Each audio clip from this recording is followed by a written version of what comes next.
The Book's Galaxy.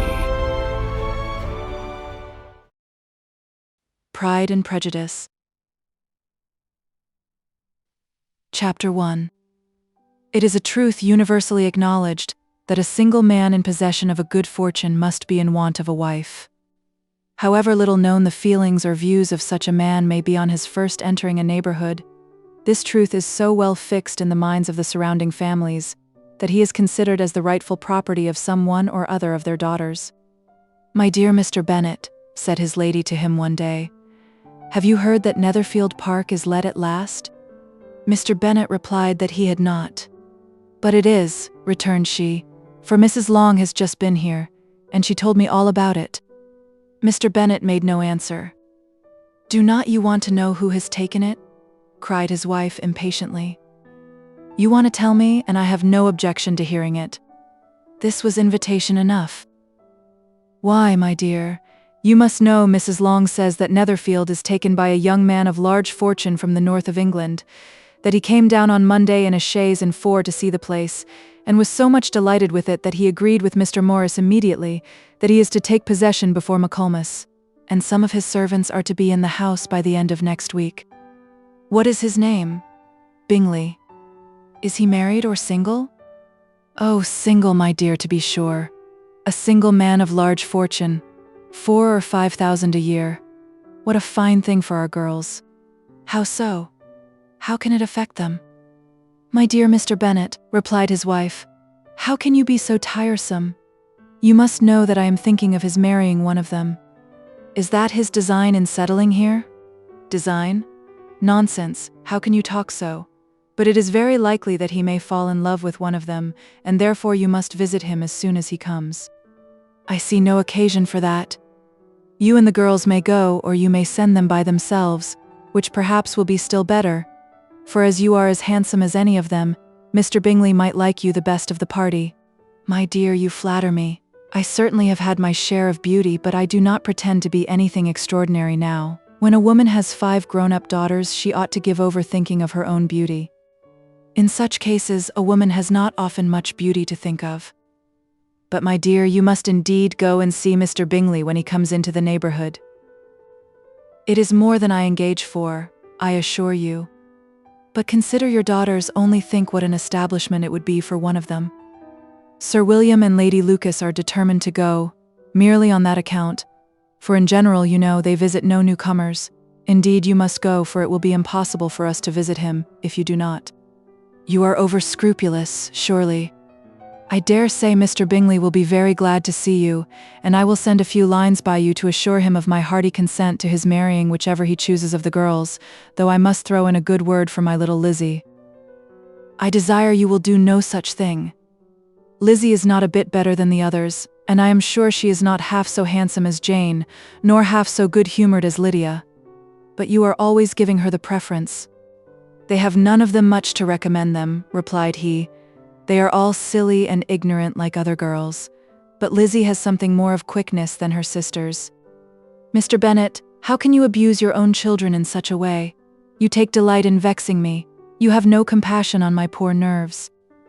"You mistake me, my dear. I have a high respect for your nerves. They are my old friends. I have heard you mention them with consideration these 20 years at least. Ah, you do not know what I suffer. But I hope you will get over it, and live to see many young men of 4,000 a year come into the neighborhood. It will be no use to us if 20 such should come, since you will not visit them. Depend upon it, my dear, that when there are 20, I will visit them all." Mr. Bennet was so odd a mixture of quick parts, sarcastic humor, reserve, and caprice, that the experience of 23 years had been insufficient to make his wife understand his character. Her mind was less difficult to develop. She was a woman of mean understanding, little information, and uncertain temper. When she was discontented, she fancied herself nervous. The business of her life was to get her daughters married. Its solace was visiting and news. Chapter 2. Mr. Bennet was among the earliest of those who waited on Mr. Bingley. He had always intended to visit him, though to the last always assuring his wife that he should not go, until the evening after the visit was paid she had no knowledge of it. It was then disclosed in the following manner. Observing his second daughter employed in trimming a hat, he suddenly addressed her with, "I hope Mr. Bingley will like it, Lizzie." "We are not in a way to know what Mr. Bingley likes," said her mother resentfully, "since we are not to visit." "But you forget, Mamma," said Elizabeth, "that we shall meet him at the assemblies, and that Mrs. Long has promised to introduce him." "I do not believe Mrs. Long will do any such thing. She has 2 nieces of her own. She is a selfish, hypocritical woman, and I have no opinion of her." "No more have I," said Mr. Bennet, "and I am glad to find that you do not depend on her serving you." Mrs. Bennet deigned not to make any reply, but unable to contain herself, began scolding one of her daughters. "Don't keep coughing so, Kitty. For heaven's sake, have a little compassion on my nerves. You tear them to pieces." "Kitty has no discretion in her coughs," said her father. "She times them ill." "I do not cough for my own amusement," replied Kitty fretfully. "When is your next ball to be, Lizzie?" "Tomorrow fortnight." "Aye, so it is," cried her mother, "and Mrs. Long does not come back till the day before, so it will be impossible for her to introduce him, for she will not know him herself." "Then, my dear, you may have the advantage of your friend, and introduce Mr. Bingley to her." "Impossible, Mr. Bennet.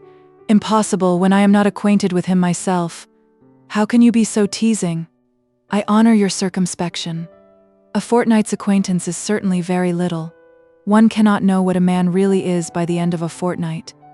But if we do not venture, somebody else will, and after all, Mrs. Long and her nieces must stand their chance, and therefore, as she will think it an act of kindness if you decline the office, I will take it on myself."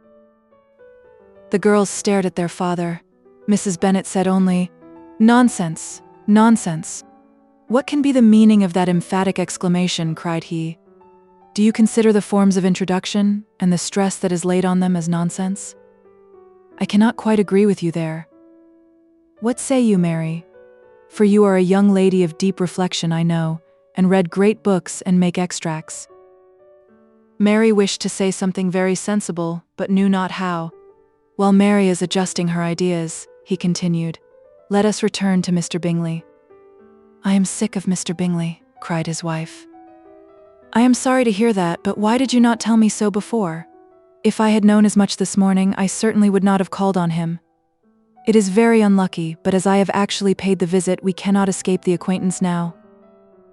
The astonishment of the ladies was just what he wished, that of Mrs. Bennet perhaps surpassing the rest, though when the first tumult of joy was over, she began to declare that it was what she had expected all the while. "How good it was in you, my dear Mr. Bennet! But I knew I should persuade you at last. I was sure you loved your girls too well to neglect such an acquaintance. Well, how pleased I am, and it is such a good joke too, that you should have gone this morning, and never said a word about it till now." "Now, Kitty, you may cough as much as you choose," said Mr. Bennet, and as he spoke he left the room fatigued with the raptures of his wife.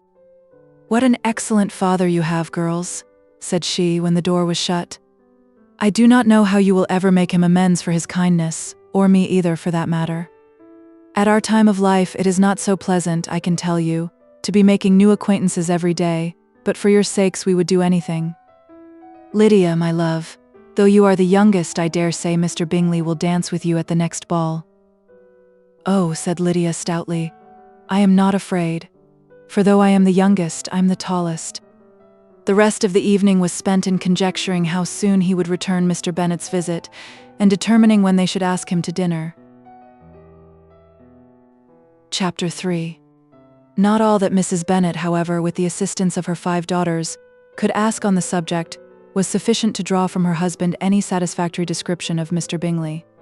They attacked him in various ways, with barefaced questions, ingenious suppositions, and distant surmises, but he eluded the skill of them all, and they were at last obliged to accept the second-hand intelligence of their neighbour, Lady Lucas.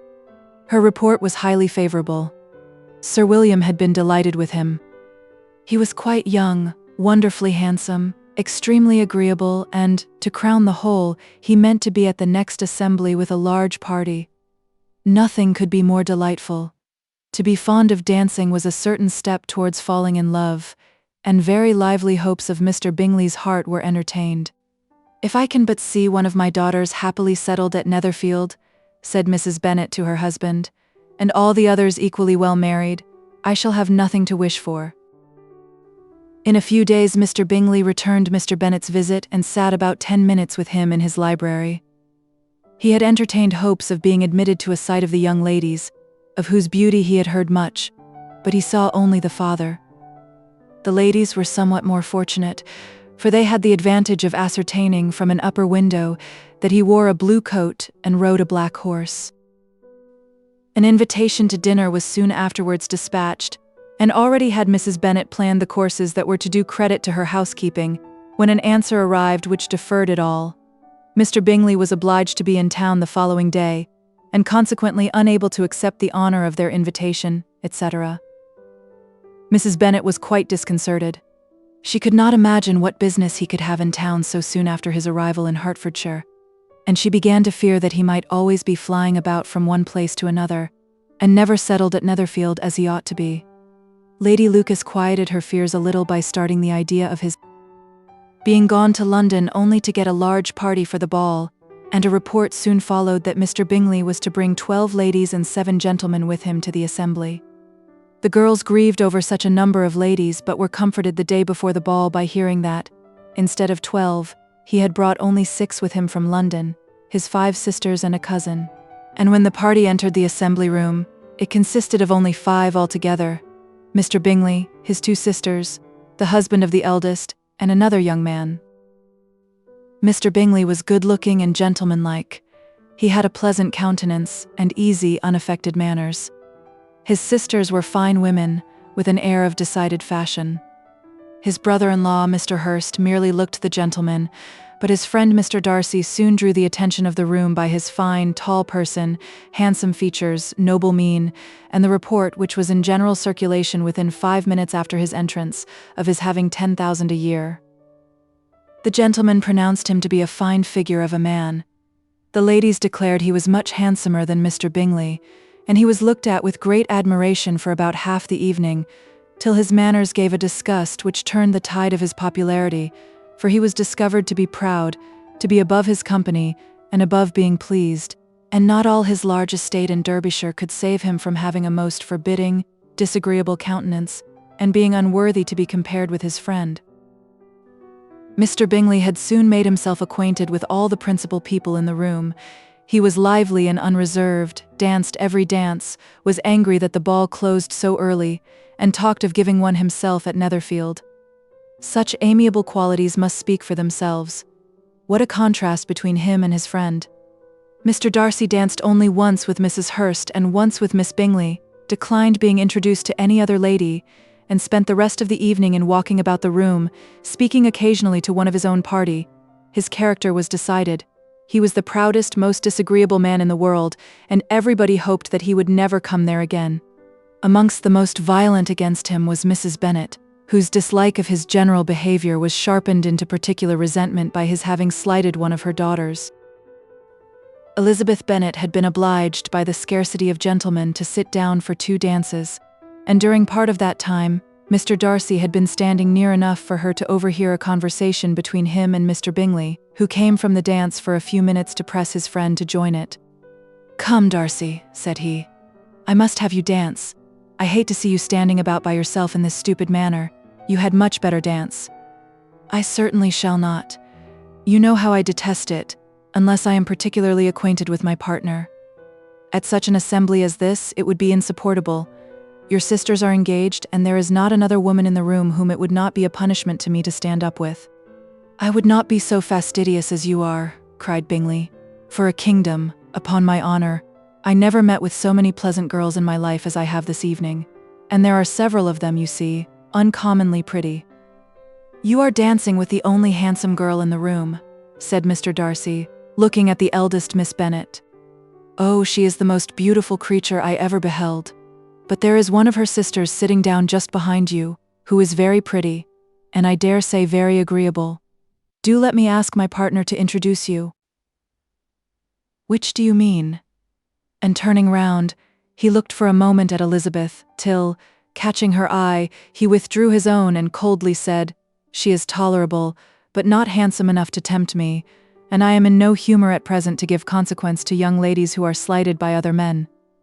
You had better return to your partner and enjoy her smiles, for you are wasting your time with me." Mr. Bingley followed his advice. Mr. Darcy walked off, and Elizabeth remained with no very cordial feelings towards him. She told the story, however, with great spirit among her friends, for she had a lively, playful disposition, which delighted in anything ridiculous. The evening altogether passed off pleasantly to the whole family. Mrs. Bennet had seen her eldest daughter much admired by the Netherfield party. Mr. Bingley had danced with her twice, and she had been distinguished by his sisters. Jane was as much gratified by this as her mother could be, though in a quieter way. Elizabeth felt Jane's pleasure. Mary had heard herself mentioned to Miss Bingley as the most accomplished girl in the neighbourhood, and Catherine and Lydia had been fortunate enough to be never without partners, which was all that they had yet learnt to care for at a ball. They returned, therefore, in good spirits to Longbourn, the village where they lived, and of which they were the principal inhabitants. They found Mr. Bennet still up. With a book he was regardless of time, and on the present occasion he had a good deal of curiosity as to the event of an evening which had raised such splendid expectations. He had rather hoped that all his wife's views on the stranger would be disappointed, but he soon found that he had a very different story to hear. "Oh, my dear Mr. Bennet," as she entered the room, "we have had a most delightful evening, a most excellent ball. I wish you had been there. Jane was so admired, nothing could be like it. Everybody said how well she looked, and Mr. Bingley thought her quite beautiful, and danced with her twice. Only think of that, my dear. He actually danced with her twice, and she was the only creature in the room that he asked a second time. First of all, he asked Miss Lucas. I was so vexed to see him stand up with her, but however he did not admire her at all. Indeed, nobody can, you know. And he seemed quite struck with Jane as she was going down the dance. So he inquired who she was, and got introduced, and asked her for the two next. Then the 2/3 he danced with Miss King, and the 2/4 with Maria Lucas, and the 2/5 with Jane again, and the 2/6 with Lizzie and the Boulanger. If he had had any compassion for me, cried her husband impatiently, he would not have danced half so much. For God's sake, say no more of his partners. Oh, that he had sprained his ankle in the first dance. Oh, my dear, continued Mrs. Bennet, I am quite delighted with him, he is so excessively handsome. And his sisters are charming women. I never in my life saw anything more elegant than their dresses. I dare say the lace upon Mrs. Hurst's gown. Here she was interrupted again. Mr. Bennet protested against any description of finery. She was therefore obliged to seek another branch of the subject, and related with much bitterness of spirit, and some exaggeration, the shocking rudeness of Mr. Darcy. But I can assure you, she added, that Lizzie does not lose much by not suiting his fancy, for he is a most disagreeable, horrid man, not at all worth pleasing. So high and so conceited, that there was no enduring him. He walked here, and he walked there, fancying himself so very great, not handsome enough to dance with. I wish you had been there, my dear, to have given him one of your set-downs. I quite detest the man. Chapter 4. When Jane and Elizabeth were alone, the former, who had been cautious in her praise of Mr. Bingley before, expressed to her sister how very much she admired him.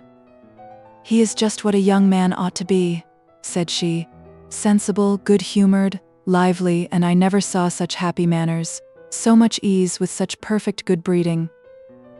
He is also handsome, replied Elizabeth, which a young man ought likewise to be if he possibly can. His character is thereby complete. I was very much flattered by his asking me to dance a second time. I did not expect such a compliment. Did not you? I did for you. But that is one great difference between us. Compliments always take you by surprise, and me never. What could be more natural than his asking you again? He could not help seeing that you were about 5 times as pretty as every other woman in the room. No thanks to his gallantry for that. Well, he certainly is very agreeable, and I give you leave to like him. You have liked many a stupider person. Dear Lizzie. Oh, you are a great deal too apt, you know, to like people in general. You never see a fault in anybody. All the world are good and agreeable in your eyes. I never heard you speak ill of a human being in my life. I would wish not to be hasty in censuring anyone, but I always speak what I think. I know you do, and it is that which makes the wonder. With your good sense to be so honestly blind to the follies and nonsense of others. Affectation of candor is common enough, one meets with it everywhere. But to be candid without ostentation or design, to take the good of everybody's character and make it still better and say nothing of the bad, belongs to you alone. And so, you like this man's sisters too, do you? Their manners are not equal to his.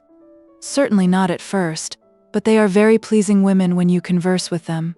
Miss Bingley is to live with her brother and keep his house, and I am much mistaken if we shall not find a very charming neighbor in her. Elizabeth listened in silence but was not convinced. Their behavior at the assembly had not been calculated to please in general, and with more quickness of observation and less pliancy of temper than her sister, and with a judgment too unassailed by any attention to herself, she was very little disposed to approve them. They were, in fact, very fine ladies, not deficient in good humor when they were pleased, nor in the power of being agreeable where they chose it, but proud and conceited. They were rather handsome, had been educated in one of the first private seminaries in town, had a fortune of £20,000, were in the habit of spending more than they ought, and of associating with people of rank, and were therefore in every respect entitled to think well of themselves and meanly of others. They were of a respectable family in the north of England, a circumstance more deeply impressed on their memories than that their brother's fortune and their own had been acquired by trade. Mr. Bingley inherited property to the amount of nearly £100,000 from his father, who had intended to purchase an estate, but did not live to do it. Mr. Bingley intended it likewise, and sometimes made choice of his county, but, as he was now provided with a good house and the liberty of a manor, it was doubtful to many of those who best knew the easiness of his temper, whether he might not spend the remainder of his days at Netherfield, and leave the next generation to purchase. His sisters were very anxious for his having an estate of his own, but though he was now established only as a tenant, Miss Bingley was by no means unwilling to preside at his table. Nor was Mrs. Hurst, who had married a man of more fashion than fortune, less disposed to consider his house as her home when it suited her. Mr. Bingley had not been of age 2 years when he was tempted, by an accidental recommendation, to look at Netherfield House. He did look at it, and into it, for half an hour, was pleased with the situation and the principal rooms, satisfied with what the owner said in its praise, and took it immediately. Between him and Darcy there was a very steady friendship, in spite of a great opposition of character. Bingley was endeared to Darcy by the easiness, openness, and ductility of his temper, though no disposition could offer a greater contrast to his own, and though with his own he never appeared dissatisfied. On the strength of Darcy's regard, Bingley had the firmest reliance, and of his judgment the highest opinion. In understanding, Darcy was the superior. Bingley was by no means deficient, but Darcy was clever. He was at the same time haughty, reserved, and fastidious, and his manners, though well-bred, were not inviting. In that respect his friend had greatly the advantage. Bingley was sure of being liked wherever he appeared. Darcy was continually giving offence. The manner in which they spoke of the Meryton assembly was sufficiently characteristic. Bingley had never met with pleasanter people or prettier girls in his life. Everybody had been most kind and attentive to him. There had been no formality, no stiffness. He had soon felt acquainted with all the room, and as to Miss Bennet, he could not conceive an angel more beautiful. Darcy, on the contrary, had seen a collection of people in whom there was little beauty and no fashion, for none of whom he had felt the smallest interest, and from none received either attention or pleasure. Miss Bennet he acknowledged to be pretty, but she smiled too much. Mrs. Hurst and her sister allowed it to be so, but still they admired her and liked her, and pronounced her to be a sweet girl, and one whom they should not object to know more of. Miss Bennet was therefore established as a sweet girl, and their brother felt authorized by such commendation to think of her as he chose. Chapter 5. Within a short walk of Longbourn lived a family with whom the Bennets were particularly intimate. Sir William Lucas had been formerly in trade in Meryton, where he had made a tolerable fortune, and risen to the honour of knighthood by an address to the king during his mayoralty. The distinction had, perhaps, been felt too strongly.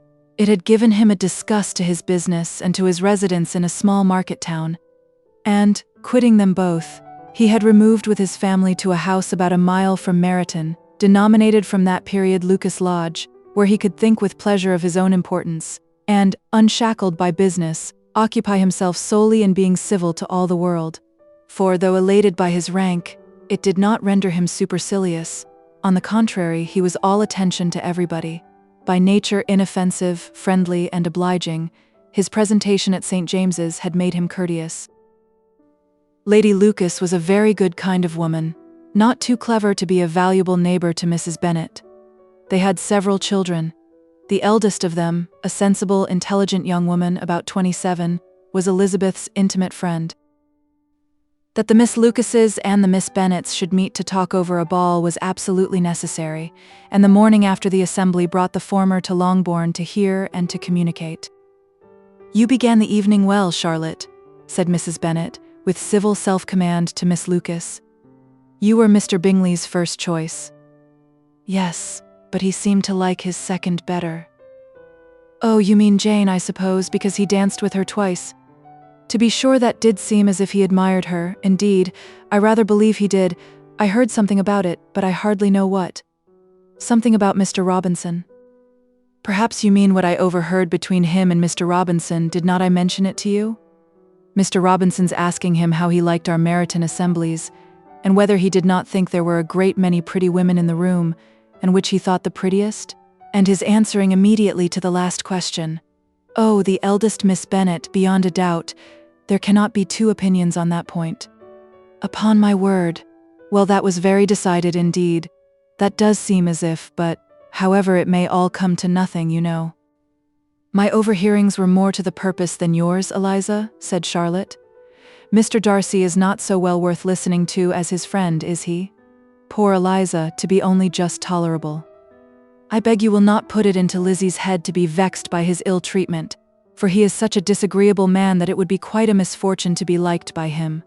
Mrs. Long told me last night that he sat close to her for half an hour without once opening his lips." "Are you quite sure, ma'am? Is not there a little mistake?" said Jane. "I certainly saw Mr. Darcy speaking to her. Aye, because she asked him at last how he liked Netherfield, and he could not help answering her, but she said he seemed very angry at being spoke to." "Miss Bingley told me," said Jane, "that he never speaks much unless among his intimate acquaintance. With them he is remarkably agreeable." "I do not believe a word of it, my dear.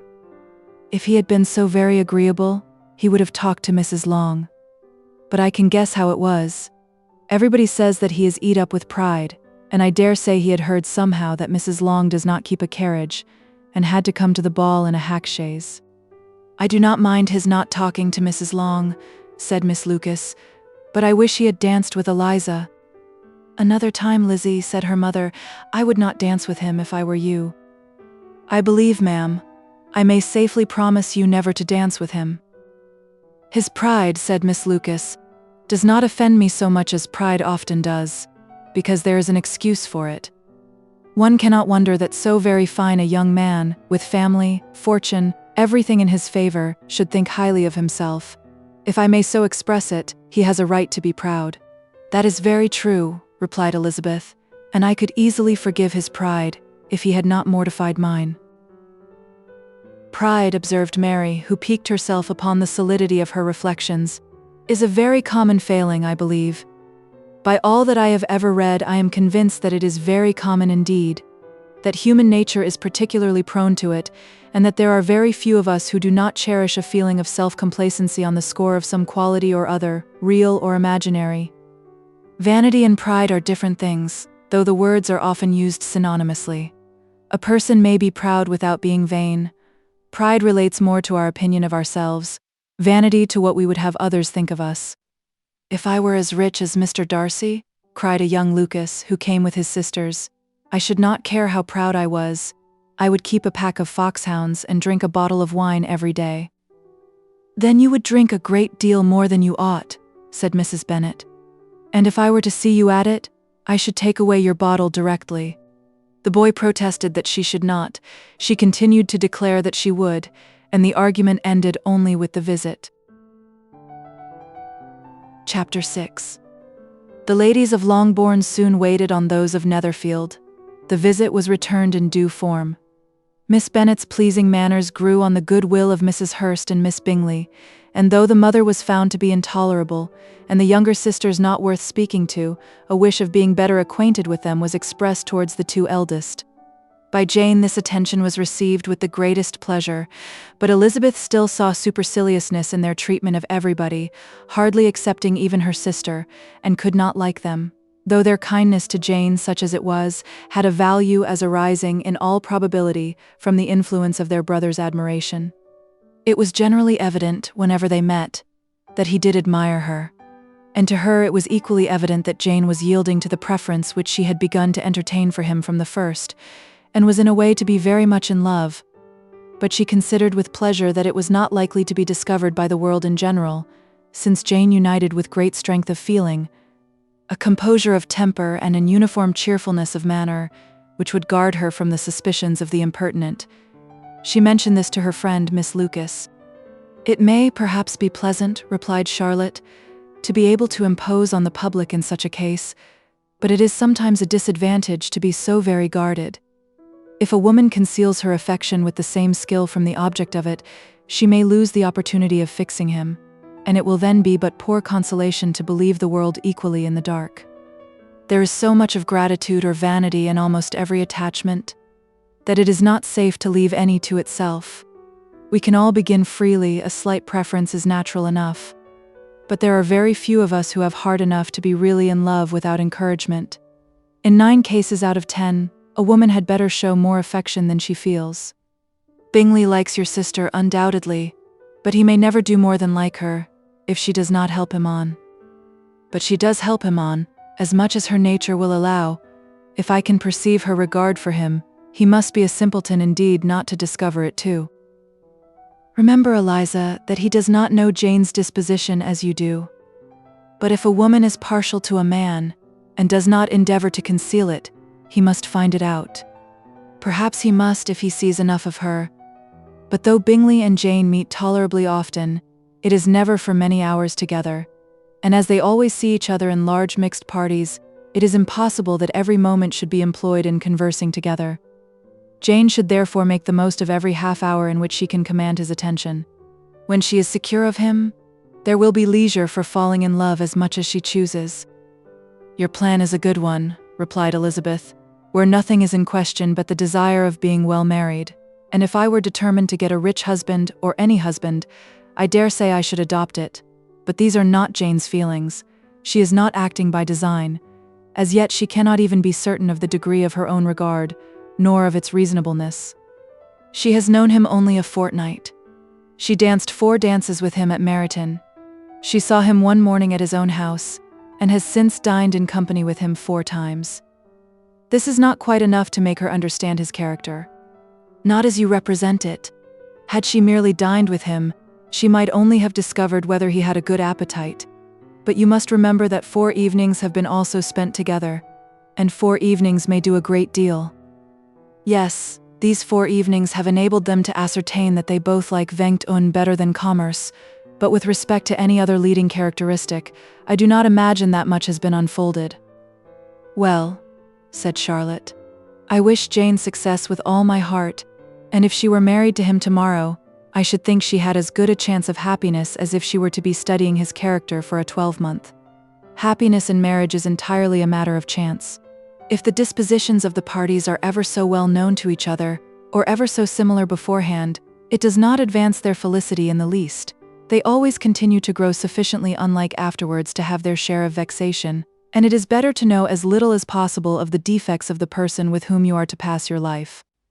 "You make me laugh, Charlotte, but it is not sound. You know it is not sound, and that you would never act in this way yourself." Occupied in observing Mr. Bingley's attention to her sister, Elizabeth was far from suspecting that she was herself becoming an object of some interest in the eyes of his friend. Mr. Darcy had at first scarcely allowed her to be pretty. He had looked at her without admiration at the ball, and when they next met, he looked at her only to criticize.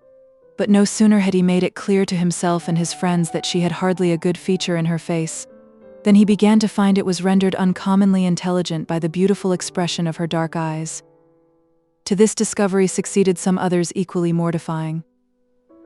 Though he had detected with a critical eye more than one failure of perfect symmetry in her form, he was forced to acknowledge her figure to be light and pleasing, and in spite of his asserting that her manners were not those of the fashionable world, he was caught by their easy playfulness. Of this she was perfectly unaware.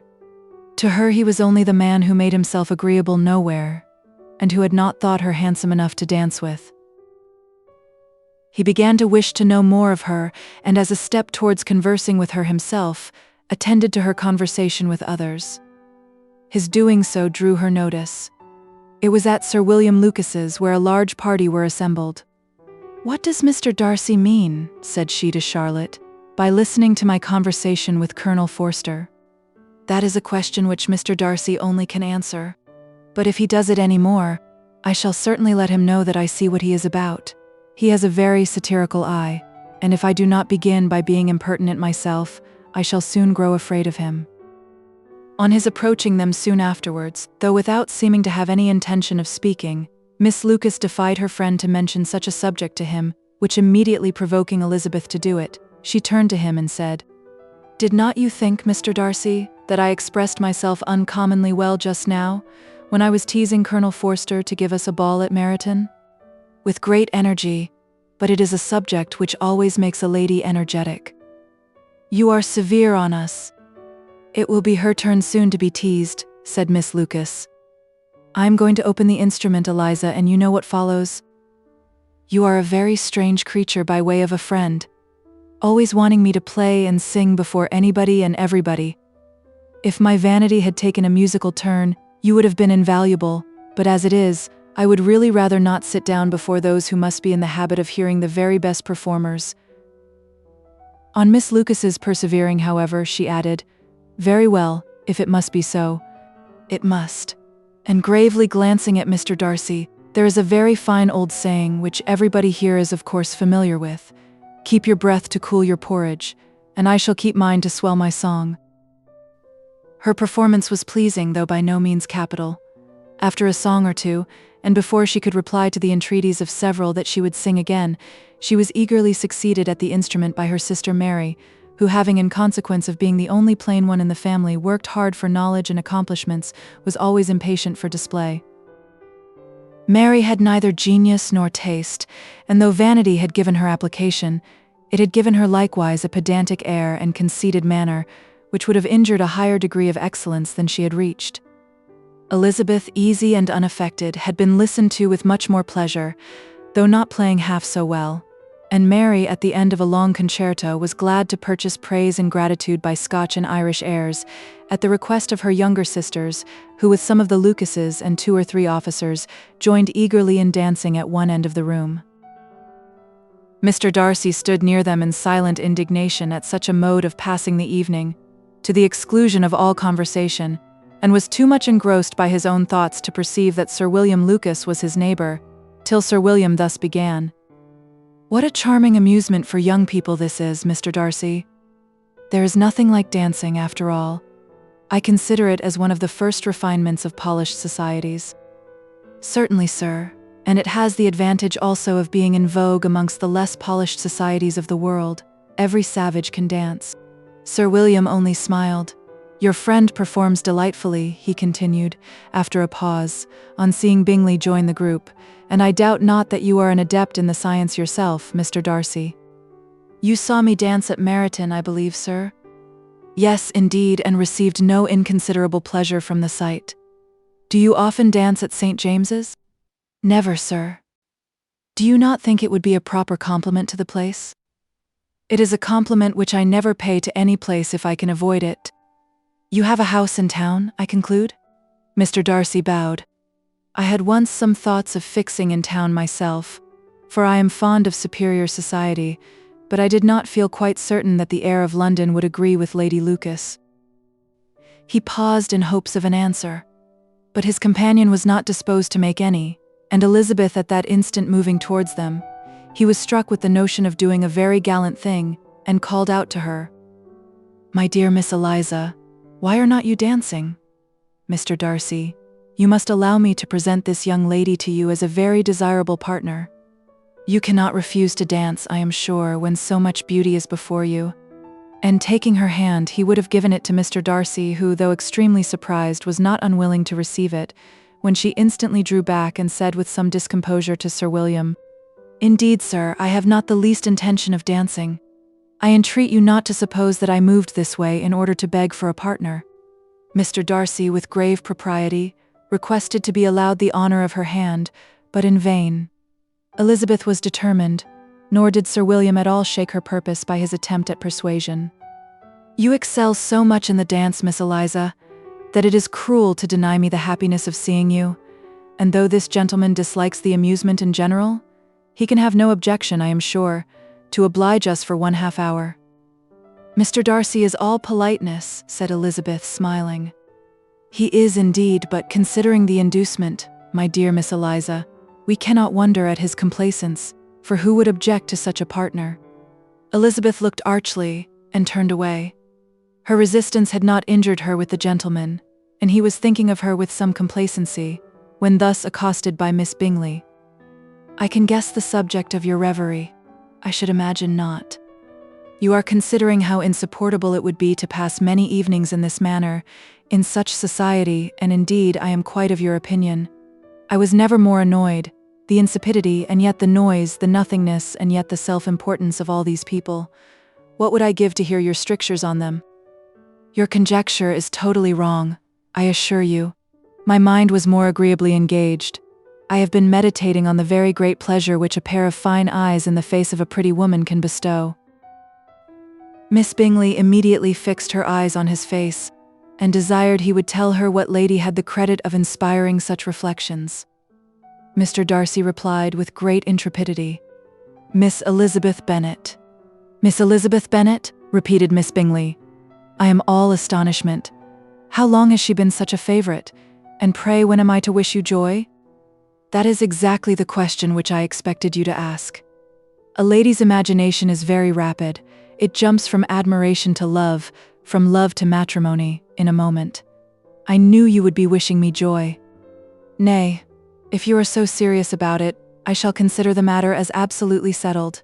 You will have a charming mother-in-law indeed, and of course she will be always at Pemberley with you."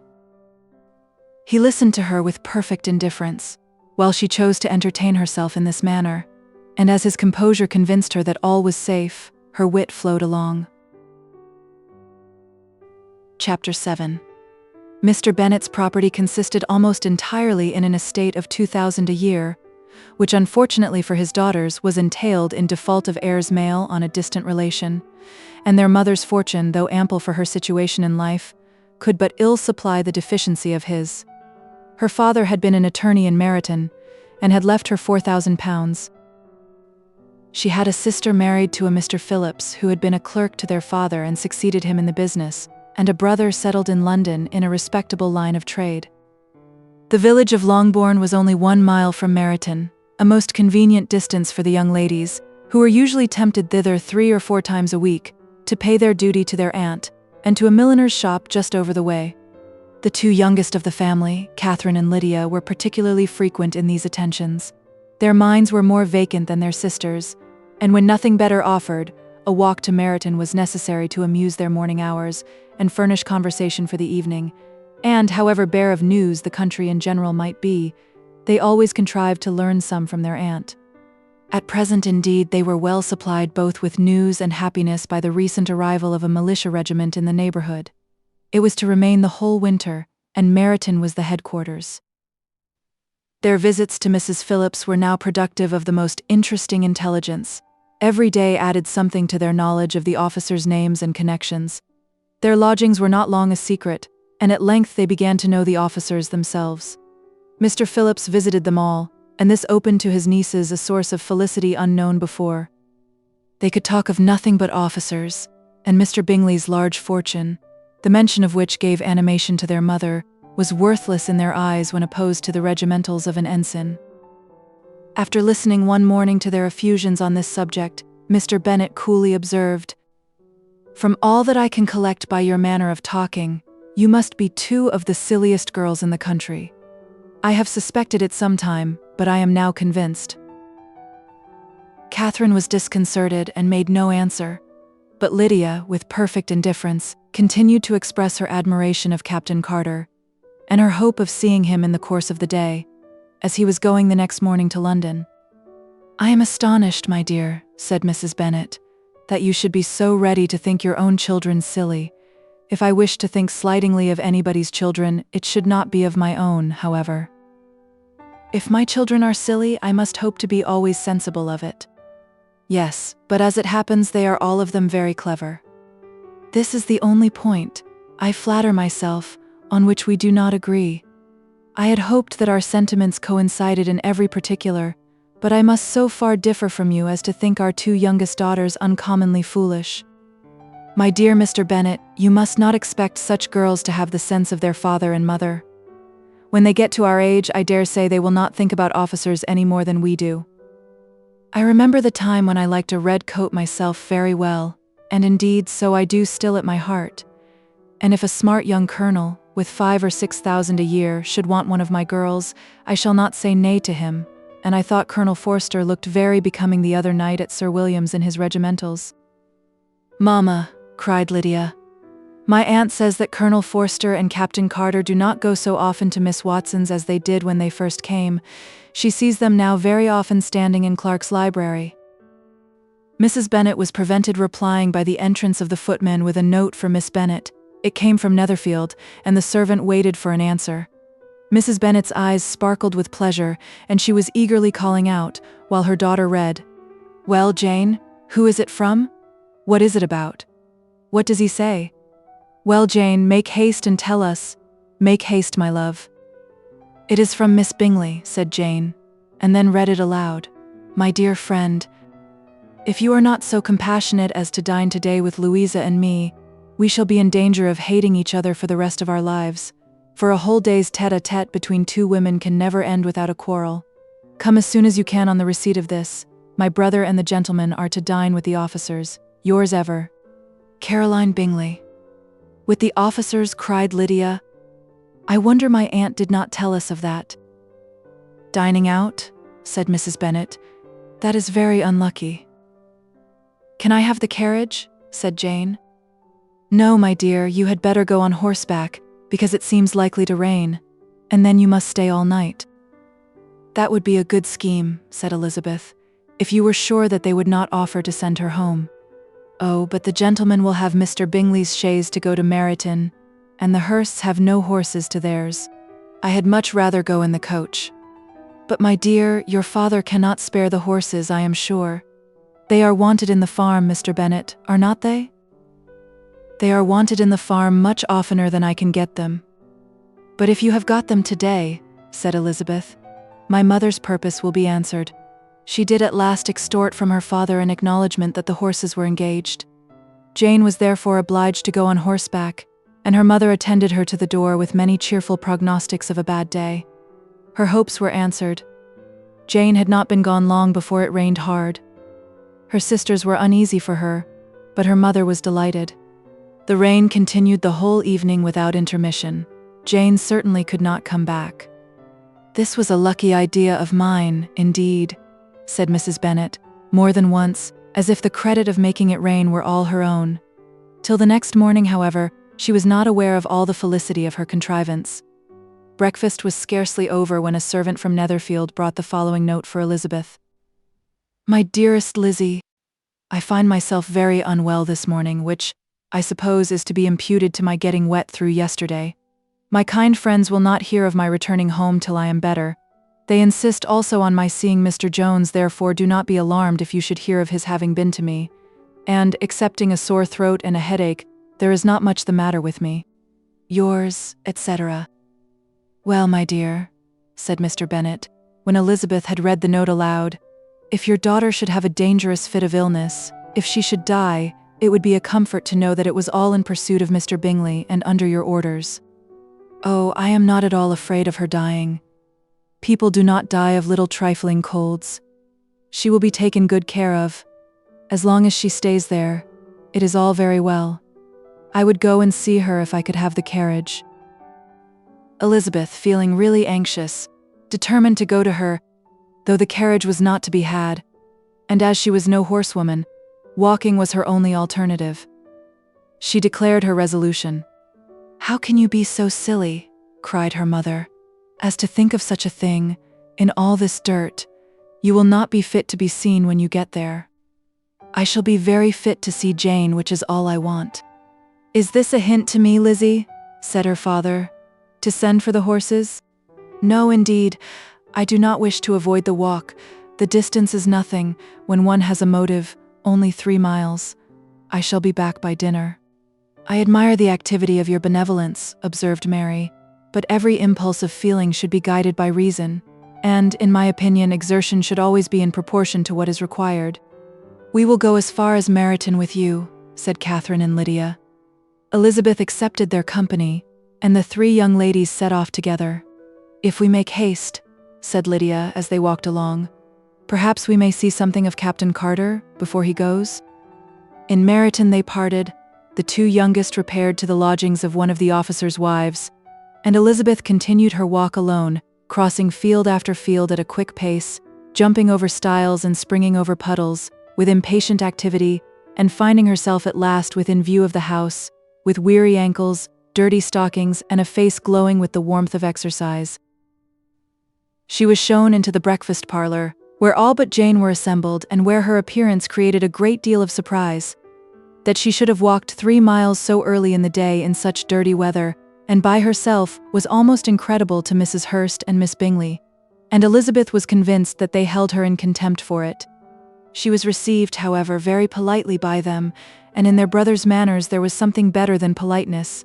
There was good humor and kindness. Mr. Darcy said very little, and Mr. Hurst nothing at all. The former was divided between admiration of the brilliancy which exercise had given to her complexion, and doubt as to the occasions justifying her coming so far alone.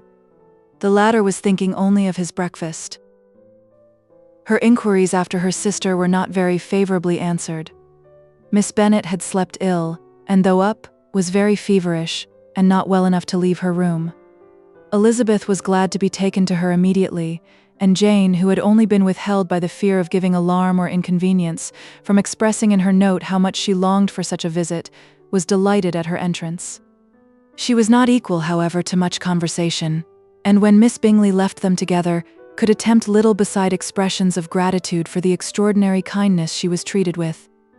Elizabeth silently attended her.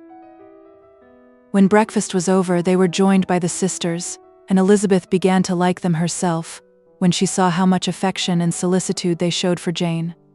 The apothecary came, and having examined his patient, said, as might be supposed, that she had caught a violent cold, and that they must endeavour to get the better of it, advised her to return to bed, and promised her some draughts.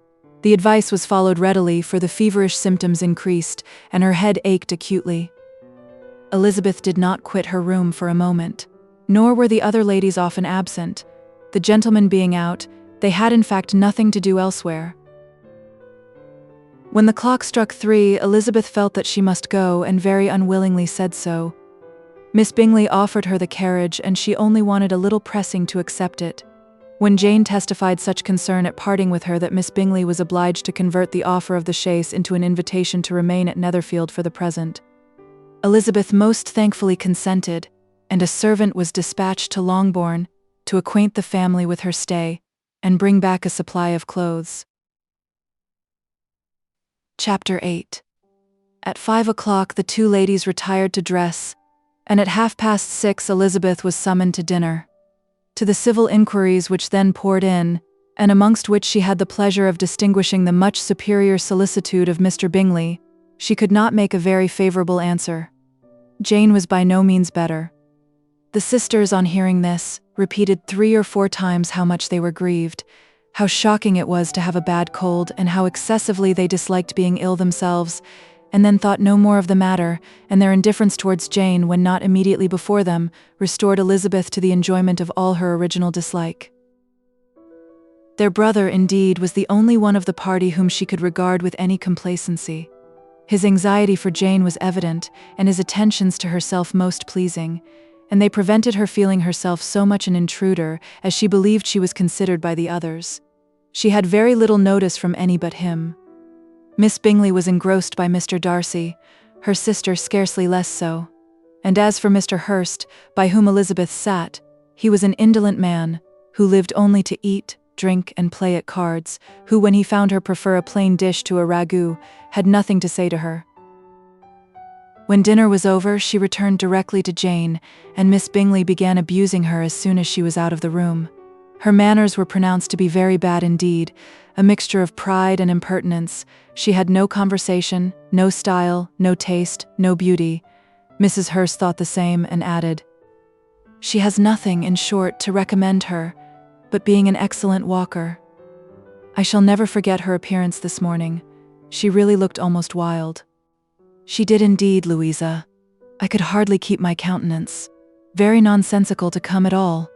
Why must she be scampering about the country? Because her sister had a cold. Her hair so untidy, so blowsy.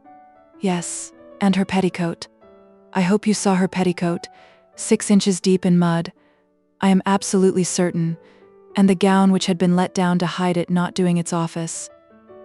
"Your picture may be very exact, Louisa," said Bingley, "but this was all lost upon me. I thought Miss Elizabeth Bennet looked remarkably well when she came into the room this morning. Her dirty petticoat quite escaped my notice." "You observed it, Mr. Darcy, I am sure," said Miss Bingley, "and I am inclined to think that you would not wish to see your sister make such an exhibition." "Certainly not. To walk 3 miles, or 4 miles, or 5 miles, or whatever it is, above her ankles in dirt, and alone, quite alone, what could she mean by it? It seems to me to show an abominable sort of conceited independence, a most country town indifference to decorum. It shows an affection for her sister that is very pleasing," said Bingley. "I am afraid, Mr. Darcy," observed Miss Bingley in a half-whisper, "that this adventure has rather affected your admiration of her fine eyes." "Not at all," he replied. "They were brightened by the exercise." A short pause followed this speech, and Mrs. Hurst began again. "I have an excessive regard for Jane Bennet. She is really a very sweet girl, and I wish with all my heart she were well settled. But with such a father and mother, and such low connections, I am afraid there is no chance of it." "I think I have heard you say that their uncle is an attorney in Meryton?" "Yes, and they have another, who lives somewhere near Cheapside." "That is capital," added her sister, and they both laughed heartily. "If they had uncles enough to fill all Cheapside," cried Bingley, "it would not make them one jot less agreeable. But it must very materially lessen their chance of marrying men of any consideration in the world," replied Darcy. To this speech Bingley made no answer, but his sisters gave it their hearty assent, and indulged their mirth for some time at the expense of their dear friend's vulgar relations. With a renewal of tenderness, however, they repaired to her room on leaving the dining parlour, and sat with her till summoned to coffee. She was still very poorly, and Elizabeth would not quit her at all, till late in the evening, when she had the comfort of seeing her asleep, and when it appeared to her rather right than pleasant that she should go downstairs herself. On entering the drawing-room, she found the whole party at LIII, and was immediately invited to join them, but suspecting them to be playing high, she declined it, and making her sister the excuse, said she would amuse herself, for the short time she could stay below, with a book. Mr. Hurst looked at her with astonishment. "Do you prefer reading to cards?" said he. "That is rather singular." "Miss Eliza Bennet," said Miss Bingley, "despises cards. She is a great reader, and has no pleasure in anything else." "I deserve neither such praise nor such censure," cried Elizabeth. "I am not a great reader, and I have pleasure in many things." "In nursing your sister I am sure you have pleasure," said Bingley, "and I hope it will soon be increased by seeing her quite well." Elizabeth thanked him from her heart, and then walked towards a table where a few books were lying.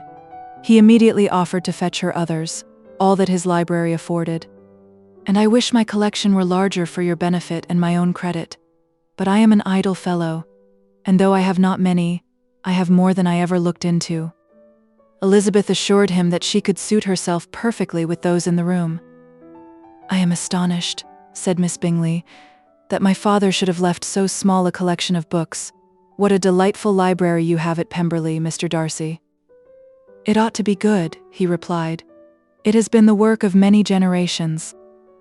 And then you have added so much to it yourself. You are always buying books." I cannot comprehend the neglect of a family library in such days as these. Neglect. I am sure you neglect nothing that can add to the beauties of that noble place. Charles, when you build your house, I wish it may be half as delightful as Pemberley. I wish it may. But I would really advise you to make your purchase in that neighborhood and take Pemberley for a kind of model. There is not a finer county in England than Derbyshire. With all my heart, I will buy Pemberley itself, if Darcy will sell it. I am talking of possibilities, Charles. Upon my word, Caroline, I should think it more possible to get Pemberley by purchase than by imitation. Elizabeth was so much caught by what passed as to leave her very little attention for her book, and soon laying it wholly aside, she drew near the card table and stationed herself between Mr. Bingley and his eldest sister to observe the game. "Is Miss Darcy much grown since the spring?" said Miss Bingley. "Will she be as tall as I am?" "I think she will. She is now about Miss Elizabeth Bennet's height, or rather taller. How I long to see her again. I never met with anybody who delighted me so much. Such a countenance, such manners, and so extremely accomplished for her age. Her performance on the pianoforte is exquisite." "It is amazing to me," said Bingley, "how young ladies can have patience to be so very accomplished as they all are." "All young ladies accomplished? My dear Charles, what do you mean?" "Yes, all of them, I think. They all paint tables, cover screens, and net purses. I scarcely know anyone who cannot do all this, and I am sure I never heard a young lady spoken of for the first time, without being informed that she was very accomplished." "Your list of the common extent of accomplishments," said Darcy, "has too much truth. The word is applied to many a woman who deserves it no otherwise than by netting a purse or covering a screen. But I am very far from agreeing with you in your estimation of ladies in general. I cannot boast of knowing more than half a dozen in the whole range of my acquaintance that are really accomplished." "Nor I am sure," said Miss Bingley. "Then," observed Elizabeth, "you must comprehend a great deal in your idea of an accomplished woman."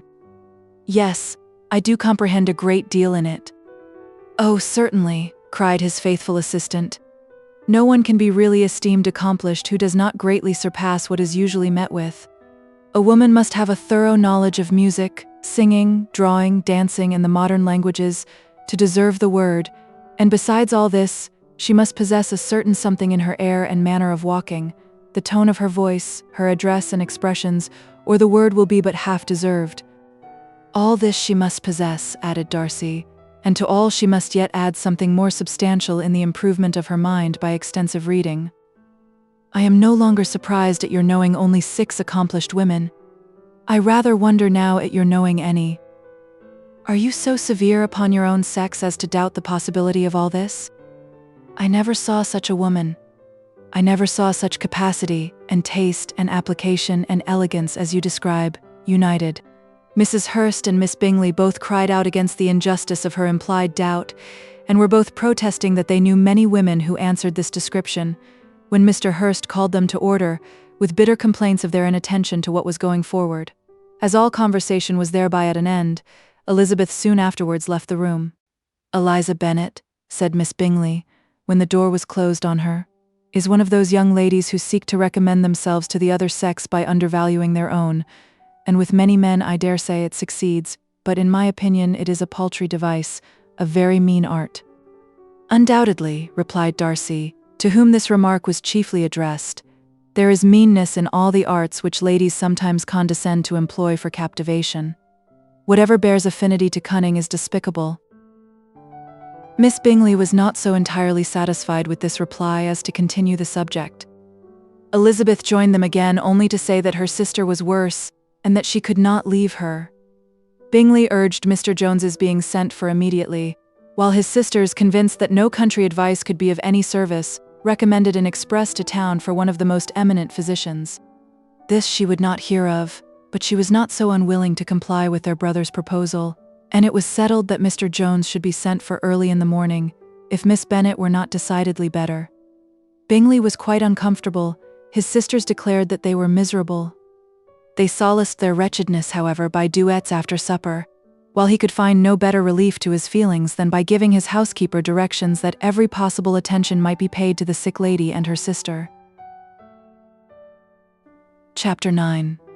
Elizabeth passed the chief of the night in her sister's room, and in the morning had the pleasure of being able to send a tolerable answer to the inquiries which she very early received from Mr. Bingley by a housemaid, and some time afterwards from the two elegant ladies who waited on his sisters. In spite of this amendment, however, she requested to have a note sent to Longbourn, desiring her mother to visit Jane and form her own judgment of her situation. The note was immediately dispatched, and its contents as quickly complied with. Mrs. Bennet, accompanied by her two youngest girls, reached Netherfield soon after the family breakfast. Had she found Jane in any apparent danger, Mrs. Bennet would have been very miserable. But being satisfied on seeing her that her illness was not alarming, she had no wish of her recovering immediately, as her restoration to health would probably remove her from Netherfield. She would not listen, therefore, to her daughter's proposal of being carried home. Neither did the apothecary, who arrived about the same time, think it at all advisable. After sitting a little while with Jane, on Miss Bingley's appearance and invitation, the mother and three daughters all attended her into the breakfast parlour. Bingley met them with hopes that Mrs. Bennet had not found Miss Bennet worse than she expected. "Indeed I have, sir," was her answer. "She is a great deal too ill to be moved. Mr. Jones says we must not think of moving her. We must trespass a little longer on your kindness." "Removed," cried Bingley. "It must not be thought of. My sister, I am sure, will not hear of her removal." "You may depend upon it, madam," said Miss Bingley, with cold civility, "that Miss Bennet shall receive every possible attention while she remains with us." Mrs. Bennet was profuse in her acknowledgments. "I am sure," she added, "if it was not for such good friends, I do not know what would become of her, for she is very ill indeed, and suffers a vast deal, though with the greatest patience in the world, which is always the way with her, for she has, without exception, the sweetest temper I ever met with. I often tell my other girls they are nothing to her. You have a sweet room here, Mr. Bingley, and a charming prospect over that gravel walk. I do not know a place in the country that is equal to Netherfield. You will not think of quitting it in a hurry, I hope, though you have but a short lease." "Whatever I do is done in a hurry," replied he, "and therefore if I should resolve to quit Netherfield, I should probably be off in 5 minutes. At present, however, I consider myself as quite fixed here." "That is exactly what I should have supposed of you," said Elizabeth. "You begin to comprehend me, do you?" cried he, turning towards her. "Oh yes, I understand you perfectly. I wish I might take this for a compliment, but to be so easily seen through, I am afraid, is pitiful. That is as it happens. It does not necessarily follow that a deep, intricate character is more or less estimable than such a one as yours." "Lizzie," cried her mother, "remember where you are, and do not run on in the wild manner that you are suffered to do at home." "I did not know before," continued Bingley immediately, "that you were a studier of character. It must be an amusing study." "Yes, but intricate characters are the most amusing. They have at least that advantage." "The country," said Darcy, "can in general supply but few subjects for such a study. In a country neighbourhood you move in a very confined and unvarying society. But people themselves alter so much that there is something new to be observed in them forever." "Yes, indeed," cried Mrs. Bennet, offended by his manner of mentioning a country neighbourhood. "I assure you there is quite as much of that going on in the country as in town." Everybody was surprised, and Darcy, after looking at her for a moment, turned silently away. Mrs. Bennet, who fancied she had gained a complete victory over him, continued her triumph. "I cannot see that London has any great advantage over the country, for my part, except the shops and public places. The country is a vast deal pleasanter, is not it, Mr. Bingley?" "When I am in the country," he replied, "I never wish to leave it, and when I am in town it is pretty much the same. They have each their advantages, and I can be equally happy in either." "Aye, that is because you have the right disposition." But that gentleman, looking at Darcy, seemed to think the country was nothing at all. "Indeed, mamma, you are mistaken," said Elizabeth, blushing for her mother. "You quite mistook Mr. Darcy. He only meant that there was not such a variety of people to be met with in the country as in town, which you must acknowledge to be true." "Certainly, my dear, nobody said there were. But as to not meeting with many people in this neighborhood, I believe there are few neighborhoods larger. I know we dine with 24 families." Nothing but concern for Elizabeth could enable Bingley to keep his countenance. His sister was less delicate, and directed her eye towards Mr. Darcy with a very expressive smile. Elizabeth, for the sake of saying something that might turn her mother's thoughts, now asked her if Charlotte Lucas had been at Longbourn since her coming away. "Yes, she called yesterday with her father. What an agreeable man Sir William is. Mr. Bingley, is not he so much the man of fashion? So genteel and so easy. He has always something to say to everybody. That is my idea of good breeding, and those persons who fancy themselves very important and never open their mouths quite mistake the matter. Did Charlotte dine with you?" "No, she would go home. I fancy she was wanted about the mince pies. For my part, Mr. Bingley, I always keep servants that can do their own work. My daughters are brought up differently, but everybody is to judge for themselves, and the Lucases are a very good sort of girls, I assure you. It is a pity they are not handsome. Not that I think Charlotte so very plain, but then she is our particular friend." "She seems a very pleasant young woman," said Bingley. "Oh dear, yes.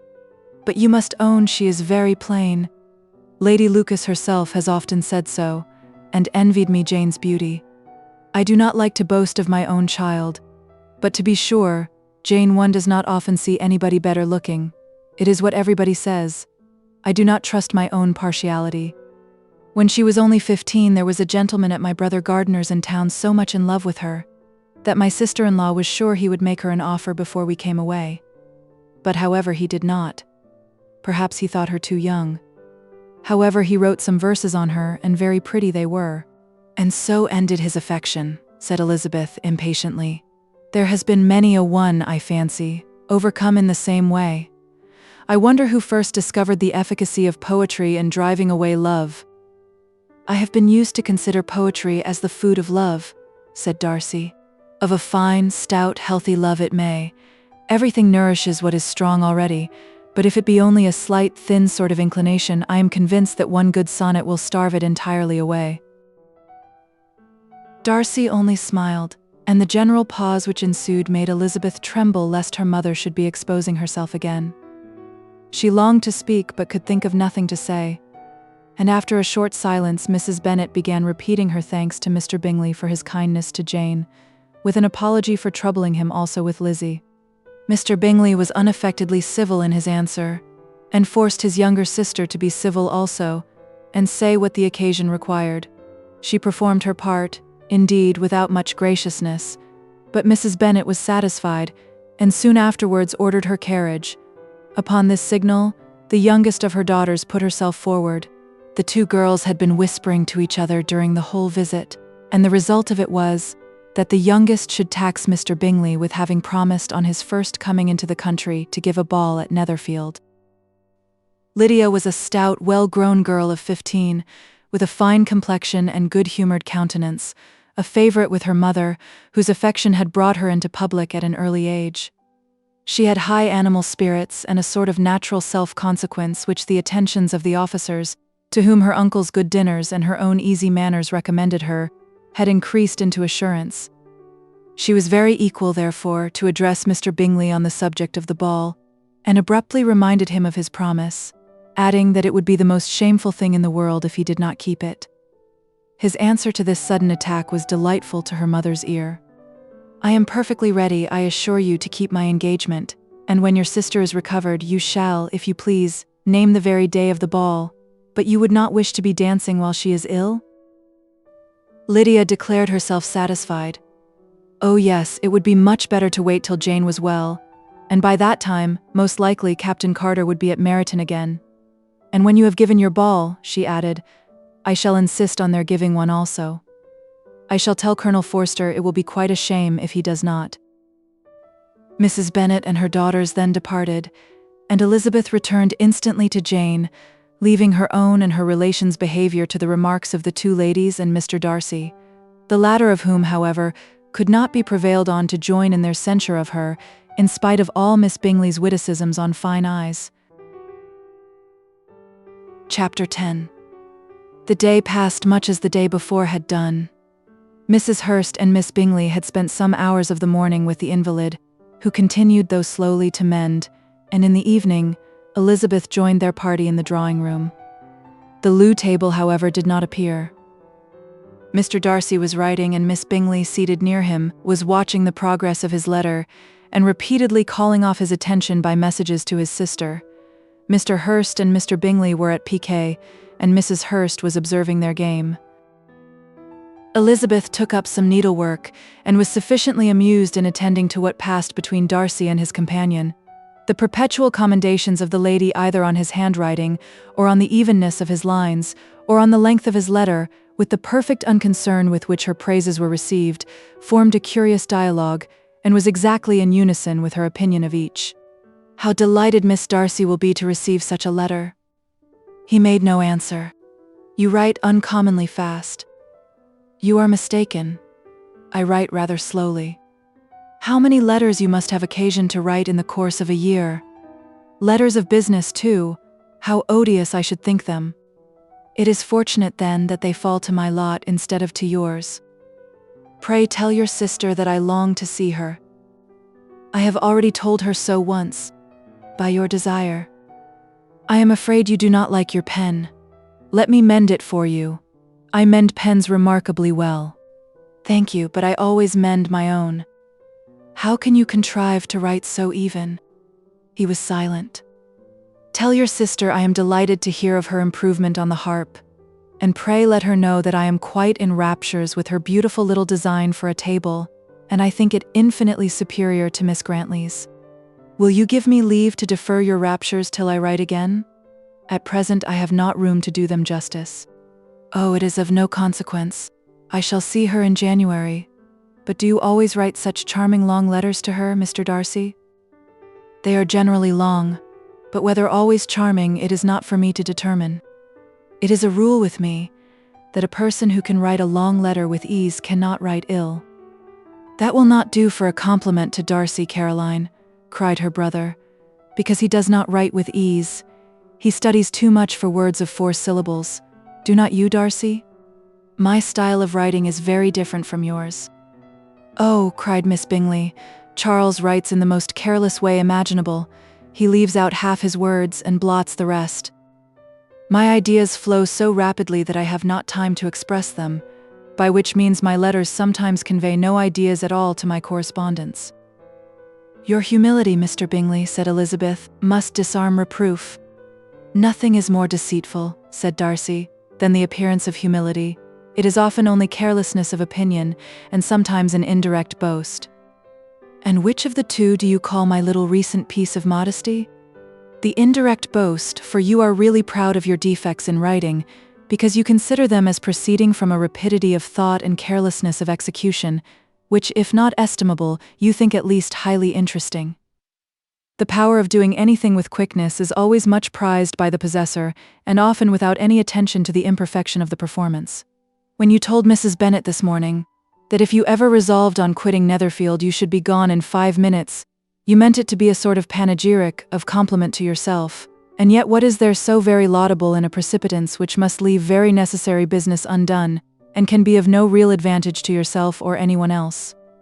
"Nay," cried Bingley, "this is too much to remember at night all the foolish things that were said in the morning, and yet upon my honor I believed what I said of myself to be true, and I believe it at this moment. At least, therefore, I did not assume the character of needless precipitance merely to show off before the ladies." "I dare say you believed it, but I am by no means convinced that you would be gone with such celerity. Your conduct would be quite as dependent on chance as that of any man I know, and if, as you were mounting your horse, a friend were to say, 'Bingley, you had better stay till next week,' you would probably do it. You would probably not go, and at another word, might stay a month." "You have only proved by this," cried Elizabeth, "that Mr. Bingley did not do justice to his own disposition. You have shown him off now much more than he did himself." "I am exceedingly gratified," said Bingley, "by your converting what my friend says into a compliment on the sweetness of my temper." But I am afraid you are giving it a turn which that gentleman did by no means intend, for he would certainly think the better of me if, under such a circumstance, I were to give a flat denial and ride off as fast as I could. Would Mr. Darcy then consider the rashness of your original intention as atoned for by your obstinacy in adhering to it? Upon my word, I cannot exactly explain the matter. Darcy must speak for himself. You expect me to account for opinions which you choose to call mine, but which I have never acknowledged. Allowing the case, however, to stand according to your representation, you must remember, Miss Bennet, that the friend who is supposed to desire his return to the house, and the delay of his plan, has merely desired it, asked it without offering one argument in favor of its propriety. To yield readily, easily to the persuasion of a friend is no merit with you. To yield without conviction is no compliment to the understanding of either. You appear to me, Mr. Darcy, to allow nothing for the influence of friendship and affection. A regard for the requester would often make one readily yield to a request, without waiting for arguments to reason one into it. I am not particularly speaking of such a case as you have supposed about Mr. Bingley. We may as well wait, perhaps, till the circumstance occurs, before we discuss the discretion of his behavior thereupon. But in general and ordinary cases, between friend and friend, where one of them is desired by the other to change a resolution of no very great moment, should you think ill of that person for complying with the desire, without waiting to be argued into it? Will it not be advisable, before we proceed on this subject, to arrange with rather more precision the degree of importance which is to appertain to this request, as well as the degree of intimacy subsisting between the parties? By all means, cried Bingley. Let us hear all the particulars, not forgetting their comparative height and size, for that will have more weight in the argument, Miss Bennet, than you may be aware of. I assure you that if Darcy were not such a great tall fellow in comparison with myself, I should not pay him half so much deference.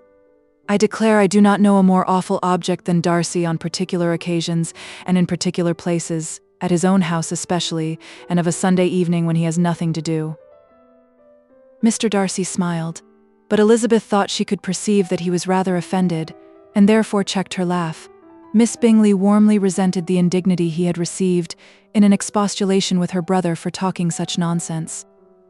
I see your design, Bingley, said his friend. You dislike an argument and want to silence this. Perhaps I do. Arguments are too much like disputes. If you and Miss Bennet will defer yours till I am out of the room, I shall be very thankful, and then you may say whatever you like of me. What you ask, said Elizabeth, is no sacrifice on my side, and Mr. Darcy had much better finish his letter. Mr. Darcy took her advice, and did finish his letter. When that business was over, he applied to Miss Bingley and Elizabeth for the indulgence of some music.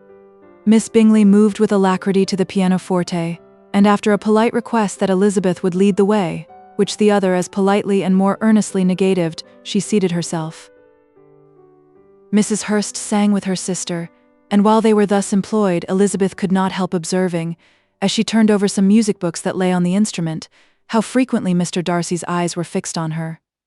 She hardly knew how to suppose that she could be an object of admiration to so great a man, and yet that he should look at her because he disliked her was still more strange.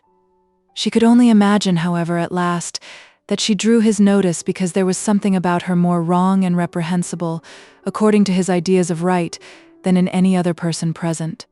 The supposition did not pain her. She liked him too little to care for his approbation.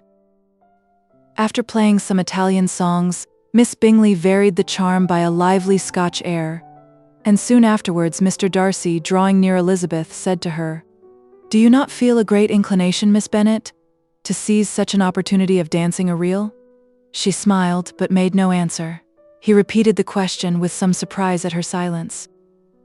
"Oh," said she, "I heard you before, but I could not immediately determine what to say in reply. You wanted me, I know, to say yes, that you might have the pleasure of despising my taste, but I always delight in overthrowing those kind of schemes, and cheating a person of their premeditated contempt. I have therefore made up my mind to tell you that I do not want to dance a reel at all, and now despise me if you dare." "Indeed, I do not dare." Elizabeth, having rather expected to affront him, was amazed at his gallantry, but there was a mixture of sweetness and archness in her manner which made it difficult for her to affront anybody, and Darcy had never been so bewitched by any woman as he was by her.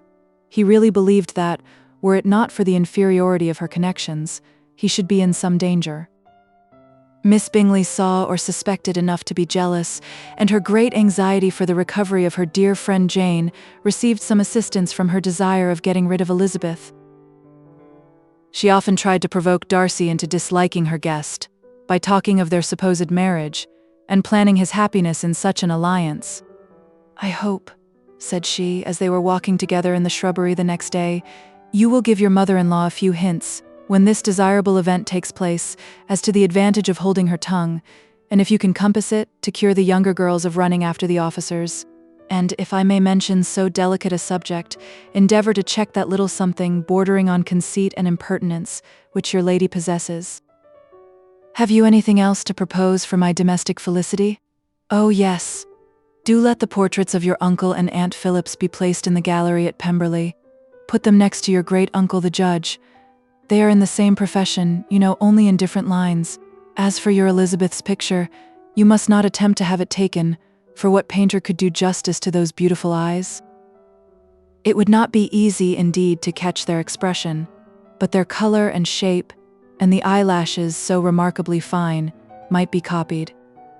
At that moment they were met from another walk by Mrs. Hurst and Elizabeth herself. "I did not know that you intended to walk," said Miss Bingley, in some confusion, lest they had been overheard. "You used us abominably ill," answered Mrs. Hurst, "running away without telling us that you were coming out."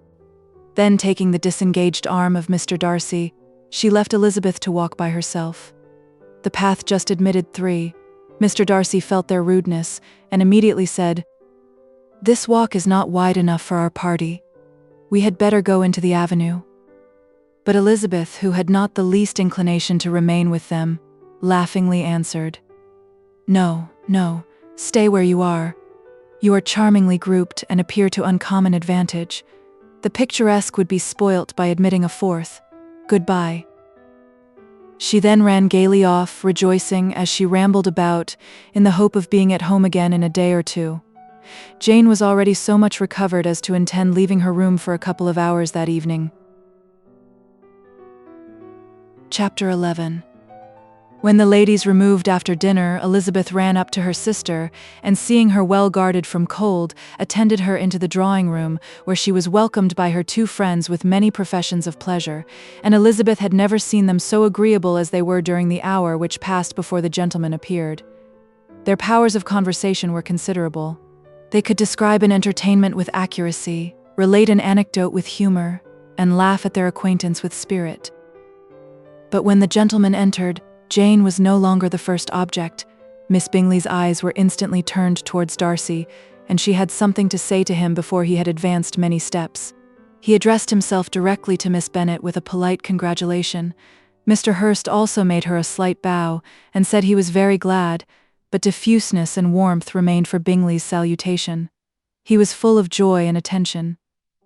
The first half-hour was spent in piling up the fire lest she should suffer from the change of room, and she removed, at his desire, to the other side of the fireplace that she might be farther from the door. He then sat down by her, and talked scarcely to anyone else. Elizabeth, at work in the opposite corner, saw it all with great delight. When tea was over, Mr. Hurst reminded his sister-in-law of the card table, but in vain. She had obtained private intelligence that Mr. Darcy did not wish for cards, and Mr. Hurst soon found even his open petition rejected. She assured him that no one intended to play, and the silence of the whole party on the subject seemed to justify her. Mr. Hurst had, therefore, nothing to do but to stretch himself on one of the sofas and go to sleep. Darcy took up a book.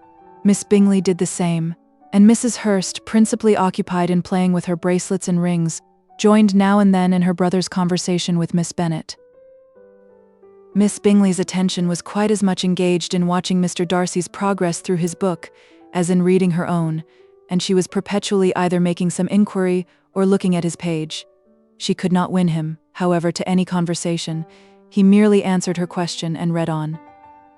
At length, quite exhausted by the attempt to be amused with her own book, which she had only chosen because it was the second volume of his, she gave a great yawn and said, "How pleasant it is to spend an evening in this way. I declare, after all, there is no enjoyment like reading. How much sooner one tires of anything than of a book. When I have a house of my own, I shall be miserable if I have not an excellent library." No one made any reply. She then yawned again, threw aside her book, and cast her eyes round the room in quest of some amusement, when, hearing her brother mentioning a ball to Miss Bennet, she turned suddenly towards him and said, "By the by, Charles, are you really serious in meditating a dance at Netherfield? I would advise you, before you determine on it, to consult the wishes of the present party. I am much mistaken if there are not some among us to whom a ball would be rather a punishment than a pleasure." "If you mean Darcy," cried her brother, "he may go to bed, if he chooses, before it begins. But as for the ball, it is quite a settled thing, and as soon as Nichols has made white soup enough, I shall send round my cards." "I should like balls infinitely better," she replied, "if they were carried on in a different manner. But there is something insufferably tedious in the usual process of such a meeting. It would surely be much more rational if conversation instead of dancing made the order of the day." "Much more rational, my dear Caroline, I dare say, but it would not be near so much like a ball."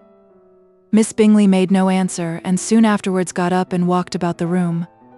Her figure was elegant, and she walked well, but Darcy, at whom it was all aimed, was still inflexibly studious. In the desperation of her feelings, she resolved on one effort more, and turning to Elizabeth said, "Miss Eliza Bennet, let me persuade you to follow my example, and take a turn about the room. I assure you it is very refreshing after sitting so long in one attitude." Elizabeth was surprised, but agreed to it immediately. Miss Bingley succeeded no less in the real object of her civility. Mr. Darcy looked up. He was as much awake to the novelty of attention in that quarter as Elizabeth herself could be, and unconsciously closed his book. He was directly invited to join their party, but he declined it, observing that he could imagine but two motives for their choosing to walk up and down the room together, with either of which motives his joining them would interfere. What could he mean? She was dying to know what could be his meaning, and asked Elizabeth whether she could at all understand him. "Not at all," was her answer. "But, depend upon it, he means to be severe on us, and our surest way of disappointing him will be to ask nothing about it." Miss Bingley, however, was incapable of disappointing Mr. Darcy in anything, and persevered, therefore, in requiring an explanation of his two motives. "I have not the smallest objection to explaining them," said he, as soon as she allowed him to speak. "You either choose this method of passing the evening because you are in each other's confidence, and have secret affairs to discuss, or because you are conscious that your figures appear to the greatest advantage in walking. If the first, I should be completely in your way, and if the second, I can admire you much better as I sit by the fire." "Oh, shocking!" cried Miss Bingley. "I never heard anything so abominable. How shall we punish him for such a speech?" "Nothing so easy, if you have but the inclination," said Elizabeth. "We can all plague and punish one another. Tease him, laugh at him. Intimate as you are, you must know how it is to be done. But upon my honor, I do not. I do assure you that my intimacy has not yet taught me that. Tease calmness of temper and presence of mind. No, I feel he may defy us there. And as to laughter, we will not expose ourselves, if you please, by attempting to laugh without a subject. Mr. Darcy may hug himself." "Mr. Darcy is not to be laughed at," cried Elizabeth. "That is an uncommon advantage, and uncommon I hope it will continue, for it would be a great loss to me to have many such acquaintance. I dearly love a laugh. Miss Bingley," said he, "has given me credit for more than can be. The wisest and best of men, nay, the wisest and best of their actions, may be rendered ridiculous by a person whose first object in life is a joke." "Certainly," replied Elizabeth. "There are such people, but I hope I am not one of them. I hope I never ridicule what is wise or good. Follies and nonsense, whims and inconsistencies do divert me. I own and I laugh at them whenever I can. But these, I suppose, are precisely what you are without. Perhaps that is not possible for anyone. But it has been the study of my life to avoid those weaknesses which often expose a strong understanding to ridicule, such as vanity and pride. Yes, vanity is a weakness indeed, but pride, where there is a real superiority of mind, pride will be always under good regulation." Elizabeth turned away to hide a smile. "Your examination of Mr. Darcy is over, I presume?" said Miss Bingley. "And pray, what is the result?" I am perfectly convinced by it that Mr. Darcy has no defect. He owns it himself without disguise. No, said Darcy, I have made no such pretension. I have faults enough, but they are not, I hope, of understanding. My temper I dare not vouch for. It is, I believe, too little yielding, certainly too little for the convenience of the world. I cannot forget the follies and vices of others so soon as I ought, nor their offenses against myself. My feelings are not puffed about with every attempt to move them. My temper would perhaps be called resentful. My good opinion once lost is lost forever. That is a failing, indeed, cried Elizabeth. Implacable resentment is a shade in a character, but you have chosen your fault well. I really cannot laugh at it. You are safe from me. There is, I believe, in every disposition a tendency to some particular evil, a natural defect, which not even the best education can overcome. And your defect is a propensity to hate everybody. And yours, he replied with a smile, is willfully to misunderstand them. Do let us have a little music, cried Miss Bingley, tired of a conversation in which she had no share. Louisa, you will not mind my waking Mr. Hurst. Her sister made not the smallest objection, and the pianoforte was opened, and Darcy, after a few moments' recollection, was not sorry for it. He began to feel the danger of paying Elizabeth too much attention. Chapter XII. In consequence of an agreement between the sisters, Elizabeth wrote the next morning to her mother, to beg that the carriage might be sent for them in the course of the day, but Mrs. Bennet, who had calculated on her daughters remaining at Netherfield till the following Tuesday, which would exactly finish Jane's week, could not bring herself to receive them with pleasure before. Her answer, therefore, was not propitious, at least not to Elizabeth's wishes, for she was impatient to get home. Mrs. Bennet sent them word that they could not possibly have the carriage before Tuesday, and in her postscript it was added that if Mr. Bingley and his sister pressed them to stay longer, she could spare them very well. Against staying longer, however, Elizabeth was positively resolved, nor did she much expect it would be asked, and fearful, on the contrary, of being considered as intruding themselves needlessly long, she urged Jane to borrow Mr. Bingley's carriage immediately, and at length it was settled that their original design of leaving Netherfield that morning should be mentioned, and the request made. The communication excited many professions of concern, and enough was said of wishing them to stay at least till the following day to work on Jane, and till the morrow their going was deferred. Miss Bingley was then sorry that she had proposed the delay, for her jealousy and dislike of one sister much exceeded her affection for the other. The master of the house heard with real sorrow that they were to go so soon, and repeatedly tried to persuade Miss Bennet that it would not be safe for her, that she was not enough recovered, but Jane was firm where she felt herself to be right. To Mr. Darcy it was welcome intelligence. Elizabeth had been at Netherfield long enough. She attracted him more than he liked, and Miss Bingley was uncivil to her and more teasing than usual to himself. He wisely resolved to be particularly careful that no sign of admiration should now escape him, nothing that could elevate her with the hope of influencing his felicity, sensible that if such an idea had been suggested, his behavior during the last day must have material weight in confirming or crushing it.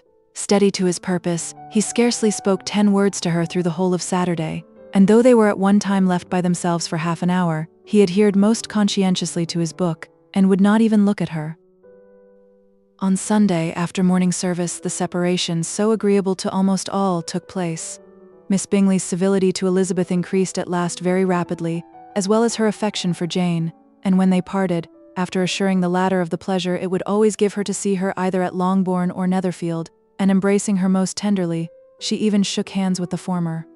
Elizabeth took leave of the whole party in the liveliest spirits. They were not welcomed home very cordially by their mother.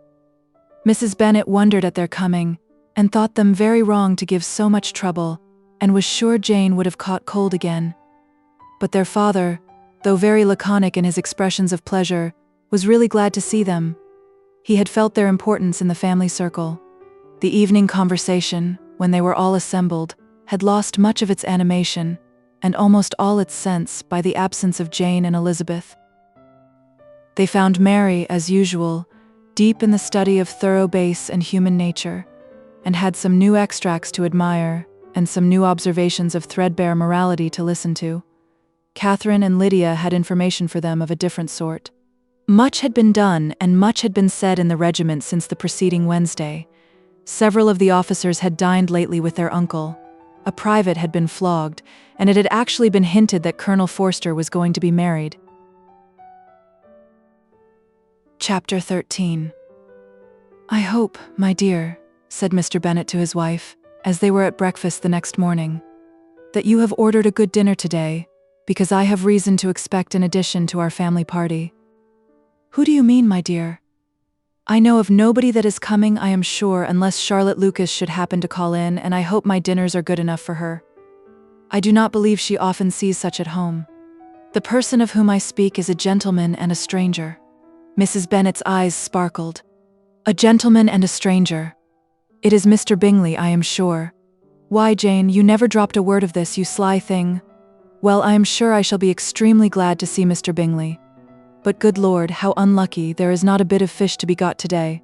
Lydia, my love, ring the bell. I must speak to Hill this moment."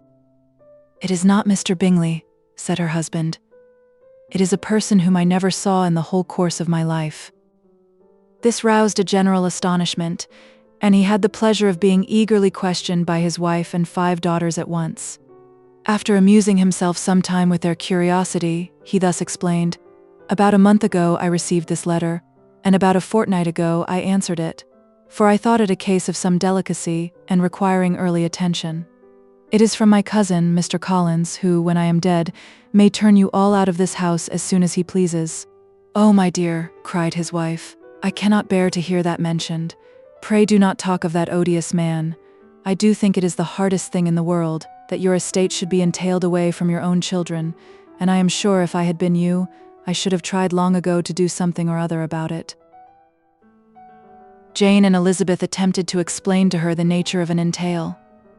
They had often attempted it before, but it was a subject on which Mrs. Bennet was beyond the reach of reason, and she continued to rail bitterly against the cruelty of settling an estate away from a family of 5 daughters, in favor of a man whom nobody cared anything about. "It certainly is a most iniquitous affair," said Mr. Bennet, "and nothing can clear Mr. Collins from the guilt of inheriting Longbourn. But if you will listen to his letter, you may perhaps be a little softened by his manner of expressing himself." "No, that I am sure I shall not, and I think it was very impertinent of him to write to you at all, and very hypocritical. I hate such false friends. Why could not he keep on quarreling with you, as his father did before him? Why, indeed, he does seem to have had some filial scruples on that head, as you will hear. Hunsford, near Westerham, Kent, 15th October. Dear Sir, the disagreement subsisting between yourself and my late honored father always gave me much uneasiness, and since I have had the misfortune to lose him, I have frequently wished to heal the breach, but for some time I was kept back by my own doubts, fearing lest it might seem disrespectful to his memory for me to be on good terms with anyone with whom it had always pleased him to be at variance. There, Mrs. Bennet. My mind, however, is now made up on the subject, for, having received ordination at Easter, I have been so fortunate as to be distinguished by the patronage of the Right Honourable Lady Catherine de Bourgh, widow of Sir Louis de Bourgh, whose bounty and beneficence has preferred me to the valuable rectory of this parish, where it shall be my earnest endeavour to demean myself with grateful respect towards her ladyship, and be ever ready to perform those rites and ceremonies which are instituted by the Church of England. As a clergyman, moreover, I feel it my duty to promote and establish the blessing of peace in all families within the reach of my influence, and on these grounds I flatter myself that my present overtures of goodwill are highly commendable, and that the circumstance of my being next in the entail of Longbourn estate will be kindly overlooked on your side, and not lead you to reject the offered olive branch. I cannot be otherwise than concerned at being the means of injuring your amiable daughters, and beg leave to apologize for it, as well as to assure you of my readiness to make them every possible amends, but of this hereafter.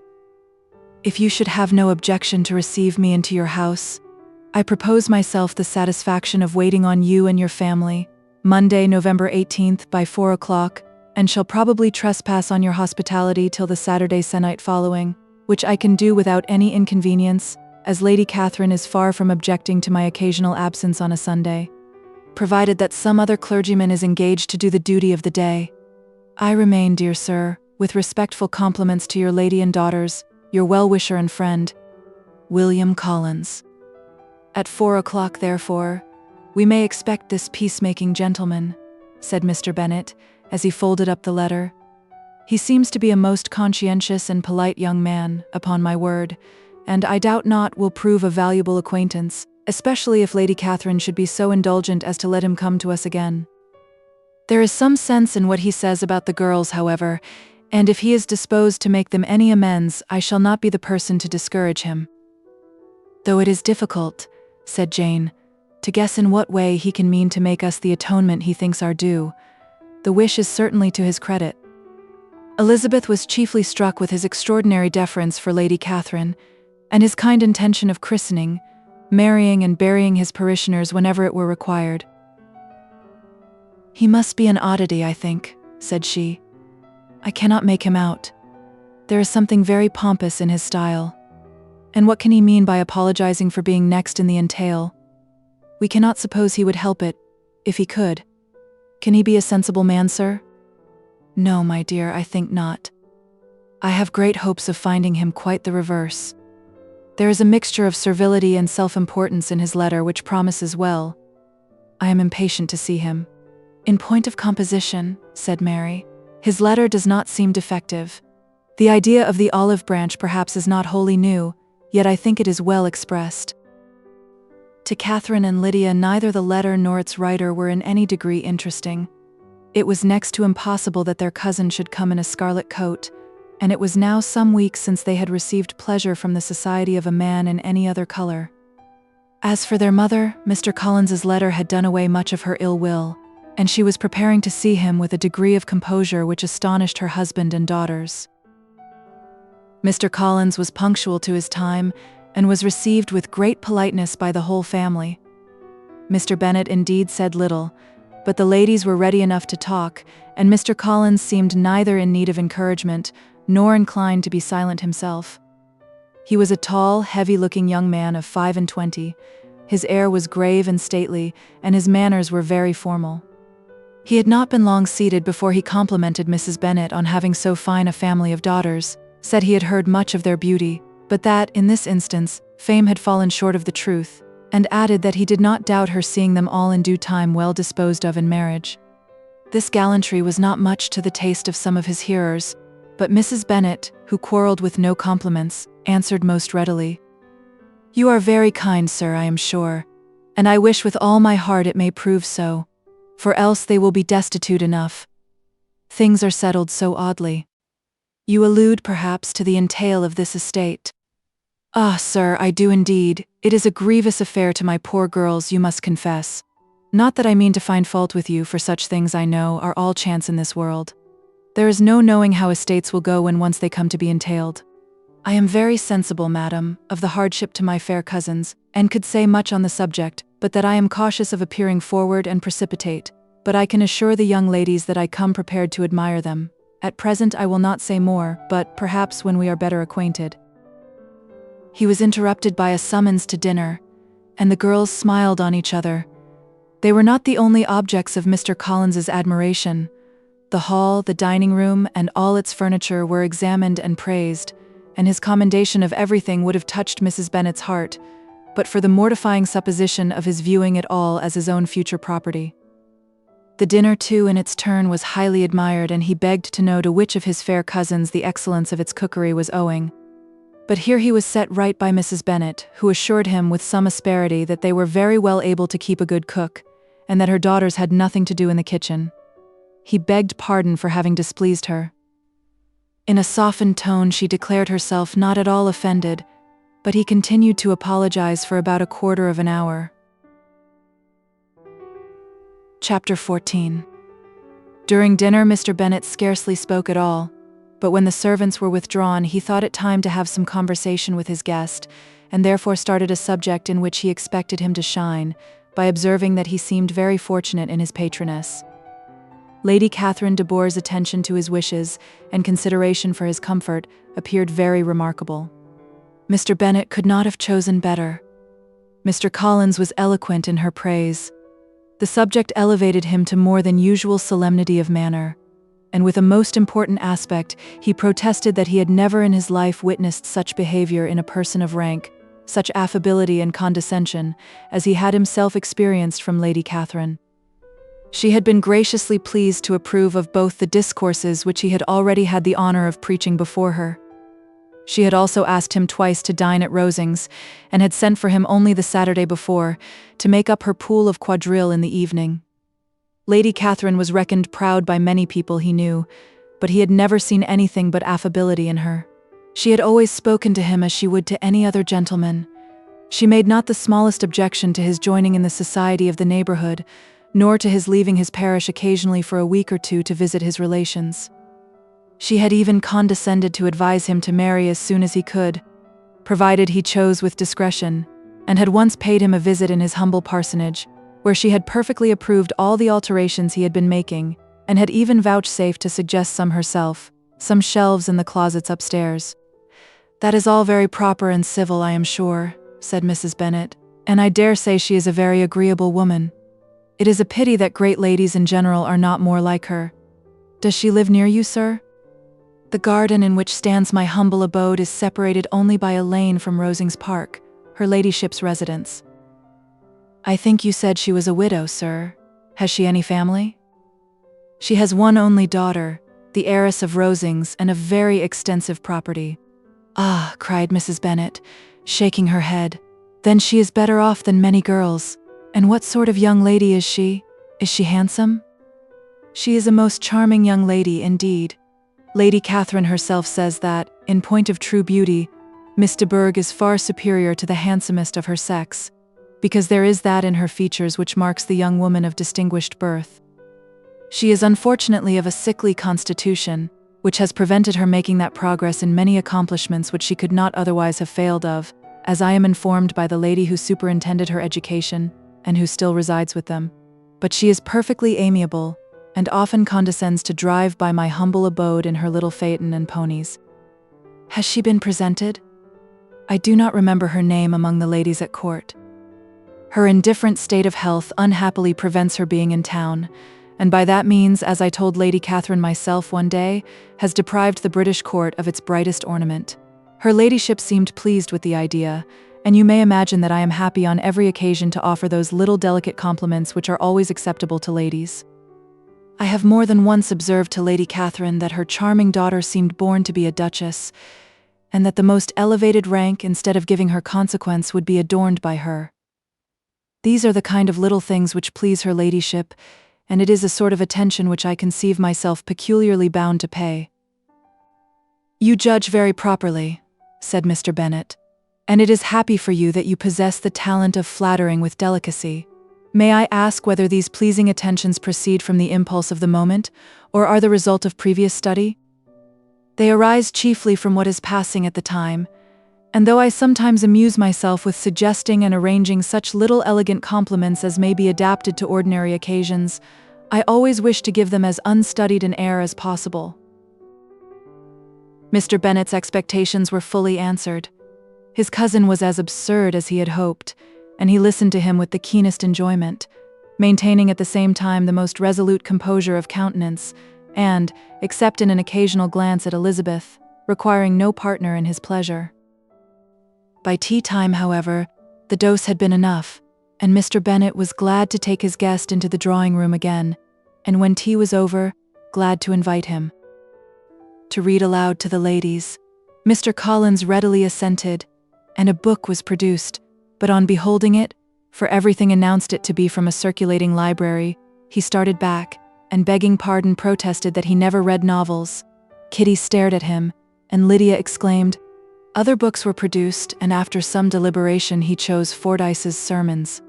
Lydia gaped as he opened the volume, and before he had, with very monotonous solemnity, read 3 pages, she interrupted him with, "Do you know, Mamma, that my Uncle Phillips talks of turning away Richard?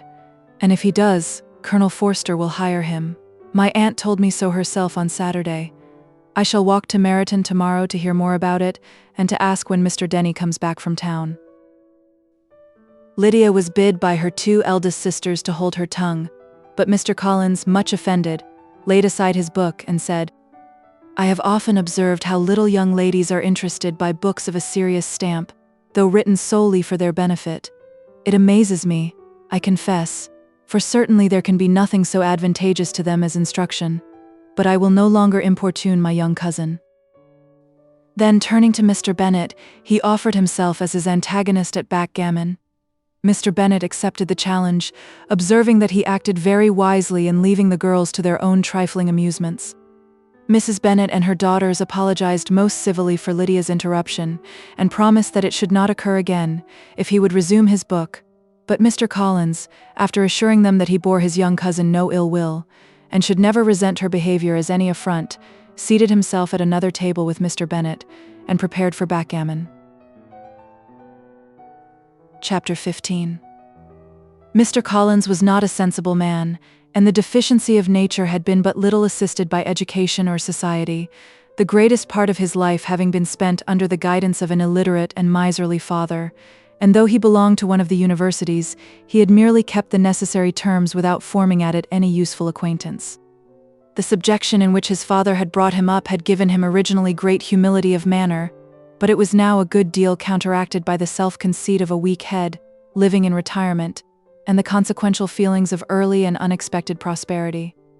A fortunate chance had recommended him to Lady Catherine de Bourgh when the living of Hunsford was vacant, and the respect which he felt for her high rank, and his veneration for her as his patroness, mingling with a very good opinion of himself, of his authority as a clergyman, and his right as a rector, made him altogether a mixture of pride and obsequiousness, self-importance and humility. Having now a good house and a very sufficient income, he intended to marry, and in seeking a reconciliation with the Longbourn family he had a wife in view, as he meant to choose one of the daughters, if he found them as handsome and amiable as they were represented by common report. This was his plan of amends, of atonement, for inheriting their father's estate, and he thought it an excellent one, full of eligibility and suitableness, and excessively generous and disinterested on his own part. His plan did not vary on seeing them. Miss Bennet's lovely face confirmed his views, and established all his strictest notions of what was due to seniority, and for the first evening she was his settled choice.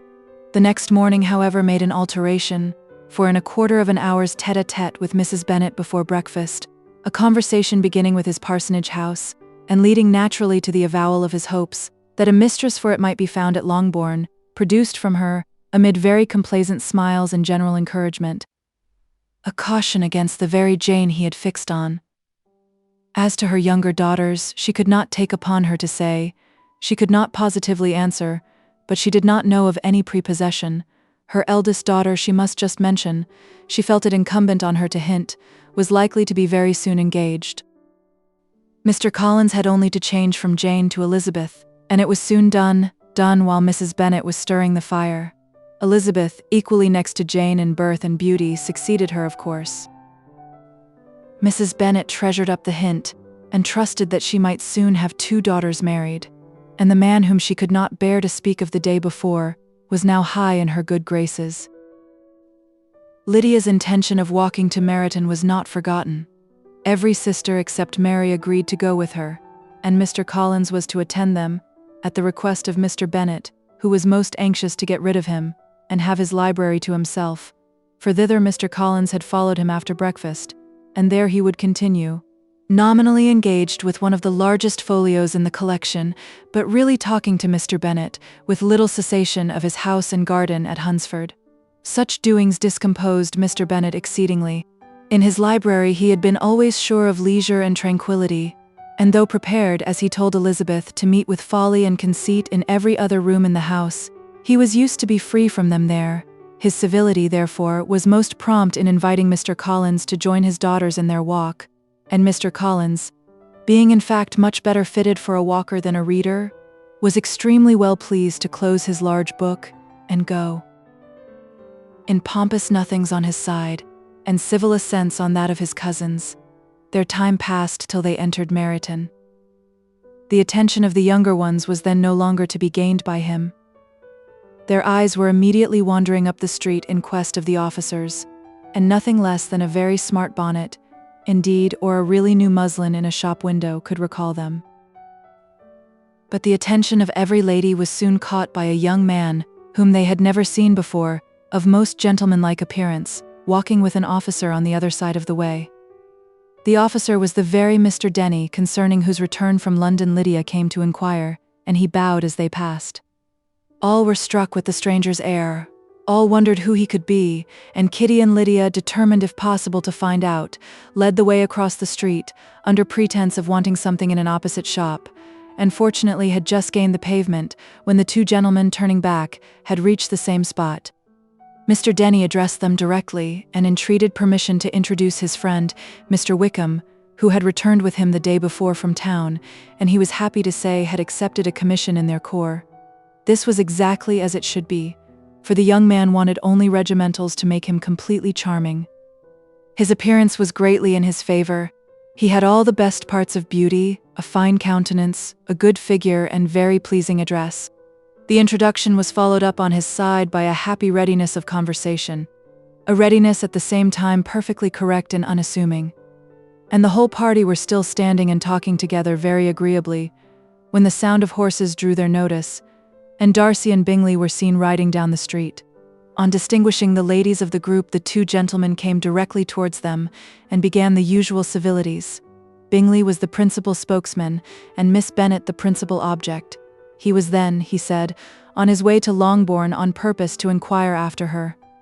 Mr. Darcy corroborated it with a bow, and was beginning to determine not to fix his eyes on Elizabeth when they were suddenly arrested by the sight of the stranger. And Elizabeth, happening to see the countenance of both as they looked at each other, was all astonishment at the effect of the meeting. Both changed color. One looked white, the other red. Mr. Wickham, after a few moments, touched his hat, a salutation which Mr. Darcy just deigned to return. What could be the meaning of it? It was impossible to imagine. It was impossible not to long to know. In another minute Mr. Bingley, but without seeming to have noticed what passed, took leave and rode on with his friend.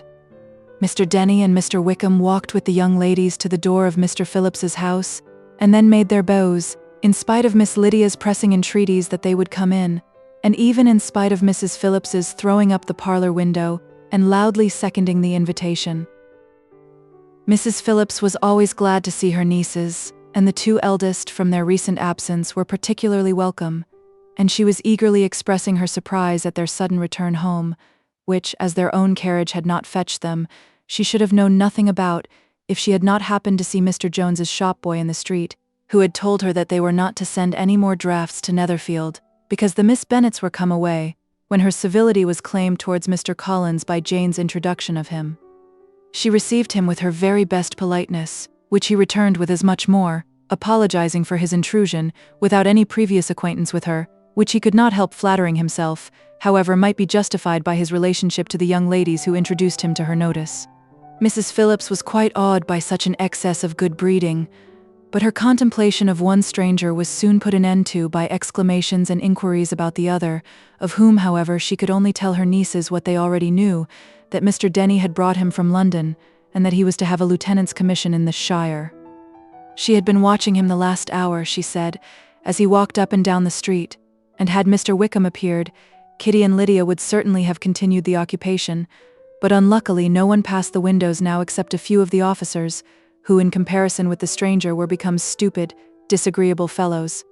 Some of them were to dine with the Phillipses the next day, and their aunt promised to make her husband call on Mr. Wickham, and give him an invitation also, if the family from Longbourn would come in the evening. This was agreed to, and Mrs. Phillips protested that they would have a nice, comfortable, noisy game of lottery tickets, and a little bit of hot supper afterwards. The prospect of such delights was very cheering, and they parted in mutual good spirits. Mr. Collins repeated his apologies in quitting the room, and was assured with unwearying civility that they were perfectly needless. As they walked home, Elizabeth related to Jane what she had seen pass between the two gentlemen, but though Jane would have defended either or both had they appeared to be wrong, she could no more explain such behavior than her sister. Mr. Collins, on his return, highly gratified Mrs. Bennet by admiring Mrs. Phillips's manners and politeness. He protested that, except Lady Catherine and her daughter, he had never seen a more elegant woman, for she had not only received him with the utmost civility, but had even pointedly included him in her invitation for the next evening, although utterly unknown to her before. Something, he supposed, might be attributed to his connection with them, but yet he had never met with so much attention in the whole course of his life. Chapter 16. As no objection was made to the young people's engagement with their aunt, and all Mr. Collins's scruples of leaving Mr. and Mrs. Bennet for a single evening during his visit were most steadily resisted, the coach conveyed him and his 5 cousins at a suitable hour to Meryton, and the girls had the pleasure of hearing, as they entered the drawing-room, that Mr. Wickham had accepted their uncle's invitation, and was then in the house.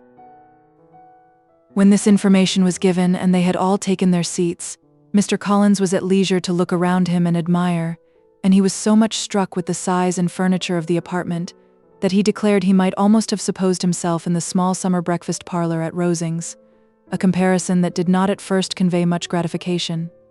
But when Mrs. Phillips understood from him what Rosings was, and who was its proprietor, when she had listened to the description of only one of Lady Catherine's drawing-rooms and found that the chimney-piece alone had cost £800, she felt all the force of the compliment and would hardly have resented a comparison with the housekeeper's room.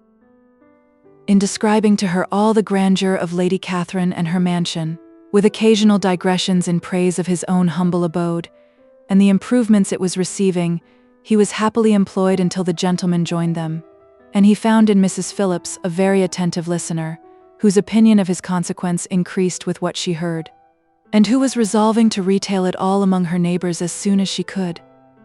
To the girls, who could not listen to their cousin, and who had nothing to do but to wish for an instrument, and examine their own indifferent imitations of china on the mantelpiece, the interval of waiting appeared very long. It was over at last, however. The gentleman did approach, and when Mr. Wickham walked into the room, Elizabeth felt that she had neither been seeing him before, nor thinking of him since, with the smallest degree of unreasonable admiration. The officers of the shire were in general a very creditable, gentlemanlike set, and the best of them were of the present party, but Mr. Wickham was as far beyond them all in person, countenance, air, and walk, as they were superior to the broad-faced, stuffy Uncle Phillips, breathing port wine, who followed them into the room. Mr. Wickham was the happy man towards whom almost every female eye was turned, and Elizabeth was the happy woman by whom he finally seated himself, and the agreeable manner in which he immediately fell into conversation, though it was only on its being a wet night, and on the probability of a rainy season, made her feel that the commonest, dullest, most threadbare topic might be rendered interesting by the skill of the speaker. With such rivals for the notice of the fair as Mr. Wickham and the officers, Mr. Collins seemed to sink into insignificance. To the young ladies he certainly was nothing, but he had still at intervals a kind listener in Mrs. Phillips, and was, by her watchfulness, most abundantly supplied with coffee and muffin. When the card tables were placed, he had an opportunity of obliging her, in return, by sitting down to whist. "I know little of the game at present," said he, "but I shall be glad to improve myself, for in my situation of life, Mrs. Phillips was very thankful for his compliance, but could not wait for his reason." Mr. Wickham did not play at whist, and with ready delight was he received at the other table between Elizabeth and Lydia. At first there seemed danger of Lydia's engrossing him entirely, for she was a most determined talker. But being likewise extremely fond of lottery tickets, she soon grew too much interested in the game, too eager in making bets and exclaiming after prizes, to have attention for anyone in particular. Allowing for the common demands of the game, Mr. Wickham was therefore at leisure to talk to Elizabeth, and she was very willing to hear him, though what she chiefly wished to hear she could not hope to be told, the history of his acquaintance with Mr. Darcy. She dared not even mention that gentleman. Her curiosity, however, was unexpectedly relieved. Mr. Wickham began the subject himself. He inquired how far Netherfield was from Meryton, and after receiving her answer, asked in a hesitating manner how long Mr. Darcy had been staying there. "About a month," said Elizabeth, and then, unwilling to let the subject drop, added, "He is a man of very large property in Derbyshire, I understand." "Yes," replied Wickham. "His estate there is a noble one, a clear 10,000 per annum.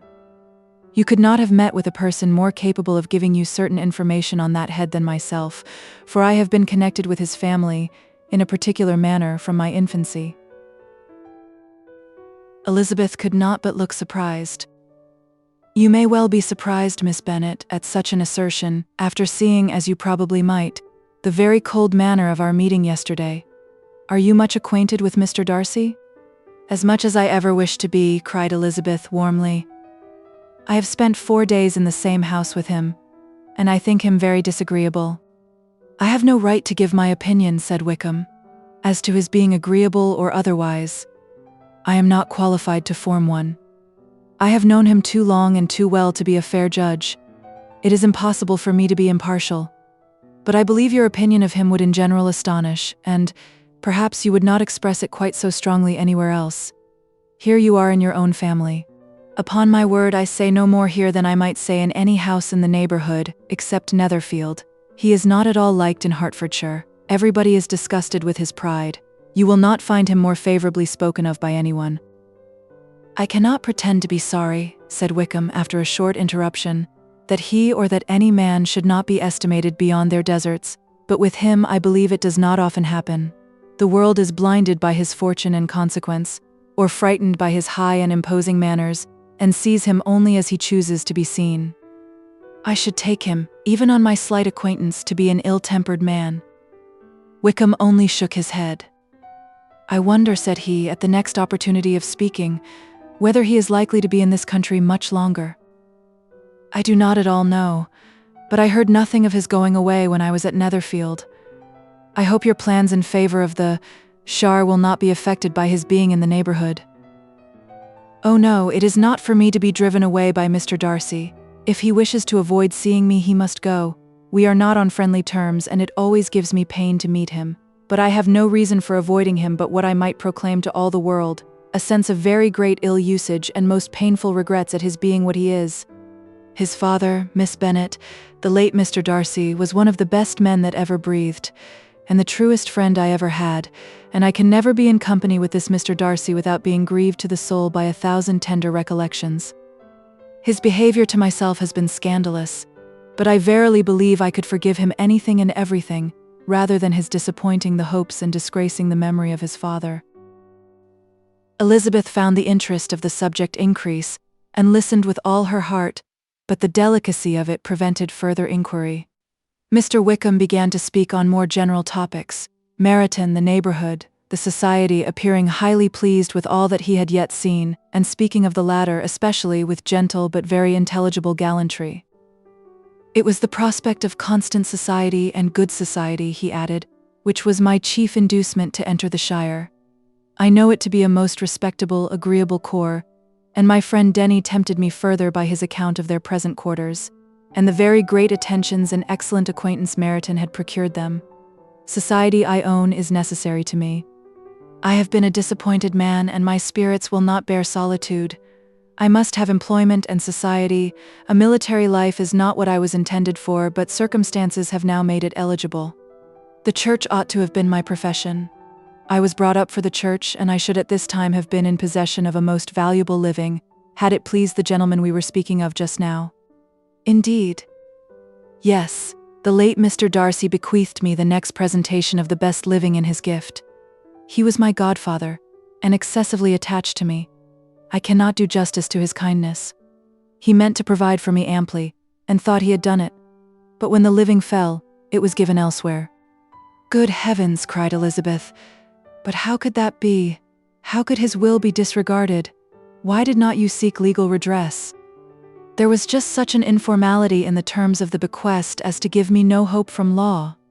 A man of honor could not have doubted the intention, but Mr. Darcy chose to doubt it or to treat it as a merely conditional recommendation, and to assert that I had forfeited all claim to it by extravagance, imprudence, in short, anything or nothing.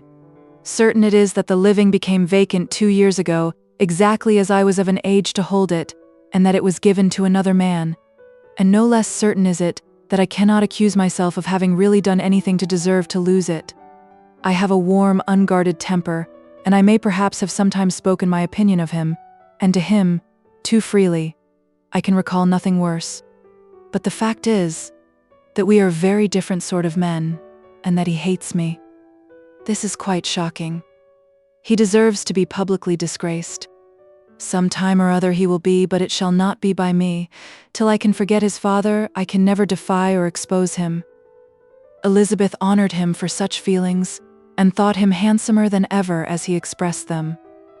"But what," said she, after a pause, "can have been his motive? What can have induced him to behave so cruelly? A thorough, determined dislike of me, a dislike which I cannot but attribute in some measure to jealousy. Had the late Mr. Darcy liked me less, his son might have borne with me better, but his father's uncommon attachment to me irritated him, I believe, very early in life. He had not a temper to bear the sort of competition in which we stood, the sort of preference which was often given me. I had not thought Mr. Darcy so bad as this, though I have never liked him. I had not thought so very ill of him. I had supposed him to be despising his fellow creatures in general, but did not suspect him of descending to such malicious revenge, such injustice, such inhumanity as this." After a few minutes' reflection, however, she continued, "I do remember his boasting one day, at Netherfield, of the implacability of his resentments, of his having an unforgiving temper. His disposition must be dreadful." "I will not trust myself on the subject," replied Wickham. "I can hardly be just to him." Elizabeth was again deep in thought, and after a time exclaimed, "To treat in such a manner the godson, the friend, the favourite of his father," she could have added, "a young man too, like you, whose very countenance may vouch for your being amiable," but she contented herself with, "and one too, who had probably been his own companion from childhood, connected together, as I think you said, in the closest manner. We were born in the same parish, within the same park. The greatest part of our youth was passed together, inmates of the same house, sharing the same amusements, objects of the same parental care.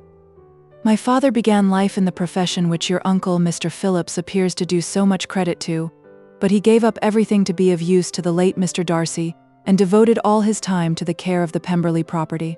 He was most highly esteemed by Mr. Darcy, a most intimate, confidential friend.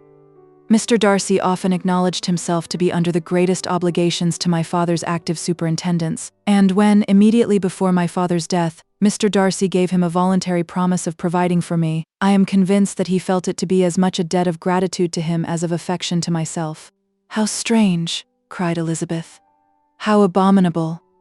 I wonder that the very pride of this Mr. Darcy has not made him just to you, if from no better motive that he should not have been too proud to be dishonest, for dishonesty I must call it." "It is wonderful," replied Wickham, "for almost all his actions may be traced to pride, and pride has often been his best friend.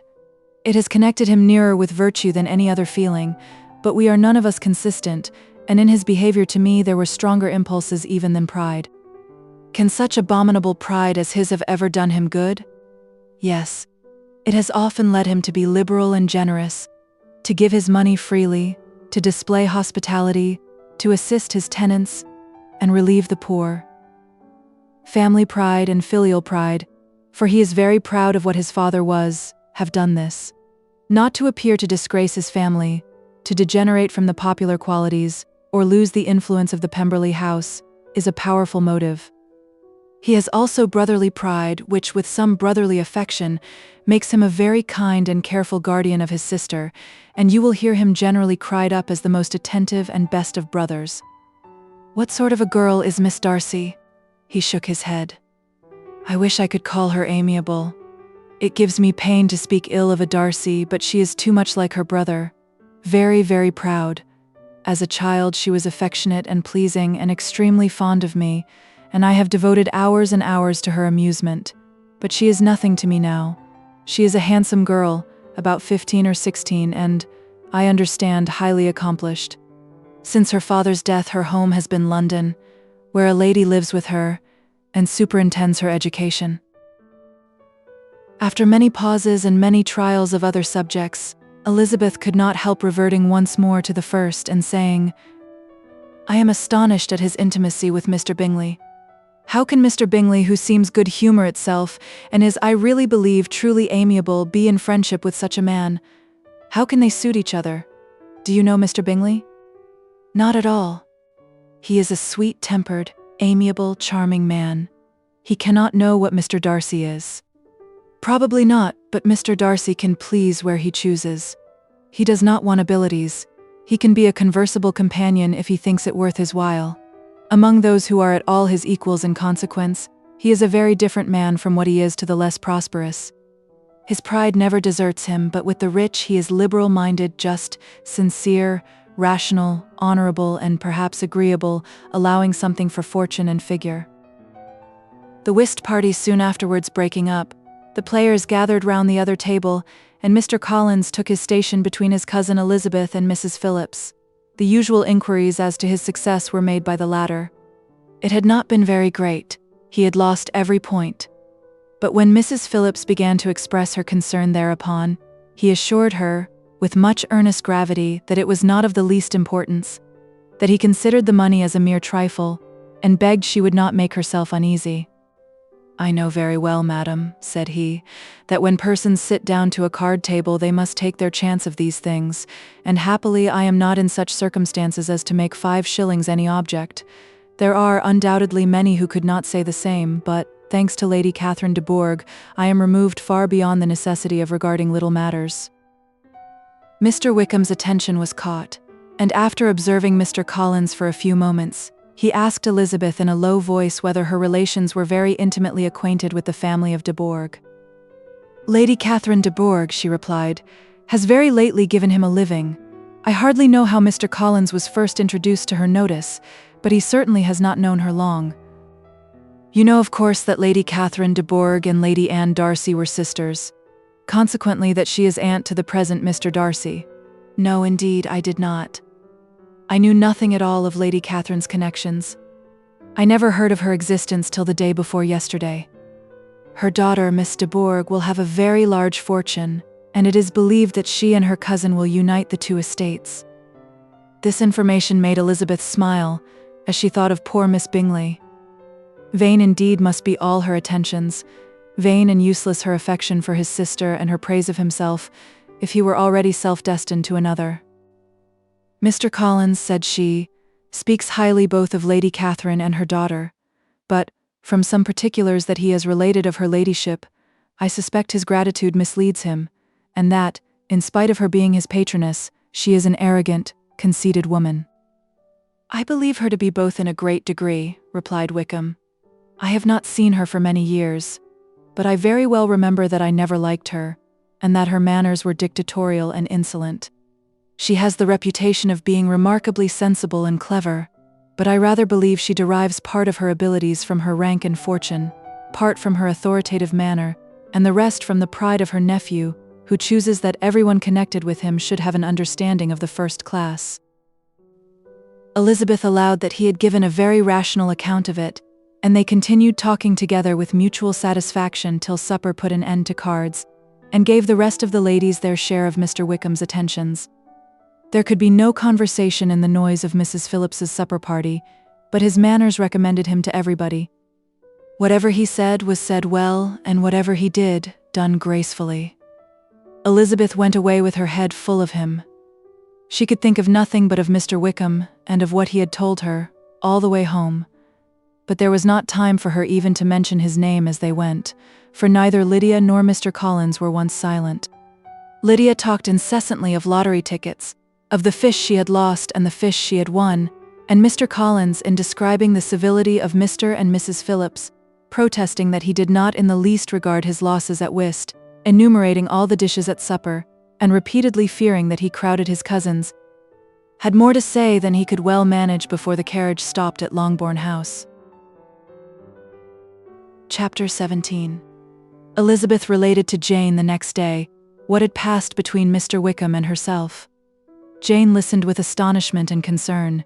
She knew not how to believe that Mr. Darcy could be so unworthy of Mr. Bingley's regard, and yet it was not in her nature to question the veracity of a young man of such amiable appearance as Wickham. The possibility of his having really endured such unkindness was enough to interest all her tender feelings, and nothing therefore remained to be done but to think well of them both, to defend the conduct of each, and throw into the account of accident or mistake whatever could not be otherwise explained. "They have both," said she, "been deceived, I dare say, in some way or other of which we can form no idea. Interested people have perhaps misrepresented each to the other.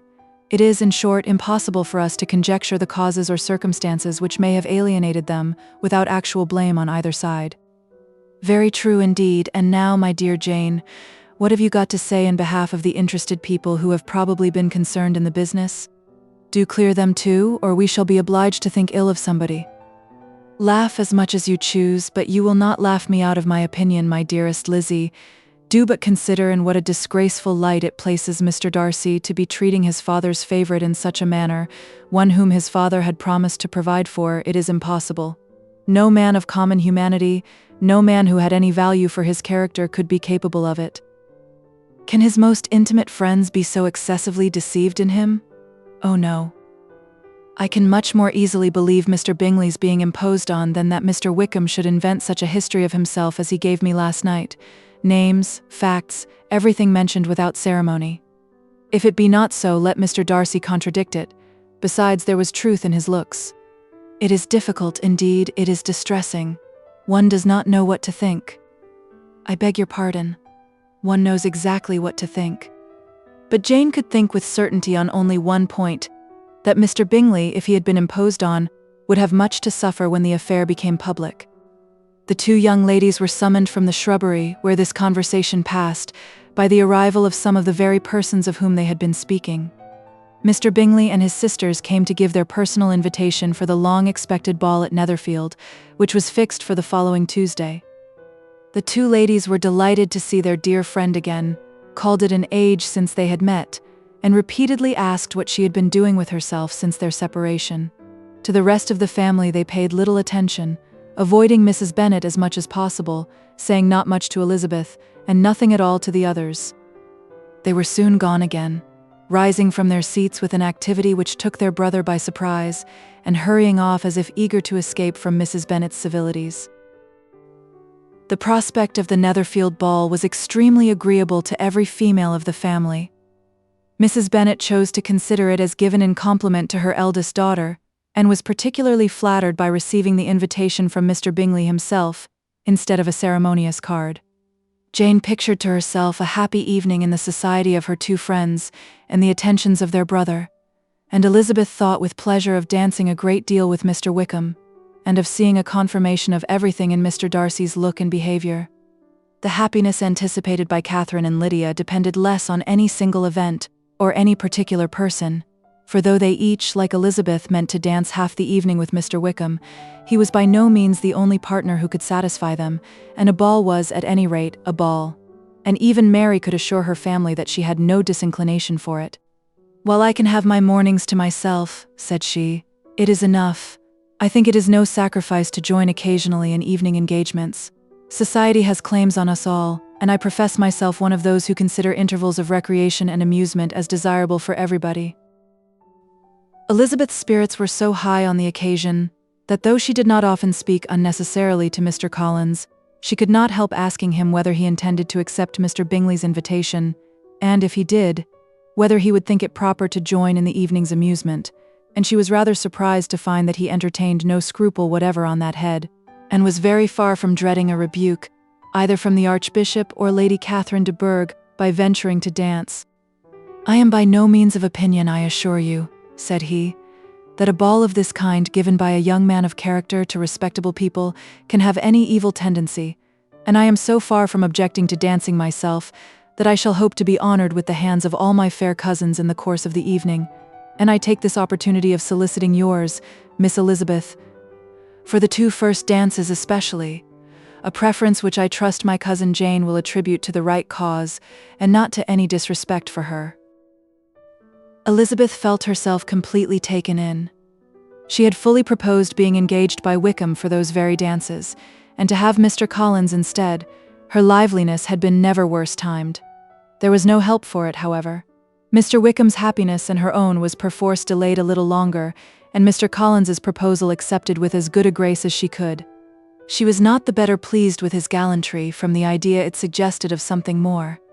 It now first struck her that she was selected from among her sisters as worthy of being the mistress of Hunsford Parsonage, and of assisting to form a quadrille table at Rosings, in the absence of more eligible visitors. The idea soon reached to conviction as she observed his increasing civilities towards herself, and heard his frequent attempt at a compliment on her wit and vivacity, and though more astonished than gratified herself by this effect of her charms, it was not long before her mother gave her to understand that the probability of their marriage was exceedingly agreeable to her. Elizabeth, however, did not choose to take the hint, being well aware that a serious dispute must be the consequence of any reply.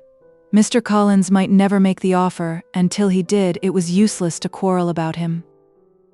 If there had not been a Netherfield ball to prepare for and talk of, the younger Miss Bennets would have been in a pitiable state at this time, for from the day of the invitation to the day of the ball, there was such a succession of rain as prevented their walking to Meryton once. No aunt, no officers, no news could be sought after, the very shoe roses for Netherfield were got by proxy. Even Elizabeth might have found some trial of her patience in weather, which totally suspended the improvement of her acquaintance with Mr. Wickham.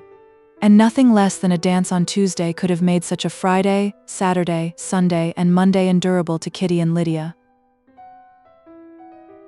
Chapter 18. Till Elizabeth entered the drawing-room at Netherfield, and looked in vain for Mr. Wickham among the cluster of redcoats there assembled, a doubt of his being present had never occurred to her. The certainty of meeting him had not been checked by any of those recollections that might not unreasonably have alarmed her. She had dressed with more than usual care, and prepared in the highest spirits for the conquest of all that remained unsubdued of his heart, trusting that it was not more than might be won in the course of the evening. But in an instant arose the dreadful suspicion of his being purposely omitted, for Mr. Darcy's pleasure, in the Bingleys' invitation to the officers.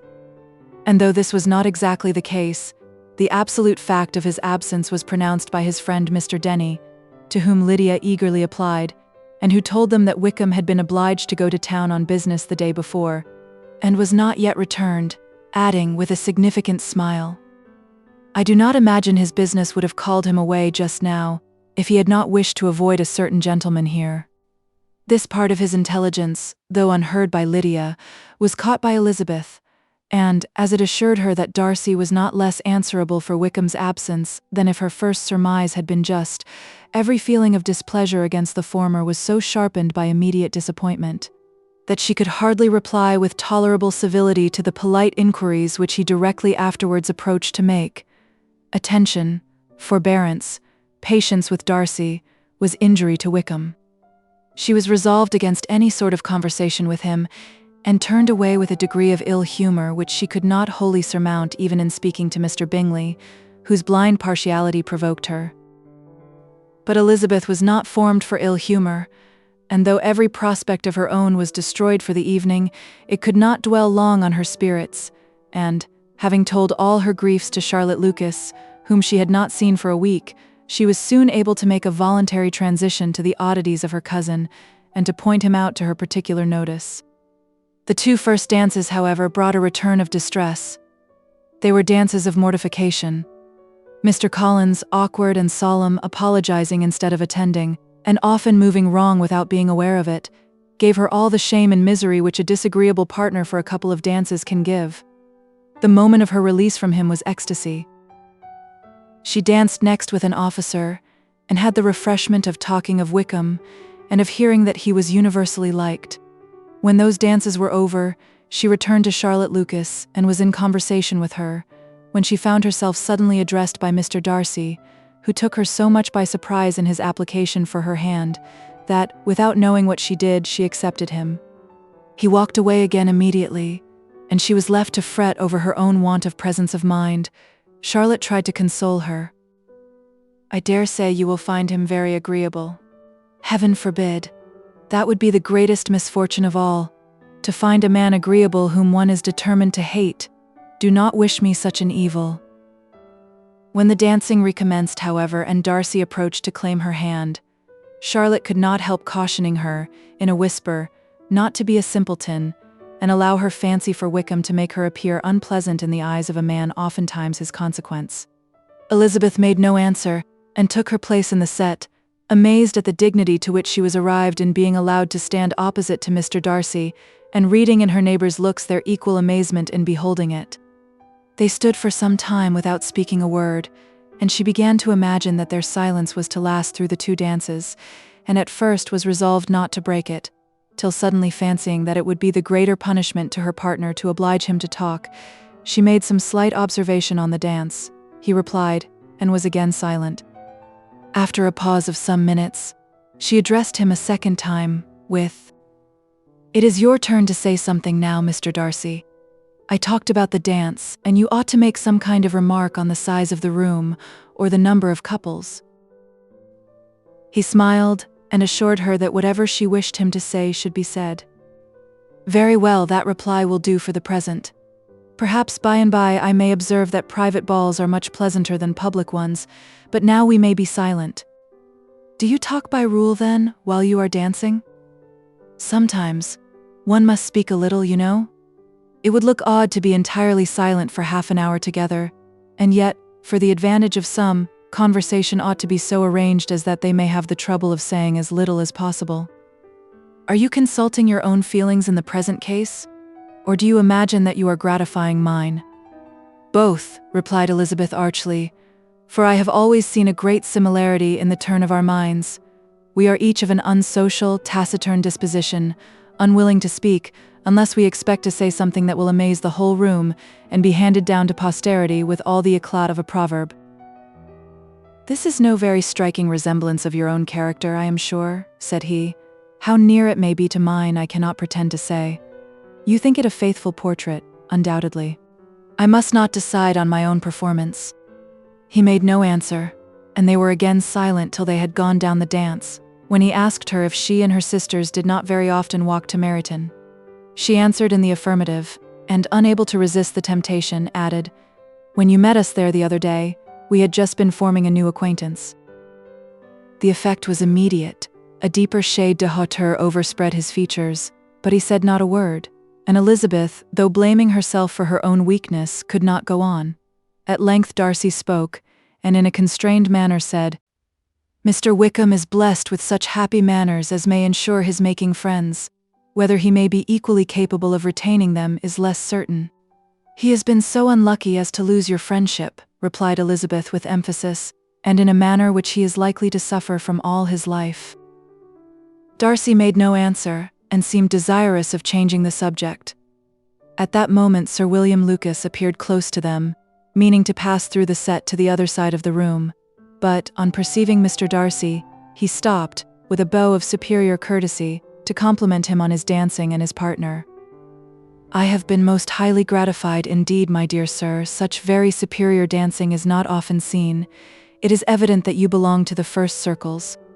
Allow me to say, however, that your fair partner does not disgrace you, and that I must hope to have this pleasure often repeated, especially when a certain desirable event, my dear Miss Eliza," glancing at her sister in Bingley, "shall take place.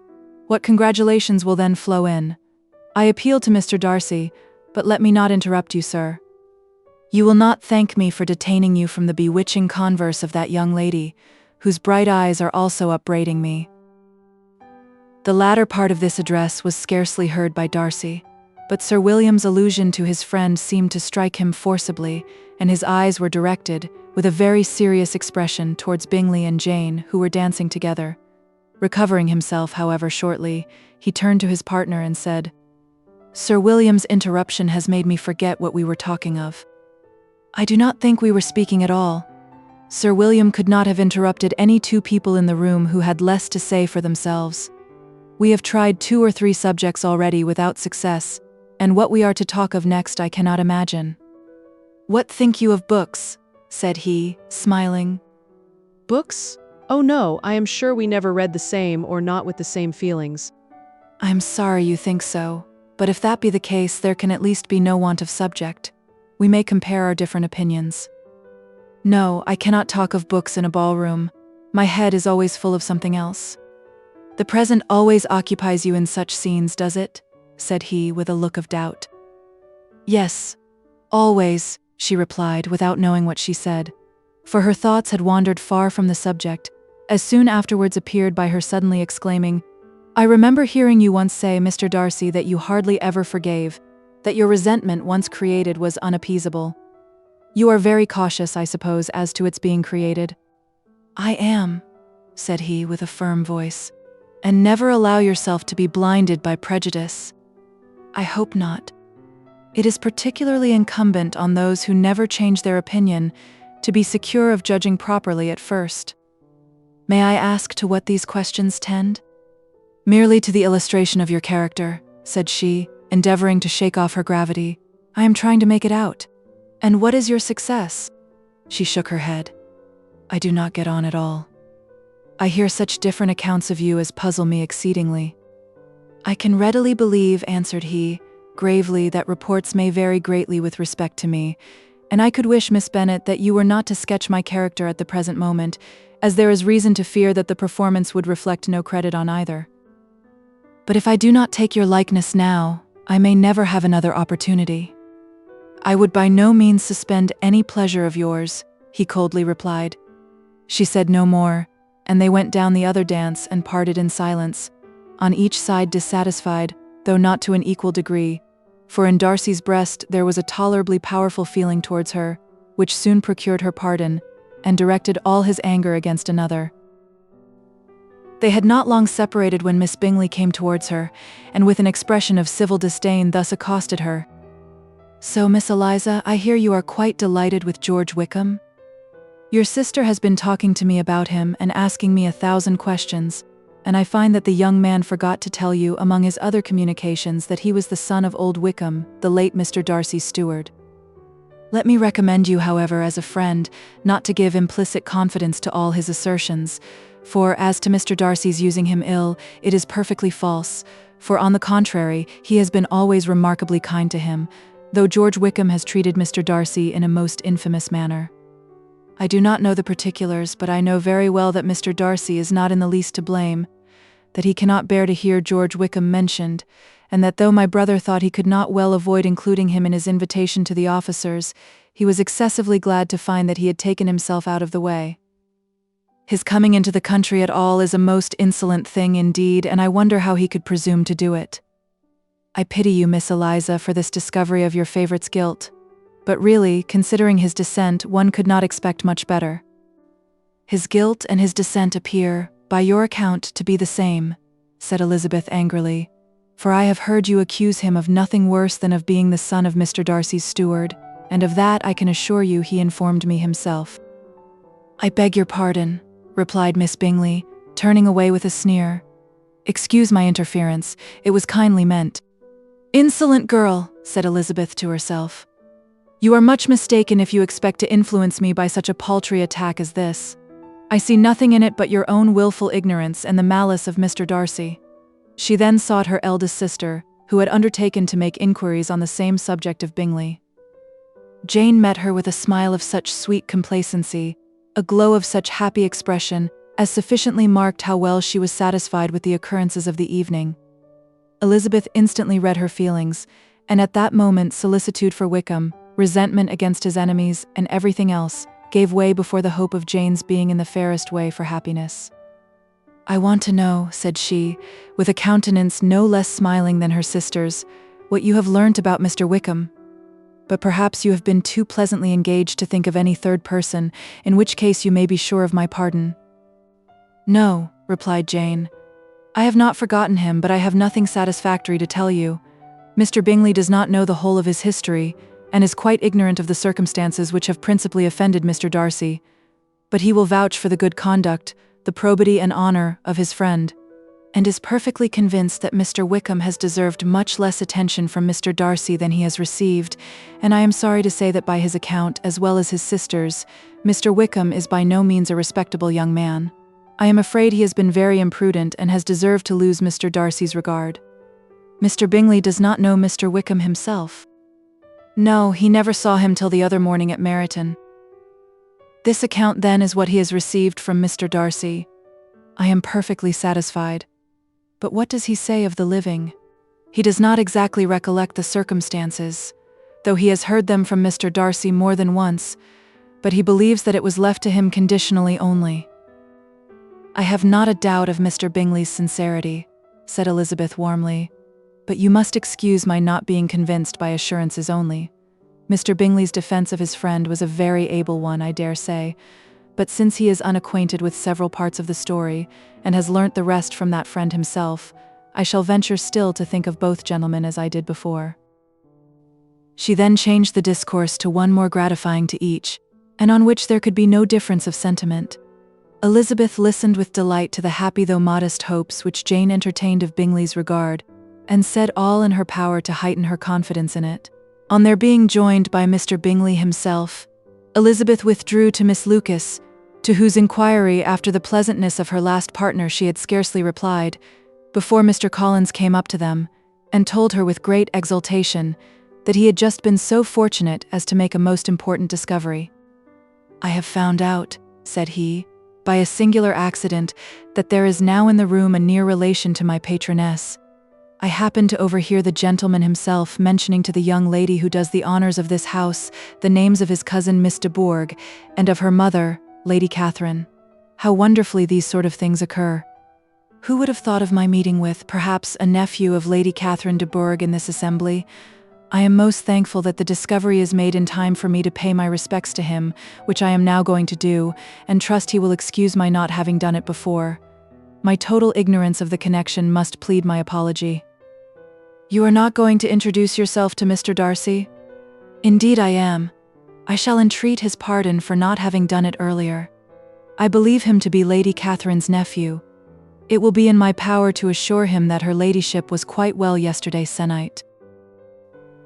Elizabeth tried hard to dissuade him from such a scheme, assuring him that Mr. Darcy would consider his addressing him without introduction as an impertinent freedom, rather than a compliment to his aunt, that it was not in the least necessary there should be any notice on either side, and that if it were, it must belong to Mr. Darcy, the superior in consequence, to begin the acquaintance. Mr. Collins listened to her with the determined air of following his own inclination, and when she ceased speaking, replied thus: "My dear Miss Elizabeth, I have the highest opinion in the world of your excellent judgment in all matters within the scope of your understanding, but permit me to say that there must be a wide difference between the established forms of ceremony amongst the laity and those which regulate the clergy, for give me leave to observe that I consider the clerical office as equal in point of dignity with the highest rank in the kingdom, provided that a proper humility of behaviour is at the same time maintained. You must therefore allow me to follow the dictates of my conscience on this occasion, which lead me to perform what I look on as a point of duty. Pardon me for neglecting to profit by your advice, which on every other subject shall be my constant guide, though in the case before us I consider myself more fitted by education and habitual study to decide on what is right than a young lady like yourself."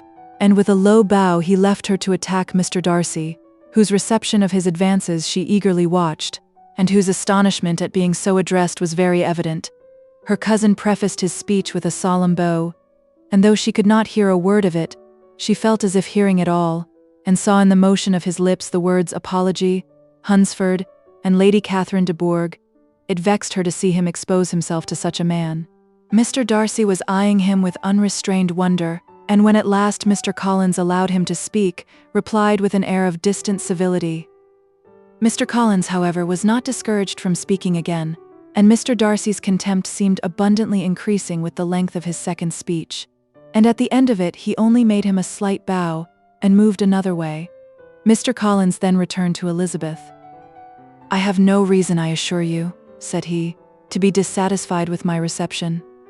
Mr. Darcy seemed much pleased with the attention. He answered me with the utmost civility, and even paid me the compliment of saying that he was so well convinced of Lady Catherine's discernment as to be certain she could never bestow a favour unworthily. It was really a very handsome thought. Upon the whole, I am much pleased with him. As Elizabeth had no longer any interest of her own to pursue, she turned her attention almost entirely on her sister and Mr. Bingley, and the train of agreeable reflections which her observations gave birth to made her perhaps almost as happy as Jane. She saw her in idea settled in that very house, in all the felicity which a marriage of true affection could bestow, and she felt capable, under such circumstances, of endeavouring even to like Bingley's two sisters. Her mother's thoughts she plainly saw were bent the same way, and she determined not to venture near her, lest she might hear too much. When they sat down to supper, therefore, she considered it a most unlucky perverseness which placed them within one of each other, and deeply was she vexed to find that her mother was talking to that one person, Lady Lucas, freely, openly, and of nothing else but of her expectation that Jane would be soon married to Mr. Bingley. It was an animating subject, and Mrs. Bennet seemed incapable of fatigue while enumerating the advantages of the match. His being such a charming young man, and so rich, and living but 3 miles from them, were the first points of self-gratulation. And then it was such a comfort to think how fond the two sisters were of Jane, and to be certain that they must desire the connection as much as she could do. It was, moreover, such a promising thing for her younger daughters, as Jane's marrying so greatly must throw them in the way of other rich men, and lastly, it was so pleasant at her time of life to be able to consign her single daughters to the care of their sister, that she might not be obliged to go into company more than she liked. It was necessary to make this circumstance a matter of pleasure, because on such occasions it is the etiquette, but no one was less likely than Mrs. Bennet to find comfort in staying at home at any period of her life. She concluded with many good wishes that Lady Lucas might soon be equally fortunate, though evidently and triumphantly believing there was no chance of it. In vain did Elizabeth endeavour to check the rapidity of her mother's words, or persuade her to describe her felicity in a less audible whisper, for to her inexpressible vexation she could perceive that the chief of it was overheard by Mr. Darcy, who sat opposite to them. Her mother only scolded her for being nonsensical. "What is Mr. Darcy to me, pray, that I should be afraid of him? I am sure we owe him no such particular civility as to be obliged to say nothing he may not like to hear. For heaven's sake, madam, speak lower. What advantage can it be to you to offend Mr. Darcy? You will never recommend yourself to his friend by so doing." Nothing that she could say, however, had any influence. Her mother would talk of her views in the same intelligible tone. Elizabeth blushed and blushed again with shame and vexation. She could not help frequently glancing her eye at Mr. Darcy, though every glance convinced her of what she dreaded, for though he was not always looking at her mother, she was convinced that his attention was invariably fixed by her. The expression of his face changed gradually from indignant contempt to a composed and steady gravity. At length, however, Mrs. Bennet had no more to say, and Lady Lucas, who had been long yawning at the repetition of delights which she saw no likelihood of sharing, was left to the comforts of cold ham and chicken.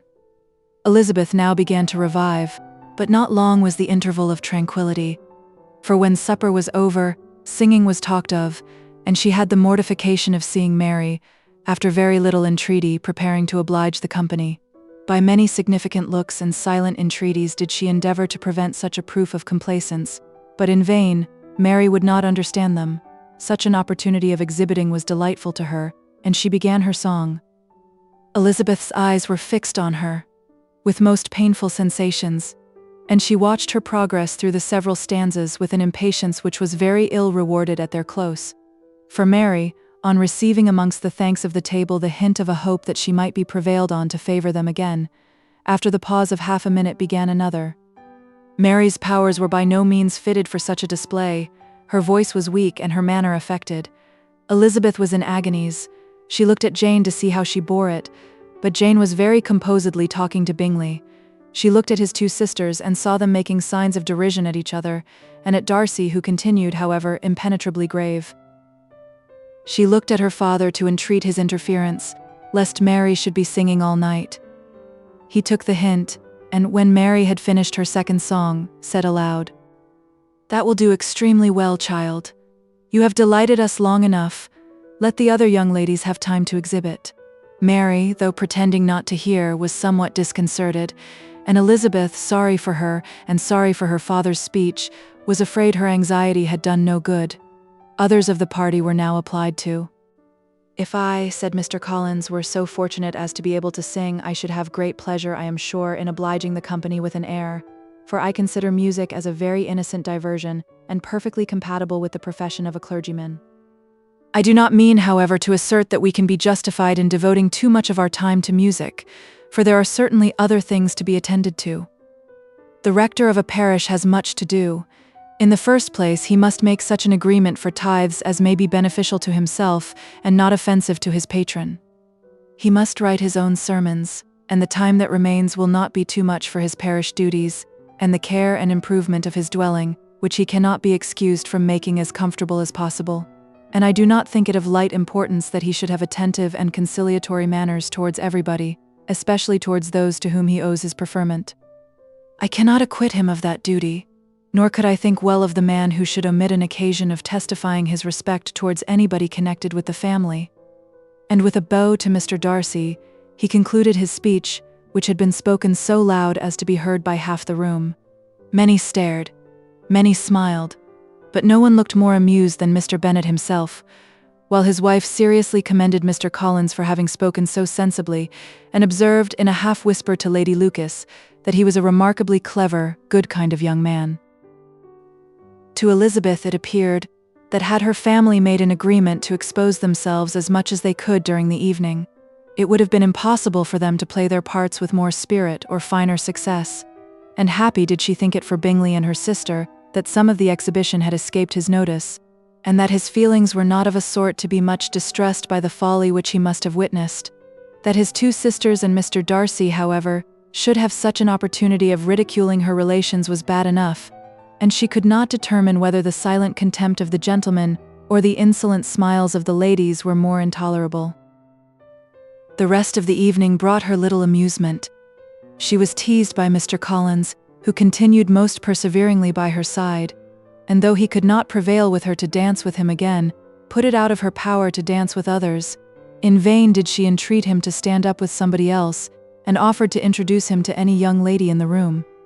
He assured her that, as to dancing, he was perfectly indifferent to it, that his chief object was, by delicate attentions, to recommend himself to her, and that he should therefore make a point of remaining close to her the whole evening. There was no arguing upon such a project. She owed her greatest relief to her friend Miss Lucas, who often joined them, and good-naturedly engaged Mr. Collins's conversation to herself. She was at least free from the offence of Mr. Darcy's further notice. Though often standing within a very short distance of her, quite disengaged, he never came near enough to speak. She felt it to be the probable consequence of her allusions to Mr. Wickham, and rejoiced in it. The Longbourn party were the last of all the company to depart, and by a manoeuvre of Mrs. Bennet had to wait for their carriage a quarter of an hour after everybody else was gone, which gave them time to see how heartily they were wished away by some of the family. Mrs. Hurst and her sister scarcely opened their mouths except to complain of fatigue, and were evidently impatient to have the house to themselves. They repulsed every attempt of Mrs. Bennet at conversation, and by so doing, threw a languor over the whole party, which was very little relieved by the long speeches of Mr. Collins, who was complimenting Mr. Bingley and his sisters on the elegance of their entertainment, and the hospitality and politeness which had marked their behaviour to their guests. Darcy said nothing at all. Mr. Bennet, in equal silence, was enjoying the scene. Mr. Bingley and Jane were standing together a little detached from the rest, and talked only to each other. Elizabeth preserved as steady a silence as either Mrs. Hurst or Miss Bingley, and even Lydia was too much fatigued to utter more than the occasional exclamation of "Lord, how tired I am," accompanied by a violent yawn. When at length they arose to take leave, Mrs. Bennet was most pressingly civil in her hope of seeing the whole family soon at Longbourn, and addressed herself particularly to Mr. Bingley, to assure him how happy he would make them by eating a family dinner with them at any time, without the ceremony of a formal invitation. Bingley was all grateful pleasure, and he readily engaged for taking the earliest opportunity of waiting on her after his return from London, whither he was obliged to go the next day for a short time. Mrs. Bennet was perfectly satisfied, and quitted the house under the delightful persuasion that, allowing for the necessary preparations of settlements, new carriages and wedding clothes, she should undoubtedly see her daughter settled at Netherfield in the course of 3 or 4 months. Of having another daughter married to Mr. Collins she thought with equal certainty, and with considerable though not equal pleasure. Elizabeth was the least dear to her of all her children, and though the man and the match were quite good enough for her, the worth of each was eclipsed by Mr. Bingley in Netherfield. Chapter 19. The next day opened a new scene at Longbourn. Mr. Collins made his declaration in form, having resolved to do it without loss of time, as his leave of absence extended only to the following Saturday, and having no feelings of diffidence to make it distressing to himself even at the moment, he set about it in a very orderly manner, with all the observances which he supposed a regular part of the business. On finding Mrs. Bennet, Elizabeth, and one of the younger girls together, soon after breakfast he addressed the mother in these words: "May I hope, madam, for your interest with your fair daughter Elizabeth, when I solicit for the honor of a private audience with her in the course of this morning?" Before Elizabeth had time for anything but a blush of surprise, Mrs. Bennet instantly answered, "Oh dear, yes, certainly. I am sure Lizzie will be very happy. I am sure she can have no objection. Come, Kitty, I want you upstairs." and gathering her work together, she was hastening away, when Elizabeth called out, "Dear ma'am, do not go. I beg you will not go. Mr. Collins must excuse me. He can have nothing to say to me that anybody need not hear. I am going away myself." "No, no, nonsense, Lizzie. I desire you will stay where you are." And upon Elizabeth's seeming really with vexed and embarrassed looks about to escape, she added, "Lizzie, I insist upon your staying and hearing Mr. Collins." Elizabeth would not oppose such an injunction, and a moment's consideration making her also sensible that it would be wisest to get it over as soon and as quietly as possible, she sat down again and tried to conceal by incessant employment the feelings which were divided between distress and diversion. Mrs. Bennet and Kitty walked off, and as soon as they were gone, Mr. Collins began. "Believe me, my dear Miss Elizabeth, that your modesty, so far from doing you any disservice, rather adds to your other perfections.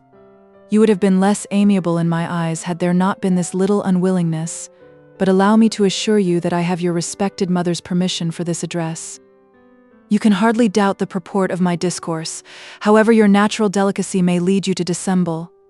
My attentions have been too marked to be mistaken.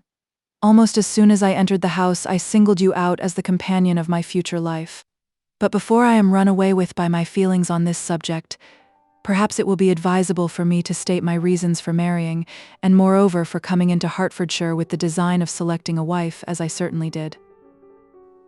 The idea of Mr. Collins, with all his solemn composure, being run away with by his feelings, made Elizabeth so near laughing that she could not use the short pause he allowed in any attempt to stop him farther, and he continued, "My reasons for marrying are, first, that I think it a right thing for every clergyman in easy circumstances, like myself, to set the example of matrimony in his parish. Secondly, that I am convinced it will add very greatly to my happiness. And thirdly, which perhaps I ought to have mentioned earlier, that it is the particular advice and recommendation of the very noble lady whom I have the honor of calling patroness. Twice has she condescended to give me her opinion, unasked too, on this subject, and it was but the very Saturday night before I left Hunsford, between our pools at quadrille, while Mrs. Jenkinson was arranging Miss de Bourgh's footstool, that she said, 'Mr. Collins, you must marry. A clergyman like you must marry. Choose properly. Choose a gentlewoman for my sake and for your own. Let her be an active, useful sort of person, not brought up high, but able to make a small income go a good way. This is my advice. Find such a woman as soon as you can, bring her to Hunsford, and I will visit her. Allow me, by the way, to observe, my fair cousin, that I do not reckon the notice and kindness of Lady Catherine de Bourgh as among the least of the advantages in my power to offer. You will find her manners beyond anything I can describe, and your wit and vivacity, I think, must be acceptable to her, especially when tempered with the silence and respect which her rank will inevitably excite. Thus much for my general intention in favor of matrimony. It remains to be told why my views were directed to Longbourn instead of my own neighborhood, where I assure you there are many amiable young women. But the fact is, that being as I am to inherit this estate after the death of your honored father, who however may live many years longer, I could not satisfy myself without resolving to choose a wife from among his daughters, that the loss to them might be as little as possible when the melancholy event takes place, which, however, as I have already said, may not be for several years. This has been my motive, my fair cousin, and I flatter myself it will not sink me in your esteem. And now nothing remains for me but to assure you in the most animated language of the violence of my affection. To fortune I am perfectly indifferent, and shall make no demand of that nature on your father, since I am well aware that it could not be complied with, and that £1,000 and the 4 per cents, which will not be yours till after your mother's decease, is all that you may ever be entitled to. On that head, therefore, I shall be uniformly silent, and you may assure yourself that no ungenerous reproach shall ever pass my lips when we are married." It was absolutely necessary to interrupt him now. "You are too hasty, sir," she cried. "You forget that I have made no answer. Let me do it without further loss of time. Accept my thanks for the compliment you are paying me. I am very sensible of the honor of your proposals, but it is impossible for me to do otherwise than decline them." "I am not now to learn," replied Mr. Collins, with a formal wave of the hand, "that it is usual with young ladies to reject the addresses of the man whom they secretly mean to accept, when he first applies for their favor, and that sometimes the refusal is repeated a second or even a third time. I am therefore by no means discouraged by what you have just said, and shall hope to lead you to the altar ere long." "Upon my word, sir," cried Elizabeth, "your hope is rather an extraordinary one after my declaration. I do assure you that I am not one of those young ladies, if such young ladies there are, who are so daring as to risk their happiness on the chance of being asked a second time. I am perfectly serious in my refusal. You could not make me happy, and I am convinced that I am the last woman in the world who would make you so.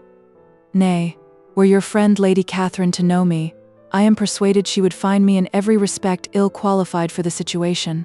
"Were it certain that Lady Catherine would think so," said Mr. Collins very gravely, "but I cannot imagine that her ladyship would at all disapprove of you, and you may be certain that when I have the honor of seeing her again I shall speak in the highest terms of your modesty, economy, and other amiable qualifications." "Indeed, Mr. Collins, all praise of me will be unnecessary. You must give me leave to judge for myself, and pay me the compliment of believing what I say.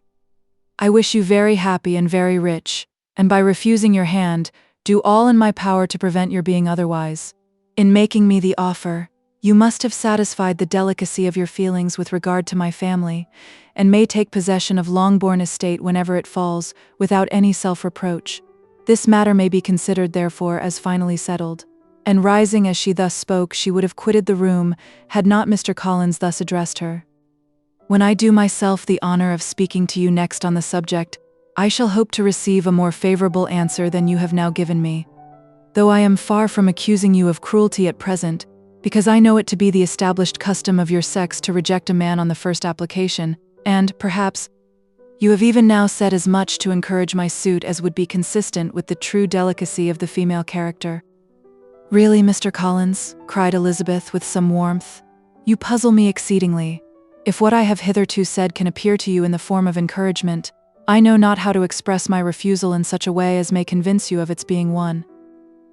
You must give me leave to flatter myself, my dear cousin, that your refusal of my addresses are merely words of course. My reasons for believing it are briefly these: it does not appear to me that my hand is unworthy of your acceptance, or that the establishment I can offer would be any other than highly desirable. My situation in life, my connections with the family of de Bourgh, and my relationship to your own, are circumstances highly in my favor, and you should take it into further consideration that, in spite of your manifold attractions, it is by no means certain that another offer of marriage may ever be made you. Your portion is unhappily so small that it will in all likelihood undo the effects of your loveliness and amiable qualifications. As I must therefore conclude that you are not serious in your rejection of me, I shall choose to attribute it to your wish of increasing my love by suspense, according to the usual practice of elegant females. I do assure you, sir, that I have no pretensions whatever to that kind of elegance which consists in tormenting a respectable man. I would rather be paid the compliment of being believed sincere. I thank you again and again for the honor you have done me in your proposals, but to accept them is absolutely impossible. My feelings in every respect forbid it. Can I speak plainer? Do not consider me now as an elegant female intending to plague you, but as a rational creature speaking the truth from her heart. You are uniformly charming, cried he with an air of awkward gallantry, and I am persuaded that, when sanctioned by the express authority of both your excellent parents, my proposals will not fail of being acceptable. To such perseverance in wilful self-deception Elizabeth would make no reply, and immediately and in silence withdrew, determined that if he persisted in considering her repeated refusals as flattering encouragement, to apply to her father, whose negative might be uttered in such a manner as must be decisive, and whose behavior at least could not be mistaken for the affectation and coquetry of an elegant female. Chapter 20. Mr. Collins was not left long to the silent contemplation of his successful love, for Mrs. Bennet, having dawdled about in the vestibule to watch for the end of the conference, no sooner saw Elizabeth open the door and with quick step pass her towards the staircase, than she entered the breakfast room, and congratulated both him and herself in warm terms on the happy prospect of their nearer connection. Mr. Collins received and returned these felicitations with equal pleasure, and then proceeded to relate the particulars of their interview, with the result of which he trusted he had every reason to be satisfied. since the refusal which his cousin had steadfastly given him would naturally flow from her bashful modesty and the genuine delicacy of her character. This information, however, startled Mrs. Bennet. She would have been glad to be equally satisfied that her daughter had meant to encourage him by protesting against his proposals, but she dared not believe it, and could not help saying so. "But depend upon it, Mr. Collins," she added, "that Lizzie shall be brought to reason. I will speak to her about it myself directly. She is a very headstrong, foolish girl, and does not know her own interest, but I will make her know it." "Pardon me for interrupting you, madam," cried Mr. Collins, "but if she is really headstrong and foolish, I know not whether she would altogether be a very desirable wife to a man in my situation, who naturally looks for happiness in the marriage state. If therefore she actually persists in rejecting my suit, perhaps it were better not to force her into accepting me, because, if liable to such defects of temper, she could not contribute much to my felicity." "Sir, you quite misunderstand me," said Mrs. Bennet, alarmed. "Lizzie is only headstrong in such matters as these. In everything else she is as good-natured a girl as ever lived. I will go directly to Mr. Bennet, and we shall very soon settle it with her, I am sure." She would not give him time to reply, but hurrying instantly to her husband, called out, as she entered the library, "Oh, Mr. Bennet, you are wanted immediately. We are all in an uproar. You must come and make Lizzie marry Mr. Collins, for she vows she will not have him, and if you do not make haste he will change his mind and not have her." Mr. Bennet raised his eyes from his book as she entered, and fixed them on her face with a calm unconcern, which was not in the least altered by her communication. "I have not the pleasure of understanding you," said he, when she had finished her speech. "Of what are you talking?" "Of Mr. Collins and Lizzie. Lizzie declares she will not have Mr. Collins, and Mr. Collins begins to say that he will not have Lizzie. And what am I to do on the occasion? It seems a hopeless business." "Speak to Lizzie about it yourself. Tell her that you insist upon her marrying him. Let her be called down. She shall hear my opinion." Mrs. Bennet rang the bell, and Miss Elizabeth was summoned to the library. "Come here, child," cried her father as she appeared. "I have sent for you on an affair of importance. I understand that Mr. Collins has made you an offer of marriage. Is it true?" Elizabeth replied that it was. "Very well, and this offer of marriage you have refused?" "I have, sir." "Very well, we now come to the point. Your mother insists upon your accepting it. Is it not so, Mrs. Bennet?" "Yes, or I will never see her again." "An unhappy alternative is before you, Elizabeth. From this day you must be a stranger to one of your parents. Your mother will never see you again if you do not marry Mr. Collins, and I will never see you again if you do." Elizabeth could not but smile at such a conclusion of such a beginning, but Mrs. Bennet, who had persuaded herself that her husband regarded the affair as she wished, was excessively disappointed. "What do you mean, Mr. Bennet, by talking in this way? You promised me to insist upon her marrying him." "My dear," replied her husband, "I have two small favors to request. First, that you will allow me the free use of my understanding on the present occasion, and secondly, of my room. I shall be glad to have the library to myself as soon as may be." Not yet, however, in spite of her disappointment in her husband, did Mrs. Bennet give up the point. She talked to Elizabeth again and again, coaxed and threatened her by turns. She endeavored to secure Jane in her interest, but Jane, with all possible mildness, declined interfering, and Elizabeth, sometimes with real earnestness, and sometimes with playful gaiety, replied to her attacks. Though her manner varied, however, her determination never did. Mr. Collins, meanwhile, was meditating in solitude on what had passed. He thought too well of himself to comprehend on what motive his cousin could refuse him, and though his pride was hurt, he suffered in no other way. His regard for her was quite imaginary, and the possibility of her deserving her mother's reproach prevented his feeling any regret. While the family were in this confusion, Charlotte Lucas came to spend the day with them. She was met in the vestibule by Lydia, who, flying to her, cried in a half-whisper, "I am glad you are come, for there is such fun here. What do you think has happened this morning? Mr. Collins has made an offer to Lizzie, and she will not have him." Charlotte had hardly time to answer before they were joined by Kitty, who came to tell the same news. And no sooner had they entered the breakfast room, where Mrs. Bennet was alone, than she likewise began on the subject, calling on Miss Lucas for her compassion, and entreating her to persuade her friend Lizzie to comply with the wishes of her family.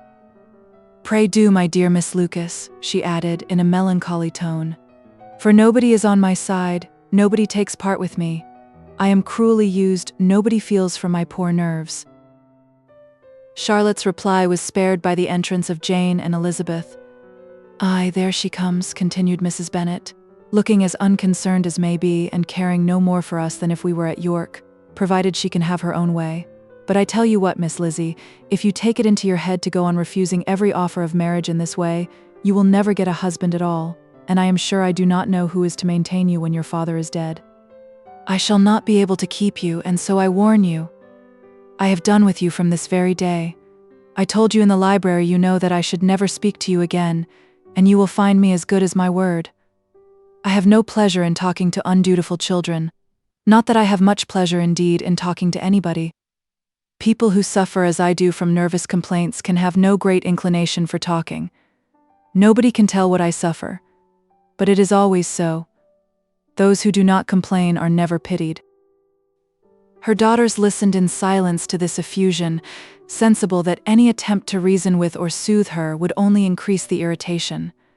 She talked on, therefore, without interruption from any of them till they were joined by Mr. Collins, who entered with an air more stately than usual, and on perceiving whom, she said to the girls, "Now, I do insist upon it, that you, all of you, hold your tongues, and let Mr. Collins and me have a little conversation together." Elizabeth passed quietly out of the room.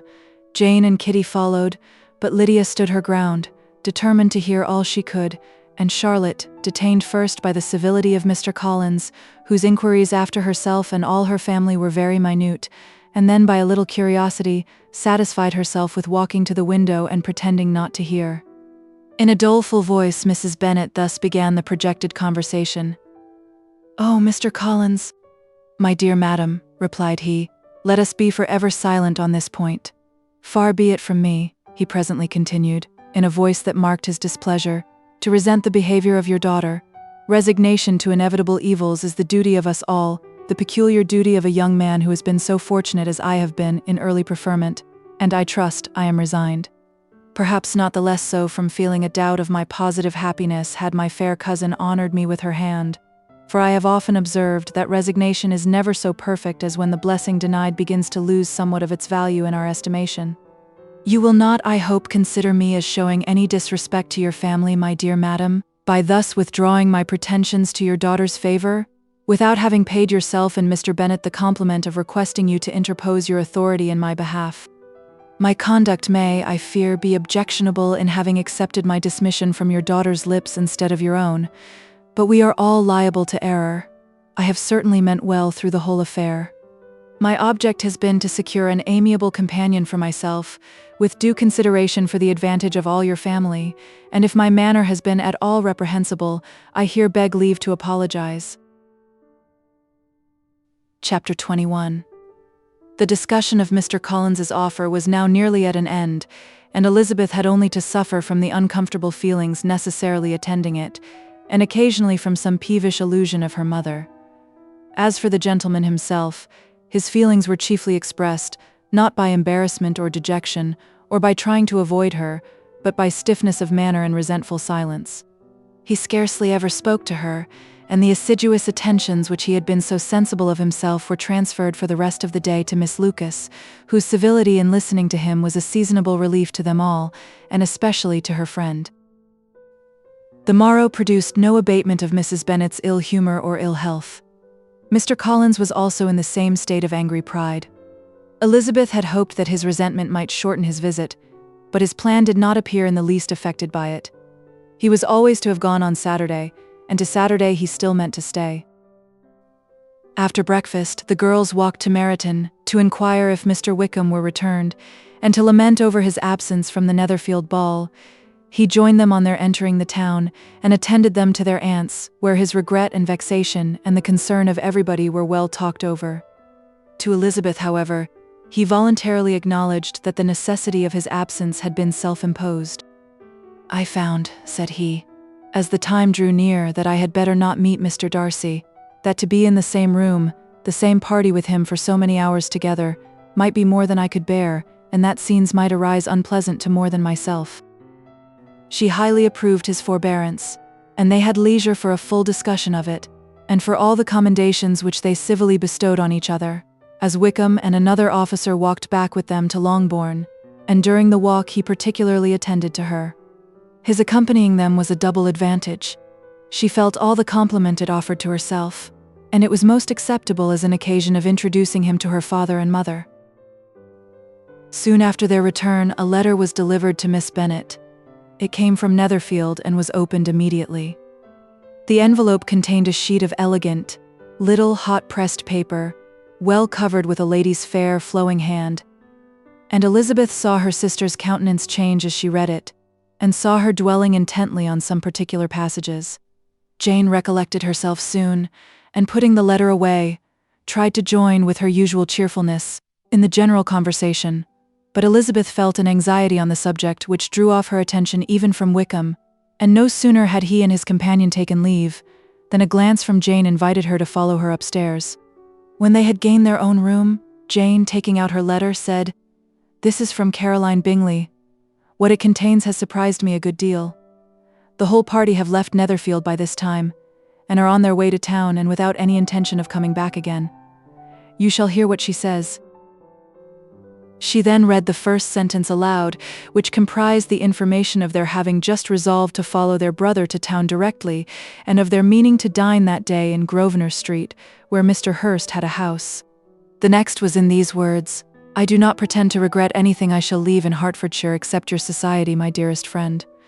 But we will hope at some future period to enjoy many returns of that delightful intercourse we have known, and in the meanwhile may lessen the pain of separation by a very frequent and most unreserved correspondence. I depend on you for that." To these high-flown expressions Elizabeth listened with all the insensibility of distrust, and though the suddenness of their removal surprised her, she saw nothing in it really to lament. It was not to be supposed that their absence from Netherfield would prevent Mr. Bingley's being there, and as to the loss of their society, she was persuaded that Jane must soon cease to regard it in the enjoyment of his. "It is unlucky," said she, after a short pause, "that you should not be able to see your friends before they leave the country. But may we not hope that the period of future happiness, to which Miss Bingley looks forward, may arrive earlier than she is aware, and that the delightful intercourse you have known as friends will be renewed with yet greater satisfaction as sisters? Mr. Bingley will not be detained in London by them. Caroline decidedly says that none of the party will return into Hertfordshire this winter. I will read it to you. When my brother left us yesterday, he imagined that the business which took him to London might be concluded in 3 or 4 days. But as we are certain it cannot be so, and at the same time convinced that when Charles gets to town he will be in no hurry to leave it again, we have determined on following him thither, that he may not be obliged to spend his vacant hours in a comfortless hotel. Many of my acquaintance are already there for the winter. I wish I could hear that you, my dearest friend, had any intention of making one in the crowd, but of that I despair. I sincerely hope your Christmas in Hertfordshire may abound in the gaieties which that season generally brings, and that your beaux will be so numerous as to prevent your feeling the loss of the 3 of whom we shall deprive you. It is evident by this," added Jane, "that he comes back no more this winter. It is only evident that Miss Bingley does not mean he should. Why will you think so? It must be his own doing. He is his own master, but you do not know all. I will read you the passage which particularly hurts me. I will have no reserves from you. Mr. Darcy is impatient to see his sister, and to confess the truth, we are scarcely less eager to meet her again. I really do not think Georgiana Darcy has her equal for beauty, elegance, and accomplishments, and the affection she inspires in Louisa and myself is heightened into something still more interesting from the hope we dare to entertain of her being hereafter our sister. I do not know whether I ever before mentioned to you my feelings on this subject, but I will not leave the country without confiding them, and I trust you will not esteem them unreasonable. My brother admires her greatly already. He will have frequent opportunity now of seeing her on the most intimate footing. Her relations all wish the connection as much as his own, and a sister's partiality is not misleading me, I think, when I call Charles most capable of engaging any woman's heart. With all these circumstances to favor an attachment, and nothing to prevent it, am I wrong, my dearest Jane, in indulging the hope of an event which will secure the happiness of so many? What think you of this sentence, my dear Lizzie? Said Jane as she finished it. Is it not clear enough? Does it not expressly declare that Caroline neither expects nor wishes me to be her sister, that she is perfectly convinced of her brother's indifference, and that if she suspects the nature of my feelings for him, she means most kindly to put me on my guard? Can there be any other opinion on the subject? Yes, there can, for mine is totally different. Will you hear it? Most willingly. You shall have it in a few words. Miss Bingley sees that her brother is in love with you and wants him to marry Miss Darcy. She follows him to town in the hope of keeping him there, and tries to persuade you that he does not care about you. Jane shook her head.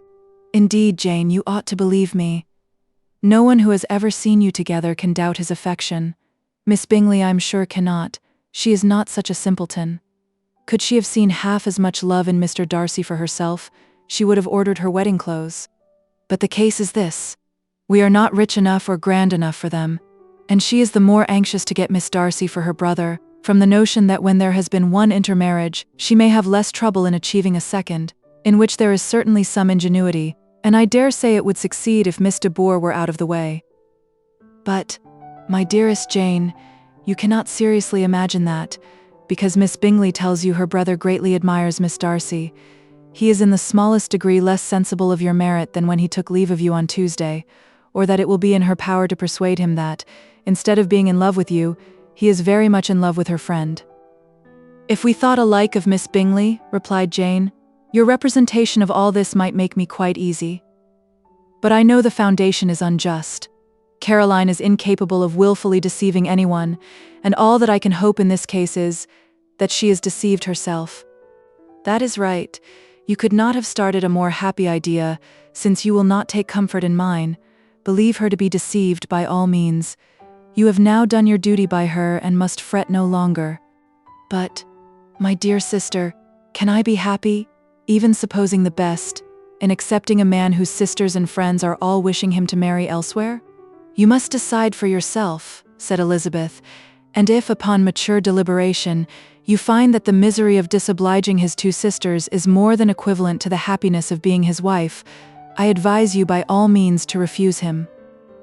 How can you talk so? Said Jane, faintly smiling. You must know that, though I should be exceedingly grieved at their disapprobation, I could not hesitate.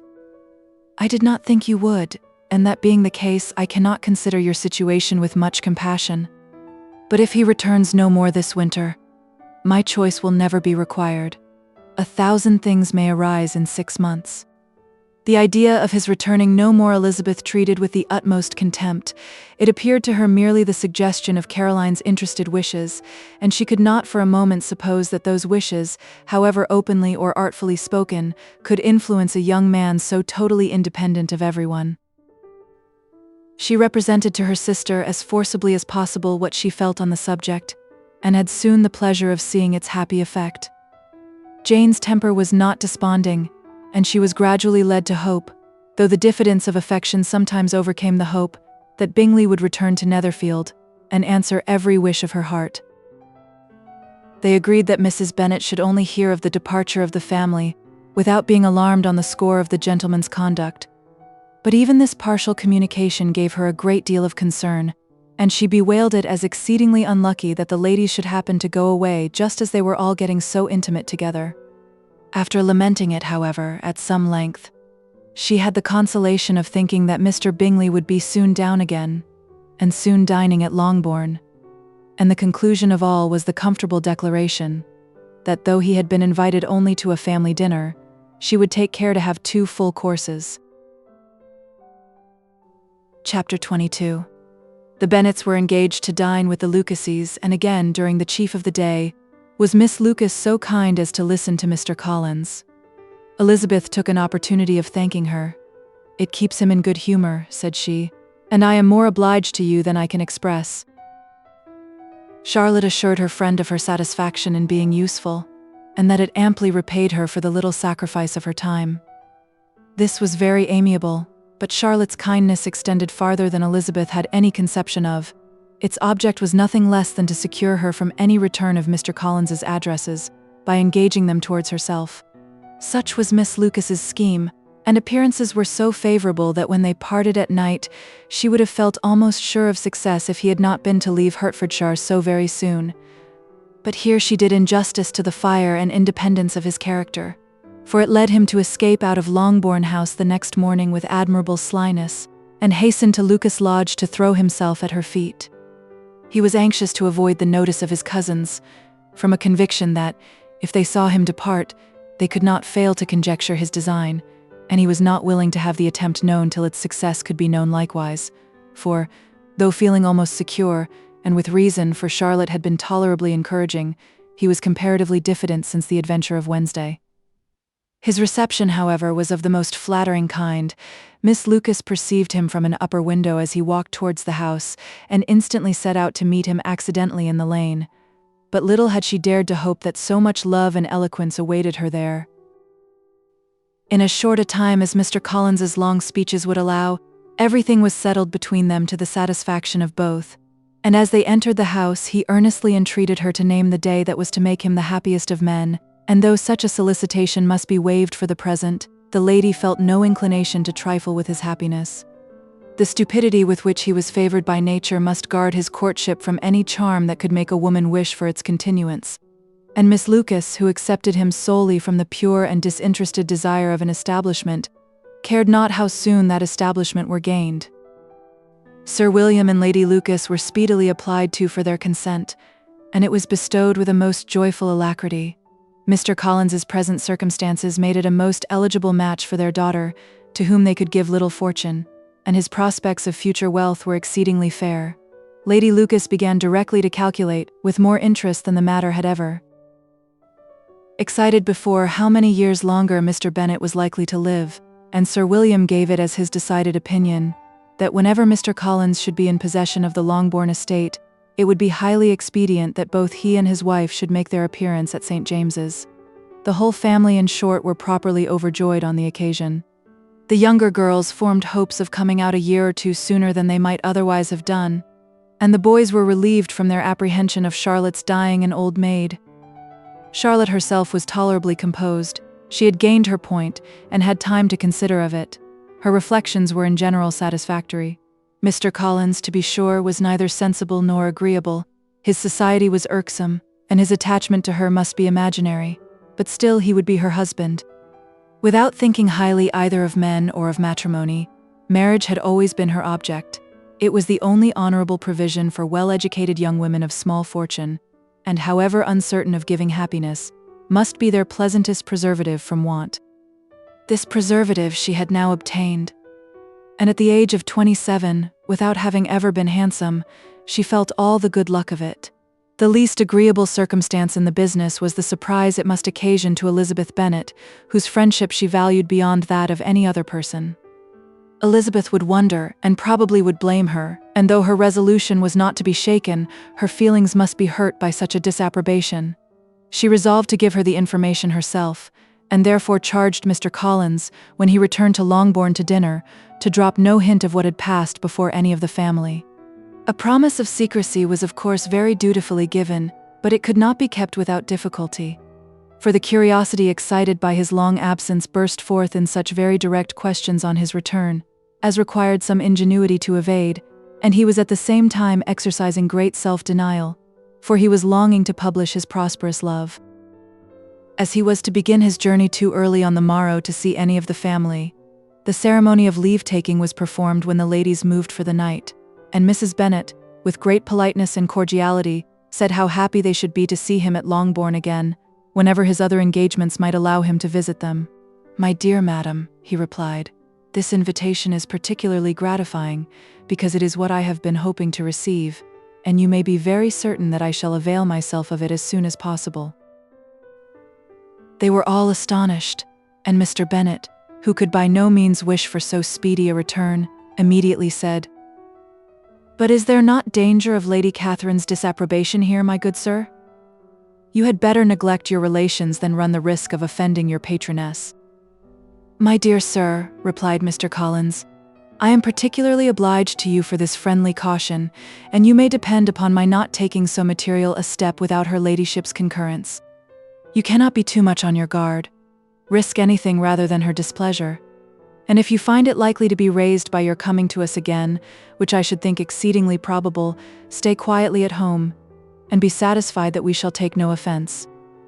Believe me, my dear sir, my gratitude is warmly excited by such affectionate attention, and depend upon it, you will speedily receive from me a letter of thanks for this, as well as for every other mark of your regard during my stay in Hertfordshire. As for my fair cousins, though my absence may not be long enough to render it necessary, I shall now take the liberty of wishing them health and happiness, not excepting my cousin Elizabeth. With proper civilities, the ladies then withdrew, all of them equally surprised to find that he meditated a quick return. Mrs. Bennet wished to understand by it that he thought of paying his addresses to one of her younger girls, and Mary might have been prevailed on to accept him. She rated his abilities much higher than any of the others. There was a solidity in his reflections which often struck her, and though by no means so clever as herself, she thought that, if encouraged to read and improve himself by such an example as hers, he might become a very agreeable companion. But on the following morning every hope of this kind was done away. Miss Lucas called soon after breakfast, and in a private conference with Elizabeth related the event of the day before. The possibility of Mr. Collins's fancying himself in love with her friend had once occurred to Elizabeth within the last day or two, but that Charlotte could encourage him seemed almost as far from possibility as that she could encourage him herself, and her astonishment was consequently so great as to overcome at first the bounds of decorum, and she could not help crying out, "Engaged to Mr. Collins, my dear Charlotte, impossible." The steady countenance which Miss Lucas had commanded in telling her story gave way to a momentary confusion here on receiving so direct a reproach. Though, as it was no more than she expected, she soon regained her composure, and calmly replied, "Why should you be surprised, my dear Eliza? Do you think it incredible that Mr. Collins should be able to procure any woman's good opinion, because he was not so happy as to succeed with you?" But Elizabeth had now recollected herself, and, making a strong effort for it, was able to assure her, with tolerable firmness, that the prospect of their relationship was highly grateful to her, and that she wished her all imaginable happiness.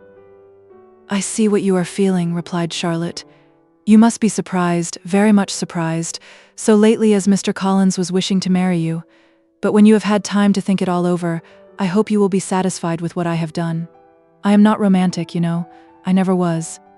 I ask only a comfortable home and, considering Mr. Collins's character, connections, and situation in life, I am convinced that my chance of happiness with him is as fair as most people can boast on entering the marriage state." Elizabeth quietly answered undoubtedly, and after an awkward pause they returned to the rest of the family. Charlotte did not stay much longer, and Elizabeth was then left to reflect on what she had heard. It was a long time before she became at all reconciled to the idea of so unsuitable a match. The strangeness of Mr. Collins's making 2 offers of marriage within 3 days was nothing in comparison of his being now accepted. She had always felt that Charlotte's opinion of matrimony was not exactly like her own, but she could not have supposed it possible that, when called into action, she would have sacrificed every better feeling to worldly advantage. Charlotte, the wife of Mr. Collins, was a most humiliating picture, and to the pang of a friend disgracing herself, and sunk in her esteem, was added the distressing conviction that it was impossible for that friend to be tolerably happy in the lot she had chosen. Chapter 23. Elizabeth was sitting with her mother and sisters, reflecting on what she had heard, and doubting whether she was authorized to mention it, when Sir William Lucas himself appeared, sent by his daughter to announce her engagement to the family. With many compliments to them, and much self-gratulation on the prospect of a connection between the houses, he unfolded the matter, to an audience not merely wondering but incredulous, for Mrs. Bennet, with more perseverance than politeness, protested he must be entirely mistaken, and Lydia, always unguarded and often uncivil, boisterously exclaimed, "Good Lord, Sir William, how can you tell such a story? Do not you know that Mr. Collins wants to marry Lizzie?" Nothing less than the complacence of a courtier could have borne without anger such treatment, but Sir William's good breeding carried him through it all, and though he begged leave to be positive as to the truth of his information, he listened to all their impertinence with the most forbearing courtesy. Elizabeth, feeling it incumbent on her to relieve him from so unpleasant a situation, now put herself forward to confirm his account, by mentioning her prior knowledge of it from Charlotte herself, and endeavored to put a stop to the exclamations of her mother and sisters by the earnestness of her congratulations to Sir William, in which she was readily joined by Jane, and by making a variety of remarks on the happiness that might be expected from the match, the excellent character of Mr. Collins, and the convenient distance of Hunsford from London. Mrs. Bennet was, in fact, too much overpowered to say a great deal while Sir William remained, but no sooner had he left them than her feelings found a rapid vent. In the first place, she persisted in disbelieving the whole of the matter. Secondly, she was very sure that Mr. Collins had been taken in. Thirdly, she trusted that they would never be happy together. And fourthly, that the match might be broken off. Two inferences, however, were plainly deduced from the whole. One, that Elizabeth was the real cause of all the mischief, and the other, that she herself had been barbarously used by them all, and on these 2 points she principally dwelt during the rest of the day. Nothing could console and nothing appease her, nor did that day wear out her resentment. A week elapsed before she could see Elizabeth without scolding her. A month passed away before she could speak to Sir William or Lady Lucas without being rude, and many months were gone before she could at all forgive their daughter. Mr. Bennet's emotions were much more tranquil on the occasion, and such as he did experience he pronounced to be of a most agreeable sort, for it gratified him, he said, to discover that Charlotte Lucas, whom he had been used to think tolerably sensible, was as foolish as his wife, and more foolish than his daughter. Jane confessed herself a little surprised at the match, but she said less of her astonishment than of her earnest desire for their happiness, nor could Elizabeth persuade her to consider it as improbable. Kitty and Lydia were far from envying Miss Lucas, for Mr. Collins was only a clergyman, and it affected them in no other way than as a piece of news to spread at Meryton. Lady Lucas could not be insensible of triumph on being able to retort on Mrs. Bennet the comfort of having a daughter well married, and she called at Longbourn rather oftener than usual to say how happy she was, though Mrs. Bennet's sour looks and ill-natured remarks might have been enough to drive happiness away. Between Elizabeth and Charlotte there was a restraint which kept them mutually silent on the subject, and Elizabeth felt persuaded that no real confidence could ever subsist between them again. Her disappointment in Charlotte made her turn with fonder regard to her sister, of whose rectitude and delicacy she was sure her opinion could never be shaken, and for whose happiness she grew daily more anxious, as Bingley had now been gone a week, and nothing was heard of his return. Jane had sent Caroline an early answer to her letter, and was counting the days till she might reasonably hope to hear again. The promised letter of thanks from Mr. Collins arrived on Tuesday, addressed to their father, and written with all the solemnity of gratitude which a 12 months' abode in the family might have prompted. After discharging his conscience on that head, he proceeded to inform them, with many rapturous expressions, of his happiness in having obtained the affection of their amiable neighbour, Miss Lucas, and then explained that it was merely with the view of enjoying her society that he had been so ready to close with their kind wish of seeing him again at Longbourn, whither he hoped to be able to return on Monday fortnight. For Lady Catherine, he added, so heartily approved his marriage, that she wished it to take place as soon as possible, which he trusted would be an unanswerable argument with his amiable Charlotte to name an early day for making him the happiest of men. Mr. Collins's return into Hertfordshire was no longer a matter of pleasure to Mrs. Bennet.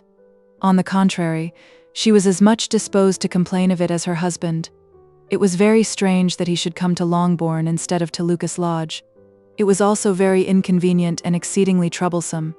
She hated having visitors in the house while her health was so indifferent, and lovers were of all people the most disagreeable.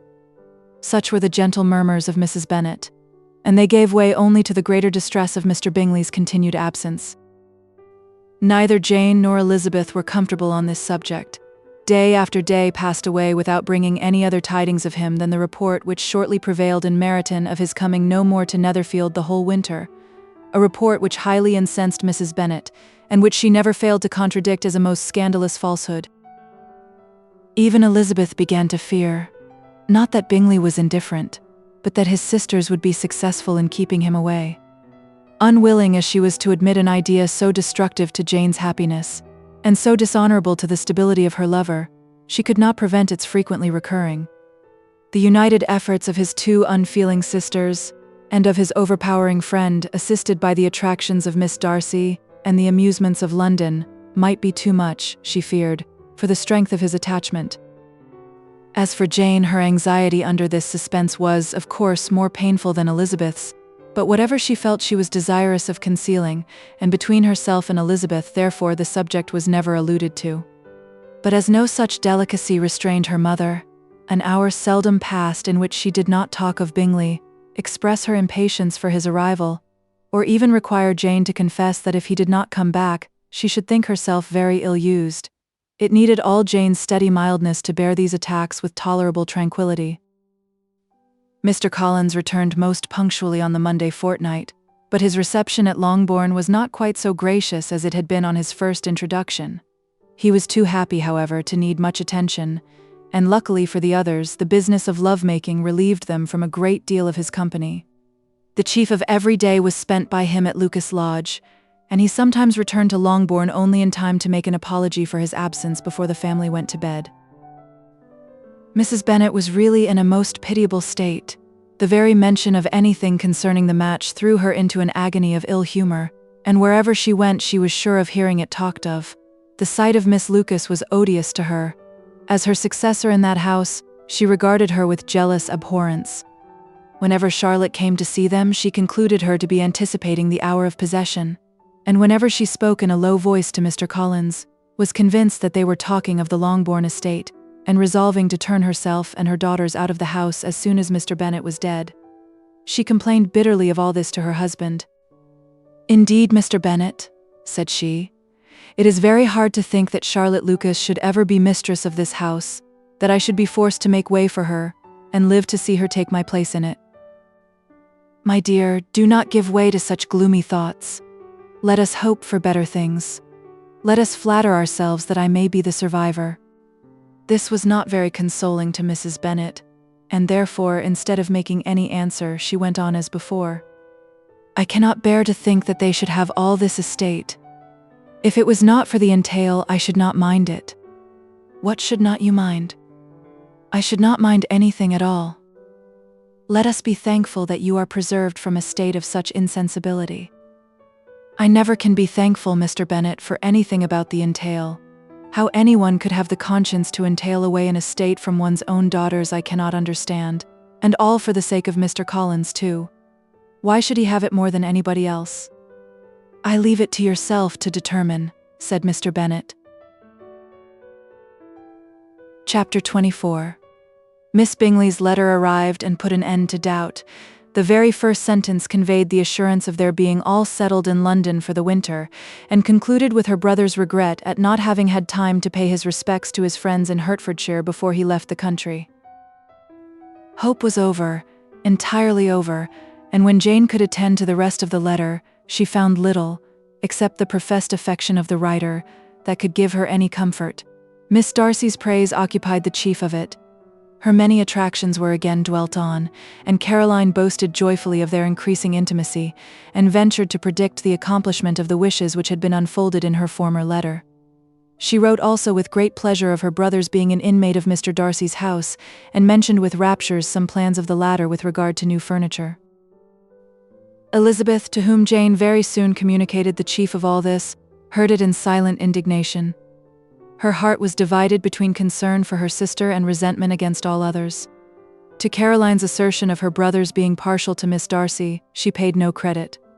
That he was really fond of Jane, she doubted no more than she had ever done, and much as she had always been disposed to like him, she could not think without anger, hardly without contempt, on that easiness of temper, that want of proper resolution, which now made him the slave of his designing friends, and led him to sacrifice his own happiness to the caprice of their inclinations. Had his own happiness, however, been the only sacrifice, he might have been allowed to sport with it in whatever manner he thought best, but her sister's was involved in it, as she thought he must be sensible himself. It was a subject, in short, on which reflection would be long indulged and must be unavailing. She could think of nothing else, and yet, whether Bingley's regard had really died away, or were suppressed by his friend's interference, whether he had been aware of Jane's attachment, or whether it had escaped his observation, whichever were the case, though her opinion of him must be materially affected by the difference, her sister's situation remained the same, her peace equally wounded. A day or two passed before Jane had courage to speak of her feelings to Elizabeth, but at last, on Mrs. Bennet's leaving them together, After a longer irritation than usual about Netherfield and its master, she could not help saying, "Oh, that my dear mother had more command over herself. She can have no idea of the pain she gives me by her continual reflections on him. But I will not repine. It cannot last long, he will be forgot, and we shall all be as we were before." Elizabeth looked at her sister with incredulous solicitude, but said nothing. "You doubt me," cried Jane, slightly coloring. "Indeed, you have no reason. He may live in my memory as the most amiable man of my acquaintance, but that is all. I have nothing either to hope or fear, and nothing to reproach him with. Thank God I have not that pain. A little time, therefore, I shall certainly try to get the better." With a stronger voice she soon added, "I have this comfort immediately, that it has not been more than an error of fancy on my side, and that it has done no harm to anyone but myself." "My dear Jane," exclaimed Elizabeth, "you are too good. Your sweetness and disinterestedness are really angelic. I do not know what to say to you. I feel as if I had never done you justice, or loved you as you deserve." Miss Bennet eagerly disclaimed all extraordinary merit, and threw back the praise on her sister's warm affection. "Nay," said Elizabeth, "this is not fair. You wish to think all the world respectable, and are hurt if I speak ill of anybody. I only want to think you perfect, and you set yourself against it. Do not be afraid of my running into any excess of my encroaching on your privilege of universal goodwill. You need not. There are few people whom I really love, and still fewer of whom I think well. The more I see of the world, the more am I dissatisfied with it, and every day confirms my belief of the inconsistency of all human characters, and of the little dependence that can be placed on the appearance of either merit or sense. I have met with 2 instances lately. One I will not mention, the other is Charlotte's marriage. It is unaccountable, in every view it is unaccountable. My dear Lizzie, do not give way to such feelings as these. They will ruin your happiness. You do not make allowance enough for difference of situation and temper. Consider Mr. Collins's respectability, and Charlotte's prudent, steady character. Remember that she is one of a large family, that as to fortune it is a most eligible match, and be ready to believe, for everybody's sake, that she may feel something like regard and esteem for our cousin. To oblige you, I would try to believe almost anything, but no one else could be benefited by such a belief as this. For were I persuaded that Charlotte had any regard for him, I should only think worse of her understanding than I now do of her heart. My dear Jane, Mr. Collins is a conceited, pompous, narrow-minded, silly man. You know he is as well as I do, and you must feel as well as I do that the woman who marries him cannot have a proper way of thinking. You shall not defend her, though it is Charlotte Lucas. You shall not, for the sake of one individual, change the meaning of principle and integrity, nor endeavor to persuade yourself or me that selfishness is prudence and insensibility of danger security for happiness. I must think your language too strong in speaking of both, replied Jane, and I hope you will be convinced of it, by seeing them happy together. But enough of this. You alluded to something else. You mentioned 2 instances. I cannot misunderstand you, but I entreat you, dear Lizzie, not to pain me by thinking that person to blame, and saying your opinion of him is sunk. We must not be so ready to fancy ourselves intentionally injured. We must not expect a lively young man to be always so guarded and circumspect. It is very often nothing but our own vanity that deceives us. Women fancy admiration means more than it does, and men take care that they should. If it is designedly done, they cannot be justified, but I have no idea of there being so much design in the world as some persons imagine. I am far from attributing any part of Mr. Bingley's conduct to design, said Elizabeth.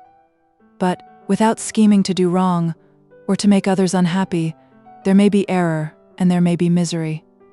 Thoughtlessness, want of attention to other people's feelings, and want of resolution will do the business. And do you impute it to either of those? Yes, to the last. But if I go on, I shall displease you by saying what I think of persons you esteem. Stop me, whilst you can. You persist, then, in supposing his sisters influence him? Yes, in conjunction with his friend. I cannot believe it. Why should they try to influence him? They can only wish his happiness, and if he is attached to me, no other woman can secure it. Your first position is false. They may wish many things besides his happiness, They may wish his increase of wealth and consequence. They may wish him to marry a girl who has all the importance of money, great connections, and pride. Beyond a doubt, they do wish him to choose Miss Darcy, replied Jane. But this may be from better feelings than you are supposing. They have known her much longer than they have known me. No wonder if they love her better. But, whatever may be their own wishes, it is very unlikely they should have opposed their brothers. What sister would think herself at liberty to do it, unless there were something very objectionable? If they believed him attached to me, they would not try to part us. If he were so, they could not succeed. By supposing such an affection, you make everybody acting unnaturally and wrong, and me most unhappy. Do not distress me by the idea. I am not ashamed of having been mistaken, or at least it is slight. It is nothing in comparison of what I should feel in thinking ill of him or his sisters.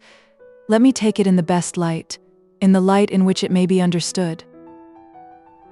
Elizabeth could not oppose such a wish, and from this time Mr. Bingley's name was scarcely ever mentioned between them. Mrs. Bennet still continued to wonder and repine at his returning no more, and though a day seldom passed in which Elizabeth did not account for it clearly, there seemed little chance of her ever considering it with less perplexity. Her daughter endeavored to convince her of what she did not believe herself, that his attentions to Jane had been merely the effect of a common and transient liking, which ceased when he saw her no more. But though the probability of the statement was admitted at the time, she had the same story to repeat every day. Mrs. Bennet's best comfort was that Mr. Bingley must be down again in the summer. Mr. Bennet treated the matter differently. "So, Lizzie," said he one day, "your sister is crossed in love, I find. I congratulate her. Next to being married, a girl likes to be crossed in love a little now and then. It is something to think of, and gives her a sort of distinction among her companions. When is your turn to come? You will hardly bear to be long outdone by Jane. Now is your time. Here are officers enough at Meryton to disappoint all the young ladies in the country. Let Wickham be your man. He is a pleasant fellow, and would jilt you creditably." "Thank you, sir, but a less agreeable man would satisfy me. We must not all expect Jane's good fortune." "True," said Mr. Bennet, "but it is a comfort to think that, whatever of that kind may befall you, you have an affectionate mother who will always make the most of it." Mr. Wickham's society was of material service in dispelling the gloom which the late perverse occurrences had thrown on many of the Longbourn family. They saw him often, and to his other recommendations was now added that of general unreserve. The whole of what Elizabeth had already heard, his claims on Mr. Darcy, and all that he had suffered from him, was now openly acknowledged and publicly canvassed, and everybody was pleased to think how much they had always disliked Mr. Darcy before they had known anything of the matter. Miss Bennet was the only creature who could suppose there might be any extenuating circumstances in the case unknown to the society of Hertfordshire. Her mild and steady candour always pleaded for allowances, and urged the possibility of mistakes, but by everybody else Mr. Darcy was condemned as the worst of men. Chapter 25. After a week spent in professions of love and schemes of felicity, Mr. Collins was called from his amiable Charlotte by the arrival of Saturday. The pain of separation, however, might be alleviated on his side by preparations for the reception of his bride, as he had reason to hope that shortly after his next return into Hertfordshire, the day would be fixed that was to make him the happiest of men. He took leave of his relations at Longbourn with as much solemnity as before, wished his fair cousins health and happiness again, and promised their father another letter of thanks. On the following Monday, Mrs. Bennet had the pleasure of receiving her brother and his wife, who came as usual to spend the Christmas at Longbourn. Mr. Gardiner was a sensible, gentlemanlike man, greatly superior to his sister, as well by nature as education. The Netherfield ladies would have had difficulty in believing that a man who lived by trade, and within view of his own warehouses, could have been so well bred and agreeable. Mrs. Gardiner, who was several years younger than Mrs. Bennet and Mrs. Phillips, was an amiable, intelligent, elegant woman, and a great favourite with her Longbourn nieces. Between the two eldest and herself especially, there subsisted a very particular regard. They had frequently been staying with her in town. The first part of Mrs. Gardiner's business, on her arrival, was to distribute her presents and describe the newest fashions. When this was done, she had a less active part to play. It became her turn to listen. Mrs. Bennet had many grievances to relate, and much to complain of. They had all been very ill-used since she last saw her sister. 2 of her girls had been on the point of marriage, and after all there was nothing in it. "I do not blame Jane," she continued, "for Jane would have got Mr. Bingley if she could. But Lizzie, oh sister, it is very hard to think that she might have been Mr. Collins's wife by this time, had not it been for her own perverseness. He made her an offer in this very room, and she refused him. The consequence of it is that Lady Lucas will have a daughter married before I have, and that Longbourn estate is just as much entailed as ever. The Lucases are very artful people indeed, sister. They are all for what they can get. I am sorry to say it of them, but so it is. It makes me very nervous and poorly, to be thwarted so in my own family, and to have neighbors who think of themselves before anybody else. However, your coming just at this time is the greatest of comforts, and I am very glad to hear what you tell us of long sleeves." Mrs. Gardiner, to whom the chief of this news had been given before, in the course of Jane and Elizabeth's correspondence with her, made her sister a slight answer, and, in compassion to her nieces, turned the conversation. When alone with Elizabeth afterwards, she spoke more on the subject. "It seems likely to have been a desirable match for Jane," said she. "I am sorry it went off, but these things happen so often. A young man such as you describe, Mr. Bingley, so easily falls in love with a pretty girl for a few weeks, and when accident separates them, so easily forgets her, that these sort of inconstancies are very frequent." "An excellent consolation in its way," said Elizabeth, "but it will not do for us. We do not suffer by accident. It does not often happen that the interference of friends will persuade a young man of independent fortune to think no more of a girl whom he was violently in love with only a few days before. But that expression of violently in love is so hackneyed, so doubtful, so indefinite, that it gives me very little idea. It is as often applied to feelings which arise only from a half-hour's acquaintance, as to a real strong attachment. Pray, how violent was Mr. Bingley's love? I never saw a more promising inclination. He was growing quite inattentive to other people, and wholly engrossed by her. Every time they met, it was more decided and remarkable. At his own ball he offended 2 or 3 young ladies by not asking them to dance, and I spoke to him twice myself without receiving an answer. Could there be finer symptoms? Is not general incivility the very essence of love?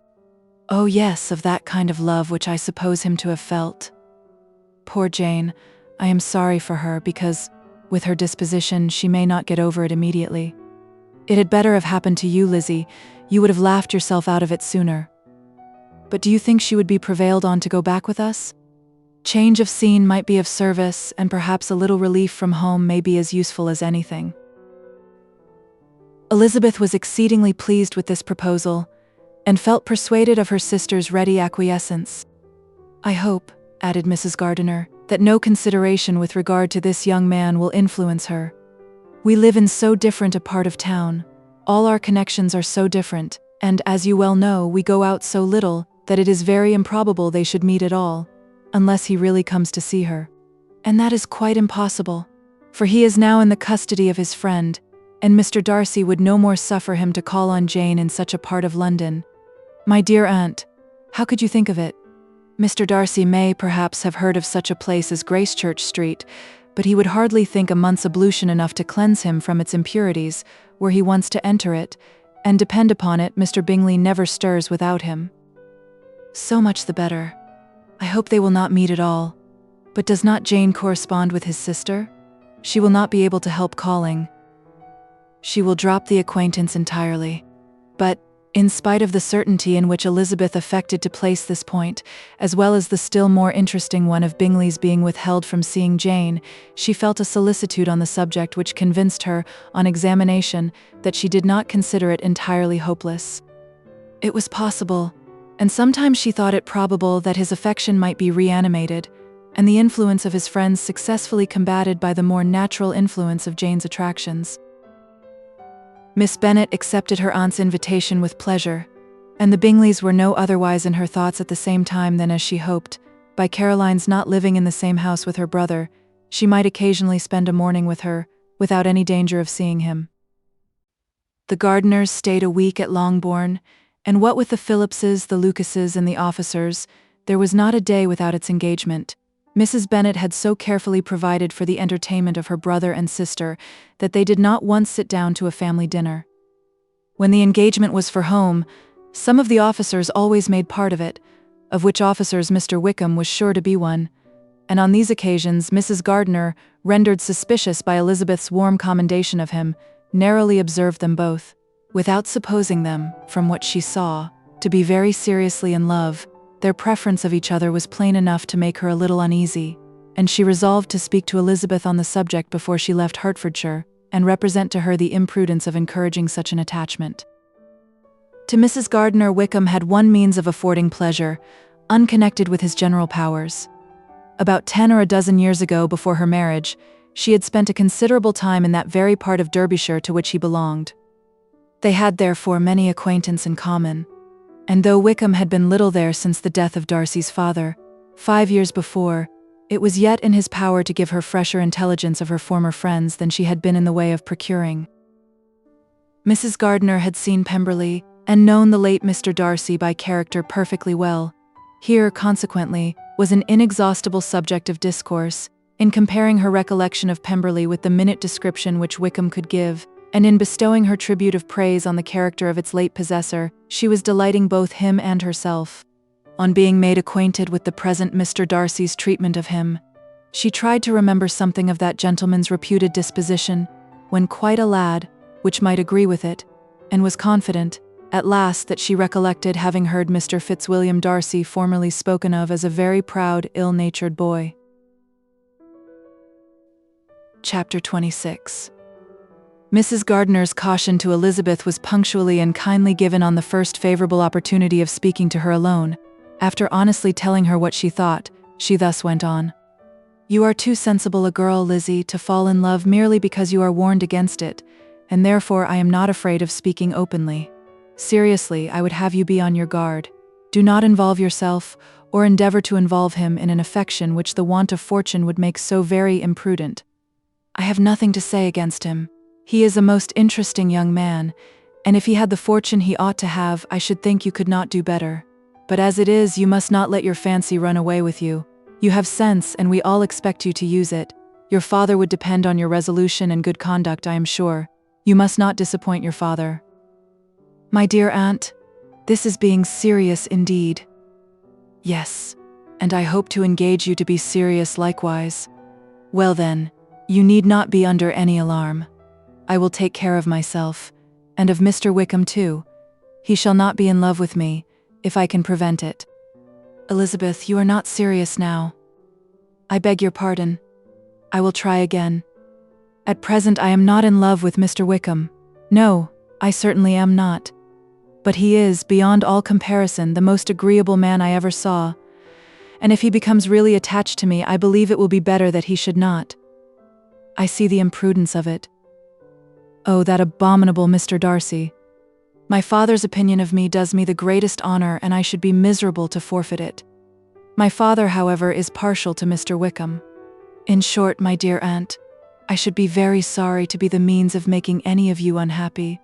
But since we see every day that where there is affection young people are seldom withheld by immediate want of fortune from entering into engagements with each other, how can I promise to be wiser than so many of my fellow creatures if I am tempted?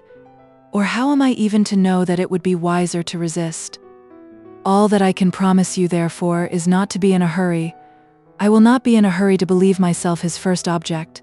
When I am in company with him, I will not be wishing. In short, I will do my best. Perhaps it will be as well if you discourage his coming here so very often. At least you should not remind your mother of inviting him." "As I did the other day," said Elizabeth with a conscious smile. "Very true. It will be wise in me to refrain from that. But do not imagine that he is always here so often. It is on your account that he has been so frequently invited this week. You know my mother's ideas as to the necessity of constant company for her friends. But really, and upon my honour, I will try to do what I think to be wisest, and now I hope you are satisfied." Her aunt assured her that she was, and Elizabeth, having thanked her for the kindness of her hints, they parted, a wonderful instance of advice being given on such a point without being resented. Mr. Collins returned into Hertfordshire soon after it had been quitted by the Gardiners and Jane, but as he took up his abode with the Lucases, his arrival was no great inconvenience to Mrs. Bennet. His marriage was now fast approaching, and she was at length so far resigned as to think it inevitable, and even repeatedly to say in an ill-natured tone that she wished they might be happy. Thursday was to be the wedding day, and on Wednesday Miss Lucas paid her farewell visit, and when she rose to take leave, Elizabeth, ashamed of her mother's ungracious and reluctant good wishes, and sincerely affected herself, accompanied her out of the room. As they went downstairs together, Charlotte said, "I shall depend on hearing from you very often, Eliza." "That you certainly shall. And I have another favor to ask. Will you come and see me? We shall often meet, I hope, in Hertfordshire. I am not likely to leave Kent for some time. Promise me, therefore, to come to Hunsford." Elizabeth could not refuse, though she foresaw little pleasure in the visit. "My father and Maria are to come to me in March," added Charlotte, "and I hope you will consent to be of the party. Indeed, Eliza, you will be as welcome to me as either of them." The wedding took place. The bride and bridegroom set off for Kent from the church door, and everybody had as much to say or to hear on the subject as usual.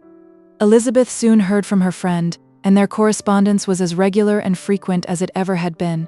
That it should be equally unreserved was impossible.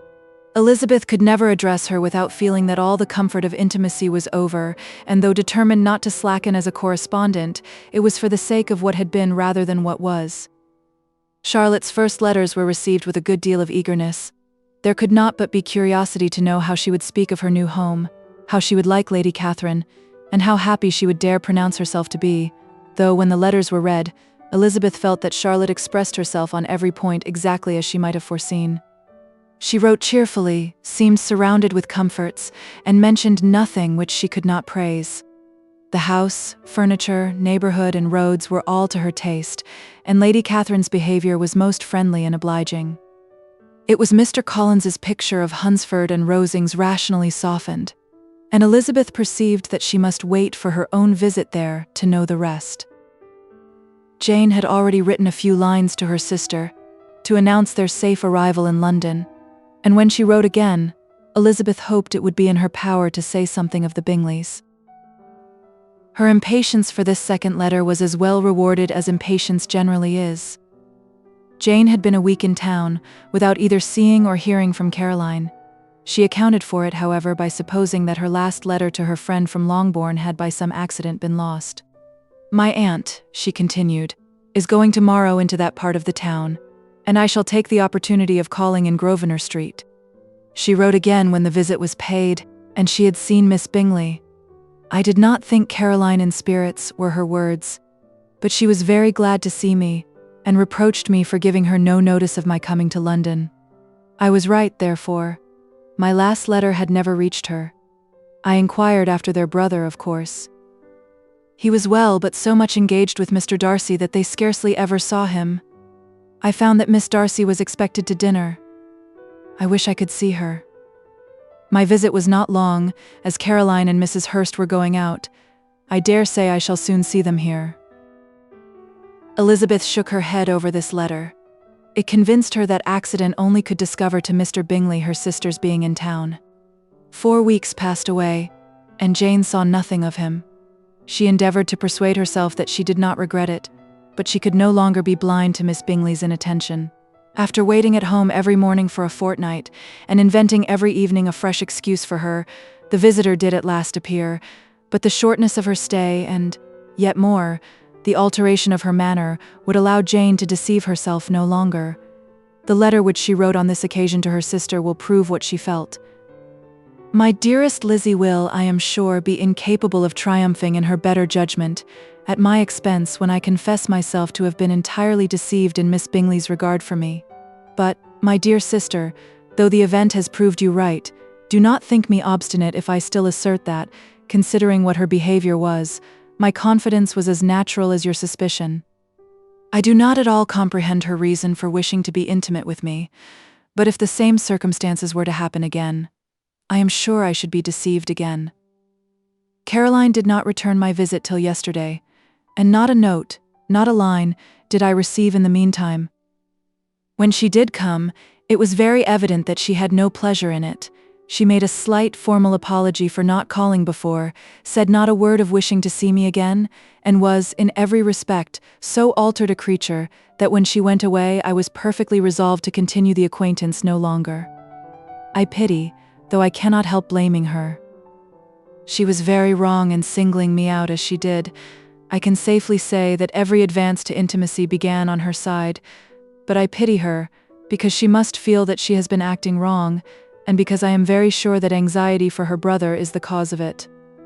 I need not explain myself farther, and though we know this anxiety to be quite needless, yet if she feels it, it will easily account for her behavior to me, and so deservedly dear as he is to his sister, whatever anxiety she may feel on his behalf is natural and amiable.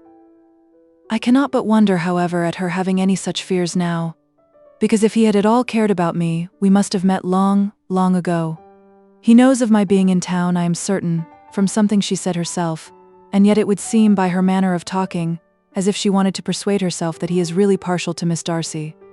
I cannot understand it. If I were not afraid of judging harshly, I should be almost tempted to say that there is a strong appearance of duplicity in all this. I will endeavor to banish every painful thought and think only of what will make me happy, your affection, and the invariable kindness of my dear uncle and aunt. Let me hear from you very soon. Miss Bingley said something of his never returning to Netherfield again, of giving up the house, but not with any certainty. We had better not mention it. I am extremely glad that you have such pleasant accounts from our friends at Hunsford. Pray go to see them, with Sir William and Maria.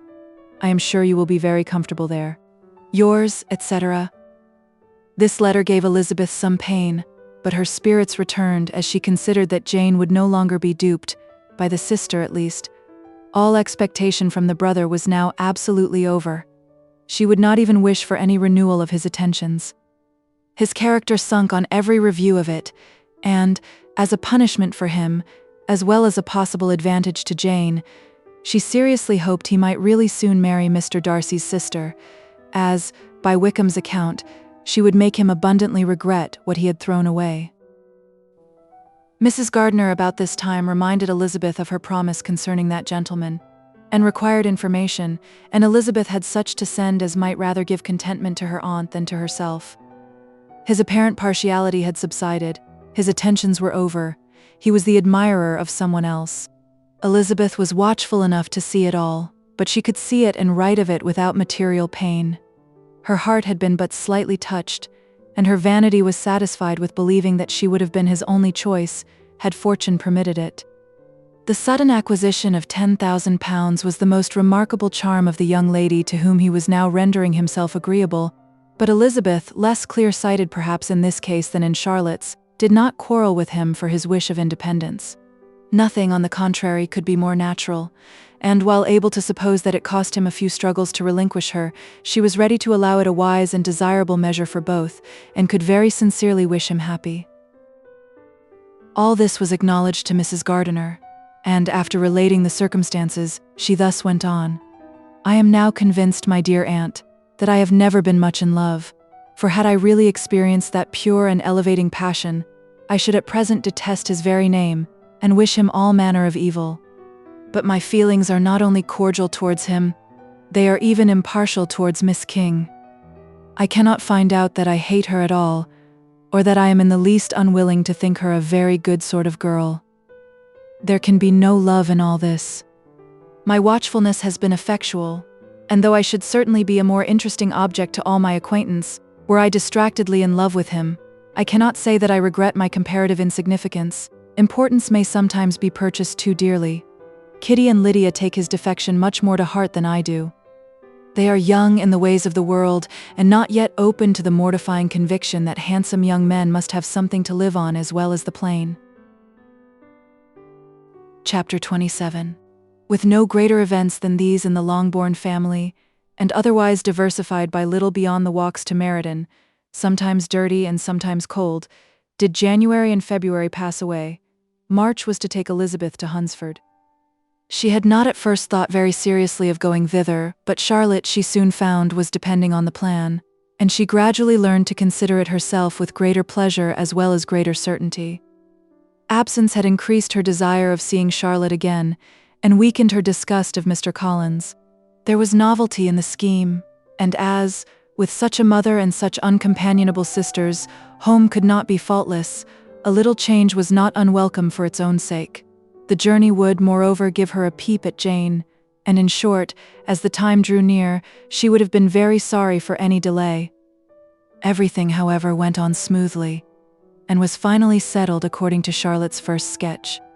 She was to accompany Sir William and his second daughter. The improvement of spending a night in London was added in time, and the plan became as perfect as plan could be. The only pain was in leaving her father, who would certainly miss her, and who, when it came to the point, so little liked her going, that he told her to write to him and almost promised to answer her letter. The farewell between herself and Mr. Wickham was perfectly friendly, on his side even more.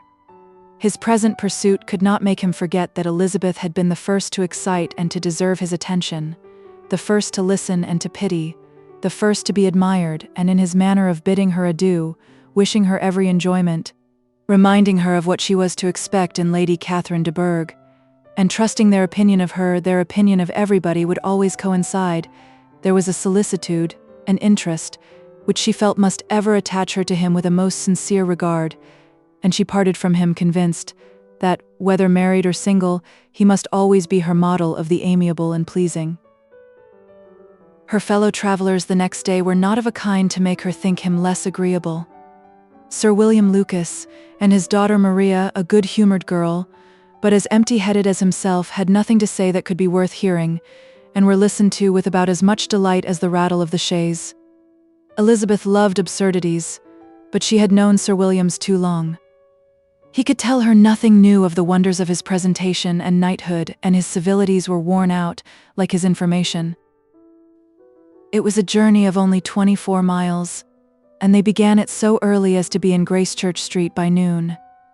As they drove to Mr. Gardiner's door, Jane was at a drawing-room window watching their arrival.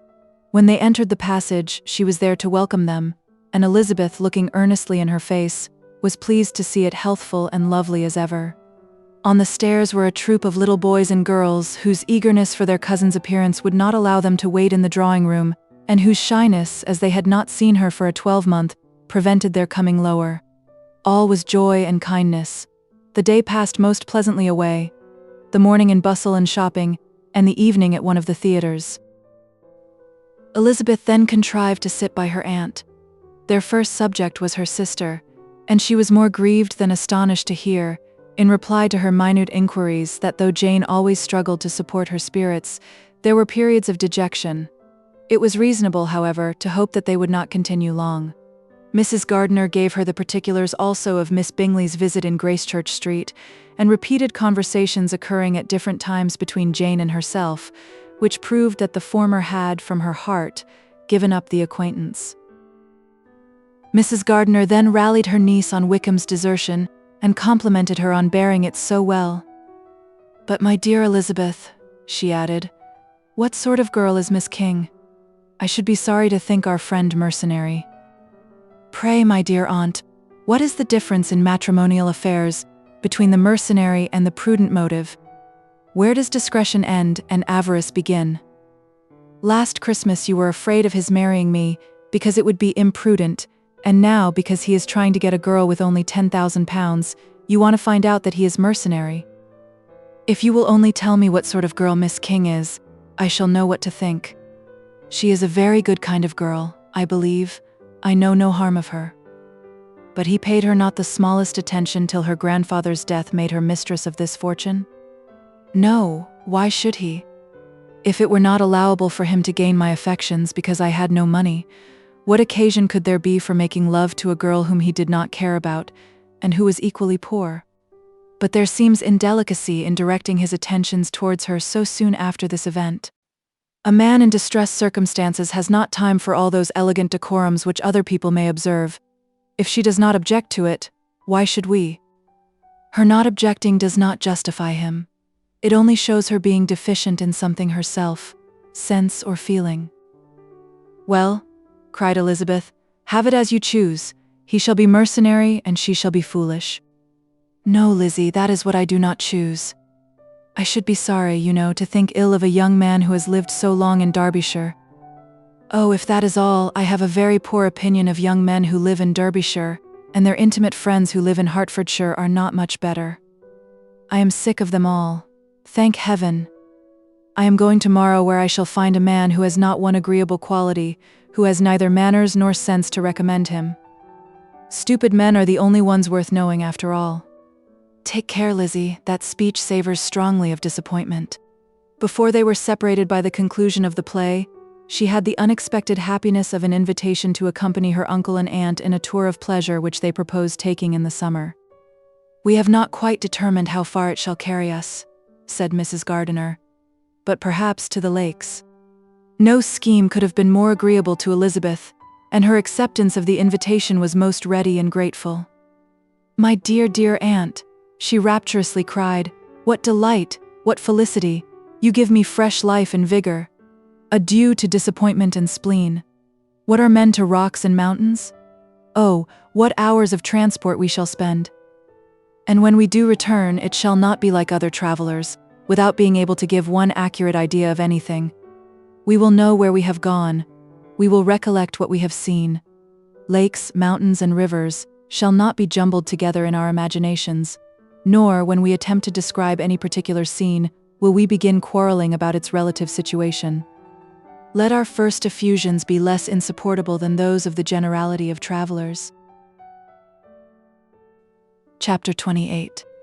Every object in the next day's journey was new and interesting to Elizabeth, and her spirits were in a state of enjoyment, for she had seen her sister looking so well as to banish all fear for her health, and the prospect of her northern tour was a constant source of delight. When they left the high road for the lane to Hunsford, every eye was in search of the parsonage, and every turning expected to bring it in view. The paling of Rosings Park was their boundary on one side. Elizabeth smiled at the recollection of all that she had heard of its inhabitants. At length the parsonage was discernible. The garden sloping to the road, the house standing in it, the green pales and the laurel hedge, everything declared they were arriving. Mr. Collins and Charlotte appeared at the door, and the carriage stopped at the small gate, which led by a short gravel walk to the house amidst the nods and smiles of the whole party. In a moment they were all out of the chaise, rejoicing at the sight of each other. Mrs. Collins welcomed her friend with the liveliest pleasure, and Elizabeth was more and more satisfied with coming. When she found herself so affectionately received, she saw instantly that her cousin's manners were not altered by his marriage. His formal civility was just what it had been, and he detained her some minutes at the gate to hear and satisfy his inquiries after all her family. They were then, with no other delay than his pointing out the neatness of the entrance, taken into the house, and as soon as they were in the parlor, he welcomed them a second time, with ostentatious formality, to his humble abode, and punctually repeated all his wife's offers of refreshment. Elizabeth was prepared to see him in his glory, and she could not help fancying that in displaying the good proportion of the room, its aspect, and its furniture, he addressed himself particularly to her, as if wishing to make her feel what she had lost in refusing him. But though everything seemed neat and comfortable, she was not able to gratify him by any sigh of repentance, and rather looked with wonder at her friend, that she could have so cheerful an air with such a companion. When Mr. Collins said anything of which his wife might reasonably be ashamed, which certainly was not seldom, she involuntarily turned her eye on Charlotte. Once or twice she could discern a faint blush, but in general Charlotte wisely did not hear. After sitting long enough to admire every article of furniture in the room, from the sideboard to the fender, to give an account of their journey, and of all that had happened in London, Mr. Collins invited them to take a stroll in the garden, which was large and well laid out, and to the cultivation of which he attended himself. To work in his garden was one of his most respectable pleasures, and Elizabeth admired the command of countenance with which Charlotte talked of the healthfulness of the exercise, and owned she encouraged it as much as possible. Here, leading the way through every walk and crosswalk, and scarcely allowing them an interval to utter the praises he asked for, every view was pointed out with a minuteness which left beauty entirely behind. He could number the fields in every direction, and could tell how many trees there were in the most distant clump. But of all the views which his garden, or which the country or the kingdom could boast, none were to be compared with the prospect of Rosings, afforded by an opening in the trees that bordered the park nearly opposite the front of his house. It was a handsome modern building, well situated on rising ground. From his garden, Mr. Collins would have led them round his 2 meadows, but the ladies, not having shoes to encounter the remains of a white frost, turned back, and while Sir William accompanied him, Charlotte took her sister and friend over the house, extremely well pleased, probably to have the opportunity of showing it without her husband's help. It was rather small but well built and convenient, and everything was fitted up and arranged with a neatness and consistency, of which Elizabeth gave Charlotte all the credit. When Mr. Collins could be forgotten, there was really a great air of comfort throughout, and by Charlotte's evident enjoyment of it, Elizabeth supposed he must be often forgotten. She had already learnt that Lady Catherine was still in the country. It was spoken of again while they were at dinner, when Mr. Collins, joining in, observed, "Yes, Miss Elizabeth, you will have the honour of seeing Lady Catherine de Bourgh on the ensuing Sunday at church, and I need not say you will be delighted with her. She is all affability and condescension, and I doubt not but you will be honoured with some portion of her notice when service is over.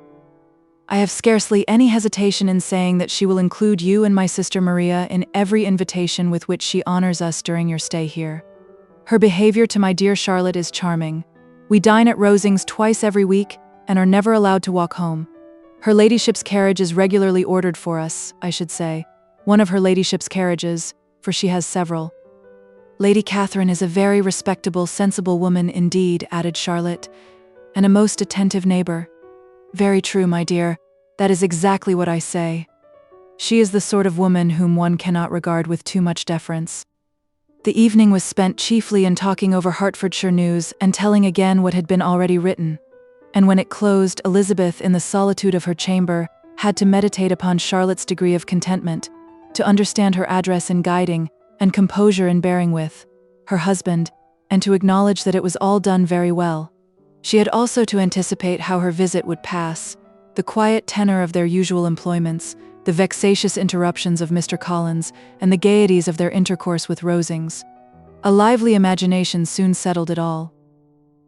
About the middle of the next day, as she was in her room getting ready for a walk, a sudden noise below seemed to speak the whole house in confusion, and, after listening a moment, she heard somebody running upstairs in a violent hurry and calling loudly after her.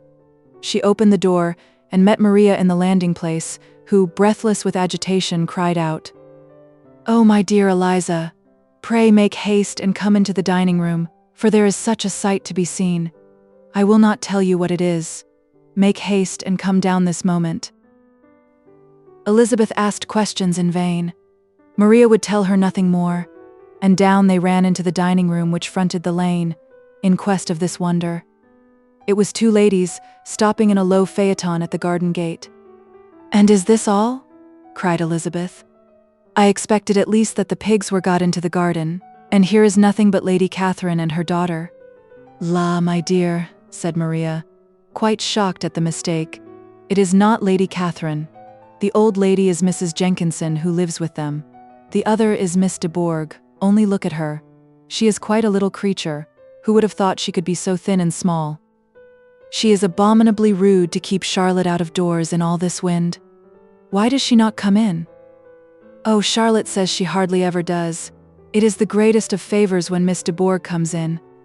"I like her appearance," said Elizabeth, struck with other ideas. "She looks sickly and cross. Yes, she will do for him very well. She will make him a very proper wife."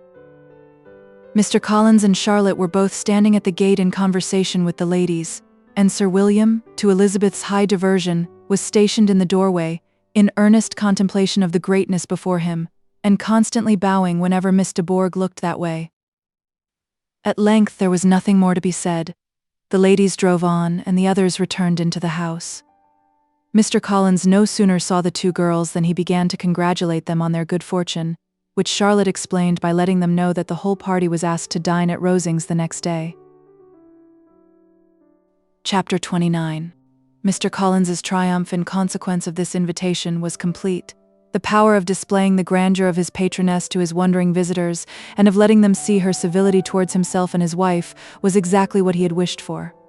And that an opportunity of doing it should be given so soon was such an instance of Lady Catherine's condescension as he knew not how to admire enough. "I confess," said he, "that I should not have been at all surprised by her ladyship's asking us on Sunday to drink tea and spend the evening at Rosings. I rather expected, from my knowledge of her affability, that it would happen. But who could have foreseen such an attention as this?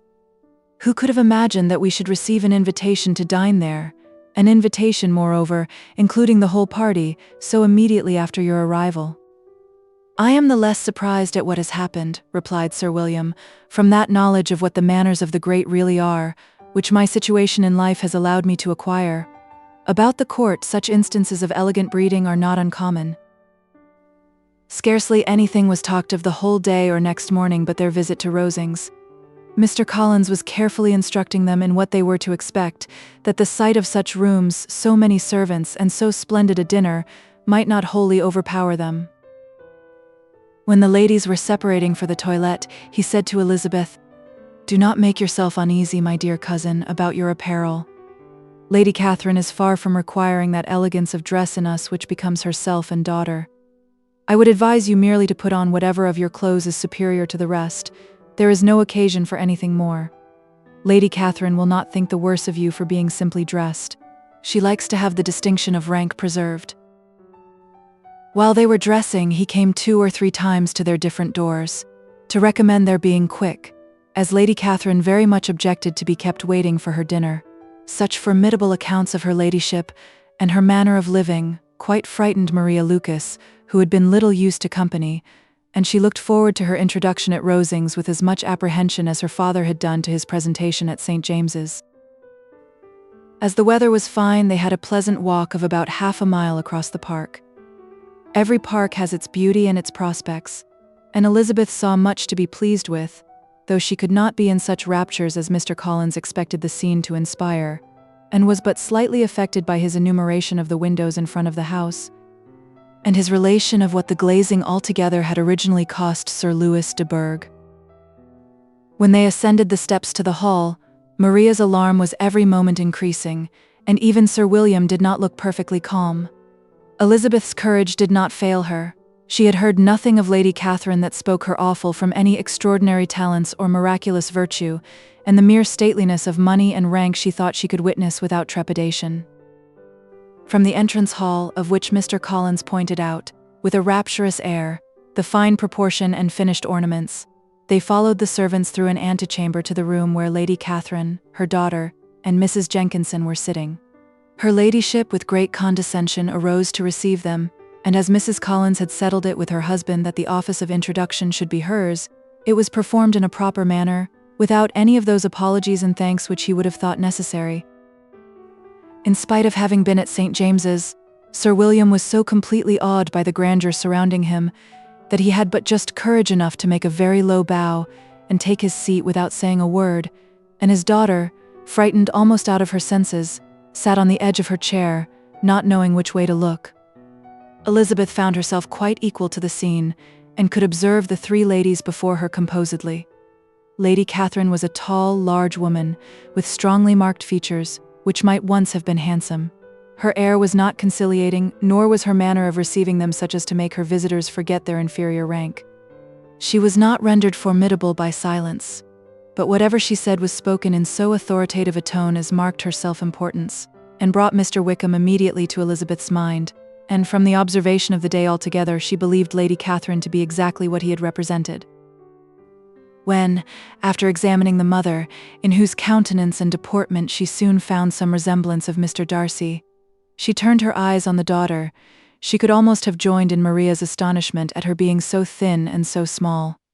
There was neither in figure nor face any likeness between the ladies. Miss de Bourgh was pale and sickly. Her features, though not plain, were insignificant, and she spoke very little, except in a low voice to Mrs. Jenkinson, in whose appearance there was nothing remarkable, and who was entirely engaged in listening to what she said, and placing a screen in the proper direction before her eyes. After sitting a few minutes, they were all sent to one of the windows to admire the view, Mr. Collins attending them to point out its beauties, and Lady Catherine kindly informing them that it was much better worth looking at in the summer. The dinner was exceedingly handsome, and there were all the servants, and all the articles of plate which Mr. Collins had promised, and, As he had likewise foretold, he took his seat at the bottom of the table, by her ladyship's desire, and looked as if he felt that life could furnish nothing greater. He carved and ate and praised with delighted alacrity, and every dish was commended first by him, and then by Sir William, who was now enough recovered to echo whatever his son-in-law said, in a manner which Elizabeth wondered Lady Catherine could bear. But Lady Catherine seemed gratified by their excessive admiration, and gave most gracious smiles, especially when any dish on the table proved a novelty to them. The party did not supply much conversation.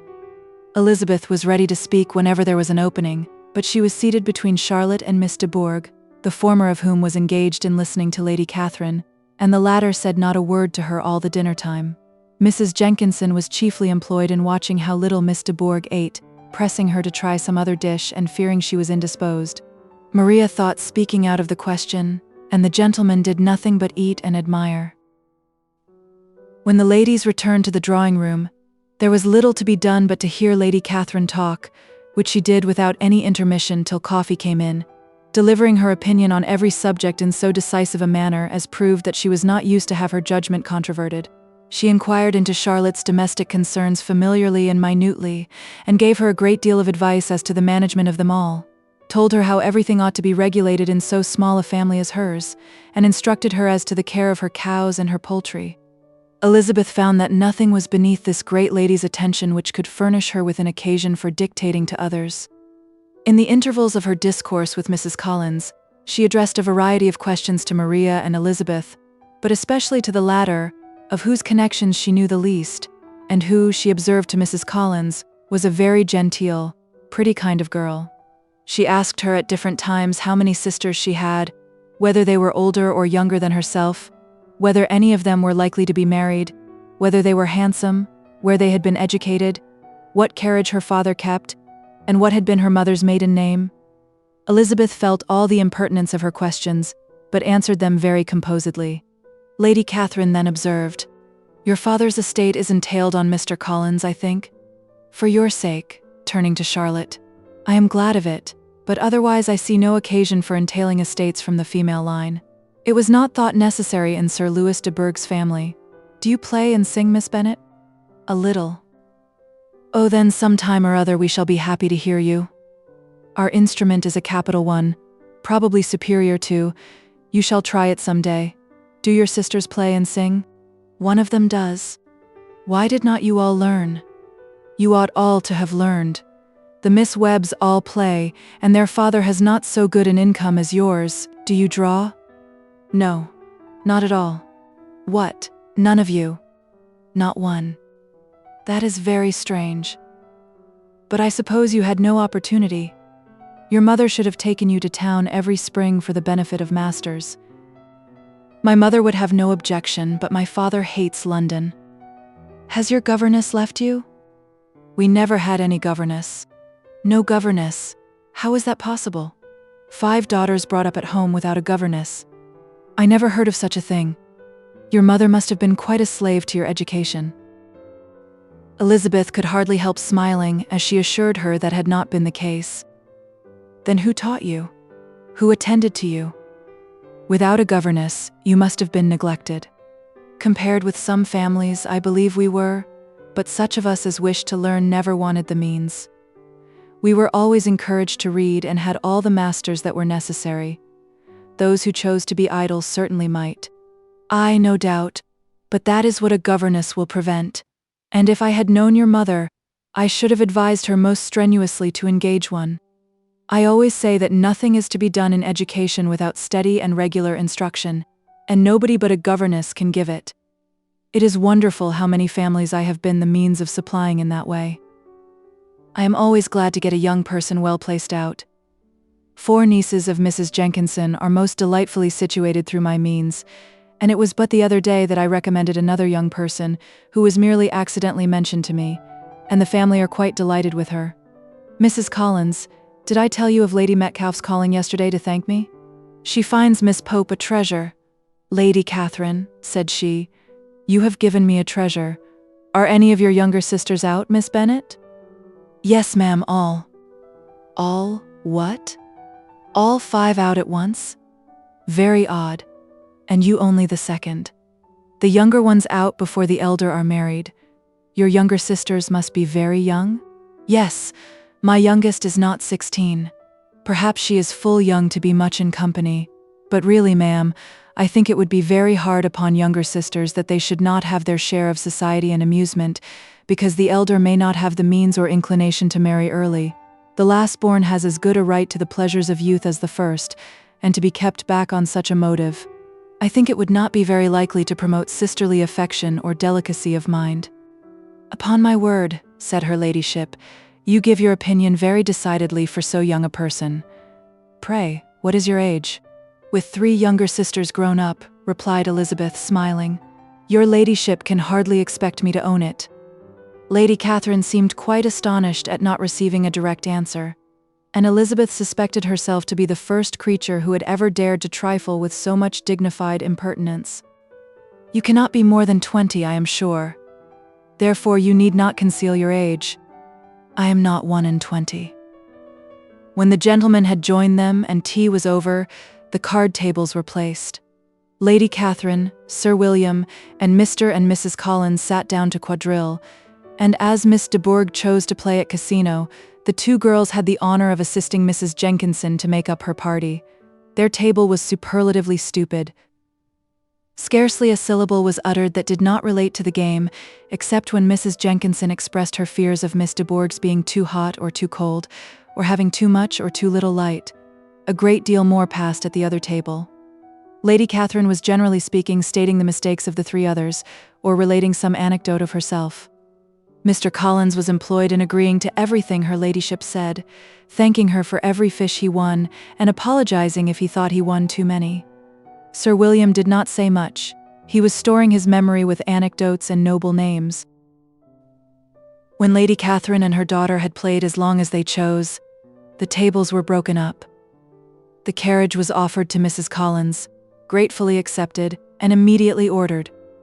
The party then gathered round the fire to hear Lady Catherine determine what weather they were to have on the morrow. From these instructions they were summoned by the arrival of the coach, and with many speeches of thankfulness on Mr. Collins's side, and as many bows on Sir William's, they departed.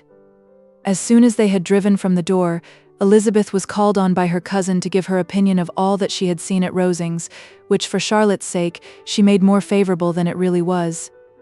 But her commendation, though costing her some trouble, could by no means satisfy Mr. Collins, and he was very soon obliged to take her ladyship's praise into his own hands. Chapter 30.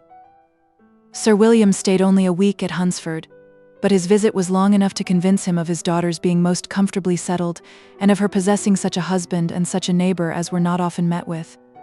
While Sir William was with them, Mr. Collins devoted his mornings to driving him out in his gig, and showing him the country.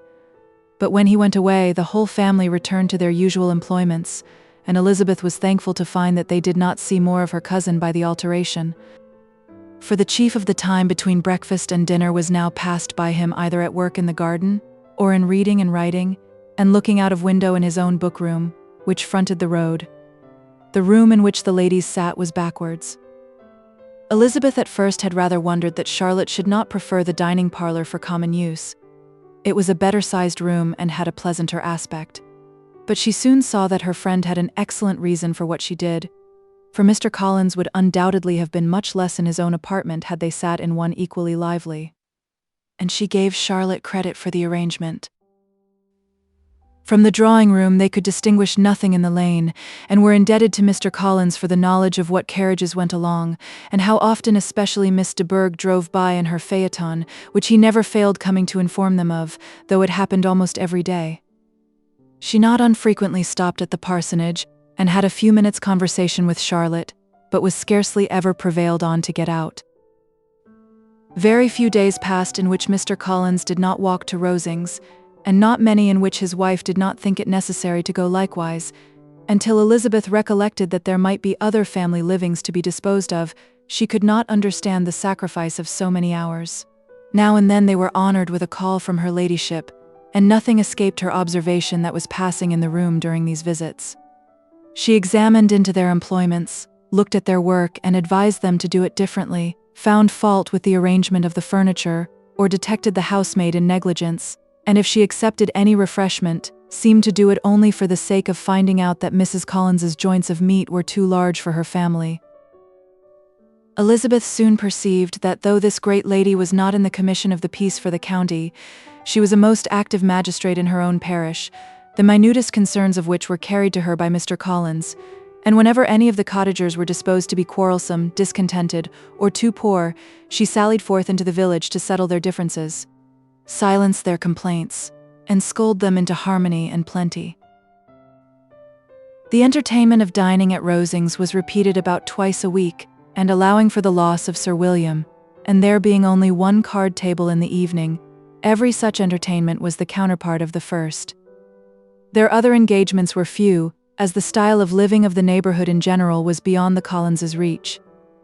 This, however, was no evil to Elizabeth, and upon the whole she spent her time comfortably enough. There were half-hours of pleasant conversation with Charlotte, and the weather was so fine for the time of year that she had often great enjoyment out of doors. Her favorite walk, and where she frequently went while the others were calling on Lady Catherine, was along the open grove which edged that side of the park, where there was a nice sheltered path, which no one seemed to value but herself, and where she felt beyond the reach of Lady Catherine's curiosity. In this quiet way the first fortnight of her visit soon passed away. Easter was approaching, and the week preceding it was to bring an addition to the family at Rosings, which in so small a circle must be important.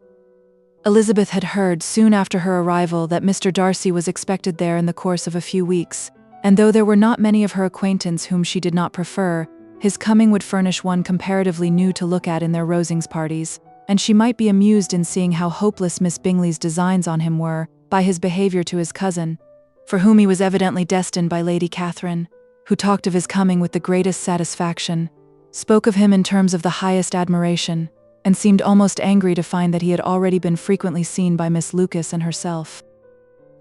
His arrival was soon known at the parsonage, for Mr. Collins was walking the whole morning within view of the lodges opening into Hunsford Lane, in order to have the earliest assurance of it, and after making his bow as the carriage turned into the park, hurried home with the great intelligence. On the following morning he hastened to Rosings to pay his respects. There were 2 nephews of Lady Catherine to require them, for Mr. Darcy had brought with him a Colonel Fitzwilliam, the younger son of his uncle, Lord, and to the great surprise of all the party, when Mr. Collins returned, the gentleman accompanied him. Charlotte had seen them from her husband's room, crossing the road and immediately running into the other, told the girls what an honor they might expect, adding, "I may thank you, Eliza, for this piece of civility. Mr. Darcy would never have come so soon to wait upon me." Elizabeth had scarcely time to disclaim all right to the compliment before their approach was announced by the doorbell, and shortly afterwards the 3 gentlemen entered the room. Colonel Fitzwilliam, who led the way, was about 30, not handsome, but in person and address most truly the gentleman. Mr. Darcy looked just as he had been used to look in Hertfordshire, paid his compliments, with his usual reserve, to Mrs. Collins, and whatever might be his feelings towards her friend, met her with every appearance of composure. Elizabeth merely courtesied to him, without saying a word. Colonel Fitzwilliam entered into conversation directly, with the readiness and ease of a well-bred man, and talked very pleasantly, but his cousin, after having addressed a slight observation on the house and garden to Mrs. Collins, sat for some time without speaking to anybody. At length, however, his civility was so far awakened as to inquire of Elizabeth after the health of her family. She answered him in the usual way, and, after a moment's pause, added, "My eldest sister has been in town these 3 months. Have you never happened to see her there?" She was perfectly sensible that he never had, but she wished to see whether he would betray any consciousness of what had passed between the Bingleys and Jane, and she thought he looked a little confused as he answered that he had never been so fortunate as to meet Miss Bennet. The subject was pursued no further, and the gentlemen soon afterwards went away. Chapter 31. Colonel Fitzwilliam's manners were very much admired at the parsonage, and the ladies all felt that he must add considerably to the pleasure of their engagements at Rosings.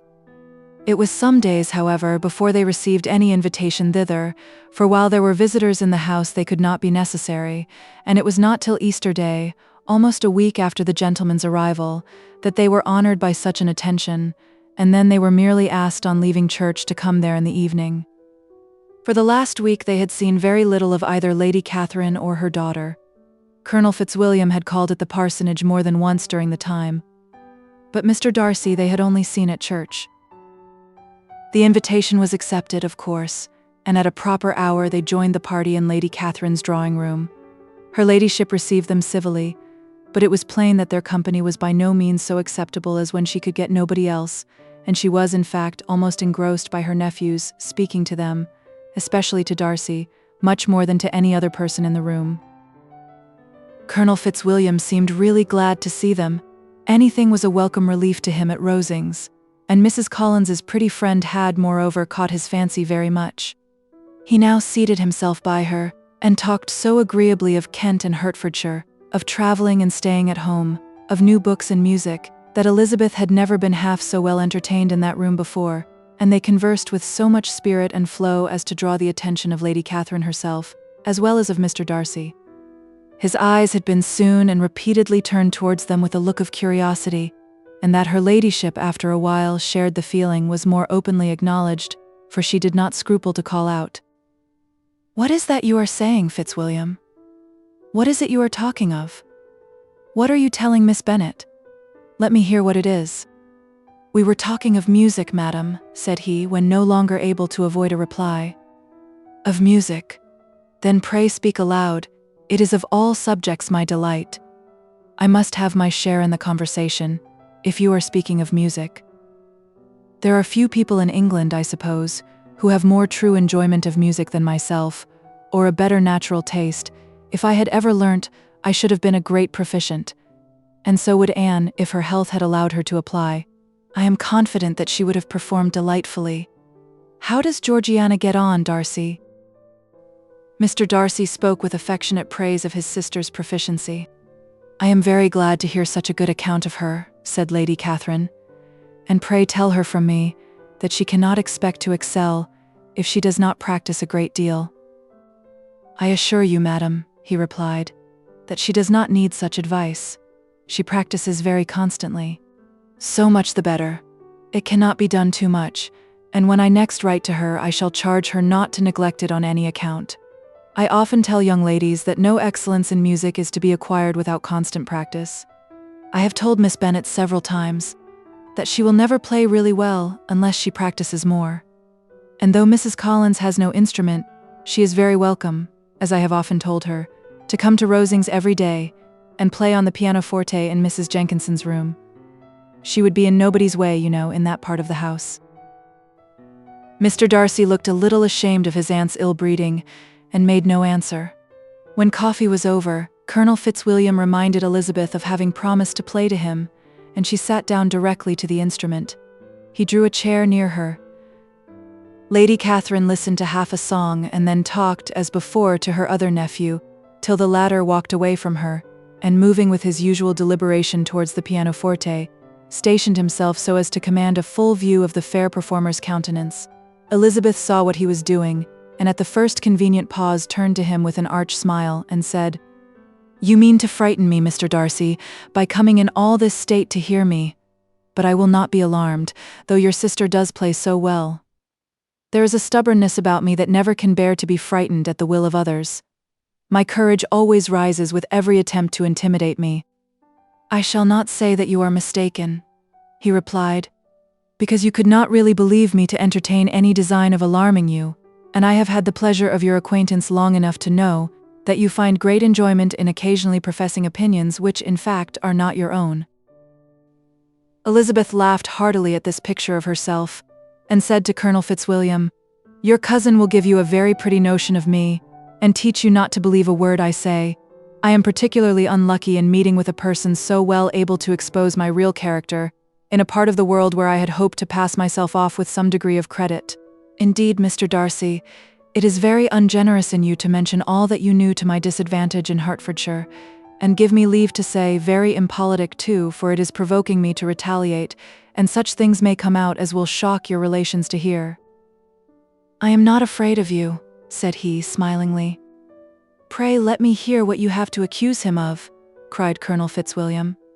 "I should like to know how he behaves among strangers." "You shall hear then, but prepare for something very dreadful."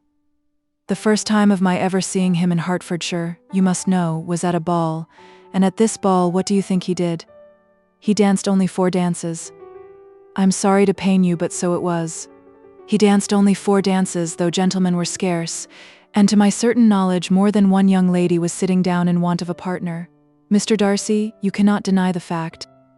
I had not at that time the honor of knowing any lady in the assembly beyond my own party. True, and nobody can ever be introduced in a ballroom. Well, Colonel Fitzwilliam, what do I play next? My fingers wait your orders. Perhaps, said Darcy, I should have judged better had I sought an introduction, but I am ill qualified to recommend myself to strangers. Shall we ask your cousin the reason of this? Said Elizabeth, still addressing Colonel Fitzwilliam. Shall we ask him why a man of sense and education, and who has lived in the world, is ill qualified to recommend himself to strangers? I can answer your question, said Fitzwilliam, without applying to him. It is because he will not give himself the trouble. I certainly have not the talent which some people possess, said Darcy, of conversing easily with those I have never seen before. I cannot catch their tone of conversation, or appear interested in their concerns, as I often see done. My fingers, said Elizabeth, do not move over this instrument in the masterly manner which I see so many women's do. They have not the same force or rapidity, and do not produce the same expression. But then I have always supposed it to be my own fault, because I would not take the trouble of practicing. It is not that I do not believe my fingers as capable as any other woman's of superior execution. Darcy smiled and said, You are perfectly right. You have employed your time much better. No one admitted to the privilege of hearing you can think anything wanting. We neither of us perform to strangers. Here they were interrupted by Lady Catherine, who called out to know what they were talking of. Elizabeth immediately began playing again. Lady Catherine approached, and after listening for a few minutes said to Darcy, Miss Bennet would not play at all amiss if she practiced more, and could have the advantage of a London master. She has a very good notion of fingering, though her taste is not equal to Anne's. Anne would have been a delightful performer, had her health allowed her to learn. Elizabeth looked at Darcy, to see how cordially he assented to his cousin's praise.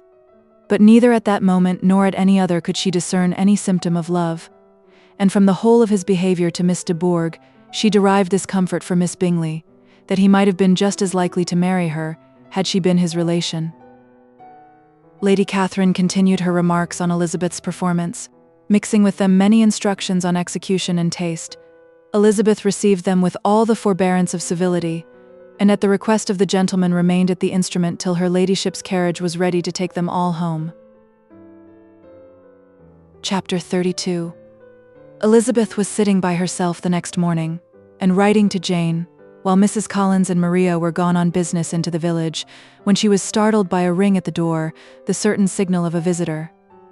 As she had heard no carriage, she thought it not unlikely to be Lady Catherine, and under that apprehension was putting away her half-finished letter, that she might escape all impertinent questions, when the door opened, and to her very great surprise Mr. Darcy, and Mr. Darcy only, entered the room.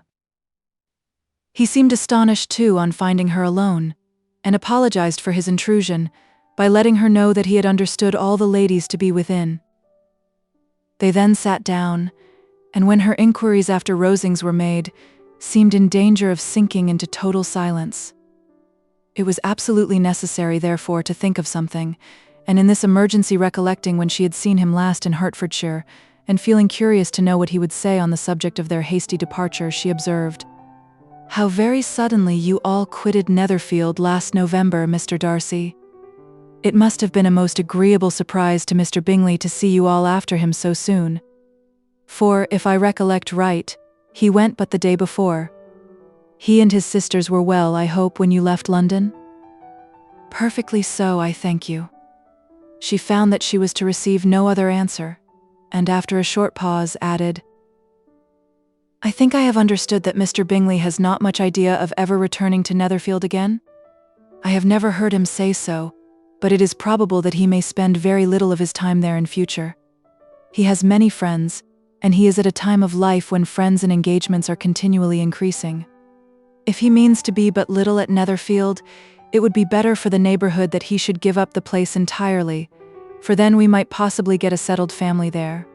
But perhaps Mr. Bingley did not take the house so much for the convenience of the neighborhood as for his own, and we must expect him to keep or quit it on the same principle. "I should not be surprised," said Darcy, "if he were to give it up as soon as any eligible purchase offers." Elizabeth made no answer. She was afraid of talking longer of his friend, and, having nothing else to say, was now determined to leave the trouble of finding a subject to him. He took the hint and soon began with, "This seems a very comfortable house. Lady Catherine, I believe, did a great deal to it when Mr. Collins first came to Hunsford. I believe she did, and I am sure she could not have bestowed her kindness on a more grateful object. Mr. Collins appears very fortunate in his choice of a wife. Yes, indeed. His friends may well rejoice in his having met with one of the very few sensible women who would have accepted him, or have made him happy if they had. My friend has an excellent understanding, though I am not certain that I consider her marrying Mr. Collins as the wisest thing she ever did. She seems perfectly happy, however, and, in a prudential light, it is certainly a very good match for her. It must be very agreeable to her to be settled within so easy a distance of her own family and friends. An easy distance, do you call it? It is nearly 50 miles. And what is 50 miles of good road? Little more than half a day's journey. Yes, I call it a very easy distance. I should never have considered the distance as one of the advantages of the match," cried Elizabeth. "I should never have said Mrs. Collins was settled near her family. It is a proof of your own attachment to Hertfordshire. Anything beyond the very neighbourhood of Longbourn, I suppose, would appear far." As he spoke, there was a sort of smile, which Elizabeth fancied she understood. He must be supposing her to be thinking of Jane and Netherfield, and she blushed as she answered, "I do not mean to say that a woman may not be settled too near her family. The far and the near must be relative and depend on many varying circumstances. Where there is fortune to make the expense of travelling unimportant, distance becomes no evil, but that is not the case here. Mr. and Mrs. Collins have a comfortable income, but not such a one as will allow of frequent journeys, and I am persuaded my friend would not call herself near her family under less than half the present distance." Mr. Darcy drew his chair a little towards her and said, "You cannot have a right to such very strong local attachment. You cannot have been always at Longbourn." Elizabeth looked surprised. The gentleman experienced some change of feeling. He drew back his chair, took a newspaper from the table, and glancing over it said, in a colder voice, "Are you pleased with Kent?" A short dialogue on the subject of the country ensued, on either side calm and concise, and soon put an end to by the entrance of Charlotte and her sister, just returned from their walk. The tête-à-tête surprised them. Mr. Darcy related the mistake which had occasioned his intruding on Miss Bennet, and after sitting a few minutes longer, without saying much to anybody, went away. "What can be the meaning of this?" said Charlotte, as soon as he was gone. "My dear Eliza, he must be in love with you, or he would never have called on us in this familiar way." But when Elizabeth told of his silence, it did not seem very likely even to Charlotte's wishes to be the case, and after various conjectures, they could at last only suppose his visit to proceed from the difficulty of finding anything to do, which was the more probable from the time of year. All field sports were over. Within doors there was Lady Catherine books and a billiard table, but gentlemen cannot be always within doors, and in the nearness of the parsonage, or the pleasantness of the walk to it, or of the people who lived in it, the two cousins found a temptation from this period of walking thither almost every day. They called at various times of the morning, sometimes separately, sometimes together, and now and then accompanied by their aunt. It was plain to them all that Colonel Fitzwilliam came because he had pleasure in their society, a persuasion which of course recommended him still more, and Elizabeth was reminded by her own satisfaction in being with him, as well as by his evident admiration, of her former favourite, George Wickham. And though, in comparing them, she saw there was less captivating softness in Colonel Fitzwilliam's manners, she believed he might have the best informed mind. But why Mr. Darcy came so often to the parsonage it was more difficult to understand. It could not be for society, as he frequently sat there 10 minutes together without opening his lips. And when he did speak, it seemed the effect of necessity rather than of choice, a sacrifice to propriety, not a pleasure to himself. He seldom appeared really animated. Mrs. Collins knew not what to make of him. Colonel Fitzwilliam's occasionally laughing at his stupidity proved that he was generally different, which her own knowledge of him could not have told her, and as she would have liked to believe this changed the effect of love, and the object of that love her friend Eliza, she set herself seriously to work to find it out. She watched him whenever they were at Rosings, and whenever he came to Hunsford, but without much success. He certainly looked at her friend a great deal, but the expression of that look was disputable. It was an earnest, steadfast gaze, but she often doubted whether there were much admiration in it, and sometimes it seemed nothing but absence of mind. She had once or twice suggested to Elizabeth the possibility of his being partial to her, but Elizabeth always laughed at the idea, and Mrs. Collins did not think it right to press the subject, from the danger of raising expectations which might only end in disappointment, for in her opinion it admitted not of a doubt that all her friend's dislike would vanish, if she could suppose him to be in her power. In her kind schemes for Elizabeth, she sometimes planned her marrying Colonel Fitzwilliam. He was, beyond comparison, the pleasantest man. He certainly admired her, and his situation in life was most eligible, but, to counterbalance these advantages, Mr. Darcy had considerable patronage in the church, and his cousin could have none at all. Chapter 33. More than once did Elizabeth, in her ramble within the park, unexpectedly meet Mr. Darcy.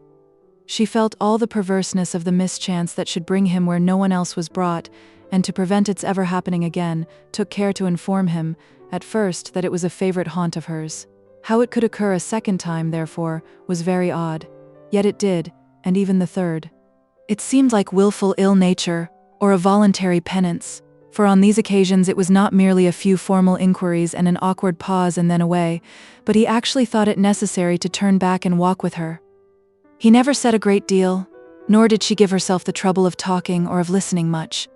But it struck her in the course of their third encounter that he was asking some odd, unconnected questions about her pleasure in being at Hunsford, her love of solitary walks, and her opinion of Mr. and Mrs. Collins's happiness, and that in speaking of Rosings, and her not perfectly understanding the house. He seemed to expect that whenever she came into Kent again, she would be staying there too. His words seemed to imply it. Could he have Colonel Fitzwilliam in his thoughts? She supposed if he meant anything, he must mean an allusion to what might arise in that quarter. It distressed her a little, and she was quite glad to find herself at the gate in the pales opposite the parsonage. She was engaged one day as she walked in reperusing Jane's last letter, and dwelling on some passages which proved that Jane had not written in spirits, when, instead of being again surprised by Mr. Darcy, she saw, on looking up, that Colonel Fitzwilliam was meeting her.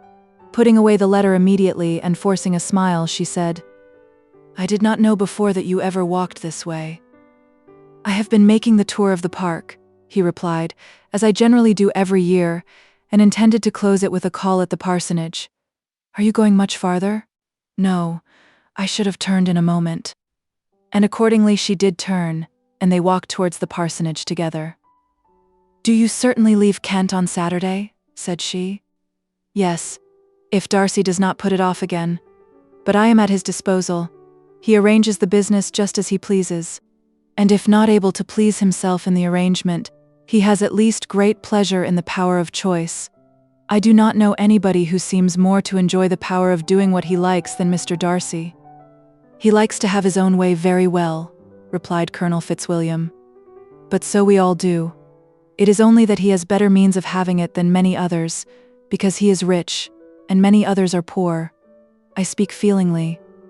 A younger son, you know, must be inured to self-denial and dependence. In my opinion, the younger son of an earl can know very little of either. Now, seriously, what have you ever known of self-denial and dependence?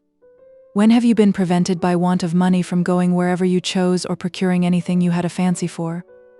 These are home questions, and perhaps I cannot say that I have experienced many hardships of that nature. But in matters of greater weight, I may suffer from the want of money. Younger sons cannot marry where they like. Unless where they like women of fortune, which I think they very often do. Our habits of expense make us too dependent, and there are not many in my rank of life who can afford to marry without some attention to money." "Is this," thought Elizabeth, Meant for me?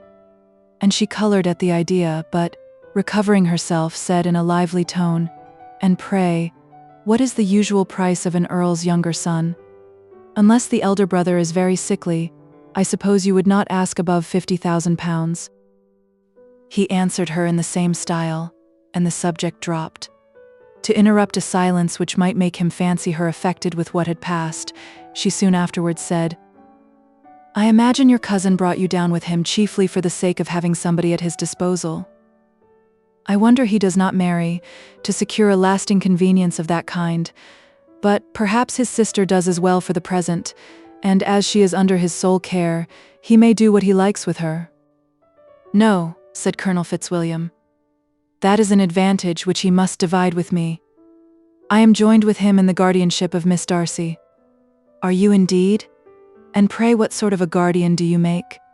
Does your charge give you much trouble? Young ladies of her age are sometimes a little difficult to manage, and if she has the true Darcy spirit, she may like to have her own way." As she spoke, she observed him looking at her earnestly, and the manner in which he immediately asked her why she supposed Miss Darcy likely to give them any uneasiness convinced her that she had somehow or other got pretty near the truth. She directly replied, "You need not be frightened. I never heard any harm of her, and I dare say she is one of the most tractable creatures in the world. She is a very great favourite with some ladies of my acquaintance, Mrs. Hurst and Miss Bingley. I think I have heard you say that you know them." "I know them a little. Their brother is a pleasant, gentlemanlike man. He is a great friend of Darcy's." "Oh yes," said Elizabeth dryly. "Mr. Darcy is uncommonly kind to Mr. Bingley, and takes a prodigious deal of care of him." "Care of him?"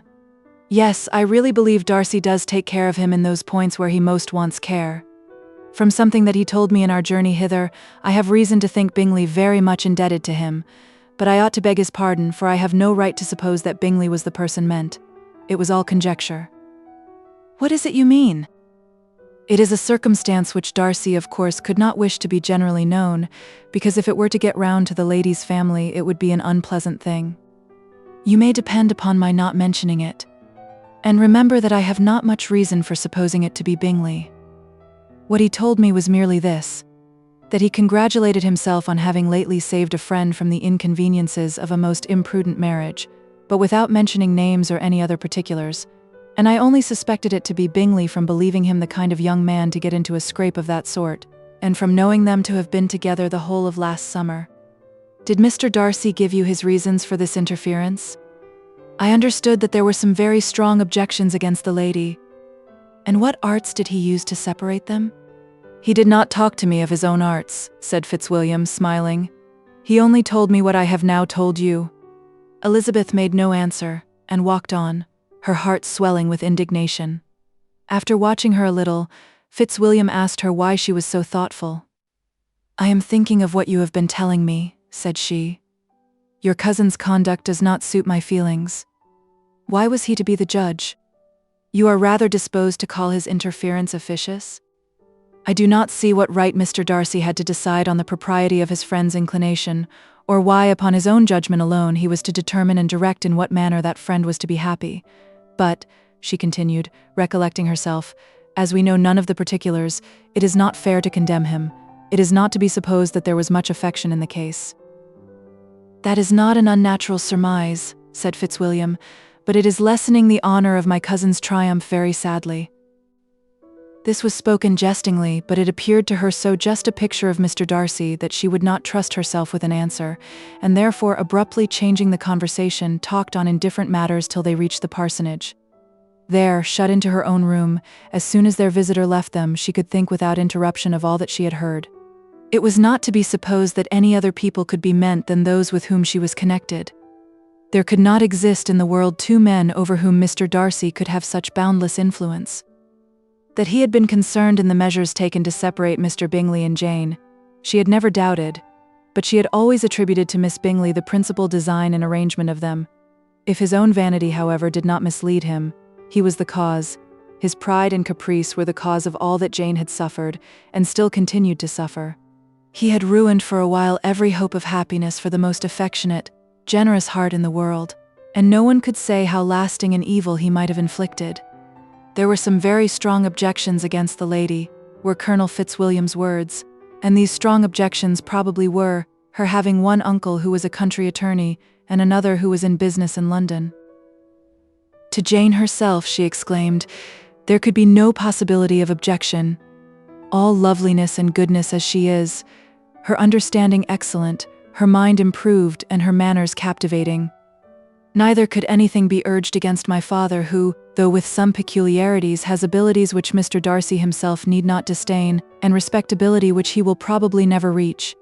When she thought of her mother, indeed, her confidence gave way a little, but she would not allow that any objections there had material weight with Mr. Darcy, whose pride, she was convinced, would receive a deeper wound from the want of importance in his friends' connections than from their want of sense, and she was quite decided at last that he had been partly governed by this worst kind of pride, and partly by the wish of retaining Mr. Bingley for his sister.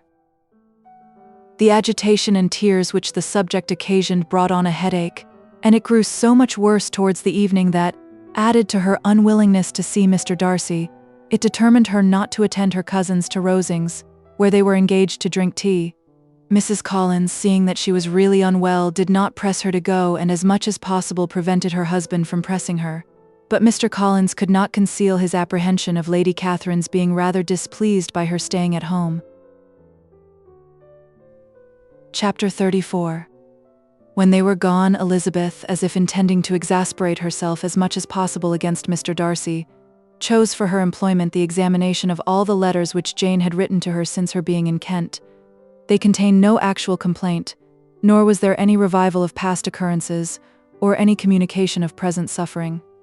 But in all, and in almost every line of each, there was a want of that cheerfulness which had been used to characterize her style, and which, proceeding from the serenity of a mind at ease with itself, and kindly disposed towards everyone, had been scarcely ever clouded.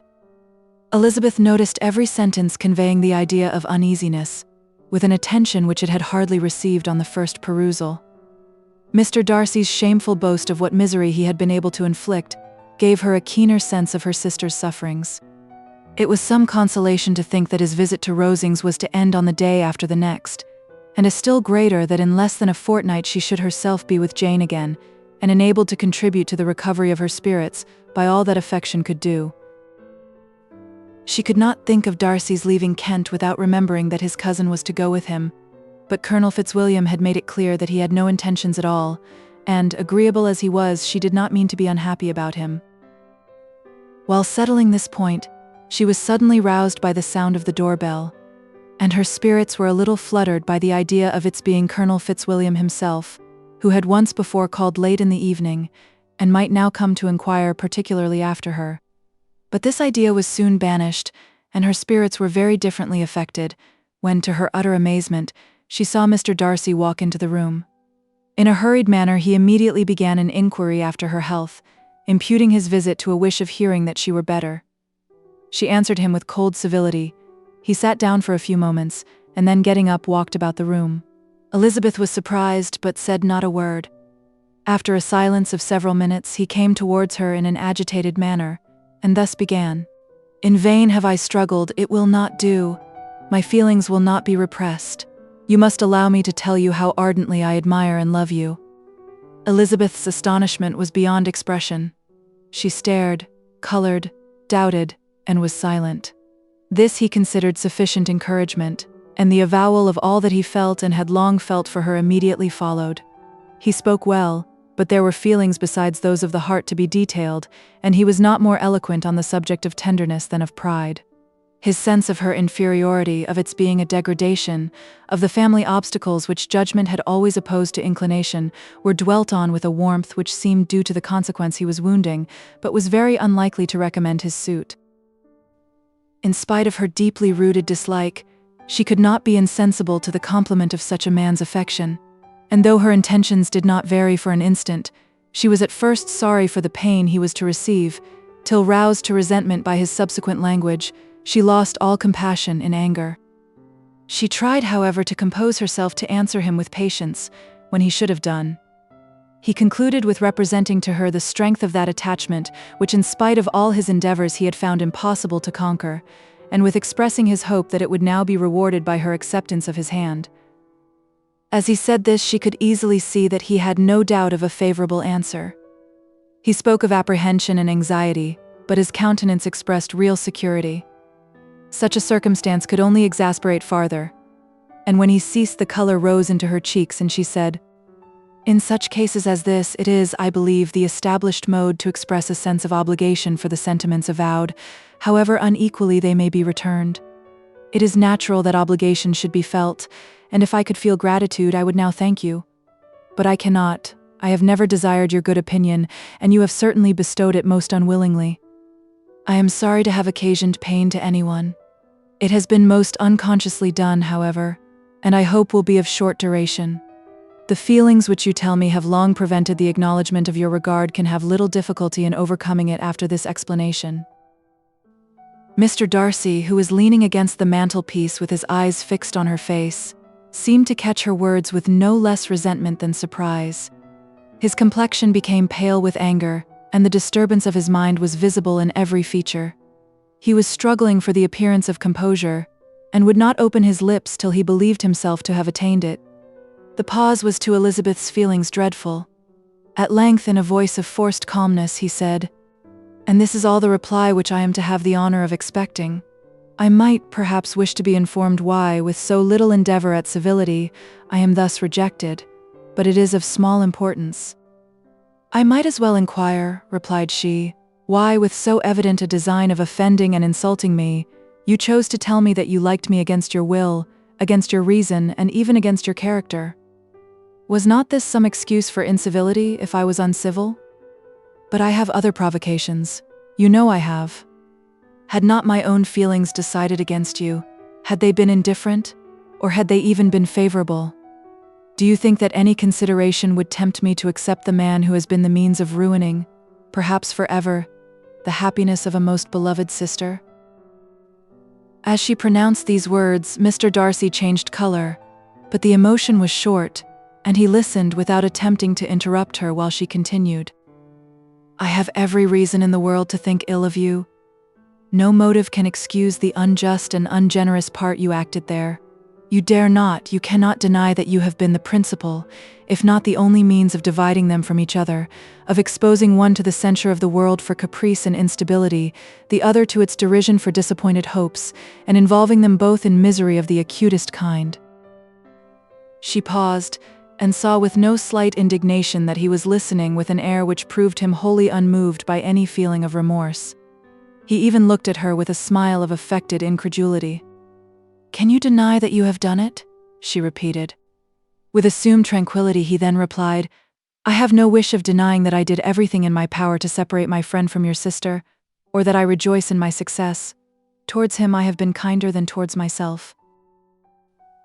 Elizabeth disdained the appearance of noticing this civil reflection, but its meaning did not escape, nor was it likely to conciliate her. "But it is not merely this affair," she continued, "on which my dislike is founded. Long before it had taken place, my opinion of you was decided. Your character was unfolded in the recital which I received many months ago from Mr. Wickham. On this subject, what can you have to say? In what imaginary act of friendship can you here defend yourself? Or under what misrepresentation can you here impose upon others?" "You take an eager interest in that gentleman's concerns," said Darcy, in a less tranquil tone, and with a heightened color. "Who that knows what his misfortunes have been can help feeling an interest in him?" "His misfortunes?" repeated Darcy contemptuously. "Yes, his misfortunes have been great indeed." "And of your infliction?" cried Elizabeth with energy. "You have reduced him to his present state of poverty, comparative poverty. You have withheld the advantages which you must know to have been designed for him. You have deprived the best years of his life of that independence which was no less his due than his desert. You have done all this, and yet you can treat the mention of his misfortunes with contempt and ridicule." "And this," cried Darcy, as he walked with quick steps across the room, "is your opinion of me? This is the estimation in which you hold me. I thank you for explaining it so fully. My faults, according to this calculation, are heavy indeed. But, perhaps," added he, stopping in his walk, and turning towards her, "these offenses might have been overlooked, had not your pride been hurt by my honest confession of the scruples that had long prevented my forming any serious design. These bitter accusations might have been suppressed had I, with greater policy, concealed my struggles and flattered you into the belief of my being impelled by unqualified, unalloyed inclination, by reason, by reflection, by everything. But disguise of every sort is my abhorrence, nor am I ashamed of the feelings I related. They were natural and just. Could you expect me to rejoice in the inferiority of your connections? To congratulate myself on the hope of relations whose condition in life is so decidedly beneath my own? Elizabeth felt herself growing more angry every moment, yet she tried to the utmost to speak with composure when she said, "You are mistaken, Mr. Darcy. If you suppose that the mode of your declaration affected me in any other way than as it spared me the concern which I might have felt in refusing you, had you behaved in a more gentlemanlike manner." She saw him start at this, but he said nothing, and she continued, "You could not have made me the offer of your hand in any possible way that would have tempted me to accept it." Again his astonishment was obvious, and he looked at her with an expression of mingled incredulity and mortification. She went on, "From the very beginning, from the first moment, I may almost say, of my acquaintance with you, your manners impressing me with the fullest belief of your arrogance, your conceit, and your selfish disdain of the feelings of others, were such as to form that groundwork of disapprobation on which succeeding events have built so immovable a dislike. And I had not known you a month before I felt that you were the last man in the world whom I could ever be prevailed on to marry. You have said quite enough, madam. I perfectly comprehend your feelings, and have now only to be ashamed of what my own have been. Forgive me for having taken up so much of your time, and accept my best wishes for your health and happiness." And with these words he hastily left the room, and Elizabeth heard him the next moment open the front door and quit the house. The tumult of her mind was now painfully great. She knew not how to support herself, and from actual weakness, sat down and cried for half an hour. Her astonishment, as she reflected on what had passed, was increased by every review of it. That she should receive an offer of marriage from Mr. Darcy, that he should have been in love with her for so many months, so much in love as to wish to marry her in spite of all the objections which had made him prevent his friends marrying her sister, and which must appear at least with equal force in his own case, was almost incredible. It was gratifying to have inspired unconsciously so strong an affection. But his pride, his abominable pride, his shameless avowal of what he had done with respect to Jane, his unpardonable assurance in acknowledging, though he could not justify it, and the unfeeling manner which he had mentioned Mr. Wickham, his cruelty towards whom he had not attempted to deny, soon overcame the pity which the consideration of his attachment had for a moment excited. She continued in very agitating reflections till the sound of Lady Catherine's carriage made her feel how unequal she was to encounter Charlotte's observation, and hurried her away to her room. Chapter 35. Elizabeth awoke the next morning to the same thoughts and meditations which had at length closed her eyes. She could not yet recover from the surprise of what had happened. It was impossible to think of anything else, and totally indisposed for employment, she resolved soon after breakfast to indulge herself in air and exercise. She was proceeding directly to her favorite walk, when the recollection of Mr. Darcy's sometimes coming there stopped her, and instead of entering the park, she turned up the lane which led her farther from the turnpike road. The park paling was still the boundary on one side, and she soon passed one of the gates into the ground. After walking 2 or 3 times along that part of the lane, she was tempted, by the pleasantness of the morning, to stop at the gates and look into the park. The 5 weeks which she had now passed in Kent had made a great difference in the country, and every day was adding to the verdure of the early trees. She was on the point of continuing her walk, when she caught a glimpse of a gentleman within the sort of grove which edged the park. He was moving that way, and fearful of its being Mr. Darcy, she was directly retreating. But the person who advanced was now near enough to see her, and stepping forward with eagerness, pronounced her name. She had turned away, but on hearing herself called, though in a voice which proved it to be Mr. Darcy, she moved again towards the gate. He had by that time reached it also, and holding out a letter, which she instinctively took, said, with a look of haughty composure, "I have been walking in the grove some time, in the hope of meeting you. Will you do me the honor of reading that letter?" And then, with a slight bow, turned again into the plantation, and was soon out of sight. With no expectation of pleasure, but with the strongest curiosity, Elizabeth opened the letter, and to her still increasing wonder, perceived an envelope containing 2 sheets of letter paper, written quite through in a very close hand. The envelope itself was likewise full. Pursuing her way along the lane, she then began it. It was dated from Rosings at 8 o'clock in the morning, and was as follows: "Be not alarmed, madam, on receiving this letter, by the apprehension of its containing any repetition of those sentiments, or renewal of those offers, which were last night so disgusting to you. I write without any intention of paining you or humbling myself, by dwelling on wishes which, for the happiness of both, cannot be too soon forgotten, and the effort which the formation and the perusal of this letter must occasion should have been spared, had not my character required it to be written and read. You must therefore pardon the freedom with which I demand your attention. Your feelings, I know, will bestow it unwillingly, but I demand it of your justice. 2 offenses of a very different nature, and by no means of equal magnitude, you last night laid to my charge. The first mentioned was that, regardless of the sentiments of either, I had detached Mr. Bingley from your sister, and the other, that I had, in defiance of various claims, in defiance of honor and humanity, ruined the immediate prosperity and blasted the prospects of Mr. Wickham, willfully and wantonly to have thrown off the companion of my youth, the acknowledged favorite of my father, a young man who had scarcely any other dependence than on our patronage, and who had been brought up to expect its exertion, would be a depravity, to which the separation of 2 young persons whose affection could be the growth of only a few weeks could bear no comparison. But from the severity of that blame which was last night so liberally bestowed, respecting each circumstance, I shall hope to be in future secured, when the following account of my actions and their motives has been read. If, in the explanation of them which is due to myself, I am under the necessity of relating feelings which may be offensive to yours, I can only say that I am sorry. The necessity must be obeyed, and further apology would be absurd. I had not been long in Hertfordshire before I saw, in common with others, that Bingley preferred your elder sister to any other young woman in the country. But it was not till the evening of the dance at Netherfield that I had any apprehension of his feeling a serious attachment. I had often seen him in love before.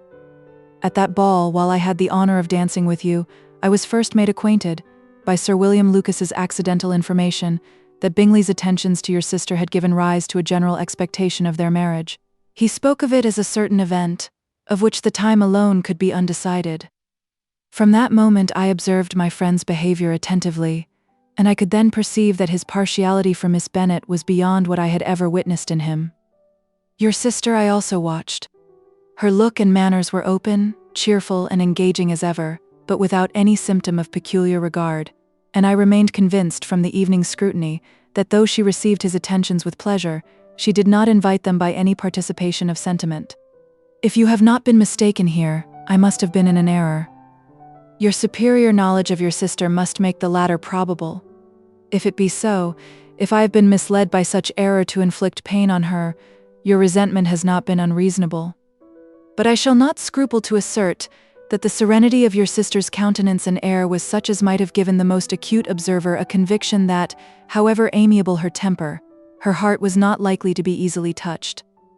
That I was desirous of believing her indifferent is certain. But I will venture to say that my investigations and decisions are not usually influenced by my hopes or fears. I did not believe her to be indifferent because I wished it. I believed it on impartial conviction, as truly as I wished it in reason. My objections to the marriage were not merely those which I last night acknowledged to have required the utmost force of passion to put aside in my own case. The want of connection could not be so great an evil to my friend as to me. But there were other causes of repugnance, causes which, though still existing, and existing to an equal degree in both instances, I had myself endeavored to forget, because they were not immediately before me. These causes must be stated, though briefly. The situation of your mother's family, though objectionable, was nothing in comparison of that total want of propriety so frequently, so almost uniformly betrayed by herself, by your 3 younger sisters, and occasionally even by your father. Pardon me, it pains me to offend you. But amidst your concern for the defects of your nearest relations, and your displeasure at this representation of them, Let it give you consolation to consider that to have conducted yourselves so as to avoid any share of the like censure is praise no less generally bestowed on you and your eldest sister than it is honorable to the sense and disposition of both.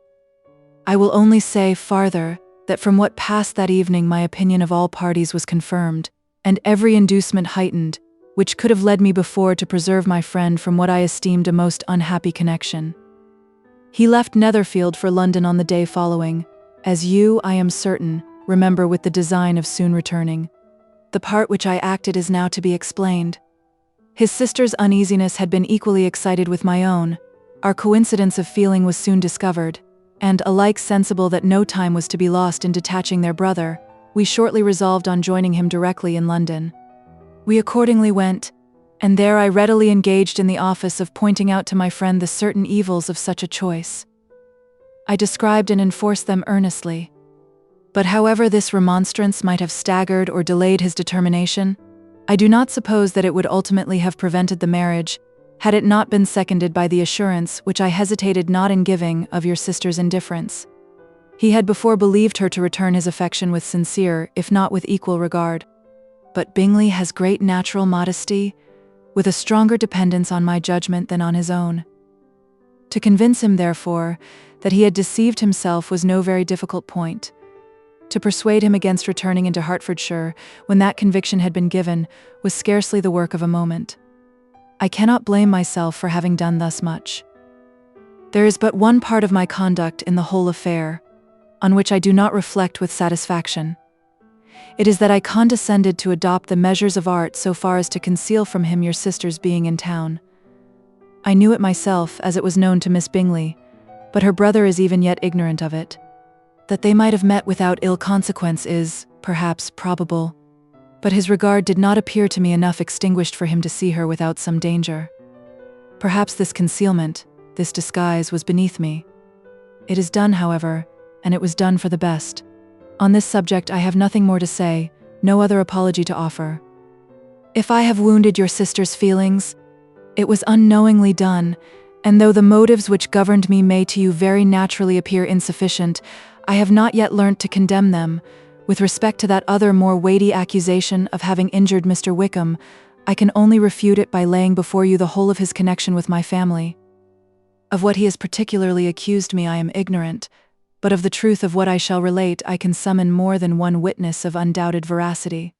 Mr. Wickham is the son of a very respectable man, who had for many years the management of all the Pemberley estates, and whose good conduct in the discharge of his trust naturally inclined my father to be of service to him, and on George Wickham, who was his godson, his kindness was therefore liberally bestowed. My father supported him at school, and afterwards at Cambridge, most important assistance as his own father, always poor from the extravagance of his wife, would have been unable to give him a gentleman's education. My father was not only fond of this young man's society, whose manners were always engaging, he had also the highest opinion of him, and hoping the church would be his profession, intended to provide for him in it. As for myself, it is many, many years since I first began to think of him in a very different manner. The vicious propensities, the want of principle, which he was careful to guard from the knowledge of his best friend, could not escape the observation of a young man of nearly the same age with himself, and who had opportunities of seeing him in unguarded moments, which Mr. Darcy could not have. Here again I shall give you pain, to what degree you only can tell. But whatever may be the sentiments which Mr. Wickham has created, a suspicion of their nature shall not prevent me from unfolding his real character. It adds even another motive. My excellent father died about 5 years ago, and his attachment to Mr. Wickham was to the last so steady that in his will he particularly recommended it to me to promote his advancement in the best manner that his profession might allow, and if he took orders, desired that a valuable family living might be his as soon as it became vacant. There was also a legacy of £1,000. His own father did not long survive mine, and within half a year from these events, Mr. Wickham wrote to inform me that, having finally resolved against taking orders, he hoped I should not think it unreasonable for him to expect some more immediate pecuniary advantage in lieu of the preferment, by which he could not be benefited. He had some intention, he added, of studying the law, and I must be aware that the interest of £1,000 would be a very insufficient support therein. I rather wished than believed him to be sincere, but at any rate was perfectly ready to accede to his proposal. I knew that Mr. Wickham ought not to be a clergyman. The business was therefore soon settled. He resigned all claim to assistance in the church, were it possible that he could ever be in a situation to receive it, and accepted in return £3,000. All connection between us seemed now dissolved. I thought too ill of him to invite him to Pemberley, or admit his society in town. In town, I believe, he chiefly lived, but his studying the law was a mere pretense, and being now free from all restraint, his life was a life of idleness and dissipation. For about 3 years I heard little of him, but on the decease of the incumbent of the living which had been designed for him, he applied to me again by letter for the presentation. His circumstances, he assured me, and I had no difficulty in believing it, were exceedingly bad. He had found the law a most unprofitable study, and was now absolutely resolved on being ordained, if I would present him to the living in question, of which he trusted there could be little doubt, as he was well assured that I had no other person to provide for, and I could not have forgotten my revered father's intentions. You will hardly blame me for refusing to comply with this entreaty, or for resisting every repetition of it. His resentment was in proportion to the distress of his circumstances, and he was doubtless as violent in his abuse of me to others as in his reproaches to myself. After this period, every appearance of acquaintance was dropped. How he lived, I know not. But last summer he was again most painfully obtruded on my notice. I must now mention a circumstance which I would wish to forget myself, and which no obligation less than the present should induce me to unfold to any human being. Having said thus much, I feel no doubt of your secrecy. My sister, who is more than 10 years my junior, was left to the guardianship of my mother's nephew, Colonel Fitzwilliam, and myself.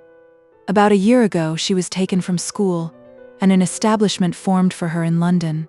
And last summer she went with the lady who presided over it to Ramsgate, and thither also went Mr. Wickham, undoubtedly by design, for there proved to have been a prior acquaintance between him and Mrs. Yonge, in whose character we were most unhappily deceived. And by her connivance and aid he so far recommended himself to Georgiana, whose affectionate heart retained a strong impression of his kindness to her as a child, that she was persuaded to believe herself in love and to consent to an elopement. She was then but 15, which must be her excuse, and after stating her imprudence, I am happy to add that I owed the knowledge of it to herself. I joined them unexpectedly a day or two before the intended elopement, and then Georgiana, unable to support the idea of grieving and offending a brother, whom she almost looked up to as a father, acknowledged the whole to me. You may imagine what I felt, and how I acted. Regard for my sister's credit and feelings prevented any public exposure. But I wrote to Mr. Wickham, who left the place immediately, and Mrs. Young was of course removed from her charge. Mr. Wickham's chief object was unquestionably my sister's fortune, which is £30,000, but I cannot help supposing that the hope of revenging himself on me was a strong inducement. His revenge would have been complete indeed. This, madam, is a faithful narrative of every event in which we have been concerned together, and if you do not absolutely reject it as false, you will, I hope, acquit me henceforth of cruelty towards Mr. Wickham. I know not in what manner, under what form of falsehood he has imposed on you, but his success is not perhaps to be wondered at, ignorant as you previously were of everything concerning either. Detection could not be in your power, and suspicion certainly not in your inclination. You may possibly wonder why all this was not told you last night. But I was not then master enough of myself to know what could or ought to be revealed. For the truth of everything here related, I can appeal more particularly to the testimony of Colonel Fitzwilliam, who from our near relationship and constant intimacy, and still more as one of the executors of my father's will, has been unavoidably acquainted with every particular of these transactions.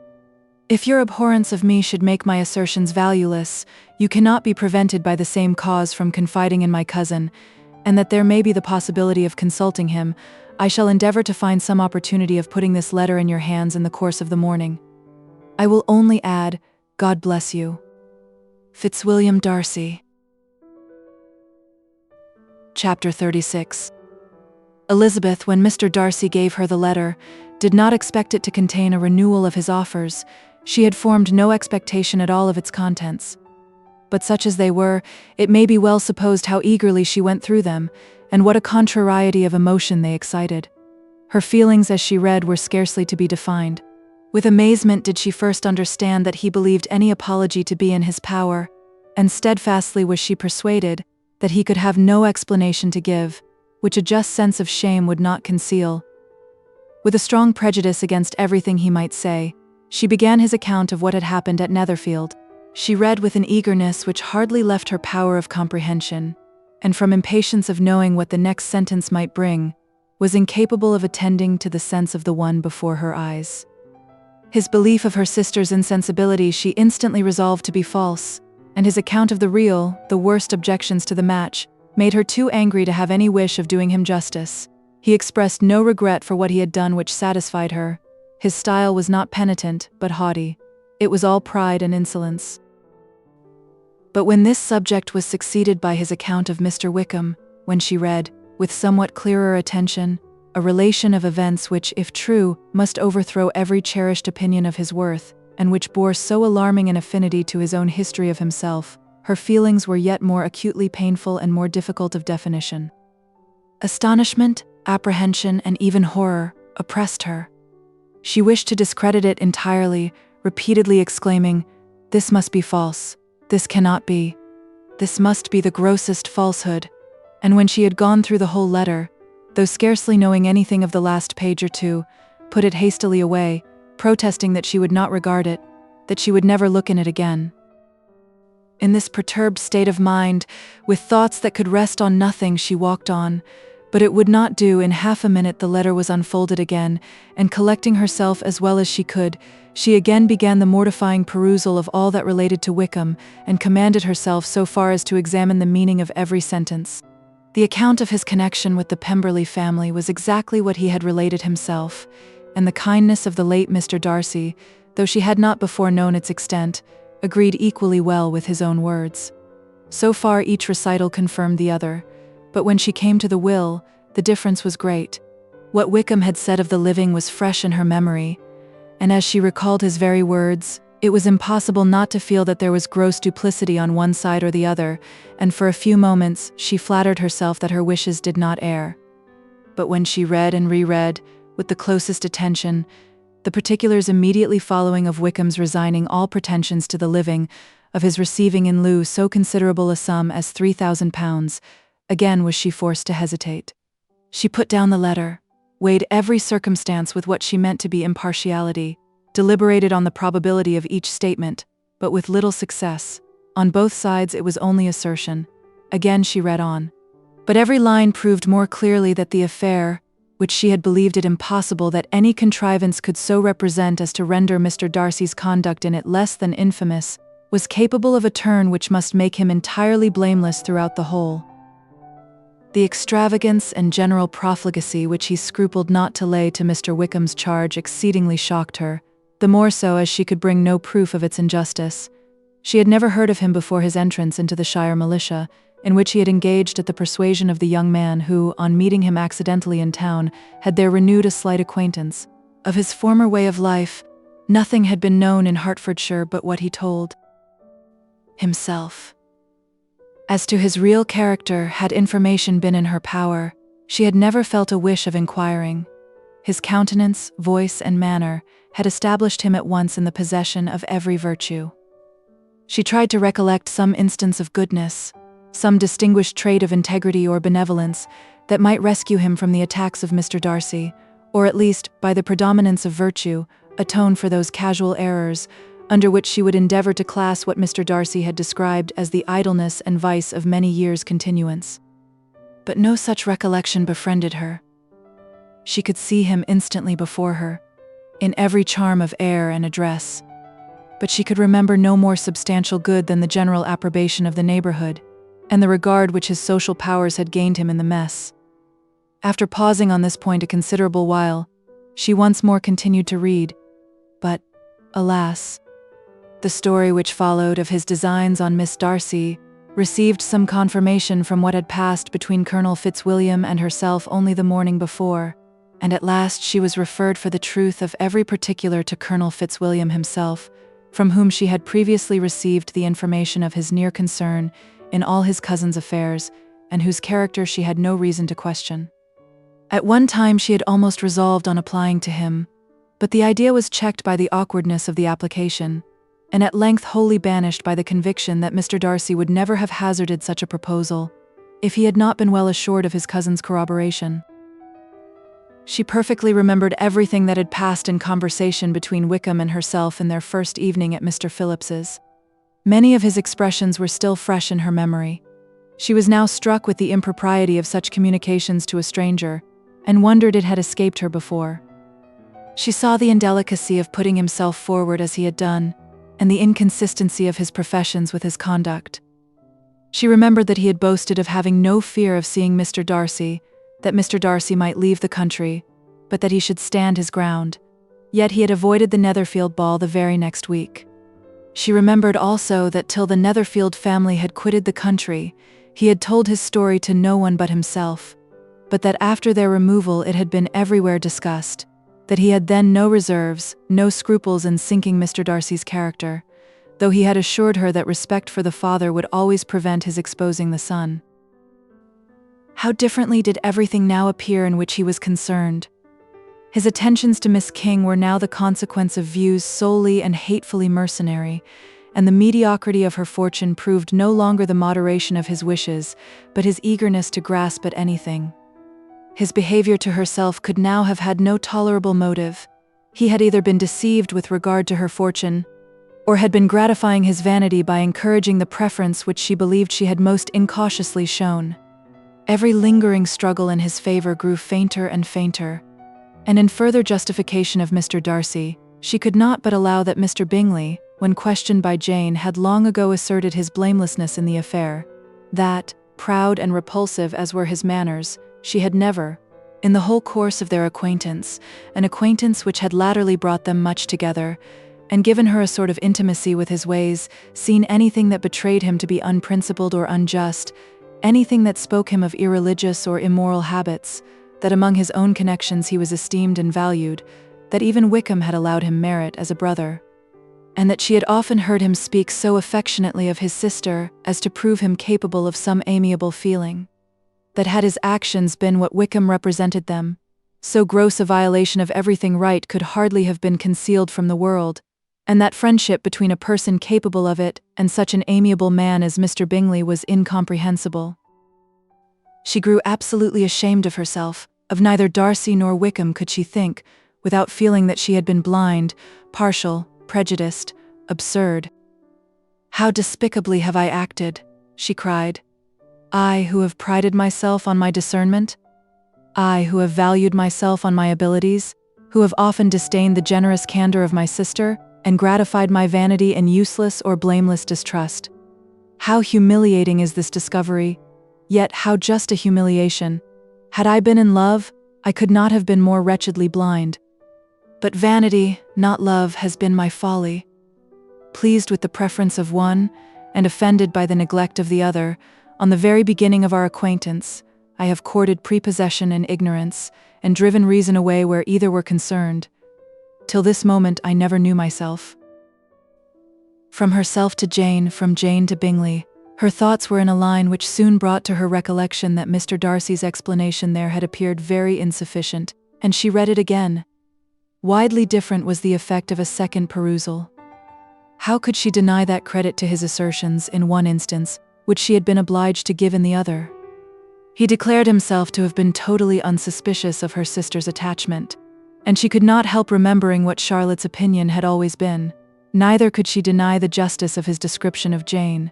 She felt that Jane's feelings, though fervent, were little displayed, and that there was a constant complacency in her air and manner, not often united with great sensibility. When she came to that part of the letter in which her family were mentioned, in tones of such mortifying yet merited reproach, her sense of shame was severe.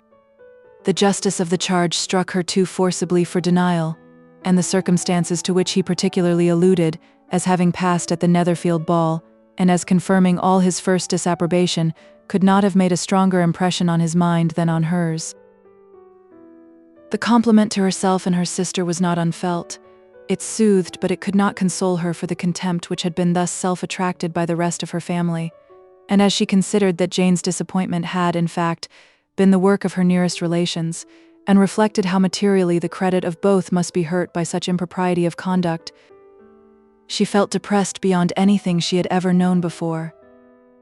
After wandering along the lane for 2 hours, giving way to every variety of thought, reconsidering events, determining probabilities and reconciling herself, as well as she could, to a change so sudden and so important, fatigue and a recollection of her long absence made her at length return home, and she entered the house with the wish of appearing cheerful as usual, and the resolution of repressing such reflections as must make her unfit for conversation. She was immediately told that the 2 gentlemen from Rosings had each called during her absence.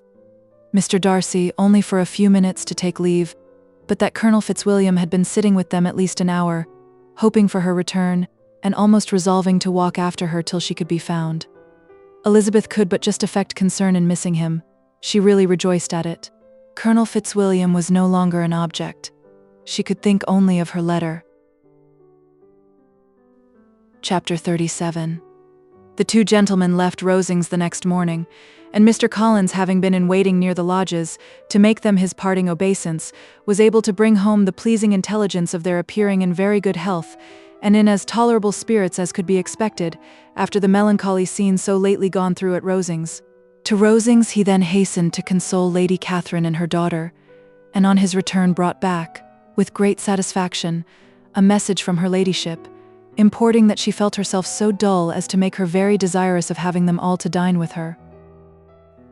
Elizabeth could not see Lady Catherine without recollecting that, had she chosen it, she might by this time have been presented to her as her future niece, nor could she think without a smile of what her ladyship's indignation would have been. What would she have said? How would she have behaved? Were the questions with which she amused herself. Their first subject was the diminution of the Rosings party. "I assure you I feel it exceedingly," said Lady Catherine. "I believe nobody feels the loss of friends so much as I do. But I am particularly attached to these young men and know them to be so much attached to me. They were excessively sorry to go, but so they always are." The dear Colonel rallied his spirits tolerably till just at last, but Darcy seemed to feel it most acutely more, I think, than last year. His attachment to Rosings certainly increases. Mr. Collins had a compliment and an allusion to throw in here which were kindly smiled on by the mother and daughter. Lady Catherine observed after dinner that Miss Bennet seemed out of spirits, and immediately accounting for it herself, by supposing that she did not like to go home again so soon, she added, "But if that is the case, you must write to your mother to beg that you may stay a little longer. Mrs. Collins will be very glad of your company, I am sure." "I am much obliged to your ladyship for your kind invitation," replied Elizabeth, "but it is not in my power to accept it. I must be in town next Saturday." "Why, at that rate, you will have been here only 6 weeks. I expected you to stay 2 months. I told Mrs. Collins so before you came. There can be no occasion for your going so soon. Mrs. Bennet could certainly spare you for another fortnight." "But my father cannot. He wrote last week to hurry my return." "Oh, your father, of course, may spare you if your mother can. Daughters are never of so much consequence to a father, and if you will stay another month complete, it will be in my power to take one of you as far as London, for I am going there early in June for a week, and as Dawson does not object to the barouche box, there will be very good room for one of you, and indeed, if the weather should happen to be cool, I should not object to taking you both, as you are neither of you large." "You are all kindness, madam, but I believe we must abide by our original plan." Lady Catherine seemed resigned. "Mrs. Collins, you must send a servant with them. You know I always speak my mind, and I cannot bear the idea of 2 young women traveling post by themselves. It is highly improper. You must contrive to send somebody. I have the greatest dislike in the world to that sort of thing. Young women should always be properly guarded and attended, according to their situation in life. When my niece Georgiana went to Ramsgate last summer, I made a point of her having 2 men servants go with her. Miss Darcy, the daughter of Mr. Darcy of Pemberley, and Lady Anne, could not have appeared with propriety in a different manner. I am excessively attentive to all those things. You must send John with the young ladies, Mrs. Collins. I'm glad it occurred to me to mention it, for it would really be discreditable to you to let them go alone. My uncle is to send a servant for us." "Oh, your uncle! He keeps a manservant, does he? I am very glad you have somebody who thinks of those things. Where shall you change horses?" "Oh, Bromley, of course. If you mention my name at the bell, you will be attended to." Lady Catherine had many other questions to ask respecting their journey, and as she did not answer them all, her self-attention was necessary, which Elizabeth believed to be lucky for her, or with a mind so occupied she might have forgotten where she was. Reflection must be reserved for solitary hours. Whenever she was alone, she gave way to it as the greatest relief, and not a day went by without a solitary walk, in which she might indulge in all the delight of unpleasant recollections. Mr. Darcy's letter she was in a fair way of soon knowing by heart. She studied every sentence, and her feelings towards its writer were at times widely different. When she remembered the style of his address, she was still full of indignation, but when she considered how unjustly she had condemned and upbraided him, her anger was turned against herself, and his disappointed feelings became the object of compassion. His attachment excited gratitude, his general character respect. But she could not approve him, nor could she for a moment repent her refusal, or feel the slightest inclination ever to see him again. In her own past behavior there was a constant source of vexation and regret, and in the unhappy defects of her family, a subject of yet heavier chagrin. They were hopeless of remedy. Her father, contented with laughing at them, would never exert himself to restrain the wild giddiness of his youngest daughters, and her mother, with manners so far from right herself, was entirely insensible of the evil. Elizabeth had frequently united with Jane in an endeavor to check the imprudence of Catherine and Lydia. But while they were supported by their mother's indulgence, what chance could there be of improvement? Catherine, weak-spirited, irritable, and completely under Lydia's guidance, had been always affronted by their advice, and Lydia, self-willed and careless, would scarcely give them a hearing. They were ignorant, idle, and vain. While there was an officer in Meryton, they would flirt with him, and while Meryton was within a walk of Longbourn, they would be going there forever. Anxiety on Jane's behalf was another prevailing concern, and Mr. Darcy's explanation, by restoring Bingley to all her former good opinion, heightened the sense of what Jane had lost. His affection was proved to have been sincere, and his conduct cleared of all blame, unless any could attach to the implicitness of his confidence in his friend. How grievous, then, was the thought that, of a situation so desirable in every respect, so replete with advantage, so promising for happiness, Jane had been deprived by the folly and indecorum of her own family. When to these recollections was added the development of Wickham's character, it may be easily believed that the happy spirits which had seldom been depressed before were now so much affected as to make it almost impossible for her to appear tolerably cheerful. Their engagements at Rosings were as frequent during the last week of her stay as they had been at first. The very last evening was spent there, and her ladyship again inquired minutely into the particulars of their journey, gave them directions as to the best method of packing, and was so urgent on the necessity of placing gowns in the only right way that Maria thought herself obliged, on her return, to undo all the work of the morning and pack her trunk afresh. When they parted, Lady Catherine, with great condescension, wished them a good journey and invited them to come to Hunsford again next year, and Miss de Bourgh exerted herself so far as to courtesy and hold out her hand to both. Chapter 38. On Saturday morning, Elizabeth and Mr. Collins met for breakfast a few minutes before the others appeared, and he took the opportunity of paying the parting civilities which he deemed indispensably necessary. "I know not, Miss Elizabeth," said he, "whether Mrs. Collins has yet expressed her sense of your kindness in coming to us, but I am very certain you will not leave the house without receiving her thanks for it. The favor of your company has been much felt, I assure you.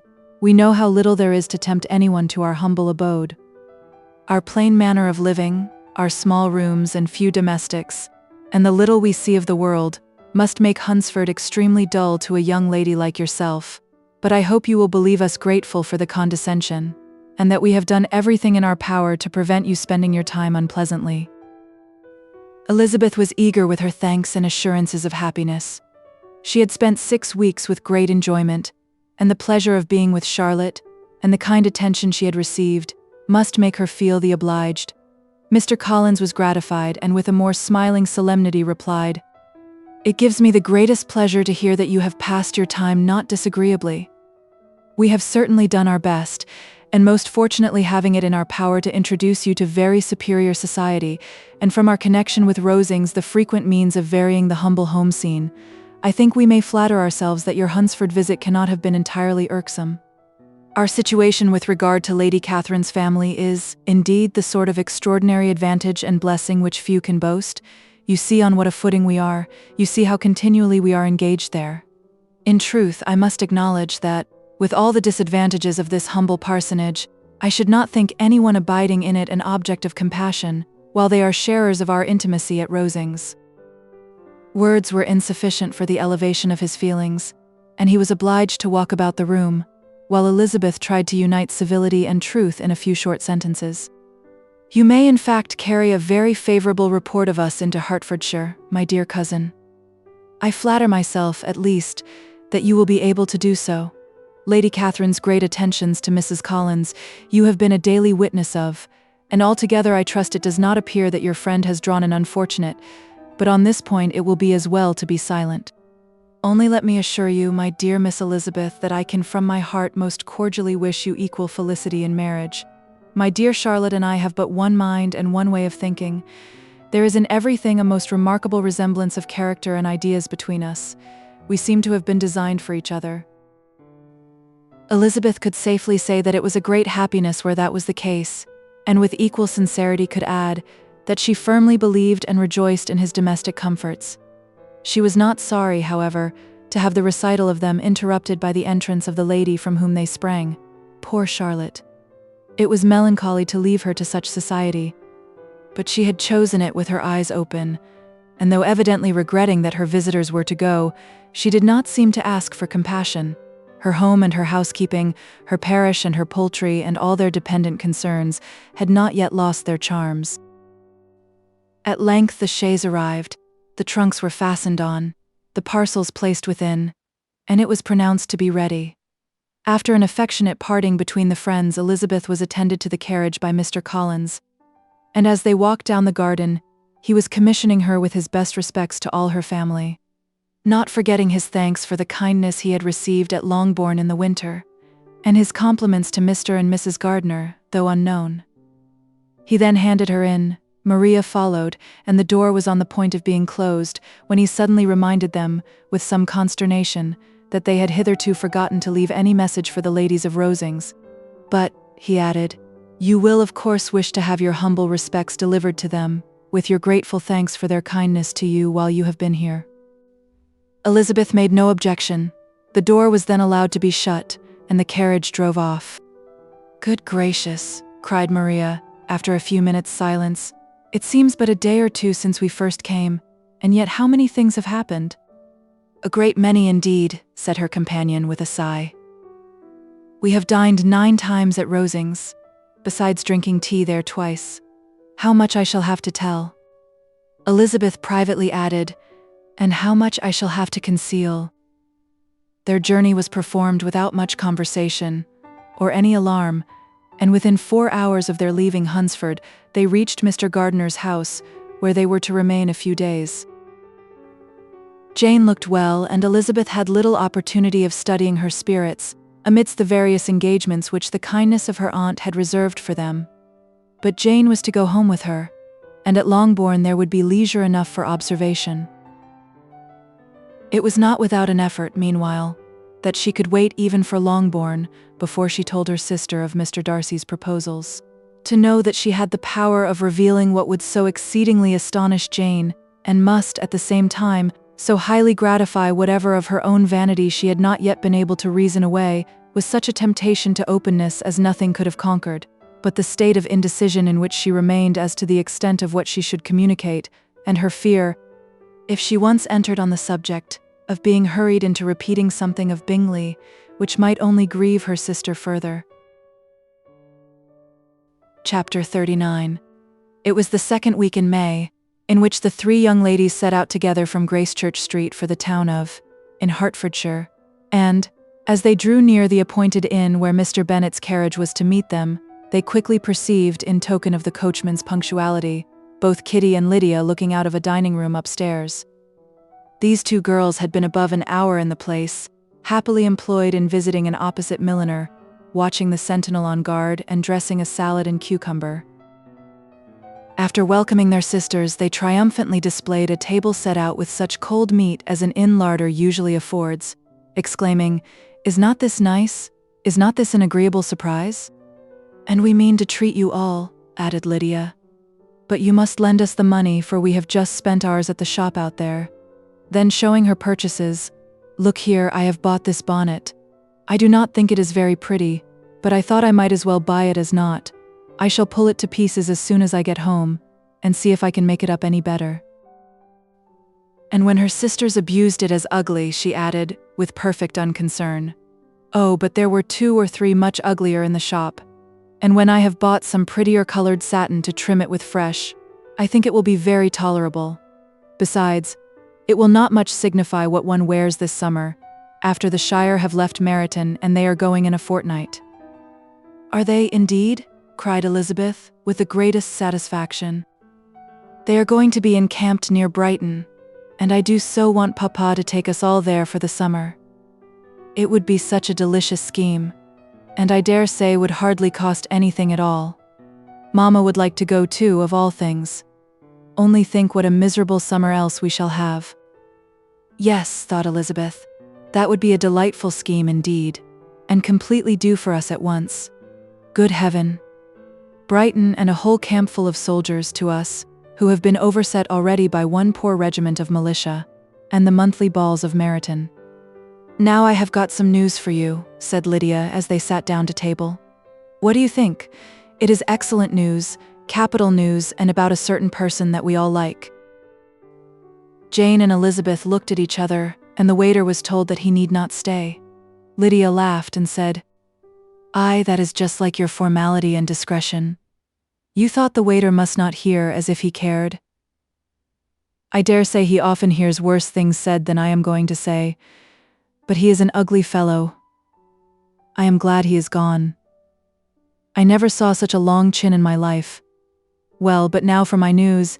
It is about dear Wickham. Too good for the waiter, is not it? There is no danger of Wickham's marrying Mary King. There's for you. She has gone down to her uncle at Liverpool, gone to stay. Wickham is safe." "And Mary King is safe," added Elizabeth. "Safe from a connection imprudent as to fortune. She is a great fool for going away, if she liked him." "But I hope there is no strong attachment on either side," said Jane. "I am sure there is not on his. I will answer for it. He never cared 3 straws about her. Who could about such a nasty little freckled thing?" Elizabeth was shocked to think that, however incapable of such coarseness of expression herself, the coarseness of the sentiment was little other than her own breast had formerly harbored and fancied liberal.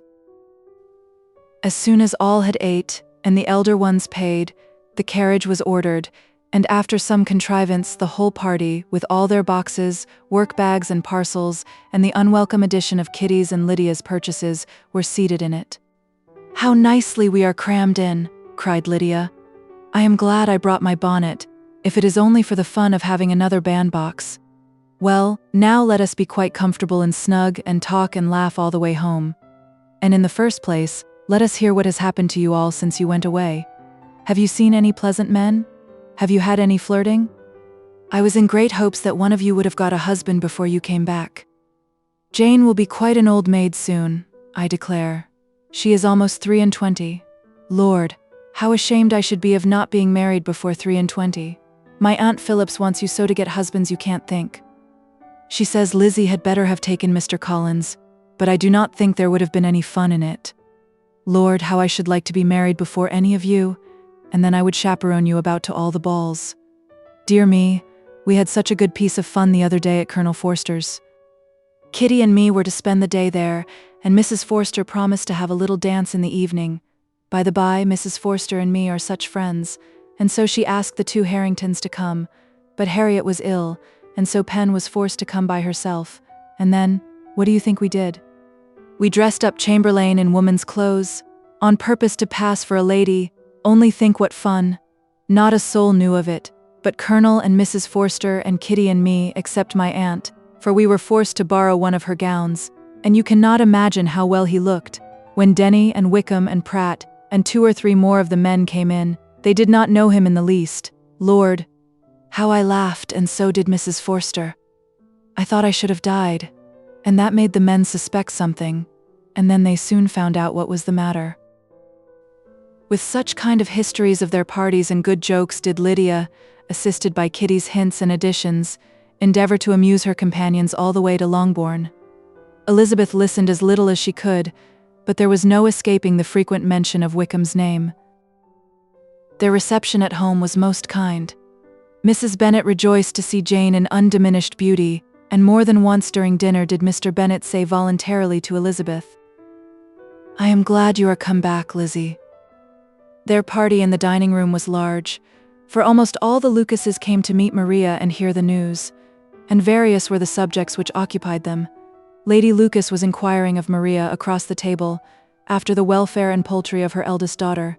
Mrs. Bennet was doubly engaged, on one hand collecting an account of the present fashions from Jane, who sat some way below her, and on the other retailing them all to the younger Miss Lucases, and Lydia, in a voice rather louder than any other person's, was enumerating the various pleasures of the morning to anybody who would hear her. "Oh, Mary," said she, "I wish you had gone with us, for we had such fun. As we went along, Kitty and me drew up all the blinds and pretended there was nobody in the coach, and I should have gone so all the way if Kitty had not been sick, and when we got to the George I do think we behaved very handsomely, for we treated the other 3 with the nicest cold luncheon in the world. And if you would have gone, we would have treated you too. And then when we came away it was such fun. I thought we never should have got into the coach. I was ready to die of laughter, and then we were so merry all the way home. We talked and laughed so loud that anybody might have heard us 10 miles off." To this, Mary very gravely replied, "Far be it from me, my dear sister, to depreciate such pleasures. They would doubtless be congenial with the generality of female minds, but I confess they would have no charms for me. I should infinitely prefer a book." But of this answer Lydia heard not a word. She seldom listened to anybody for more than half a minute, and never attended to Mary at all. In the afternoon Lydia was urgent with the rest of the girls to walk to Meryton and see how everybody went on, but Elizabeth steadily opposed the scheme. It should not be said that the Miss Bennets could not be at home half a day before they were in pursuit of the officers. There was another reason, too, for her opposition. She dreaded seeing Wickham again, and was resolved to avoid it as long as possible. The comfort to her of the regiment's approaching removal was indeed beyond expression. In a fortnight they were to go, and once gone, she hoped there could be nothing more to plague her on his account. She had not been many hours at home before she found that the Brighton scheme, of which Lydia had given them a hint at the inn, was under frequent discussion between her parents. Elizabeth saw directly that her father had not the smallest intention of yielding, but his answers were at the same time so vague and equivocal that her mother, though often disheartened, had never yet despaired of succeeding at last. Chapter 40. Elizabeth's impatience to acquaint Jane with what had happened could no longer be overcome, and at length resolving to suppress every particular in which her sister was concerned, and preparing her to be surprised, she related to her the next morning the chief of the scene between Mr. Darcy and herself. Miss Bennet's astonishment was soon lessened by the strong sisterly partiality which made any admiration of Elizabeth appear perfectly natural, and all surprise was shortly lost in other feelings. She was sorry that Mr. Darcy should have delivered his sentiments in a manner so little suited to recommend them, but still more was she grieved for the unhappiness which her sister's refusal must have given him. "His being so sure of succeeding was wrong," said she, "and certainly ought not to have appeared, but consider how much it must increase his disappointment." "Indeed," replied Elizabeth, "I am heartily sorry for him, but he has other feelings which will probably soon drive away his regard for me. You do not blame me, however, for refusing him." "Blame you? Oh no! But you blame me for having spoken so warmly of Wickham? No, I do not know that you were wrong in saying what you did. But you will know it when I have told you what happened the very next day." She then spoke of the letter, repeating the whole of its contents as far as they concerned George Wickham. What a stroke was this for poor Jane, who would willingly have gone through the world without believing that so much wickedness existed in the whole race of mankind as was here collected in one individual. Nor was Darcy's vindication, though grateful to her feelings, capable of consoling her for such discovery. Most earnestly did she labor to prove the probability of error and seek to clear one without involving the other. "This will not do," said Elizabeth. "You never will be able to make both of them good for anything. Take your choice, but you must be satisfied with only one. There is but such a quantity of merit between them, just enough to make one good sort of man, and of late it has been shifting about pretty much. For my part, I am inclined to believe it all Mr. Darcy's, but you shall do as you choose." It was some time, however, before a smile could be extorted from Jane. "I do not know when I have been more shocked," said she. "Wickham so very bad. It is almost past belief. And poor Mr. Darcy. Dear Lizzie, only consider what he must have suffered. Such a disappointment. And with the knowledge of your ill opinion too, and having to relate such a thing of his sister. It is really too distressing. I am sure you must feel it so." "Oh no, my regret and compassion are all done away by seeing you so full of both. I know you will do him such ample justice, that I am growing every moment more unconcerned and indifferent. Your profusion makes me saving, and if you lament over him much longer, my heart will be as light as a feather. Poor Wickham! There is such an expression of goodness in his countenance, such an openness and gentleness in his manner. There certainly was some great mismanagement in the education of those two young men. One has got all the goodness, and the other all the appearance of it. I never thought Mr. Darcy so deficient in the appearance of it as you used to do. And yet I meant to be uncommonly clever in taking so decided a dislike to him, without any reason. It is such a spur to one's genius, such an opening for wit, to have a dislike of that kind. One may be continually abusive without saying anything just, but one cannot be always laughing at a man without now and then stumbling on something witty. Lizzie, when you first read that letter, I am sure you could not treat the matter as you do now. Indeed, I could not. I was uncomfortable enough. I was very uncomfortable, I may say unhappy. And with no one to speak to of what I felt, no Jane to comfort me, and say that I had not been so very weak and vain and nonsensical, as I knew I had. Oh, how I wanted you. How unfortunate that you should have used such very strong expressions in speaking of Wickham to Mr. Darcy, for now they do appear wholly undeserved. Certainly. But the misfortune of speaking with bitterness is a most natural consequence of the prejudices I had been encouraging. There is one point on which I want your advice.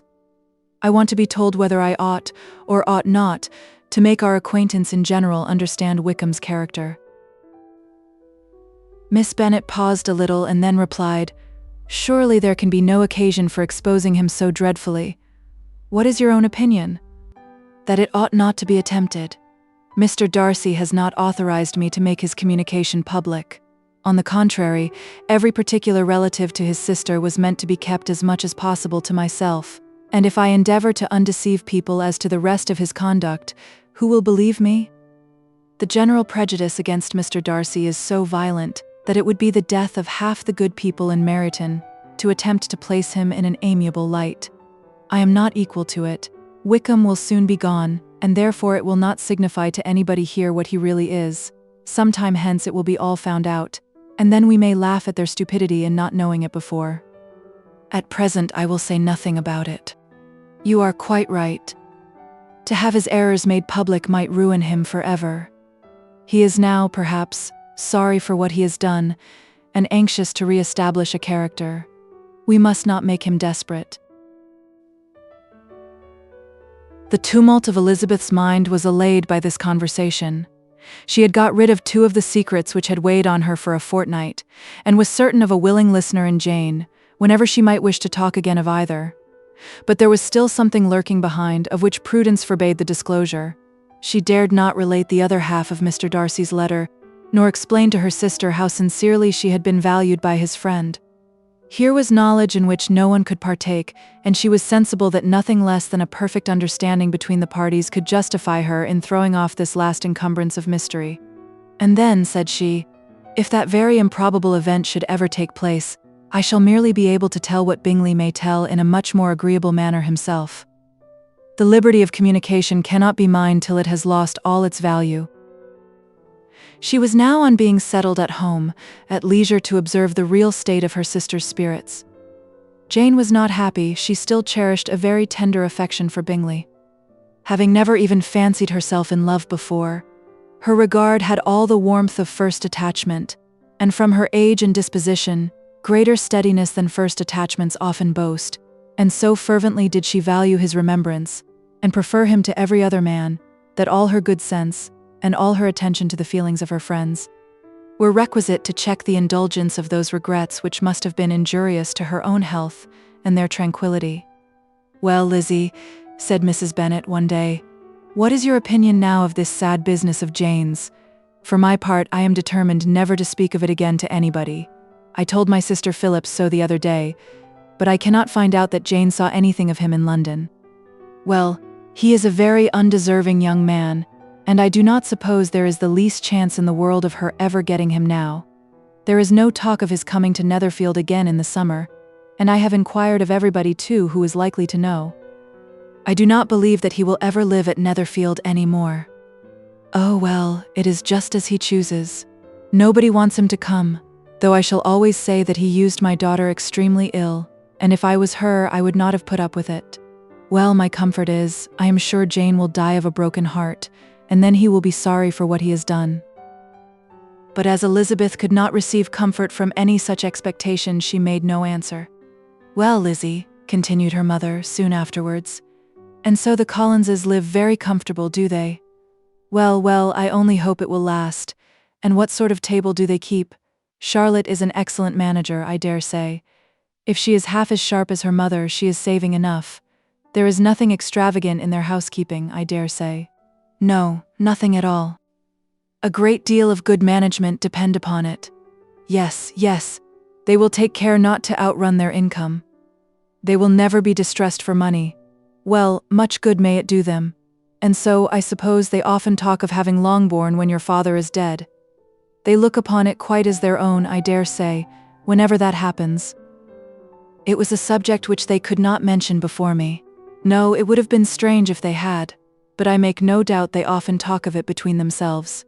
Well, if they can be easy with an estate that is not lawfully their own, so much the better.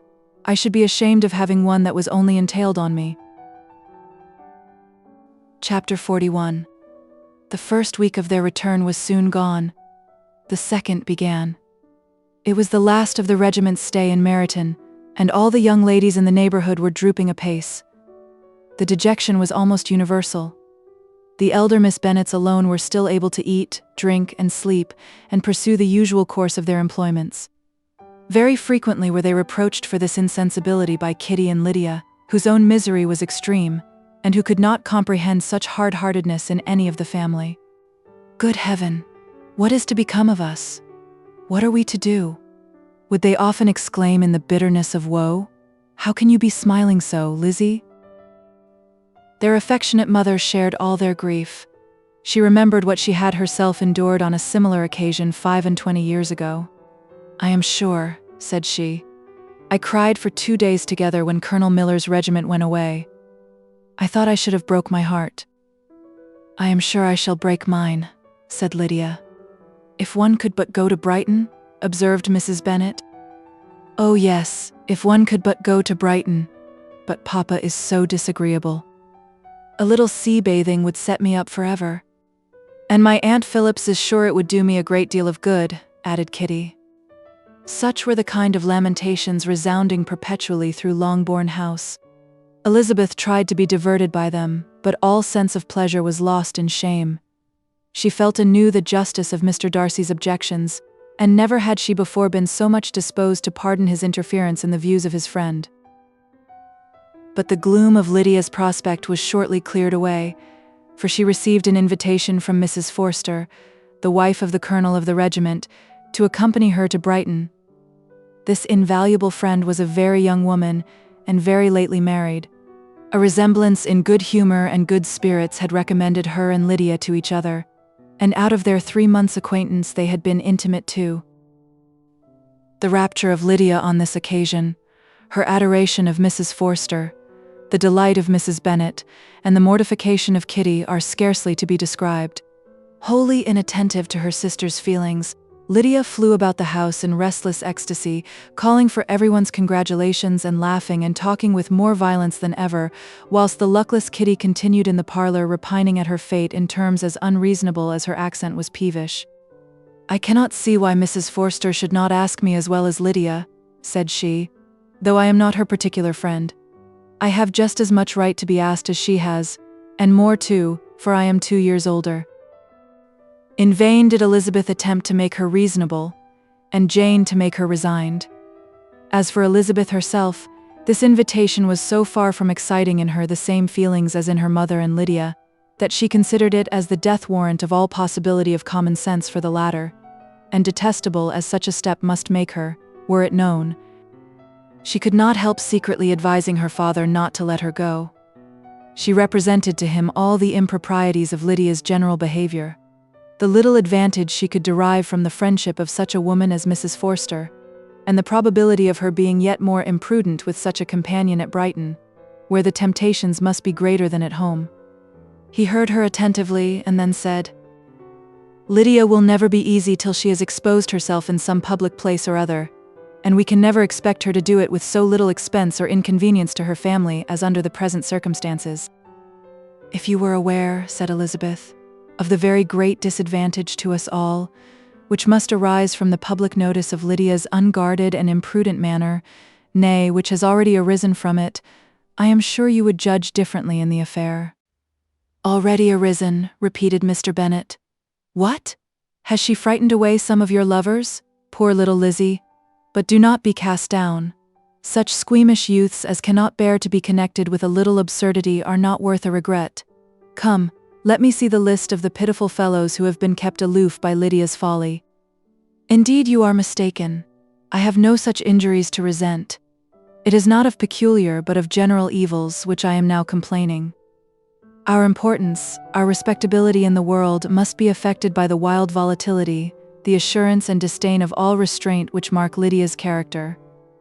Excuse me, for I must speak plainly.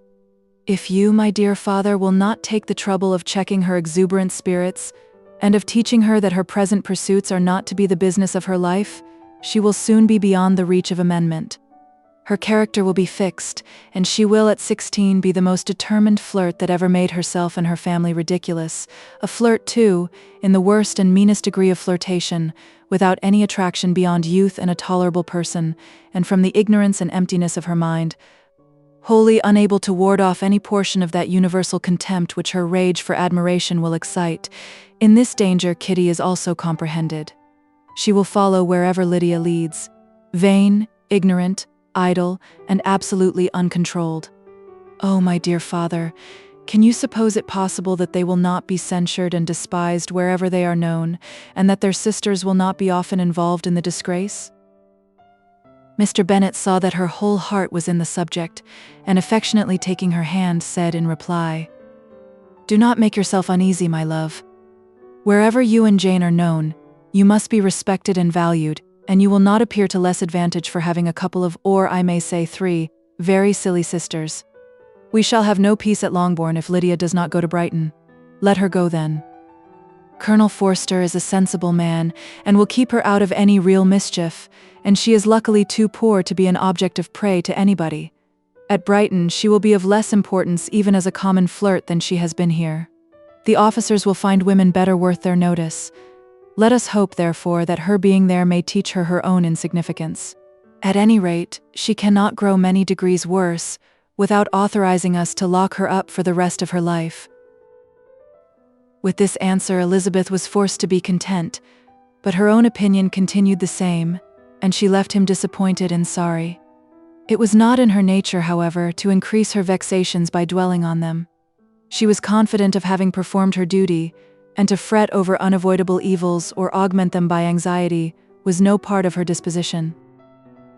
Had Lydia and her mother known the substance of her conference with her father, their indignation would hardly have found expression in their united volubility. In Lydia's imagination, a visit to Brighton comprised every possibility of earthly happiness. She saw, with the creative eye of fancy, the streets of that gay bathing place covered with officers. She saw herself the object of attention to tens and to scores of them at present unknown. She saw all the glories of the camp, its tents stretched forth in beauteous uniformity of lines, crowded with the young and the gay, and dazzling with scarlet. And to complete the view, she saw herself seated beneath a tent, tenderly flirting with at least 6 officers at once. Had she known that her sister sought to tear her from such prospects and such realities as these, what would have been her sensations? They could have been understood only by her mother, who might have felt nearly the same. Lydia's going to Brighton was all that consoled her for the melancholy conviction of her husband's never intending to go there himself. But they were entirely ignorant of what had passed, and their raptures continued, with little intermission, to the very day of Lydia's leaving home. Elizabeth was now to see Mr. Wickham for the last time. Having been frequently in company with him since her return, agitation was pretty well over, the agitations of former partiality entirely so. She had even learnt to detect, in the very gentleness which had first delighted her, an affectation and a sameness to disgust and weary.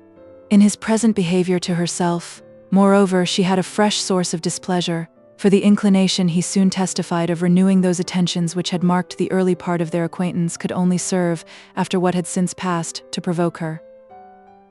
She lost all concern for him in finding herself thus selected as the object of such idle and frivolous gallantry, and while she steadily repressed it, could not but feel the reproof contained in his believing that however long, and for whatever cause his attentions had been withdrawn, her vanity would be gratified, and her preference secured, at any time, by their renewal.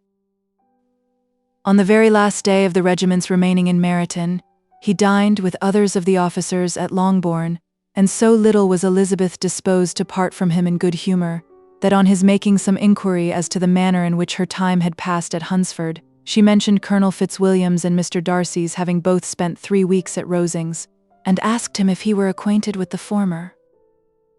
He looked surprised, displeased, alarmed, but, with a moment's recollection and a returning smile, replied that he had formerly seen him often, and, after observing that he was a very gentlemanlike man, asked her how she had liked him. Her answer was warmly in his favour. With an air of indifference, he soon afterwards added, "How long did you say that he was at Rosings?" "Nearly 3 weeks." "And you saw him frequently?" "Yes, almost every day." "His manners are very different from his cousin's." "Yes, very different. But I think Mr. Darcy improves on acquaintance." "Indeed," cried Wickham, with a look which did not escape her. "And pray may I ask," but checking himself, he added, in a gayer tone, "is it in address that he improves? Has he deigned to add aught of civility to his ordinary style? For I dare not hope," he continued, in a lower and more serious tone, "that he is improved in essentials."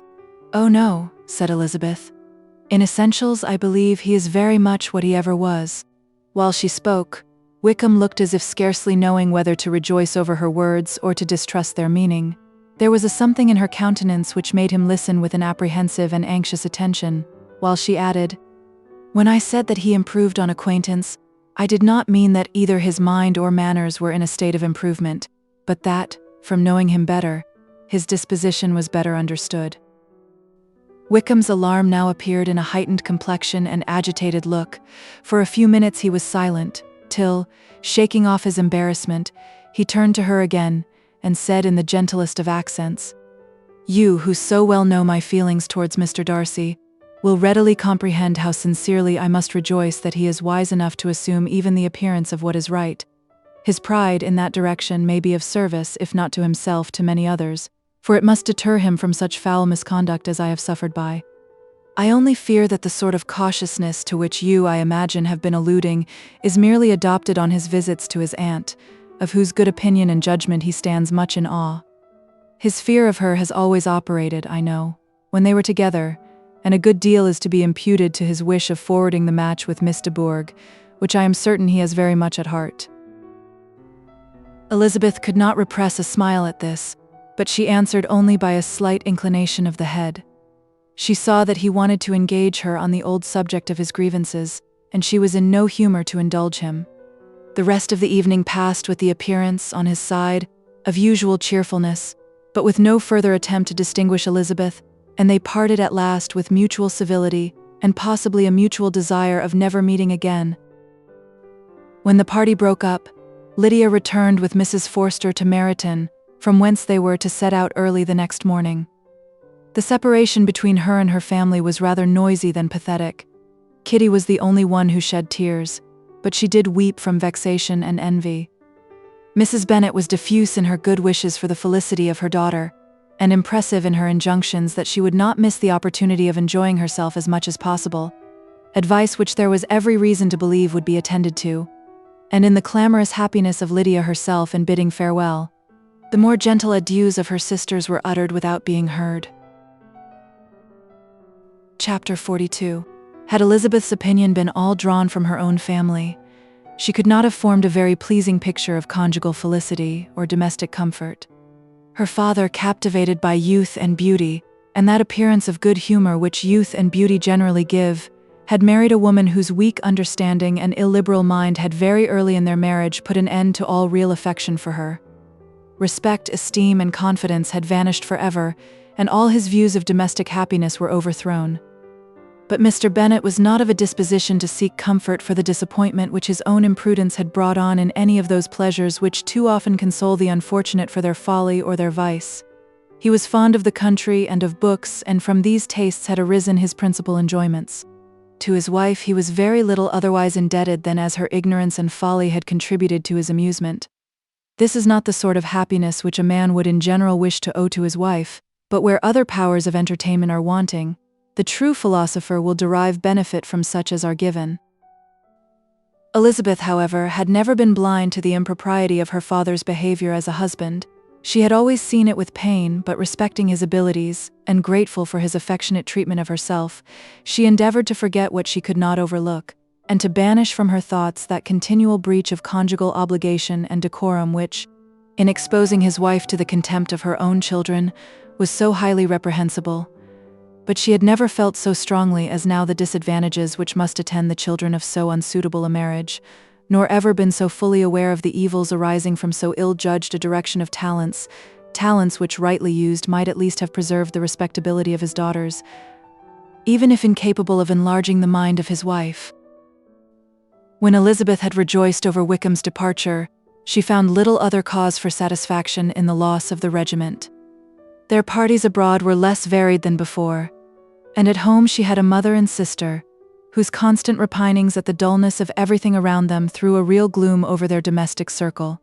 And, though Kitty might in time regain her natural degree of sense, since the disturbers of her brain were removed, her other sister, from whose disposition greater evil might be apprehended, was likely to be hardened in all her folly and assurance, by a situation of such double danger as a watering place and a camp.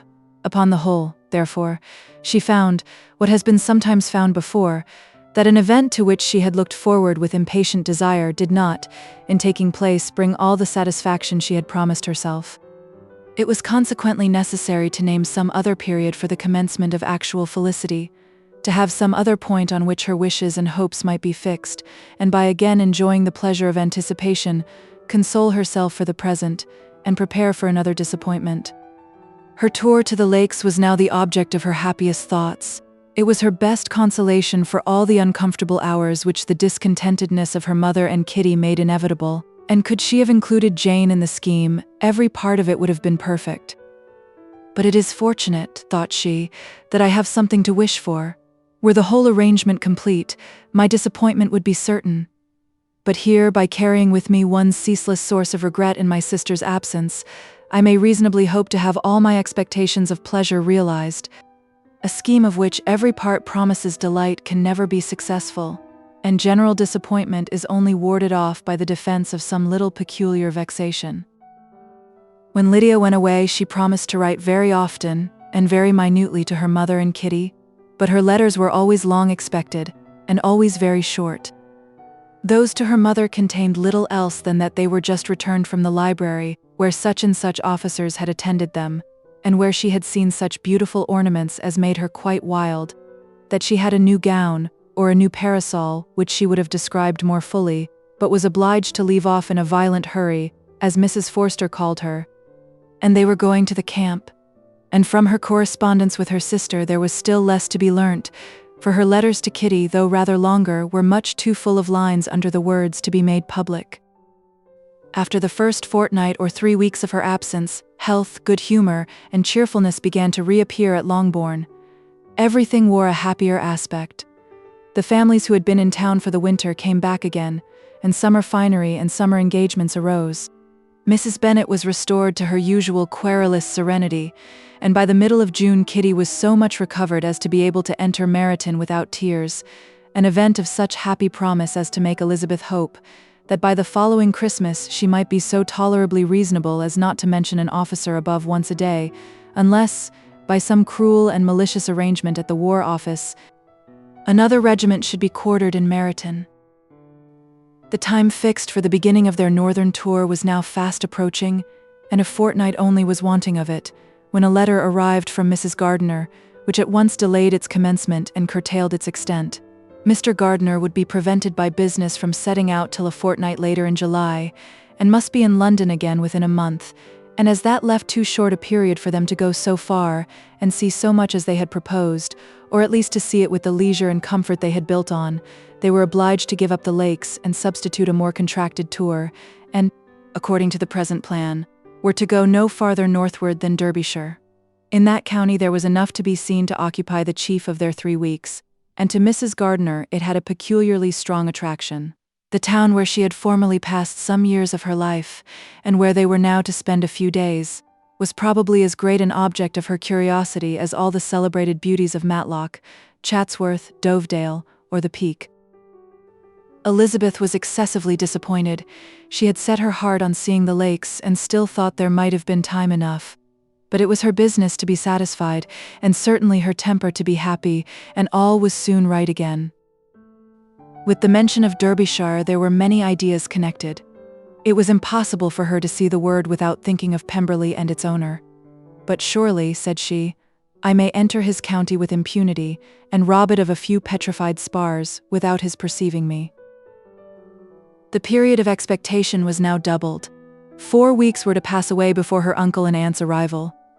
But they did pass away, and Mr. and Mrs. Gardiner, with their 4 children, did at length appear at Longbourn. The children, 2 girls of 6 and 8 years old, and 2 younger boys, were to be left under the particular care of their cousin Jane, who was the general favorite, and whose steady sense and sweetness of temper exactly adapted her for attending to them in every way, teaching them, playing with them, and loving them. The Gardiners stayed only 1 night at Longbourn, and set off the next morning with Elizabeth in pursuit of novelty and amusement. One enjoyment was certain, that of suitableness as companions. A suitableness which comprehended health and temper to bear inconveniences, cheerfulness to enhance every pleasure, and affection and intelligence, which might supply it among themselves if there were disappointments abroad. It is not the object of this work to give a description of Derbyshire, nor of any of the remarkable places through which their route thither lay. Oxford, Blenheim, Warwick, Kenilworth, Birmingham, etc. are sufficiently known. A small part of Derbyshire is all the present concern.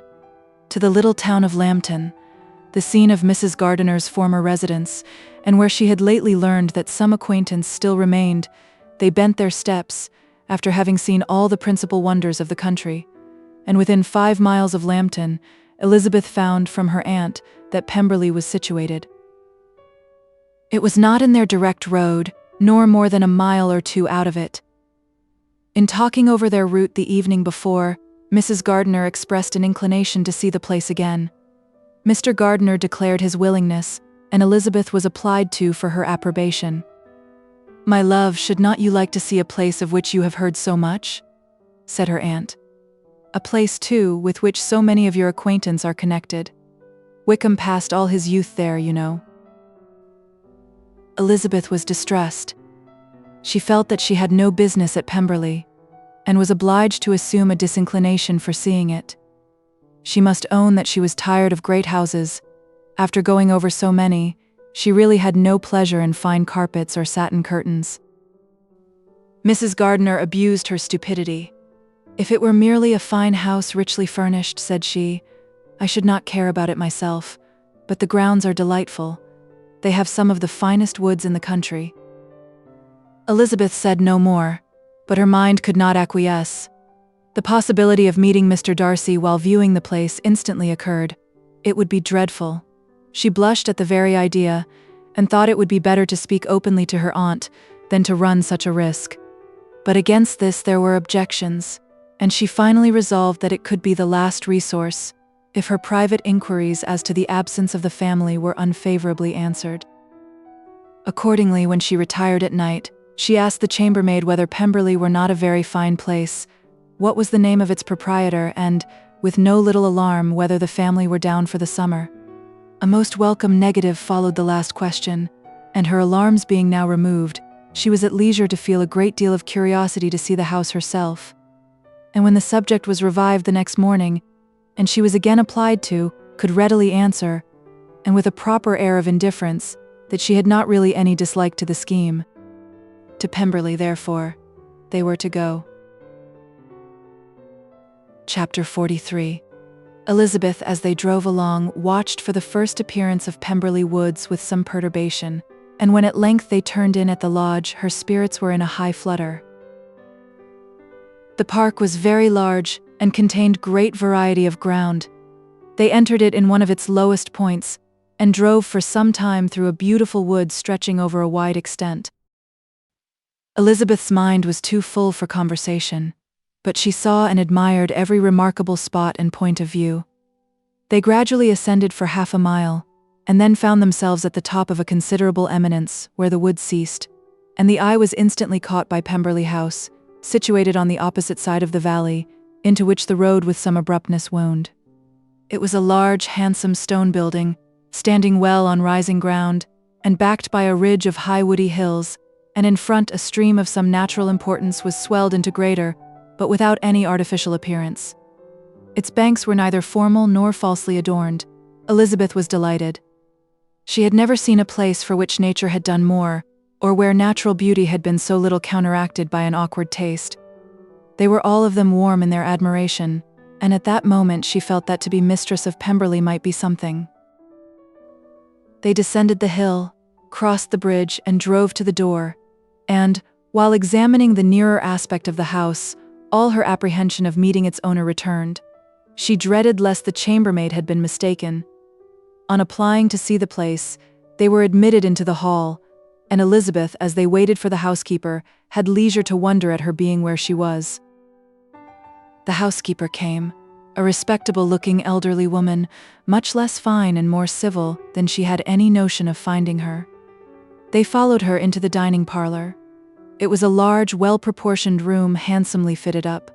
Elizabeth, after slightly surveying it, went to a window to enjoy its prospect. The hill, crowned with wood from which they had descended, receiving increased abruptness from the distance, was a beautiful object.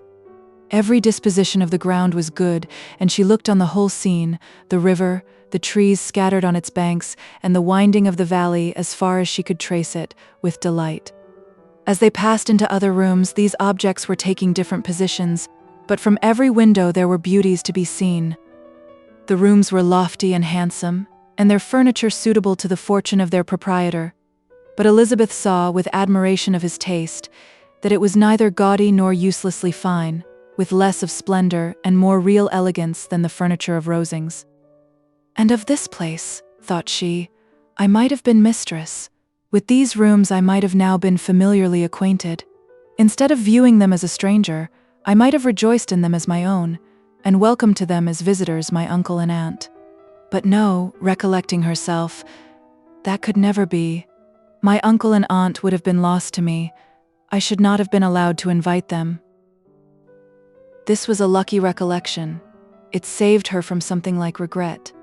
She longed to inquire of the housekeeper whether her master were really absent, but had not courage for it. At length, however, the question was asked by her uncle, and she turned away with alarm, while Mrs. Reynolds replied that he was, adding, "But we expect him tomorrow, with a large party of friends." How rejoiced was Elizabeth that their own journey had not by any circumstance been delayed a day. Her aunt now called her to look at a picture. She approached and saw the likeness of Mr. Wickham, suspended, amongst several other miniatures, over the mantelpiece. Her aunt asked her, smilingly, how she liked it. The housekeeper came forward, and told them it was the picture of a young gentleman, the son of her late master's steward, who had been brought up by him at his own expense. "He has now gone into the army," she added, "but I am afraid he has turned out very wild." Mrs. Gardiner looked at her niece with a smile, but Elizabeth could not return it. "And that," said Mrs. Reynolds, pointing to another of the miniatures, "is my master, and very like him. It was drawn at the same time as the other, about 8 years ago." "I have heard much of your master's fine person," said Mrs. Gardiner, looking at the picture. "It is a handsome face, but Lizzie, you can tell us whether it is like or not." Mrs. Reynolds' respect for Elizabeth seemed to increase on this intimation of her knowing her master. "Does that young lady know Mr. Darcy?" Elizabeth colored and said, "A little. And do not you think him a very handsome gentleman, ma'am?" "Yes, very handsome. I am sure I know none so handsome, but in the gallery upstairs you will see a finer, larger picture of him than this. This room was my late master's favorite room, and these miniatures are just as they used to be then.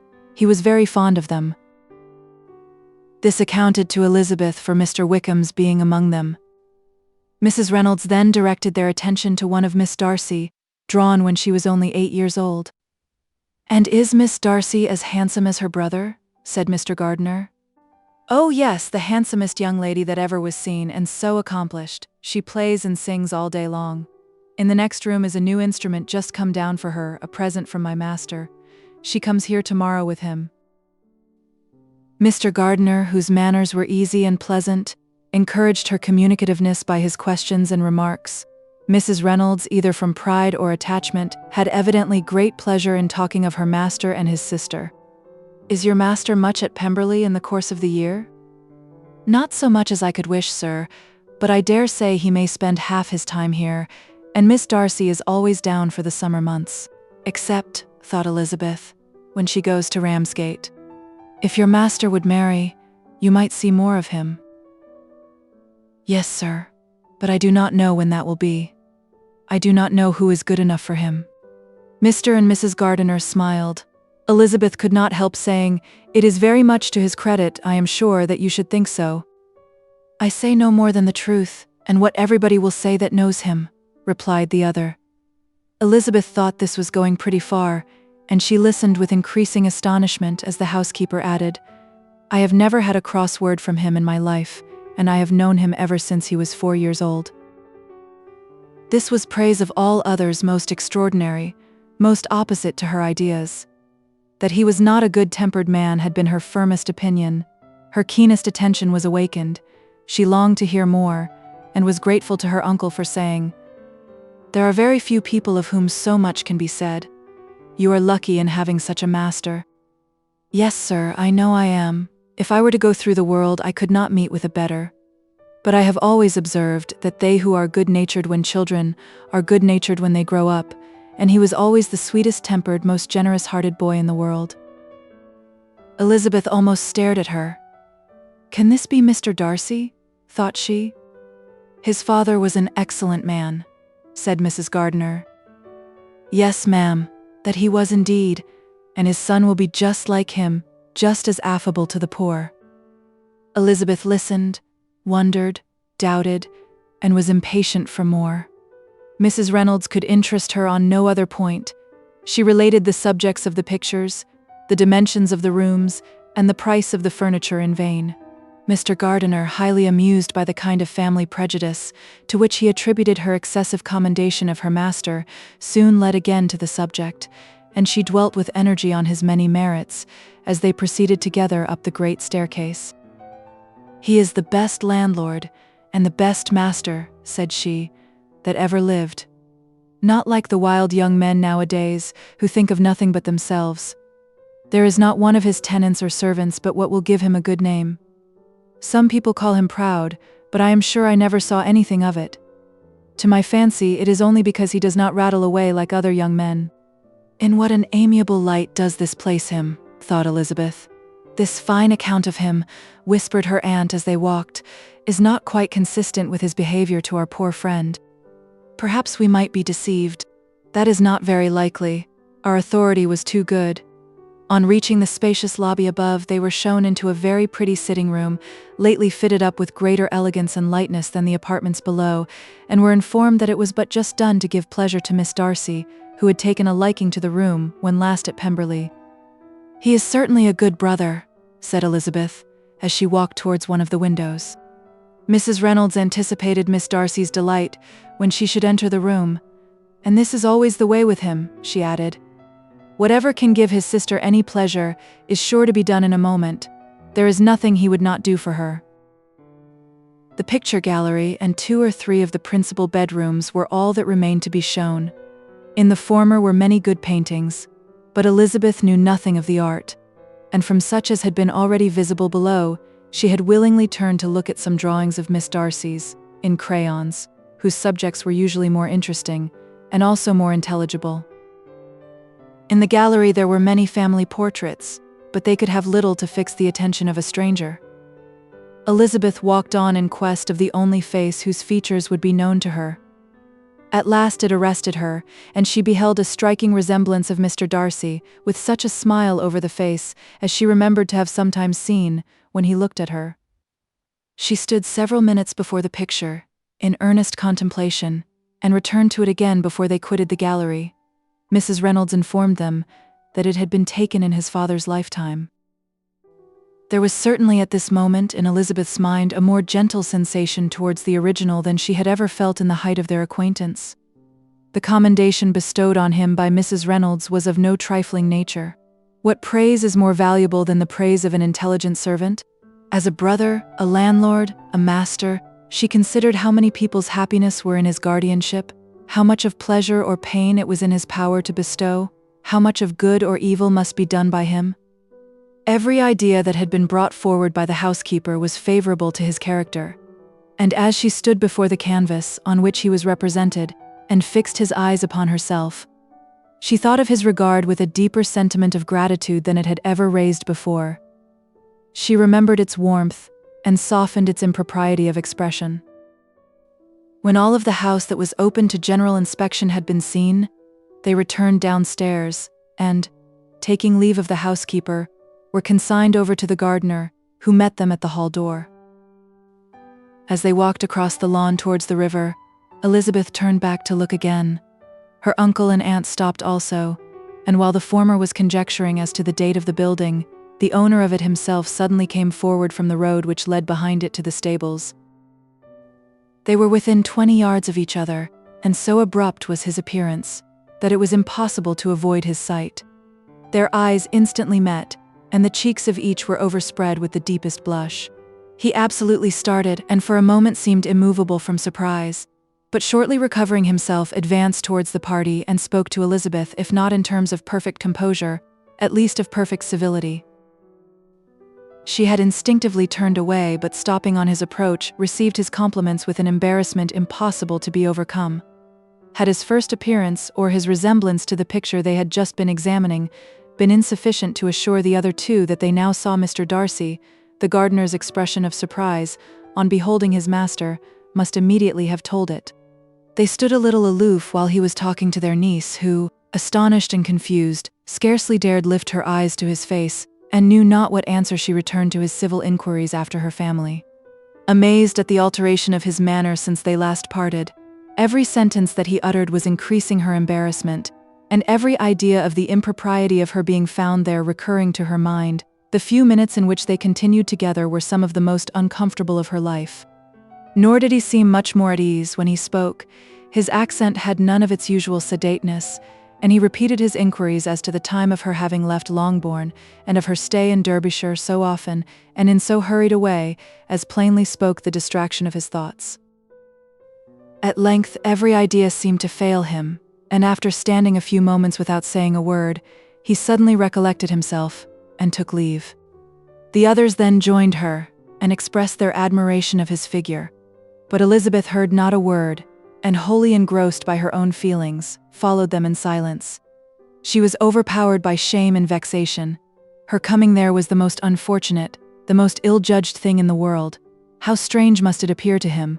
In what a disgraceful light might it not strike so vain a man! It might seem as if she had purposely thrown herself in his way again. Oh, why did she come? Or, why did he thus come a day before he was expected? Had they been only 10 minutes sooner, they should have been beyond the reach of his discrimination, for it was plain that he was that moment arrived, that moment alighted from his horse or his carriage. She blushed again and again over the perverseness of the meeting, and his behavior so strikingly altered. What could it mean? That he should even speak to her was amazing, but to speak with such civility, to inquire after her family. Never in her life had she seen his manners so little dignified, never had he spoken with such gentleness as on this unexpected meeting. What a contrast did it offer to his last address in Rosings Park, when he put his letter into her hand. She knew not what to think, or how to account for it. They had now entered a beautiful walk by the side of the water, and every step was bringing forward a nobler fall of ground, or a finer reach of the woods to which they were approaching. But it was some time before Elizabeth was sensible of any of it, and though she answered mechanically to the repeated appeals of her uncle and aunt, and seemed to direct her eyes to such objects as they pointed out, she distinguished no part of the scene. Her thoughts were all fixed on that one spot of Pemberley House, whichever it might be, where Mr. Darcy then was. She longed to know what at that moment was passing in his mind, in what manner he thought of her, and whether, in defiance of everything, she was still dear to him. Perhaps he had been civil only because he felt himself at ease, yet there had been that in his voice which was not like ease. Whether he had felt more of pain or of pleasure in seeing her, she could not tell, but he certainly had not seen her with composure. At length, however, the remarks of her companions on her absence of mind roused her, and she felt the necessity of appearing more like herself. They entered the woods and, bidding adieu to the river for a while, ascended some of the higher grounds, whence, in spots where the opening of the trees gave the eye power to wander, were many charming views of the valley, the opposite hills, with the long range of woods overspreading many, and occasionally part of the stream. Mr. Gardiner expressed a wish of going round the whole park, but feared it might be beyond a walk. With a triumphant smile they were told that it was 10 miles round. It settled the matter, and they pursued the accustomed circuit, which brought them again, after some time, in a descent among hanging woods, to the edge of the water, and one of its narrowest parts. They crossed it by a simple bridge, in character with the general air of the scene. It was a spot less adorned than any they had yet visited, and the valley, here contracted into a glen, allowed room only for the stream, and a narrow walk amidst the rough coppicewood which bordered it. Elizabeth longed to explore its windings, but when they had crossed the bridge, and perceived their distance from the house, Mrs. Gardiner, who was not a great walker, could go no farther, and thought only of returning to the carriage as quickly as possible. Her niece was, therefore, obliged to submit, and they took their way towards the house on the opposite side of the river, in the nearest direction.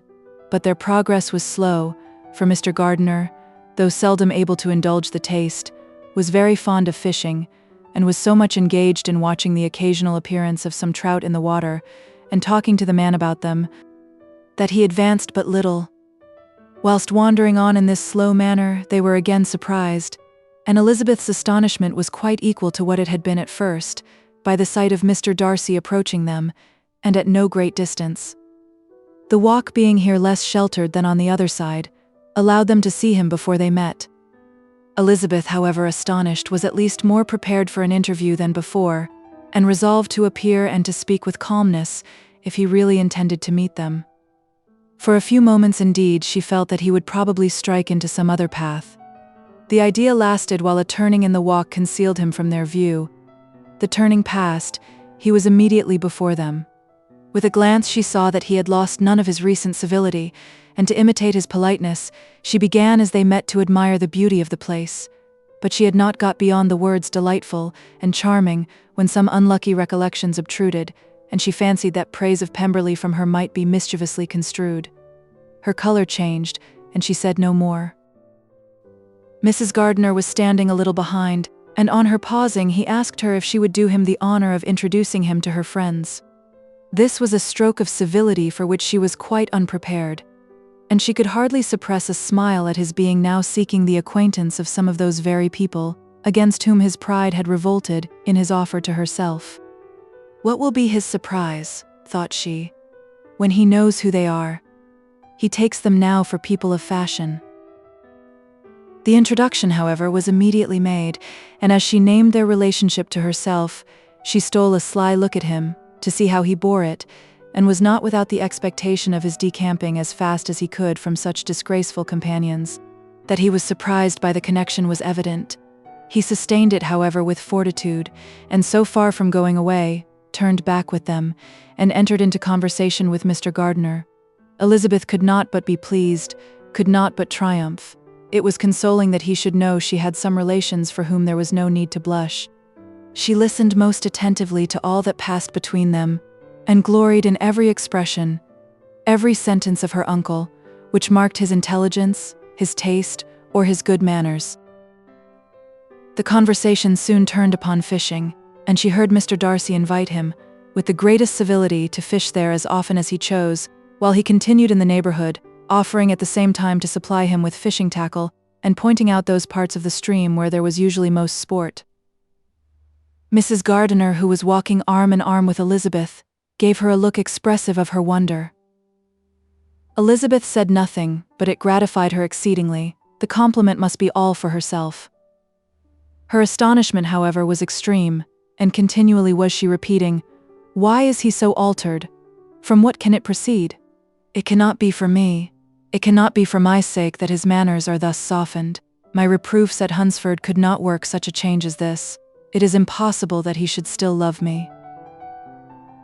After walking some time in this way, the two ladies in front, the two gentlemen behind, on resuming their places, after descending to the brink of the river for the better inspection of some curious water plant, there chanced to be a little alteration. It originated in Mrs. Gardiner, who, fatigued by the exercise of the morning, found Elizabeth's arm inadequate to her support, and consequently preferred her husband's. Mr. Darcy took her place by her niece, and they walked on together. After a short silence, the lady first spoke. She wished him to know that she had been assured of his absence before she came to the place, and accordingly began by observing that his arrival had been very unexpected. "For your housekeeper," she added, "informed us that you would certainly not be here till tomorrow, and indeed before we left Bakewell. We understood that you were not immediately expected in the country." He acknowledged the truth of it all, and said that business with his steward had occasioned his coming forward a few hours before the rest of the party with whom he had been traveling. "They will join me early tomorrow," he continued, "and among them are some who will claim an acquaintance with you, Mr. Bingley and his sisters." Elizabeth answered only by a slight bow. Her thoughts were instantly driven back to the time when Mr. Bingley's name had been last mentioned between them, and if she might judge from his complexion, his mind was not very differently engaged. "There is also one other person in the party," he continued after a pause, "who more particularly wishes to be known to you. Will you allow me, or do I ask too much, to introduce my sister to your acquaintance during your stay at Lambton?" The surprise of such an application was great indeed. It was too great for her to know in what manner she acceded to it. She immediately felt that whatever desire Miss Darcy might have of being acquainted with her must be the work of her brother, and without looking farther, it was satisfactory. It was gratifying to know that his resentment had not made him think really ill of her. They now walked on in silence, each of them deep in thought. Elizabeth was not comfortable. That was impossible, but she was flattered and pleased. His wish of introducing his sister to her was a compliment of the highest kind. They soon outstripped the others, and when they had reached the carriage, Mr. and Mrs. Gardiner were half a quarter of a mile behind. He then asked her to walk into the house, but she declared herself not tired, and they stood together on the lawn. At such a time much might have been said, and silence was very awkward. She wanted to talk, but there seemed an embargo on every subject.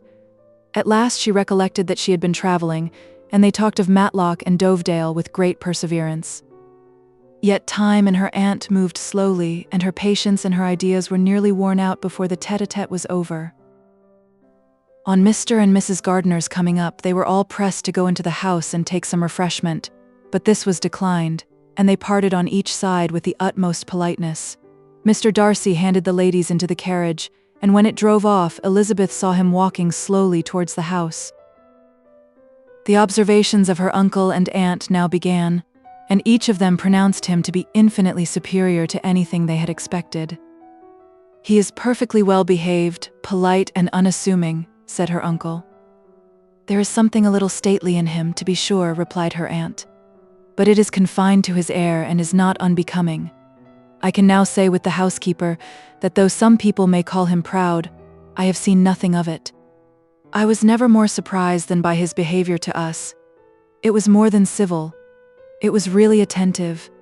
and there was no necessity for such attention. His acquaintance with Elizabeth was very trifling. "To be sure, Lizzie," said her aunt. "He is not so handsome as Wickham, or rather he has not Wickham's countenance, for his features are perfectly good. But how came you to tell us that he was so disagreeable?" Elizabeth excused herself as well as she could, said that she had liked him better when they met in Kent than before, and that she had never seen him so pleasant as this morning. "But perhaps he may be a little whimsical in his civilities," replied her uncle. "Your great men often are, and therefore I shall not take him at his word about fishing, as he might change his mind another day, and warn me off his grounds." Elizabeth felt that they had entirely mistaken his character, but said nothing. "From what we have seen of him," continued Mrs. Gardiner, "I really should not have thought that he could have behaved in so cruel a way by anybody as he has done by poor Wickham. He has not an ill-natured look. On the contrary, there is something pleasing about his mouth when he speaks, and there is something of dignity in his countenance that would not give one an unfavorable idea of his heart. But, to be sure, the good lady who showed us the house did give him a most flaming character. I could hardly help laughing aloud sometimes. But he is a liberal master, I suppose, and that in the eye of a servant comprehends every virtue." Elizabeth here felt herself called on to say something in vindication of his behavior to Wickham, and therefore gave them to understand, in as guarded a manner as she could, that by what she had heard from his relations in Kent, his actions were capable of a very different construction, and that his character was by no means so faulty, nor Wickham so amiable, as they had been considered in Hertfordshire. In confirmation of this, she related the particulars of all the pecuniary transactions in which they had been connected, without actually naming her authority, but stating it to be such as might be relied on. Mrs. Gardiner was surprised and concerned, but as they were now approaching the scene of her former pleasures, every idea gave way to the charm of recollection, and she was too much engaged in pointing out to her husband all the interesting spots in its environs to think of anything else. Fatigued as she had been by the morning's walk, they had no sooner dined than she set off again in quest of her former acquaintance, and the evening was spent in the satisfactions of an intercourse renewed after many years' discontinuance. The occurrences of the day were too full of interest to leave Elizabeth much attention for any of these new friends, and she could do nothing but think, and think with wonder, of Mr. Darcy's civility, and above all of his wishing her to be acquainted with his sister. Chapter 44. Elizabeth had settled it that Mr. Darcy would bring his sister to visit her the very day after her reaching Pemberley, and was consequently resolved not to be out of sight of the inn the whole of that morning. But her conclusion was false, for on the very morning after their own arrival at Lambton these visitors came. They had been walking about the place with some of their new friends, and were just returned to the inn to dress themselves for dining with the same family, when the sound of a carriage drew them to a window, and they saw a gentleman and lady in a curricle driving up the street. Elizabeth, immediately recognizing the livery, guessed what it meant, and imparted no small degree of surprise to her relations by acquainting them with the honor which she expected. Her uncle and aunt were all amazement, and the embarrassment of her manner as she spoke, joined to the circumstance itself, and many of the circumstances of the preceding day, opened to them a new idea on the business. Nothing had ever suggested it before, but they now felt that there was no other way of accounting for such attentions from such a quarter than by supposing a partiality for their niece. While these newly born notions were passing in their heads, the perturbation of Elizabeth's feelings was every moment increasing. She was quite amazed at her own discomposure, but amongst other causes of disquiet, she dreaded lest the partiality of the brother should have said too much in her favor, and more than commonly anxious to please, she naturally suspected that every power of pleasing would fail her. She retreated from the window, fearful of being seen, and as she walked up and down the room, endeavoring to compose herself, saw such looks of inquiring surprise in her uncle and aunt as made everything worse. Miss Darcy and her brother appeared, and this formidable introduction took place. With astonishment did Elizabeth see that her new acquaintance was at least as much embarrassed as herself. Since her being at Lambton, she had heard that Miss Darcy was exceedingly proud, but the observation of a very few minutes convinced her that she was only exceedingly shy. She found it difficult to obtain even a word from her beyond a monosyllable. Miss Darcy was tall and on a larger scale than Elizabeth, and though little more than 16, her figure was formed, and her appearance womanly and graceful. She was less handsome than her brother, but there was sense and good humor in her face, and her manners were perfectly unassuming and gentle. Elizabeth, who had expected to find in her as acute and unembarrassed an observer as ever Mr. Darcy had been, was much relieved by discerning such different feelings. They had not been long together before Darcy told her that Bingley was also coming to wait on her, and she had barely time to express her satisfaction and prepare for such a visitor, when Bingley's quick step was heard on the stairs, and in a moment he entered the room. All Elizabeth's anger against him had been long done away, but had she still felt any, it could hardly have stood its ground against the unaffected cordiality with which he expressed himself on seeing her again. He inquired in a friendly though general way after her family, and looked and spoke with the same good-humored ease that he had ever done. To Mr. and Mrs. Gardiner he was scarcely a less interesting personage than to herself. They had long wished to see him. The whole party before them, indeed, excited a lively attention. The suspicions which had just arisen of Mr. Darcy and their niece directed their observation towards each with an earnest, though guarded inquiry, and they soon drew from those inquiries the full conviction that one of them at least knew what it was to love. Of the lady's sensations they remained a little in doubt, but that the gentleman was overflowing with admiration was evident enough. Elizabeth, on her side, had much to do. She wanted to ascertain the feelings of each of her visitors. She wanted to compose her own, and to make herself agreeable to all, and in the latter object, where she feared most to fail, she was most sure of success, for those to whom she endeavored to give pleasure were prepossessed in her favor. Bingley was ready, Georgiana was eager, and Darcy determined to be pleased. In seeing Bingley, her thoughts naturally flew to her sister, and oh, how ardently did she long to know whether any of his were directed in a like manner. Sometimes she could fancy that he talked less than on former occasions, and once or twice pleased herself with the notion that, as he looked at her, he was trying to trace a resemblance. But though this might be imaginary, she could not be deceived as to his behavior to Miss Darcy, who had been set up as a rival to Jane. No look appeared on either side that spoke particular regard. Nothing occurred between them that could justify the hopes of his sister. On this point she was soon satisfied, and 2 or 3 little circumstances occurred ere they parted, which, in her anxious interpretation, denoted a recollection of Jane, not untinctured by tenderness, and a wish of saying more that might lead to the mention of her, had he dared. He observed to her at a moment when the others were talking together, and in a tone which had something of real regret, that it was a very long time since he had had the pleasure of seeing her, and before she could reply, he added, "It is above 8 months. We have not met since the 26th of November, when we were all dancing together at Netherfield." Elizabeth was pleased to find his memory so exact, and he afterwards took occasion to ask her, when unattended to by any of the rest, whether all her sisters were at Longbourn. There was not much in the question, nor in the preceding remark, but there was a look and a manner which gave them meaning. It was not often that she could turn her eyes on Mr. Darcy himself, but whenever she did catch a glimpse she saw an expression of general complacence, and in all that he said she heard an accent so far removed from hauteur or disdain of his companions, as convinced her that the improvement of manners which she had yesterday witnessed, however temporary its existence might prove, had at least outlived one day. When she saw him thus seeking the acquaintance, and courting the good opinion of people with whom any intercourse a few months ago would have been a disgrace, when she saw him thus civil, not only to herself, but to the very relations whom he had openly disdained, and recollected their last lively scene in Hunsford Parsonage, the difference, the change was so great, and struck so forcibly on her mind, that she could hardly restrain her astonishment from being visible. Never, even in the company of his dear friends at Netherfield, or his dignified relations at Rosings, had she seen him so desirous to please, so free from self-consequence or unbending reserve as now, when no importance could result from the success of his endeavors, and when even the acquaintance of those to whom his attentions were addressed would draw down the ridicule and censure of the ladies both of Netherfield and Rosings.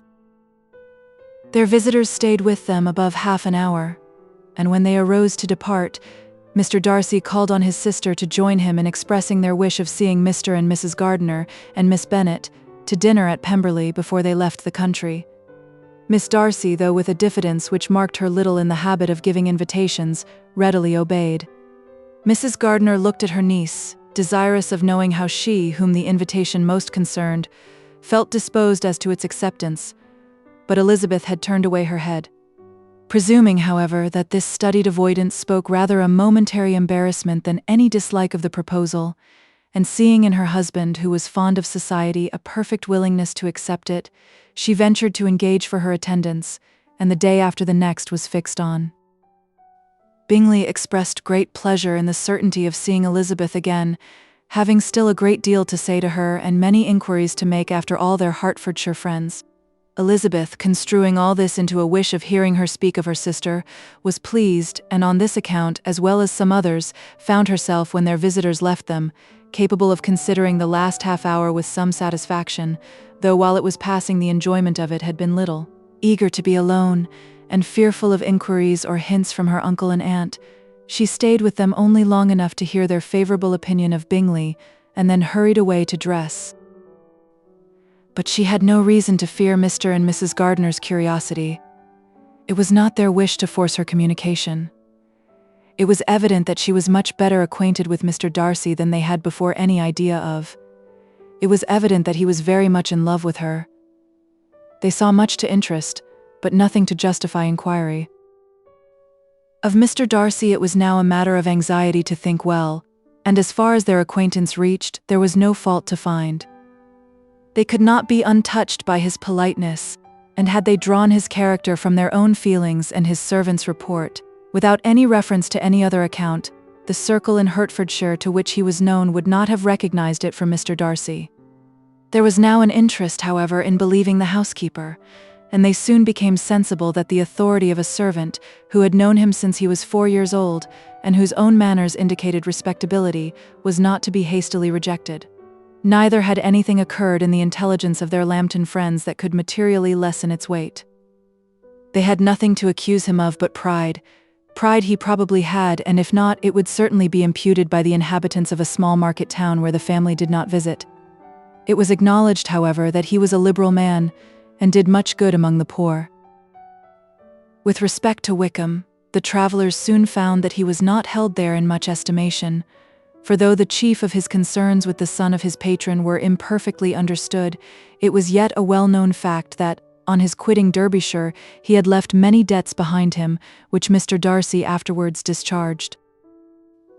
As for Elizabeth, her thoughts were at Pemberley this evening more than the last, and the evening, though as it passed it seemed long, was not long enough to determine her feelings towards one in that mansion, and she lay awake 2 whole hours, endeavouring to make them out.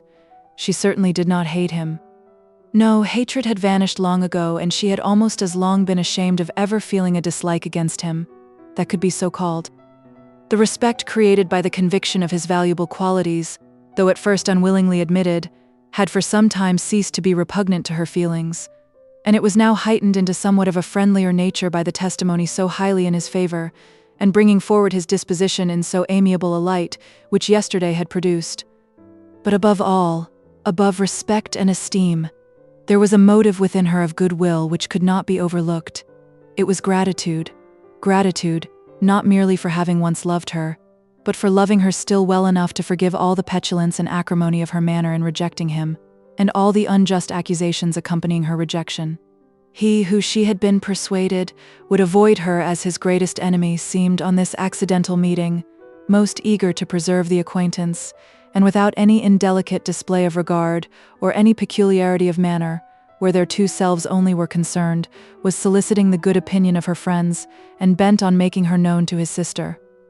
Such a change in a man of so much pride excited not only astonishment but gratitude, for to love, ardent love, it must be attributed, and, as such, its impression on her was of a sort to be encouraged, as by no means unpleasing, though it could not be exactly defined. She respected, she esteemed, she was grateful to him, she felt a real interest in his welfare, and she only wanted to know how far she wished that welfare to depend upon herself, and how far it would be for the happiness of both that she should employ the power, which her fancy told her she still possessed, of bringing on the renewal of his addresses. It had been settled in the evening between the aunt and niece that such a striking civility as Miss Darcy's, in coming to them on the very day of her arrival at Pemberley, for she had reached it only to a late breakfast, ought to be imitated, though it could not be equaled by some exertion of politeness on their side, and consequently, that it would be highly expedient to wait on her at Pemberley the following morning. They were therefore to go. Elizabeth was pleased, though when she asked herself the reason, she had very little to say in reply. Mr. Gardiner left them soon after breakfast. The fishing scheme had been renewed the day before, and a positive engagement made of his meeting some of the gentlemen at Pemberley by noon. Chapter 45. Convinced as Elizabeth now was that Miss Bingley's dislike of her had originated in jealousy, she could not help feeling how very unwelcome her appearance at Pemberley must be to her, and was curious to know with how much civility on that lady's side the acquaintance would now be renewed. On reaching the house, they were shown through the hall into the saloon, whose northern aspect rendered it delightful for summer. Its windows, opening to the ground, admitted a most refreshing view of the high woody hills behind the house, and of the beautiful oaks and Spanish chestnuts which were scattered over the intermediate lawn. In this room they were received by Miss Darcy, who was sitting there with Mrs. Hurst and Miss Bingley, and the lady with whom she lived in London.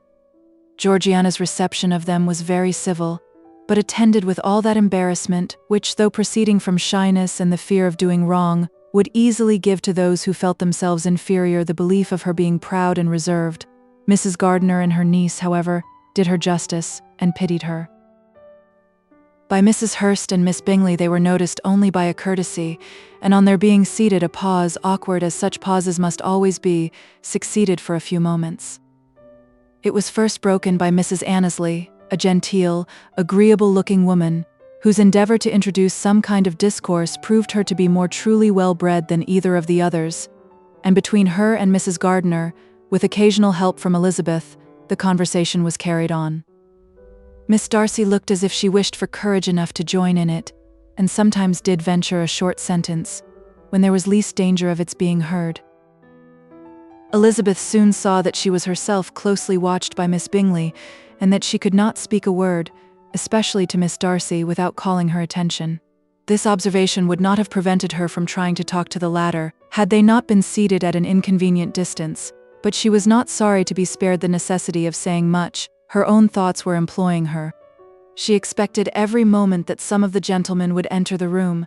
She wished, she feared, that the master of the house might be amongst them, and whether she wished or feared it most, she could scarcely determine. After sitting in this manner a quarter of an hour, without hearing Miss Bingley's voice, Elizabeth was roused by receiving from her a cold inquiry after the health of her family. She answered with equal indifference and brevity, and the others said no more. The next variation which their visit afforded was produced by the entrance of servants with cold meat, cake, and a variety of all the finest fruits in season. But this did not take place till after many a significant look and smile from Mrs. Annesley to Miss Darcy had been given, to remind her of her post. There was now employment for the whole party, for though they could not all talk, they could all eat, and the beautiful pyramids of grapes, nectarines, and peaches soon collected them round the table. While thus engaged, Elizabeth had a fair opportunity of deciding whether she most feared or wished for the appearance of Mr. Darcy, by the feelings which prevailed on his entering the room, and then, though but a moment before she had believed her wishes to predominate, she began to regret that he came. He had been some time with Mr. Gardiner, who, with 2 or 3 other gentlemen from the house, was engaged by the river, and had left him only on learning that the ladies of the family intended a visit to Georgiana that morning. No sooner did he appear, than Elizabeth wisely resolved to be perfectly easy and unembarrassed, a resolution the more necessary to be made, but perhaps not the more easily kept, because she saw that the suspicions of the whole party were awakened against them, and that there was scarcely an eye which did not watch his behavior when he first came into the room. In no countenance was attentive curiosity so strongly marked as in Miss Bingley's, in spite of the smiles which overspread her face whenever she spoke to one of its objects, for jealousy had not yet made her desperate, and her attentions to Mr. Darcy were by no means over. Miss Darcy, on her brother's entrance, exerted herself much more to talk, and Elizabeth saw that he was anxious for his sister and herself to get acquainted, and forwarded, as much as possible, every attempt at conversation on either side. Miss Bingley saw all this likewise, and in the imprudence of anger, took the first opportunity of saying, with sneering civility, "Pray, Miss Eliza, are not the Shire militia removed from Meriden? They must be a great loss to your family."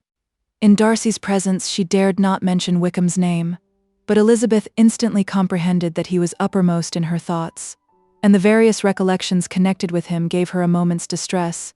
But, exerting herself vigorously to repel the ill-natured attack, she presently answered the question in a tolerably disengaged tone. While she spoke, an involuntary glance showed her Darcy with a heightened complexion, earnestly looking at her, and his sister overcome with confusion, and unable to lift up her eyes. Had Miss Bingley known what pain she was then giving her beloved friend, she undoubtedly would have refrained from the hint, but she had merely intended to discompose Elizabeth by bringing forward the idea of a man to whom she believed her partial, to make her betray a sensibility which might injure her in Darcy's opinion, and, perhaps, to remind the latter of all the follies and absurdities by which some part of her family were connected with that corps. Not a syllable had ever reached her of Miss Darcy's meditated elopement. To no creature had it been revealed where secrecy was possible, except to Elizabeth. And from all Bingley's connections her brother was particularly anxious to conceal it, from that very wish which Elizabeth had long ago attributed to him of their becoming hereafter her own. He had certainly formed such a plan, and without meaning that it should affect his endeavour to separate him from Miss Bennet, it is probable that it might add something to his lively concern for the welfare of his friend. Elizabeth's collected behaviour, however, soon quieted his emotion, and as Miss Bingley, vexed and disappointed, dared not approach nearer to Wickham, Georgiana also recovered in time, though not enough to be able to speak any more. Her brother, whose eyes she feared to meet, scarcely recollected her interest in the affair, and the very circumstance which had been designed to turn his thoughts from Elizabeth seemed to have fixed them on her more and more cheerfully. Their visit did not continue long after the question and answer above mentioned, and while Mr. Darcy was attending them to their carriage, Miss Bingley was venting her feelings in criticisms on Elizabeth's person, behaviour, and dress. But Georgiana would not join her. Her brother's recommendation was enough to ensure her favour. His judgment could not err, and he had spoken in such terms of Elizabeth as to leave Georgiana without the power of finding her otherwise than lovely and amiable. When Darcy returned to the saloon, Miss Bingley could not help repeating to him some part of what she had been saying to his sister. "How very ill Eliza Bennet looks this morning, Mr. Darcy," she cried. "I never in my life saw anyone so much altered as she is since the winter. She has grown so brown and coarse. Louisa and I were agreeing that we should not have known her again." However little Mr. Darcy might have liked such an address, he contented himself with coolly replying that he perceived no other alteration than her being rather tanned, no miraculous consequence of travelling in the summer. "For my own part," she rejoined, "I must confess that I never could see any beauty in her. Her face is too thin, her complexion has no brilliancy, and her features are not at all handsome. Her nose wants character, there is nothing marked in its lines. Her teeth are tolerable, but not out of the common way, and as for her eyes, which have sometimes been called so fine, I never could perceive anything extraordinary in them. They have a sharp, shrewish look, which I do not like at all, and in her air altogether there is a self-sufficiency without fashion, which is intolerable." Persuaded as Miss Bingley was that Darcy admired Elizabeth, this was not the best method of recommending herself, but angry people are not always wise, and in seeing him at last look somewhat nettled, she had all the success she expected. He was resolutely silent, however, and from a determination of making him speak, she continued, "I remember when we first knew her in Hertfordshire, how amazed we all were to find that she was a reputed beauty, and I particularly recollect your saying one night, after they had been dining at Netherfield, 'She a beauty, I should as soon call her mother a wit,' but afterwards she seemed to improve on you, and I believe you thought her rather pretty at one time." "Yes," replied Darcy, who could contain himself no longer, "but that was only when I first knew her, for it is many months since I have considered her as one of the handsomest women of my acquaintance." He then went away, and Miss Bingley was left to all the satisfaction of having forced him to say what gave no one any pain but herself. Mrs. Gardiner and Elizabeth talked of all that had occurred during their visit as they returned, except what had particularly interested them both. The looks and behaviour of everybody they had seen were discussed, except of the person who had mostly engaged their attention. They talked of his sister, his friends, his house, his fruit, of everything but himself. Yet Elizabeth was longing to know what Mrs. Gardiner thought of him, and Mrs. Gardiner would have been highly gratified by her niece's beginning the subject. Chapter 46. Elizabeth had been a good deal disappointed in not finding a letter from Jane on their first arrival at Lambton, and this disappointment had been renewed on each of the mornings that had now been spent there, but on the third her repining was over, and her sister justified by the receipt of 2 letters from her at once, on one of which was marked that it had been missent elsewhere. Elizabeth was not surprised at it, as Jane had written the direction remarkably ill. They had just been preparing to walk as the letters came in, and her uncle and aunt, leaving her to enjoy them in quiet, set off by themselves. The one missent must be first attended to. It had been written 5 days ago. The beginning contained an account of all their little parties and engagements, with such news as the country afforded, but the latter half, which was dated a day later, and written in evident agitation, gave more important intelligence. It was to this effect: "Since writing the above, dearest Lizzie, something has occurred of a most unexpected and serious nature. But I am afraid of alarming you. Be assured that we are all well. What I have to say relates to poor Lydia. An express came at 12 last night, just as we were all gone to bed, from Colonel Forster, to inform us that she was gone off to Scotland with one of his officers, to own the truth, with Wickham. Imagine our surprise. To Kitty, however, it does not seem so wholly unexpected. I am very, very sorry. So imprudent a match on both sides. But I am willing to hope the best, and that his character has been misunderstood. Thoughtless and indiscreet, I can easily believe him, but this step, and let us rejoice over it, marks nothing bad at heart. His choice is disinterested at least, for he must know my father can give her nothing. Our poor mother is sadly grieved. My father bears it better. How thankful am I that we never let them know what has been said against him. We must forget it ourselves. They were off Saturday night about 12, as is conjectured, but were not missed till yesterday morning at 8. The express was sent off directly. My dear Lizzie, they must have passed within 10 miles of us. Colonel Forster gives us reason to expect him here soon." Lydia left a few lines for his wife, informing her of their intention. "I must conclude, for I cannot be long from my poor mother. I am afraid you will not be able to make it out, but I hardly know what I have written." Without allowing herself time for consideration, and scarcely knowing what she felt, Elizabeth, on finishing this letter, instantly seized the other, and opening it with the utmost impatience, read as follows. It had been written a day later than the conclusion of the first. "By this time, my dearest sister, you have received my hurried letter. I wish this may be more intelligible, but though not confined for time, my head is so bewildered that I cannot answer for being coherent. Dearest Lizzie, I hardly know what I would write, but I have bad news for you, and it cannot be delayed. Imprudent as a marriage between Mr. Wickham and our poor Lydia would be, we are now anxious to be assured it has taken place, for there is but too much reason to fear they are not gone to Scotland. Colonel Forster came yesterday, having left Brighton the day before, not many hours after the express. Though Lydia's short letter to Mrs. F. gave them to understand that they were going to Gretna Green, something was dropped by Denny expressing his belief that W. never intended to go there, or to marry Lydia at all, which was repeated to Colonel F., who, instantly taking the alarm, set off from B., intending to trace their route. He did trace them easily to Clapham, but no farther, for on entering that place they removed into a hackney coach, and dismissed the chaise that brought them from Epsom. All that is known after this is, that they were seen to continue the London road. I know not what to think.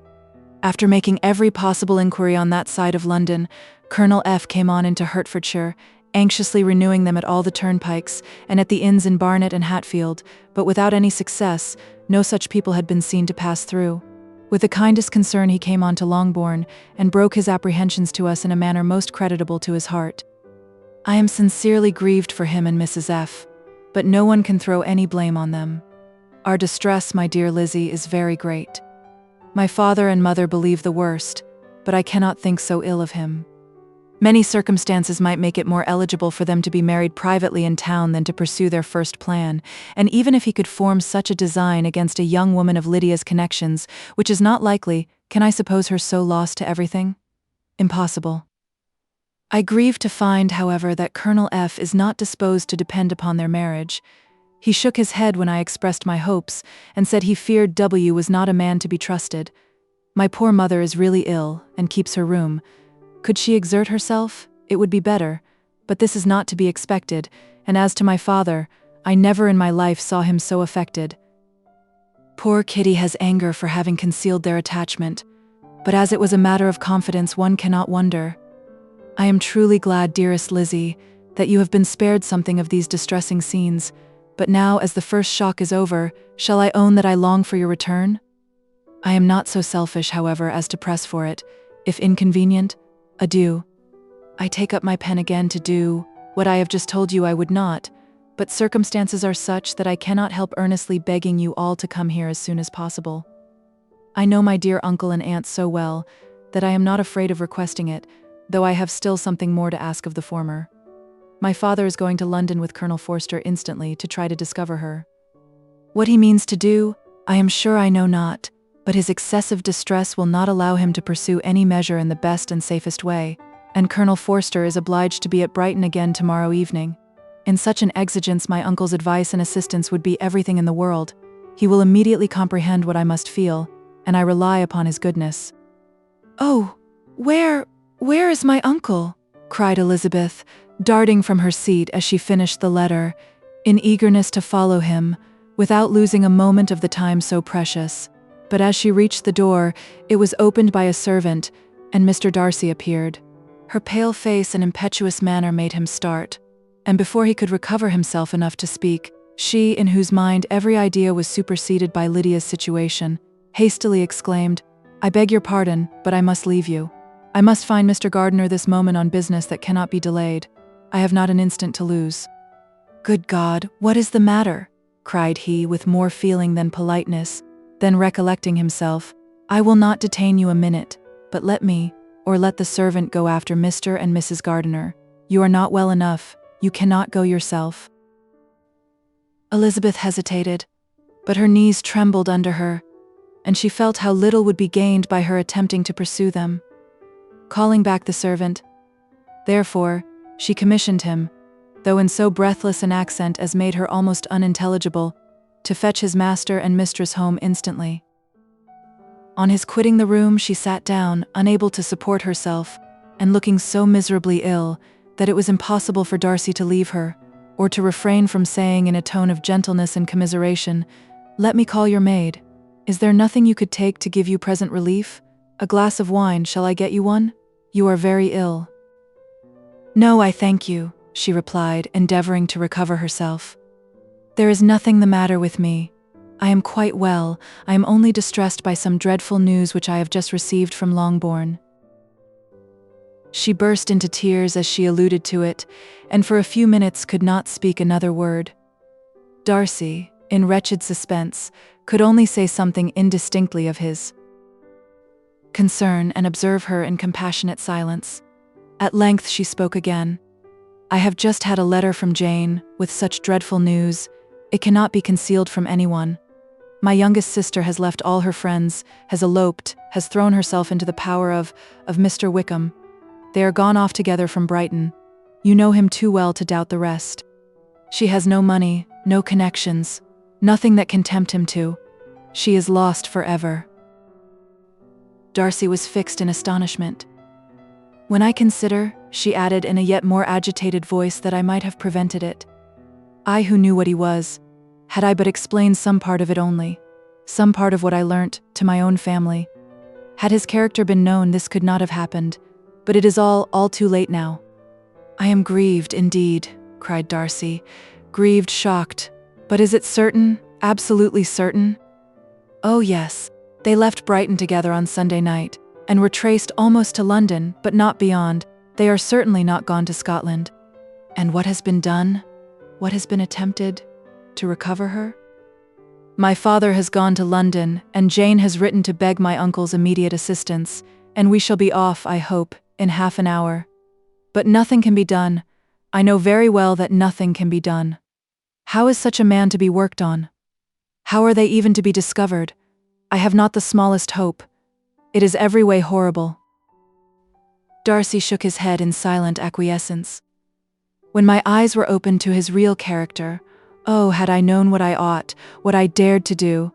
But I knew not, I was afraid of doing too much. Wretched, wretched mistake." Darcy made no answer. He seemed scarcely to hear her, and was walking up and down the room in earnest meditation. His brow contracted, his air gloomy. Elizabeth soon observed, and instantly understood it. Her power was sinking. Everything must sink under such a proof of family weakness, such an assurance of the deepest disgrace. She could neither wonder nor condemn. But the belief of his self-conquest brought nothing consolatory to her bosom, afforded no palliation of her distress. It was, on the contrary, exactly calculated to make her understand her own wishes, and never had she so honestly felt that she could have loved him as now, when all love must be vain. But self, though it would intrude, could not engross her. Lydia, the humiliation, the misery she was bringing on them all, soon swallowed up every private care, and covering her face with her handkerchief, Elizabeth was soon lost to everything else, and, after a pause of several minutes, was only recalled to a sense of her situation by the voice of her companion, who, in a manner which, though it spoke compassion, spoke likewise restraint, said, "I am afraid you have been long desiring my absence, nor have I anything to plead in excuse of my stay but real, though unavailing concern. Would to heaven that anything could be either said or done on my part that might offer consolation to such distress. But I will not torment you with vain wishes, which may seem purposely to ask for your thanks. This unfortunate affair will, I fear, prevent my sister's having the pleasure of seeing you at Pemberley today. Oh yes, be so kind as to apologize for us to Miss Darcy. Say that urgent business calls us home immediately. Conceal the unhappy truth as long as it is possible. I know it cannot be long." He readily assured her of his secrecy, again expressed his sorrow for her distress, wished it a happier conclusion than there was at present reason to hope, and leaving his compliments for her relations with only one serious parting look, went away.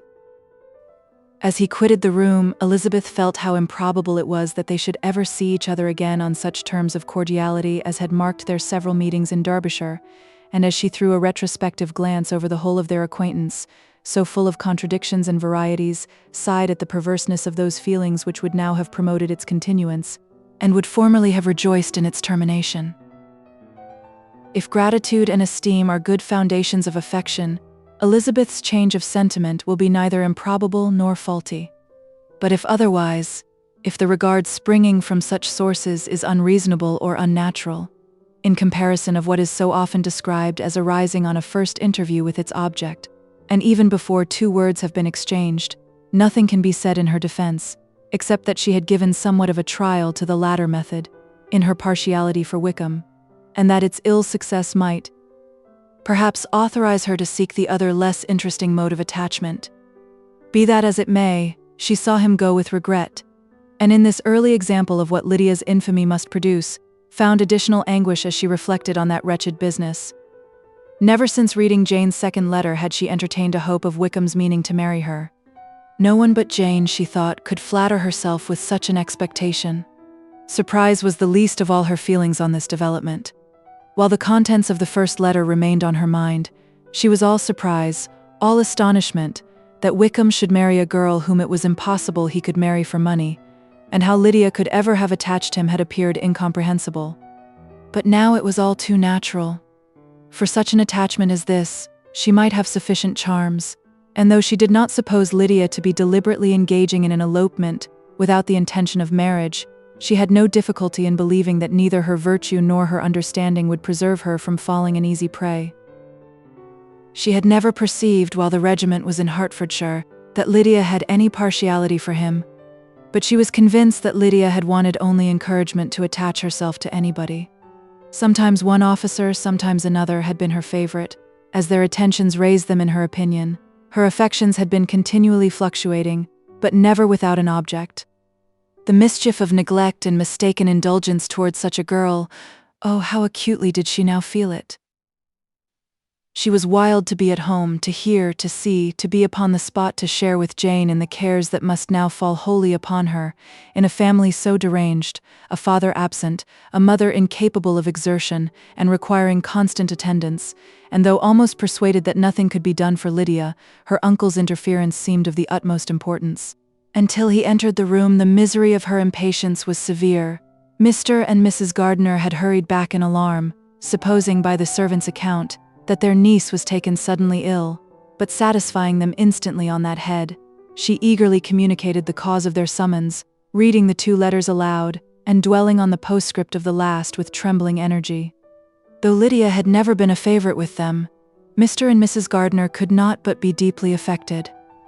Not Lydia only, but all were concerned in it, and after the first exclamations of surprise and horror, Mr. Gardiner readily promised every assistance in his power. Elizabeth, though expecting no less, thanked him with tears of gratitude, and all 3 being actuated by one spirit, everything relating to their journey was speedily settled. They were to be off as soon as possible. "But what is to be done about Pemberley?" cried Mrs. Gardiner. "John told us Mr. Darcy was here when you sent for us. Was it so?" "Yes, and I told him we should not be able to keep our engagement. That is all settled." "What is all settled?"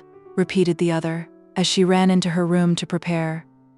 "And are they upon such terms as for her to disclose the real truth? Oh, that I knew how it was." But wishes were vain, or at best could serve only to amuse her in the hurry and confusion of the following hour.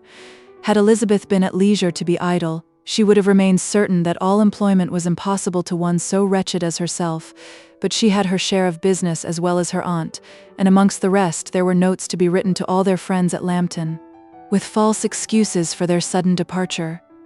An hour, however, saw the whole completed, and Mr. Gardiner, meanwhile, having settled his account at the inn, nothing remained to be done but to go, and Elizabeth, after all the misery of the morning, found herself, in a shorter space of time than she could have supposed, seated in the carriage, and on the road to Longbourn.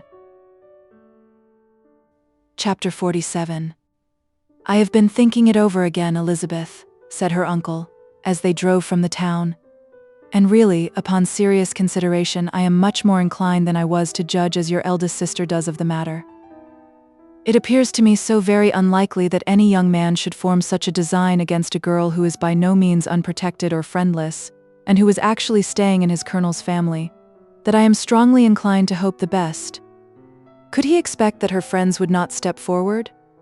Could he expect to be noticed again by the regiment after such an affront to Colonel Forster? His temptation is not adequate to the risk." "Do you really think so?" cried Elizabeth, brightening up for a moment. "Upon my word," said Mrs. Gardiner, "I begin to be of your uncle's opinion. It is really too great a violation of decency, honor, and interest for him to be guilty of it. I cannot think so very ill of Wickham.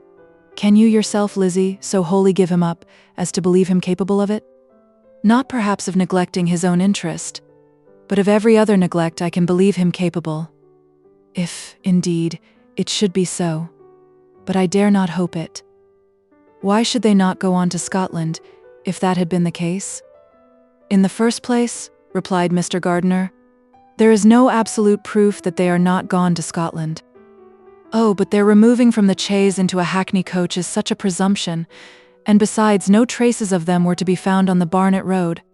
Well then, supposing them to be in London, they may be there, though for the purpose of concealment, for no more exceptionable purpose. It is not likely that money should be very abundant on either side, and it might strike them that they could be more economically, though less expeditiously, married in London than in Scotland. But why all this secrecy? Why any fear of detection? Why must their marriage be private? Oh no, this is not likely. His most particular friend, you see by Jane's account, was persuaded of his never intending to marry her. Wickham will never marry a woman without some money. He cannot afford it. And what claims has Lydia, what attractions has she beyond youth, health, and good humor, that could make him for her sake forego every chance of benefiting himself by marrying well? As to what restraint the apprehensions of disgrace in the corps might throw on a dishonorable elopement with her, I am not able to judge, for I know nothing of the effects that such a step might produce. But as to your other objection, I am afraid it will hardly hold good. Lydia has no brothers to step forward. and he might imagine from my father's behavior, from his indolence and the little attention he has ever seemed to give to what was going forward in his family, that he would do as little and think as little about it as any father could do in such a matter. But can you think that Lydia is so lost to everything but love of him as to consent to live with him on any other terms than marriage?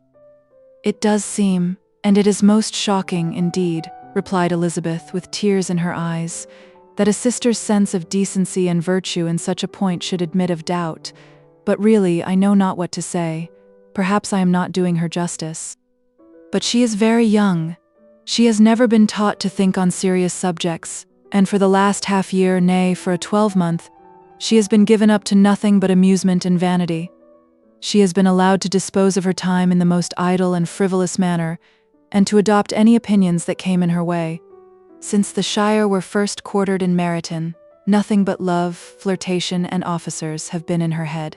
She has been doing everything in her power, by thinking and talking on the subject, to give greater, what shall I call it, susceptibility to her feelings, which are naturally lively enough. And we all know that Wickham has every charm of person and address that can captivate a woman.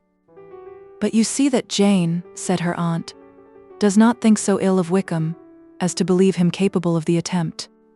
Of whom does Jane ever think ill? And who is there, whatever might be their former conduct, that she would believe capable of such an attempt till it were proved against them? But Jane knows as well as I do what Wickham really is. We both know that he has been profligate in every sense of the word, that he has neither integrity nor honor, that he is as false and deceitful as he is insinuating. And do you really know all this? Cried Mrs. Gardiner, whose curiosity as to the mode of her intelligence was all alive. I do indeed, replied Elizabeth, coloring. I told you the other day of his infamous behavior to Mr. Darcy, and you yourself, when last at Longbourn, heard in what manner he spoke of the man who had behaved with such forbearance and liberality towards him. And there are other circumstances which I am not at liberty, which it is not worth while to relate, but his lies about the whole Pemberley family are endless. From what he said of Miss Darcy, I was thoroughly prepared to see a proud, reserved, disagreeable girl. Yet he knew to the contrary himself. He must know that she was as amiable and unpretending as we have found her. But does Lydia know nothing of this? Can she be ignorant of what you and Jane seem so well to understand? Oh yes, that is the worst of all. Till I was in Kent and saw so much both of Mr. Darcy and his relation Colonel Fitzwilliam, I was ignorant of the truth myself. And when I returned home, the Shire was to leave Meryton in a week or fortnight's time. As that was the case, neither Jane, to whom I related the whole, nor I thought it necessary to make our knowledge public. For of what use could it apparently be to anyone, that the good opinion which all the neighborhood had of him should then be overthrown? And even when it was settled that Lydia should go with Mrs. Forster, the necessity of opening her eyes to his character never occurred to me. That she could be in any danger from the deception never entered my head. That such a consequence as this should ensue, you may easily believe was far enough from my thoughts. When they all removed to Brighton, therefore, you had no reason, I suppose, to believe them fond of each other? Not the slightest. I can remember no symptom of affection on either side, and had anything of the kind been perceptible, you must be aware that ours is not a family on which it could be thrown away. When first he entered the corps, she was ready enough to admire him, but so we all were. Every girl in or near Meryton was out of her senses about him for the first 2 months, but he never distinguished her by any particular attention, and consequently, after a moderate period of extravagant and wild admiration, her fancy for him gave way, and others of the regiment, who treated her with more distinction, again became her favorites. It may be easily believed that however little of novelty could be added to their fears, hopes, and conjectures on this interesting subject by its repeated discussion, no other could detain them from it long, during the whole of the journey. From Elizabeth's thoughts it was never absent, fixed there by the keenest of all anguish, self-reproach. She could find no interval of ease or forgetfulness. They traveled as expeditiously as possible, and sleeping one night on the road, reached Longbourn by dinner-time the next day. It was a comfort to Elizabeth to consider that Jane could not have been wearied by long expectations. The little Gardiners, attracted by the sight of a chaise, were standing on the steps of the house as they entered the paddock, and when the carriage drove up to the door, the joyful surprise that lighted up their faces and displayed itself over their whole bodies in a variety of capers and frisks was the first pleasing earnest of their welcome. Elizabeth jumped out, and after giving each of them a hasty kiss, hurried into the vestibule, where Jane, who came running downstairs from her mother's apartment, immediately met her. Elizabeth, as she affectionately embraced her, whilst tears filled the eyes of both, lost not a moment in asking whether anything had been heard of the fugitives. "Not yet," replied Jane, "but now that my dear uncle is come, I hope everything will be well. Is my father in town?" "Yes, he went on Tuesday, as I wrote you word." "And have you heard from him often?" "We have heard only once. He wrote me a few lines on Wednesday, to say that he had arrived in safety, and to give me his directions, which I particularly begged him to do. He merely added that he should not write again, till he had something of importance to mention." "And my mother? How is she? How are you all?" "My mother is tolerably well, I trust, though her spirits are greatly shaken. She is upstairs and will have great satisfaction in seeing you all. She does not yet leave her dressing room. Mary and Kitty, thank heaven, are quite well." "But you, how are you?" cried Elizabeth. "You look pale. How much you must have gone through."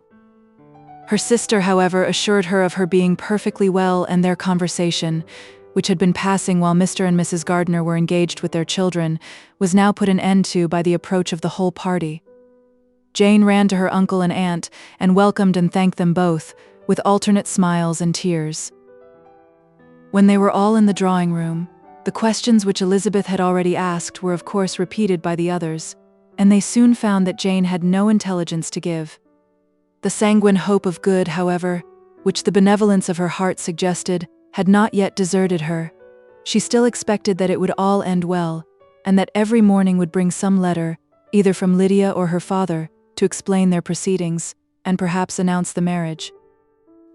Mrs. Bennet, to whose apartment they all repaired after a few minutes' conversation together, received them exactly as might be expected, with tears and lamentations of regret, invectives against the villainous conduct of Wickham, and complaints of her own sufferings and ill usage, blaming everybody but the person to whose ill-judging indulgence the errors of her daughter must be principally owing.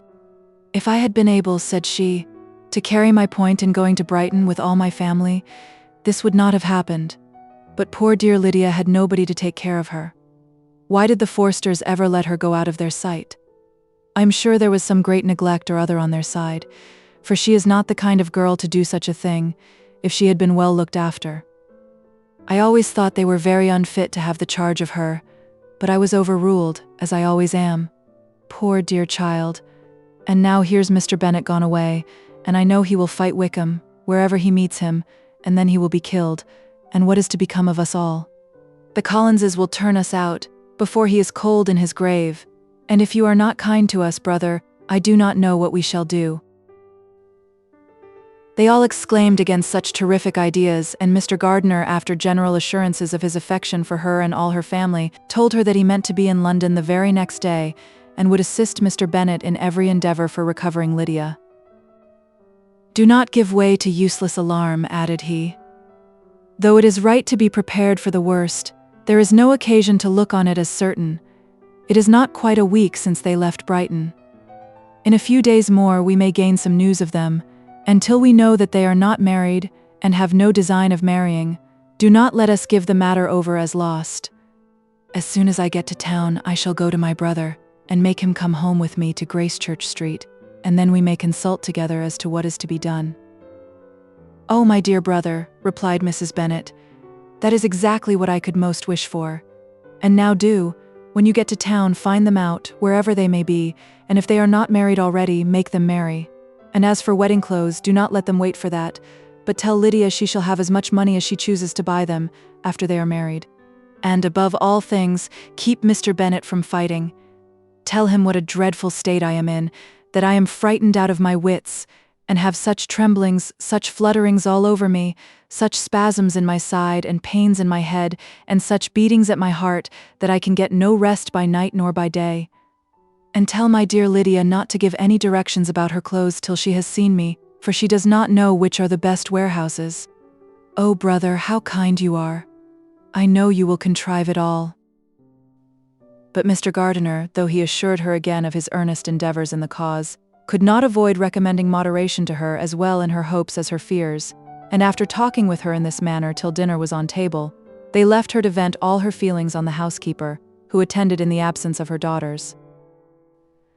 Though her brother and sister were persuaded that there was no real occasion for such a seclusion from the family, they did not attempt to oppose it, for they knew that she had not prudence enough to hold her tongue before the servants, while they waited at table, and judged it better that one only of the household, and the one whom they could most trust, should comprehend all her fears and solicitude on the subject. In the dining room they were soon joined by Mary and Kitty, who had been too busily engaged in their separate apartments to make their appearance before. One came from her books, and the other from her toilette. The faces of both, however, were tolerably calm, and no change was visible in either, except that the loss of her favorite sister, or the anger which she had herself incurred in the business, had given something more of fretfulness than usual to the accents of Kitty. As for Mary, she was mistress enough of herself to whisper to Elizabeth, with a countenance of grave reflection, soon after they were seated at table, "This is a most unfortunate affair, and will probably be much talked of, but we must stem the tide of malice, and pour into the wounded bosoms of each other the balm of sisterly consolation." Then, perceiving in Elizabeth no inclination of replying, she added, "Unhappy as the event must be for Lydia, we may draw from it this useful lesson, that loss of virtue in a female is irretrievable, that one false step involves her in endless ruin, that her reputation is no less brittle than it is beautiful, and that she cannot be too much guarded in her behavior towards the undeserving of the other sex." Elizabeth lifted up her eyes in amazement, but was too much oppressed to make any reply. Mary, however, continued to console herself with such kind of moral extractions from the evil before them. In the afternoon, the two elder Miss Bennets were able to be for half an hour by themselves, and Elizabeth instantly availed herself of the opportunity of making any inquiries which Jane was equally eager to satisfy. After joining in general lamentations over the dreadful sequel of this event, which Elizabeth considered as all but certain, and Miss Bennet could not assert to be wholly impossible, the former continued the subject by saying, "But tell me all and everything about it which I have not already heard. Give me further particulars. What did Colonel Forster say? Had they no apprehension of anything before the elopement took place? They must have seen them together forever." Colonel Forster did own that he had often suspected some partiality, especially on Lydia's side, but nothing to give him any alarm. "I am so grieved for him. His behavior was attentive and kind to the utmost. He was coming to us, in order to assure us of his concern, before he had any idea of their not being gone to Scotland. When that apprehension first got abroad, it hastened his journey." And was Denny convinced that Wickham would not marry? Did he know of their intending to go off? Had Colonel Forster seen Denny himself? Yes, but when questioned by him, Denny denied knowing anything of their plan, and would not give his real opinion about it. He did not repeat his persuasion of their not marrying, and from that I am inclined to hope he might have been misunderstood before. Until Colonel Forster came himself, not one of you entertained a doubt, I suppose, of their being really married? How is it possible that such an idea should enter our brains? I felt a little uneasy, a little fearful of my sister's happiness with him in marriage, because I knew that his conduct had not been always quite right. My father and mother knew nothing of that. They only felt how imprudent a match it must be. Kitty then owned, with a very natural triumph on knowing more than the rest of us, that in Lydia's last letter she had prepared her for such a step. She had known, it seems, of their being in love with each other many weeks. But not before they went to Brighton? No, I believe not. And did Colonel Forster appear to think ill of Wickham himself? Does he know his real character? I must confess that he did not speak so well of Wickham as he formerly did. He believed him to be imprudent and extravagant, and since this sad affair has taken place, it is said that he left Meryton greatly in debt, but I hope this may be false. Oh, Jane, had we been less secret? Had we told what we knew of him? This could not have happened. Perhaps it would have been better, replied her sister. But to expose the former faults of any person, without knowing what their present feelings were, seemed unjustifiable. We acted with the best intentions. Could Colonel Forster repeat the particulars of Lydia's note to his wife? He brought it with him for us to see. Jane then took it from her pocketbook and gave it to Elizabeth. These were the contents. My dear Harriet, you will laugh when you know where I am gone, and I cannot help laughing myself at your surprise tomorrow morning, as soon as I am missed. I am going to Gretna Green, and if you cannot guess with who, I shall think you a simpleton, for there is but one man in the world I love, and he is an angel. I should never be happy without him, so think it no harm to be off. You need not send them word at Longbourn of my going, if you do not like it, for it will make the surprise the greater when I write to them, and sign my name Lydia Wickham. What a good joke it will be. I can hardly write for laughing. Pray make my excuses to Pratt for not keeping my engagement, and dancing with him tonight. Tell him I hope he will excuse me when he knows all, and tell him I will dance with him at the next ball we meet with great pleasure. I shall send for my clothes when I get to Longbourn, but I wish you would tell Sally to mend a great slit in my worked muslin gown before they are packed up. Goodbye. Give my love to Colonel Forster. I hope you will drink to our good journey. Your affectionate friend, Lydia Bennet. Oh, thoughtless, thoughtless Lydia, cried Elizabeth when she had finished it. What a letter is this, to be written at such a moment. But at least it shows that she was serious in the object of her journey. Whatever he might afterwards persuade her to, it was not on her side a scheme of infamy. My poor father, how he must have felt it. I never saw anyone so shocked. He could not speak a word for full 10 minutes. My mother was taken ill immediately, and the whole house in such confusion.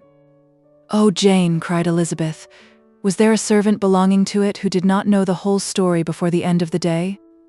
I do not know, I hope there was. But to be guarded at such a time is very difficult.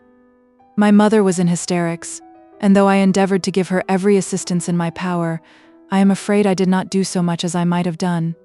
But the horror of what might possibly happen almost took from me my faculties. Your attendance upon her has been too much for you. You do not look well. Oh, that I had been with you. You have had every care and anxiety upon yourself alone. Mary and Kitty have been very kind, and would have shared in every fatigue, I am sure, but I did not think it right for either of them. Kitty is slight and delicate, and Mary studies so much that her hours of repose should not be broken in on. My Aunt Phillips came to Longbourn on Tuesday, after my father went away, and was so good as to stay till Thursday with me. She was of great use and comfort to us all, and Lady Lucas has been very kind. She walked here on Wednesday morning to condole with us, and offered her services or any of her daughters, if they could be of use to us. She had better have stayed at home, cried Elizabeth. Perhaps she meant well, but, under such a misfortune as this, one cannot see too little of one's neighbors. Assistance is impossible, condolence insufferable. Let them triumph over us at a distance, and be satisfied. She then proceeded to inquire into the measures which her father had intended to pursue, while in town, for the recovery of his daughter. He meant, I believe, replied Jane, to go to Epsom, the place where they last changed horses, see the postilions and try if anything could be made out from them. His principal object must be to discover the number of the hackney coach which took them from Clapham. It had come with a fare from London, and as he thought the circumstance of a gentleman and ladies removing from one carriage into another might be remarked, he meant to make inquiries at Clapham. If he could anyhow discover at what house the coachman had before set down his fare, he determined to make inquiries there, and hoped it might not be impossible to find out the stand and number of the coach. I do not know of any other designs that he had formed, but he was in such a hurry to be gone, and his spirits so greatly discomposed, that I had difficulty in finding out even so much as this.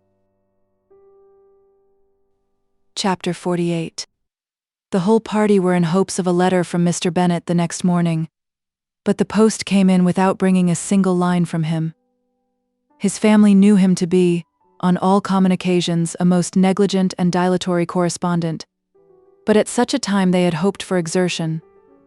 They were forced to conclude that he had no pleasing intelligence to send, but even of that they would have been glad to be certain. Mr. Gardiner had waited only for the letters before he set off.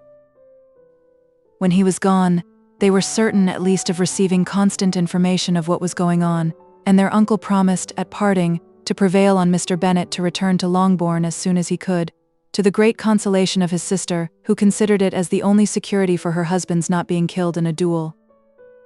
Mrs. Gardiner and the children were to remain in Hertfordshire a few days longer, as the former thought her presence might be serviceable to her nieces. She shared in their attendance on Mrs. Bennet, and was a great comfort to them in their hours of freedom.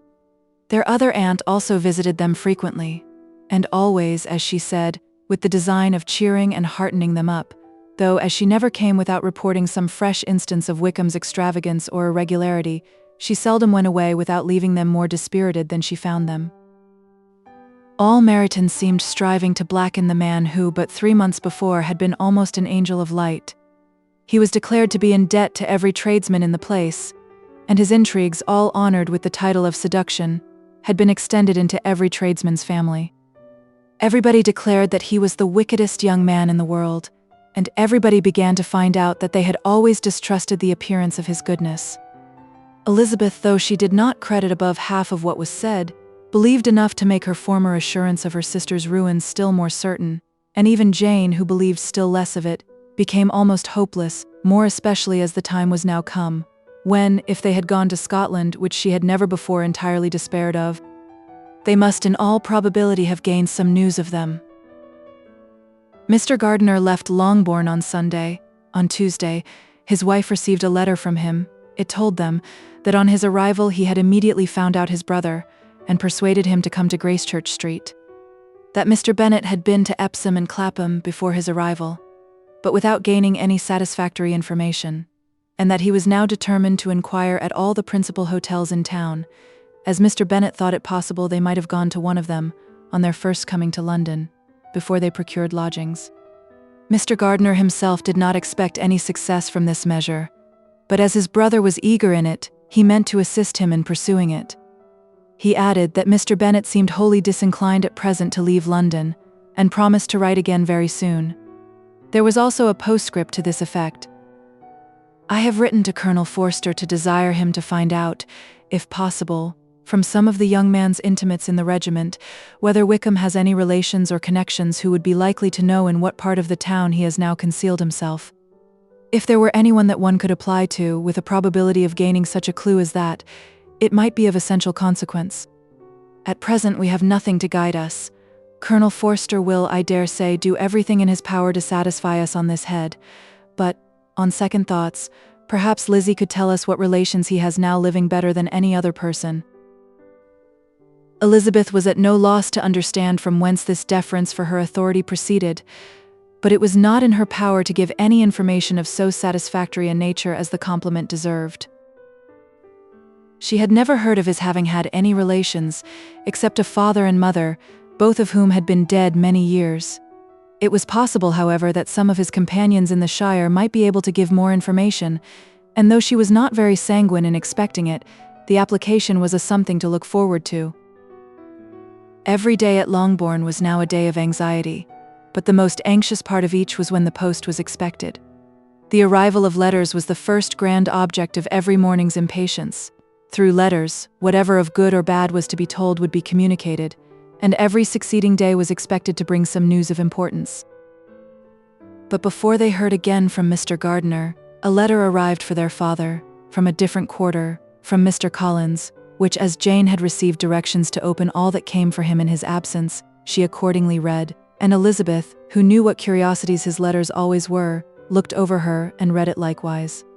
It was as follows: "My dear Sir, I feel myself called upon by our relationship and my situation in life to condole with you on the grievous affliction you are now suffering under, of which we were yesterday informed by a letter from Hertfordshire.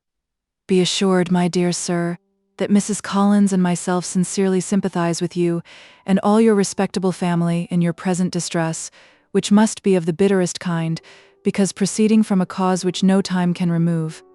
No arguments shall be wanting on my part that can alleviate so severe a misfortune, or that may comfort you, under a circumstance that must be, of all others, most afflicting to a parent's mind.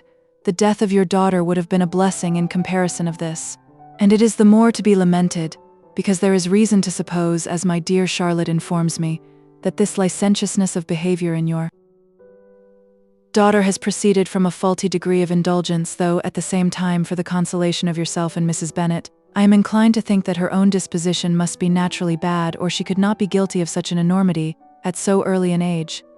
Howsoever that may be, you are grievously to be pitied, in which opinion I am not only joined by Mrs. Collins, but likewise by Lady Catherine and her daughter, to whom I have related the affair. They agree with me in apprehending that this false step in one daughter will be injurious to the fortunes of all the others, for who, as Lady Catherine herself condescendingly says, will connect themselves with such a family? And this consideration leads me moreover to reflect, with augmented satisfaction, on a certain event of last November, for had it been otherwise, I must have been involved in all your sorrow and disgrace. Let me advise you then, my dear sir, to console yourself as much as possible, to throw off your unworthy child from your affection forever, and leave her to reap the fruits of her own heinous offense. I am, dear sir, etc., etc. Mr. Gardiner did not write again, till he had received an answer from Colonel Forster, and then he had nothing of a pleasant nature to send. It was not known that Wickham had a single relation with whom he kept up any connection, and it was certain that he had no near one living. His former acquaintance had been numerous, but since he had been in the militia, it did not appear that he was on terms of particular friendship with any of them. There was no one, therefore, who could be pointed out as likely to give any news of him. And in the wretched state of his own finances, there was a very powerful motive for secrecy, in addition to his fear of discovery by Lydia's relations, for it had just transpired that he had left gaming debts behind him to a very considerable amount. Colonel Forster believed that more than £1,000 would be necessary to clear his expenses at Brighton. He owed a good deal in the town, but his debts of honour were still more formidable. Mr. Gardiner did not attempt to conceal these particulars from the Longbourn family. Jane heard them with horror. "A gamester," she cried. "This is wholly unexpected. I had not an idea of it." Mr. Gardiner added in his letter that they might expect to see their father at home on the following day, which was Saturday. Rendered spiritless by the ill success of all their endeavours, he had yielded to his brother-in-law's entreaty that he would return to his family and leave it to him to do whatever occasion might suggest to be advisable for continuing their pursuit. When Mrs. Bennet was told of this, she did not express so much satisfaction as her children expected, considering what her anxiety for his life had been before. "What? Is he coming home? And without poor Lydia?" she cried. "Sure he will not leave London before he has found them. Who is to fight Wickham, and make him marry her, if he comes away?" As Mrs. Gardiner began to wish to be at home, it was settled that she and her children should go to London at the same time that Mr. Bennet came from it. The coach, therefore, took them the first stage of their journey, and brought its master back to Longbourn. Mrs. Gardiner went away in all the perplexity about Elizabeth and her Derbyshire friend, that had attended her from that part of the world. His name had never been voluntarily mentioned before them by her niece, and the kind of half-expectation which Mrs. Gardiner had formed, of their being followed by a letter from him, had ended in nothing. Elizabeth had received none since her return, that could come from Pemberley.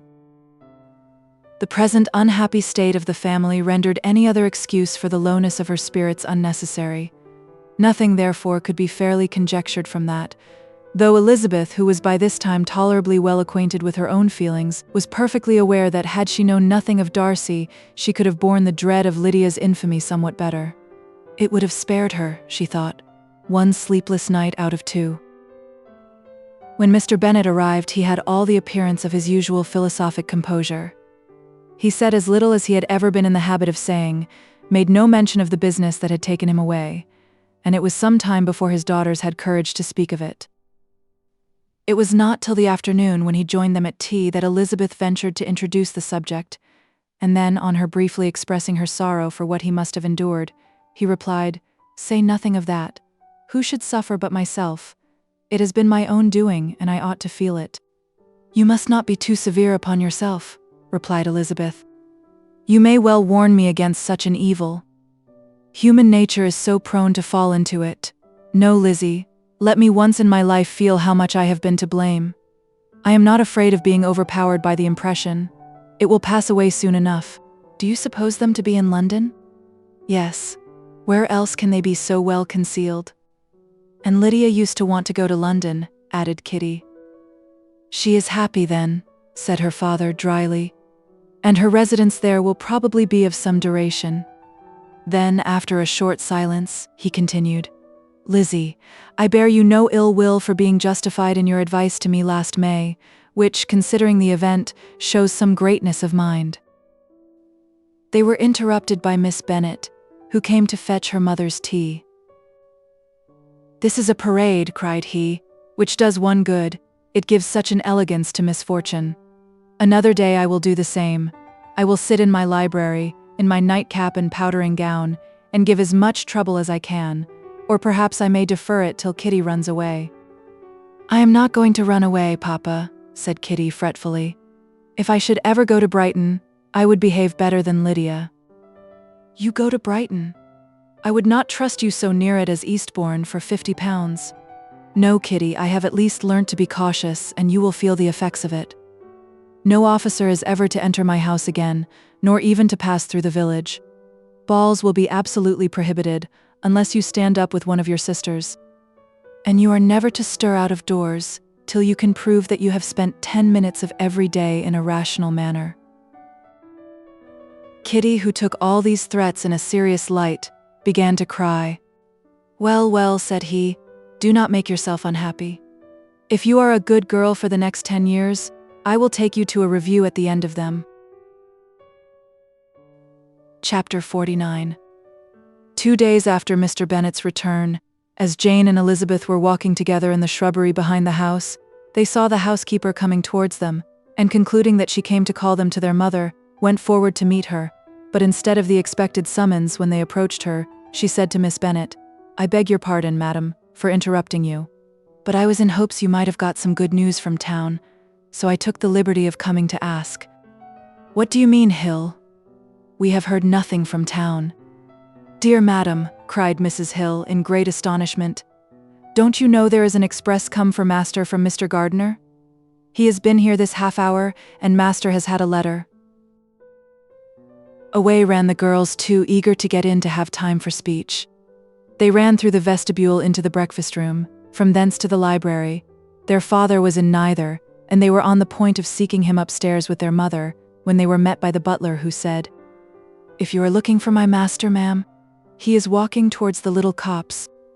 Upon this information they instantly passed through the hall once more, and ran across the lawn after their father, who was deliberately pursuing his way towards a small wood on one side of the paddock.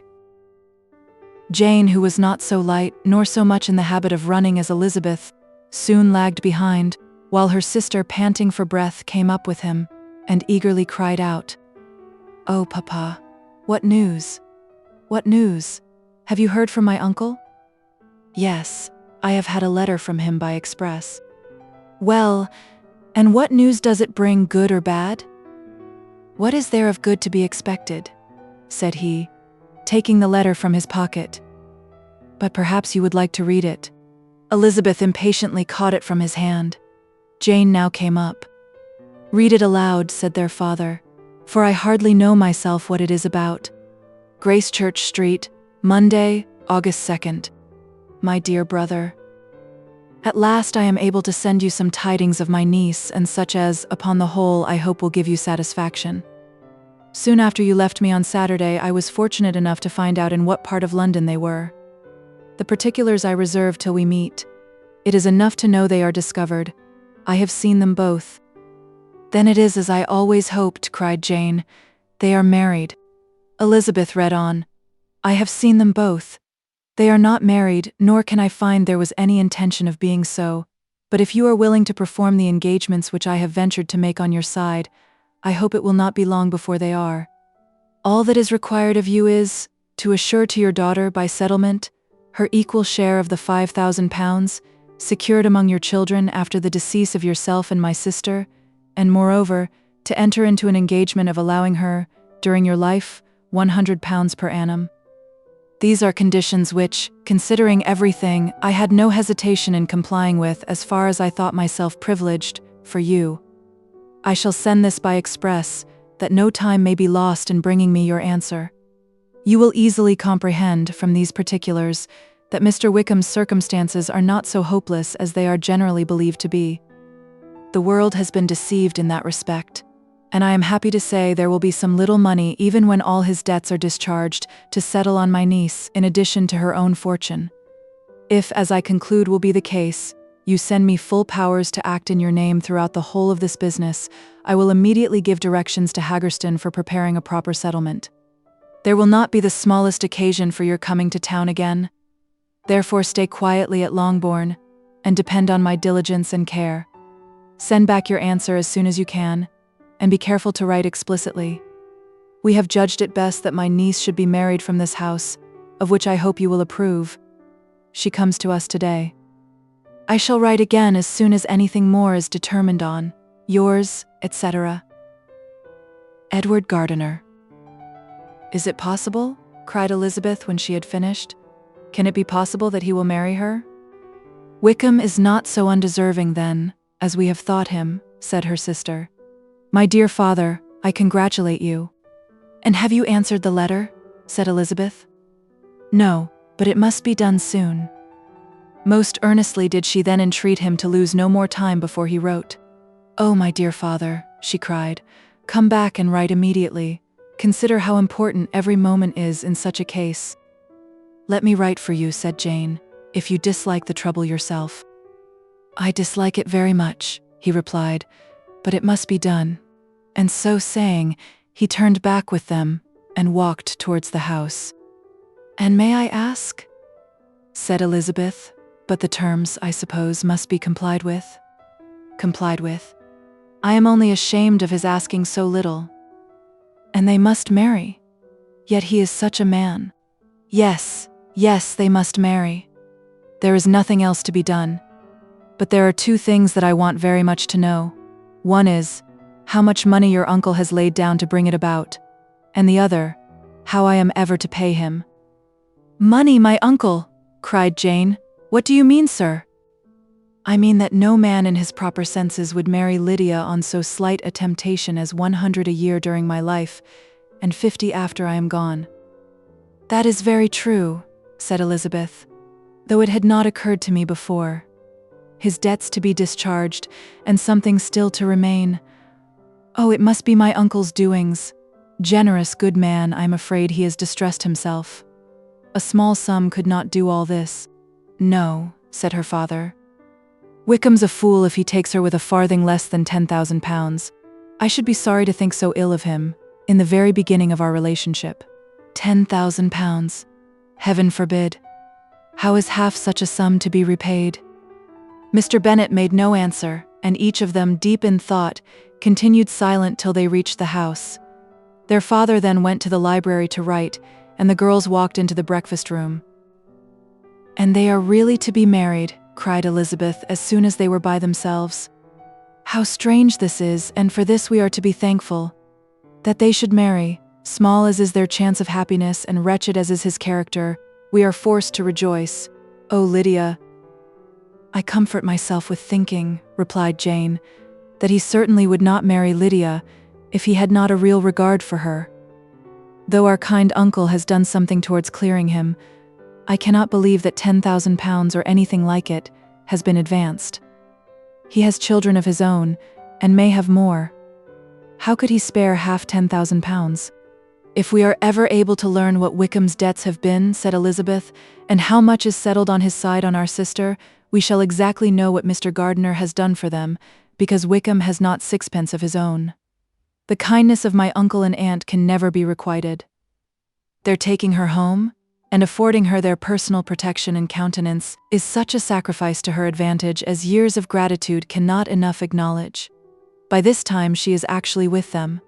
If such goodness does not make her miserable now, she will never deserve to be happy. What a meeting for her when she first sees my aunt.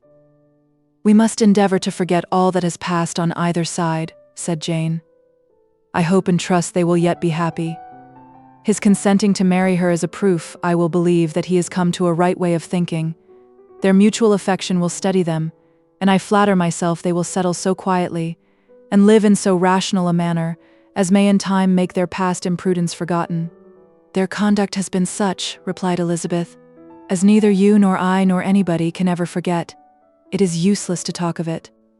It now occurred to the girls that their mother was in all likelihood perfectly ignorant of what had happened. They went to the library, therefore, and asked their father whether he would not wish them to make it known to her. He was writing and, without raising his head, coolly replied, "Just as you please. May we take my uncle's letter to read to her? Take whatever you like and get away." Elizabeth took the letter from his writing table, and they went upstairs together. Mary and Kitty were both with Mrs. Bennet. One communication would therefore do for all. After a slight preparation for good news, the letter was read aloud. Mrs. Bennet could hardly contain herself. As soon as Jane had read Mr. Gardiner's hope of Lydia's being soon married, her joy burst forth, and every following sentence added to its exuberance. She was now in an irritation as violent from delight as she had ever been fidgety from alarm and vexation. To know that her daughter would be married was enough. She was disturbed by no fear for her felicity, nor humbled by any remembrance of her misconduct. "My dear, dear Lydia," she cried, "this is delightful indeed. She will be married. I shall see her again. She will be married at 16. My good, kind brother. I knew how it would be. I knew he would manage everything. How I longed to see her, and to see dear Wickham too. But the clothes, the wedding clothes. I will write to my sister Gardiner about them directly. Lizzie, my dear, run down to your father, and ask him how much he will give her. Stay, stay, I will go myself. Ring the bell, Kitty, for Hill. I will put on my things in a moment. My dear, dear Lydia, how merry we shall be together when we meet." Her eldest daughter endeavored to give some relief to the violence of these transports, by leading her thoughts to the obligations which Mr. Gardiner's behavior laid them all under. "For we must attribute this happy conclusion," she added, "in a great measure to his kindness. We are persuaded that he has pledged himself to assist Mr. Wickham with money." "Well," cried her mother, "it is all very right. Who should do it but her own uncle? If he had not had a family of his own, I and my children must have had all his money, you know, and it is the first time we have ever had anything from him except a few presents. Well, I am so happy. In a short time I shall have a daughter married. Mrs. Wickham, how well it sounds. And she was only 16 last June. My dear Jane, I am in such a flutter that I am sure I can't write, so I will dictate and you write for me. We will settle with your father about the money afterwards, but the things should be ordered immediately." She was then proceeding to all the particulars of calico, muslin, and cambric, and would shortly have dictated some very plentiful orders, had not Jane, though with some difficulty, persuaded her to wait till her father was at leisure to be consulted. One day's delay, she observed, would be of small importance, and her mother was too happy to be quite so obstinate as usual. Other schemes, too, came into her head. "I will go to Meryton," said she, "as soon as I am dressed, and tell the good news to my sister Phillips. And as I come back, I can call on Lady Lucas and Mrs. Long. Kitty, run down and order the carriage. An airing would do me a great deal of good, I am sure. Girls, can I do anything for you in Meryton? Oh, here comes Hill. My dear Hill, have you heard the good news? Miss Lydia is going to be married, and you shall all have a bowl of punch to make merry at her wedding." Mrs. Hill began instantly to express her joy. Elizabeth received her congratulations amongst the rest, and then, sick of this folly, took refuge in her own room, that she might think with freedom. Poor Lydia's situation must at best be bad enough, but that it was no worse, she had need to be thankful. She felt it so, and though, in looking forward, neither rational happiness nor worldly prosperity could be justly expected for her sister, in looking back to what they had feared, only 2 hours ago, she felt all the advantages of what they had gained. Chapter 50. Mr. Bennet had very often wished, before this period of his life, that, instead of spending his whole income, he had laid by an annual sum for the better provision of his children and of his wife, if she survived him. He now wished it more than ever. Had he done his duty in that respect, Lydia need not have been indebted to her uncle for whatever of honor or credit could now be purchased for her. The satisfaction of prevailing on one of the most worthless young men in Great Britain to be her husband might then have rested in its proper place. He was seriously concerned that a cause of so little advantage to anyone should be forwarded at the sole expense of his brother-in-law, and he was determined, if possible, to find out the extent of his assistance, and to discharge the obligation as soon as he could. When first Mr. Bennet had married, economy was held to be perfectly useless, for of course they were to have a son. This son was to join in cutting off the entail as soon as he should be of age, and the widow and younger children would by that means be provided for. 5 daughters successively entered the world, but yet the son was to come, and Mrs. Bennet, for many years after Lydia's birth, had been certain that he would. This event had at last been despaired of, but it was then too late to be saving. Mrs. Bennet had no turn for economy, and her husband's love of independence had alone prevented their exceeding their income. £5,000 was settled by marriage articles on Mrs. Bennet and the children, but in what proportions it should be divided amongst the latter depended on the will of the parents. This was one point, with regard to Lydia at least, which was now to be settled, and Mr. Bennet could have no hesitation in acceding to the proposal before him. In terms of grateful acknowledgment for the kindness of his brother, though expressed most concisely, he then delivered on paper his perfect approbation of all that was done, and his willingness to fulfill the engagements that had been made for him. He had never before supposed that, could Wickham be prevailed on to marry his daughter, it would be done with so little inconvenience to himself, as by the present arrangement. He would scarcely be £10 a year the loser by the 100 that was to be paid them, for, what with her board and pocket allowance, and the continual presents in money which passed to her through her mother's hands, Lydia's expenses had been very little within that sum. That it would be done with such trifling exertion on his side, too, was another very welcome surprise, for his chief wish at present was to have as little trouble in the business as possible. When the first transports of rage which had produced his activity in seeking her were over, he naturally returned to all his former indolence. His letter was soon dispatched, for though dilatory in undertaking business, he was quick in its execution. He begged to know further particulars of what he was indebted to his brother, but was too angry with Lydia to send any message to her. The good news quickly spread through the house, and with proportionate speed through the neighborhood. It was borne in the latter with decent philosophy. To be sure, it would have been more for the advantage of conversation, had Miss Lydia Bennet come upon the town, or, as the happiest alternative, been secluded from the world in some distant farmhouse. But there was much to be talked of in marrying her, and the good-natured wishes for her well-doing, which had proceeded before from all the spiteful old ladies in Meryton, lost but little of their spirit in this change of circumstances, because with such a husband her misery was considered certain. It was a fortnight since Mrs. Bennet had been downstairs, but on this happy day she again took her seat at the head of her table, and in spirits oppressively high. No sentiment of shame gave a damp to her triumph. The marriage of a daughter, which had been the first object of her wishes since Jane was 16, was now on the point of accomplishment, and her thoughts and her words ran wholly on those attendants of elegant nuptials, fine muslins, new carriages, and servants. She was busily searching through the neighborhood for a proper situation for her daughter, and without knowing or considering what their income might be, rejected many as deficient in size and importance. Hay Park might do, said she, if the Gouldings would quit it, or the great house at Stoke, if the drawing-room were larger, but Ashworth is too far off. I could not bear to have her 10 miles from me, and as for Purvis Lodge, the attics are dreadful. Her husband allowed her to talk on without interruption while the servants remained, but when they had withdrawn, he said to her, "Mrs. Bennet, before you take any or all of these houses for your son and daughter, let us come to a right understanding.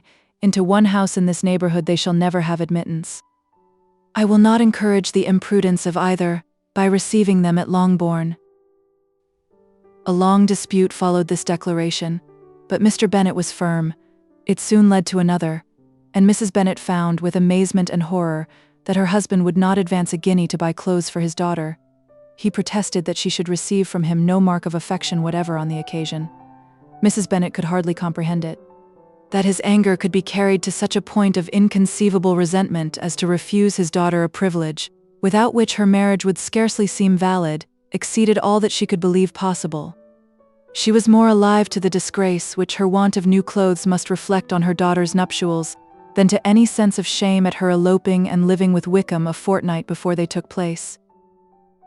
Elizabeth was now most heartily sorry that she had, from the distress of the moment, been led to make Mr. Darcy acquainted with their fears for her sister, for since her marriage would so shortly give the proper termination to the elopement, they might hope to conceal its unfavorable beginning from all those who were not immediately on the spot. She had no fear of it spreading farther, through his means. There were few people on whose secrecy she would have more confidently depended, but at the same time there was no one whose knowledge of a sister's frailty would have mortified her so much. Not, however, from any fear of disadvantage from it individually to herself, for at any rate there seemed a gulf impassable between them. Had Lydia's marriage been concluded on the most honorable terms, it was not to be supposed that Mr. Darcy would connect himself with a family, where to every other objection would now be added an alliance and relationship of the nearest kind with the man whom he so justly scorned. From such a connection she could not wonder that he should shrink. The wish of procuring her regard which she had assured herself of his feeling in Derbyshire could not in rational expectation survive such a blow as this. She was humbled, she was grieved, she repented, though she hardly knew of what. She became jealous of his esteem, when she could no longer hope to be benefited by it. She wanted to hear of him, when there seemed the least chance of gaining intelligence. She was convinced that she could have been happy with him, when it was no longer likely they should meet. What a triumph for him, as she often thought, could he know that the proposals which she had proudly spurned only 4 months ago would now have been gladly and gratefully received. He was as generous, she doubted not, as the most generous of his sex, but while he was mortal, there must be a triumph. She began now to comprehend that he was exactly the man who, in disposition and talents, would most suit her. His understanding and temper, though unlike her own, would have answered all her wishes. It was an union that must have been to the advantage of both. By her ease and liveliness, his mind might have been softened, his manners improved, and from his judgment, information, and knowledge of the world, she must have received benefit of greater importance. But no such happy marriage could now teach the admiring multitude what connubial felicity really was. An union of a different tendency, and precluding the possibility of the other, was soon to be formed in their family. How Wickham and Lydia were to be supported in tolerable independence she could not imagine. But how little of permanent happiness could belong to a couple who were only brought together because their passions were stronger than their virtue, she could easily conjecture. Mr. Gardiner soon wrote again to his brother.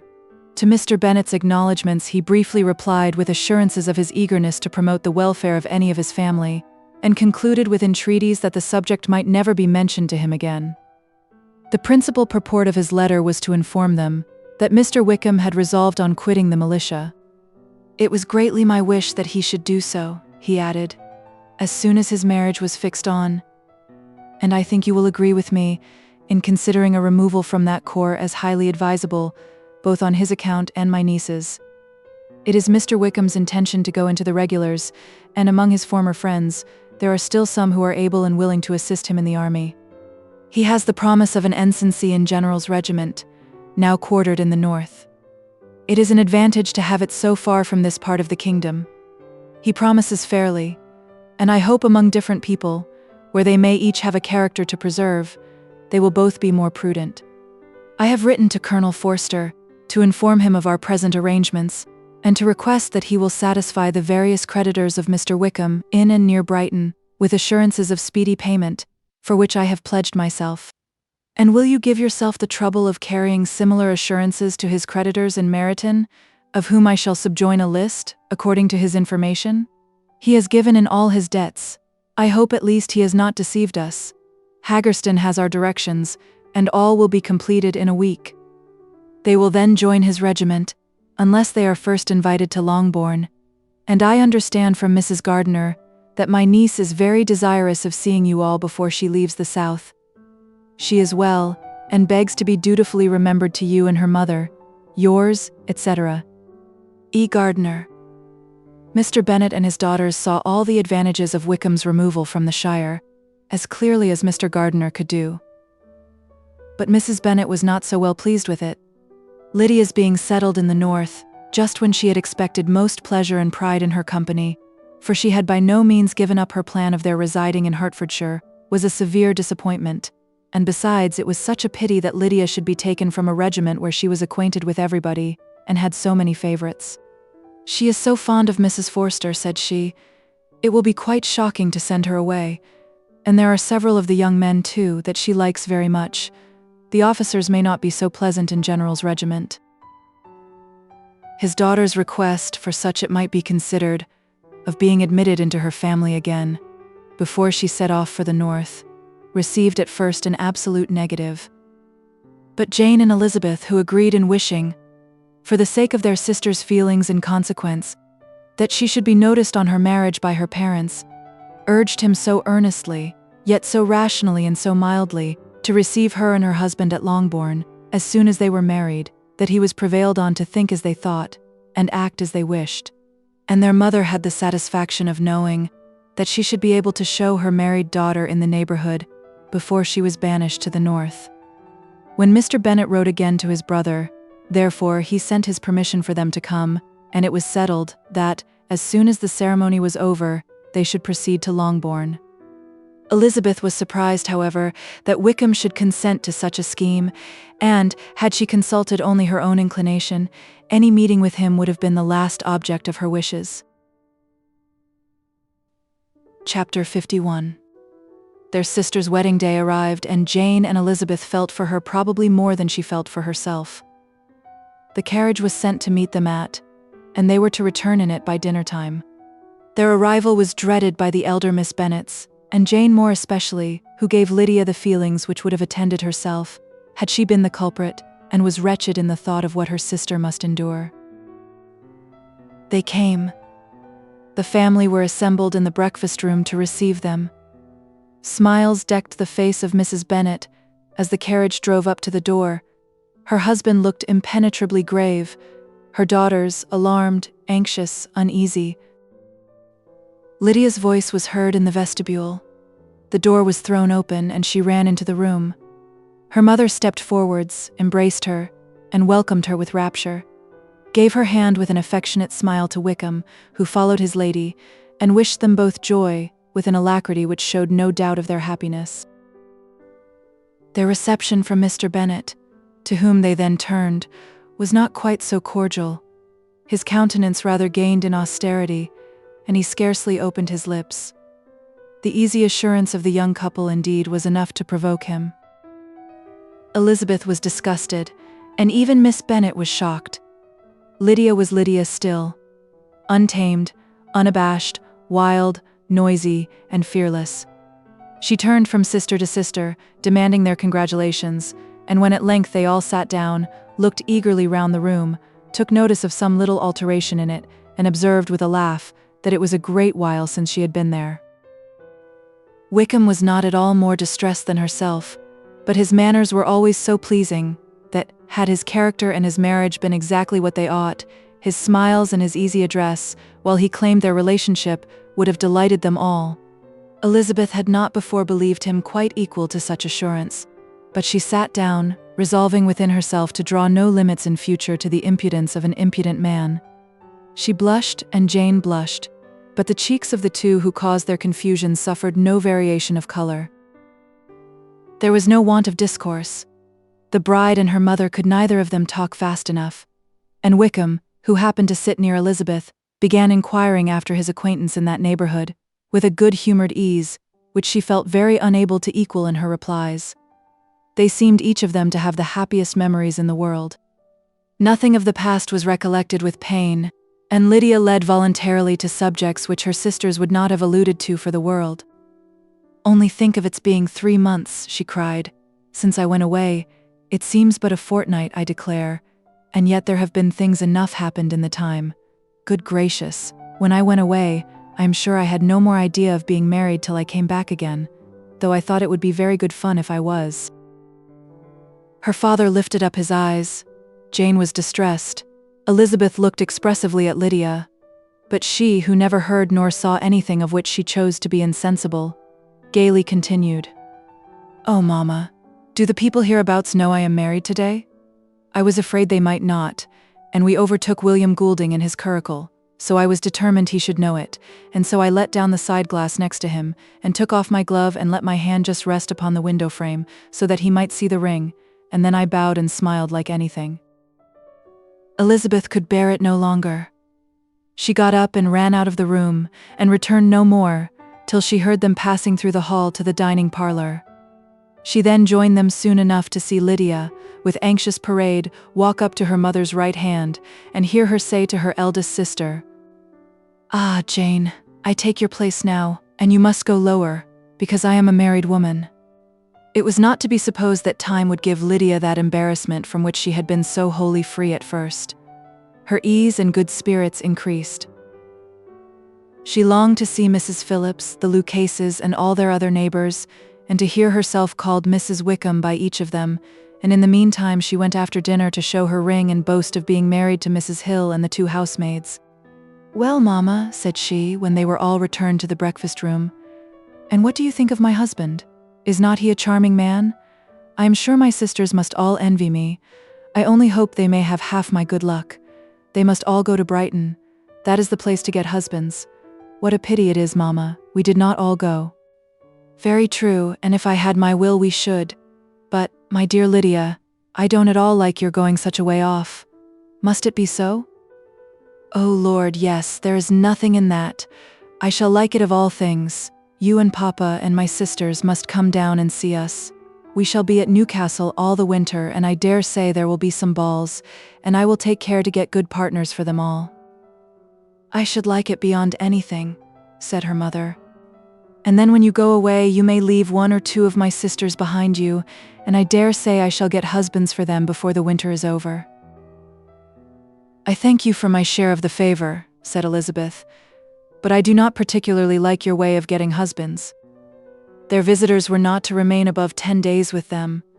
Mr. Wickham had received his commission before he left London, and he was to join his regiment at the end of a fortnight.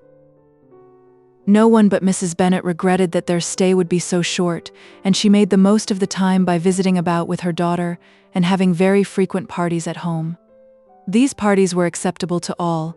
To avoid a family circle was even more desirable to such as did think than such as did not.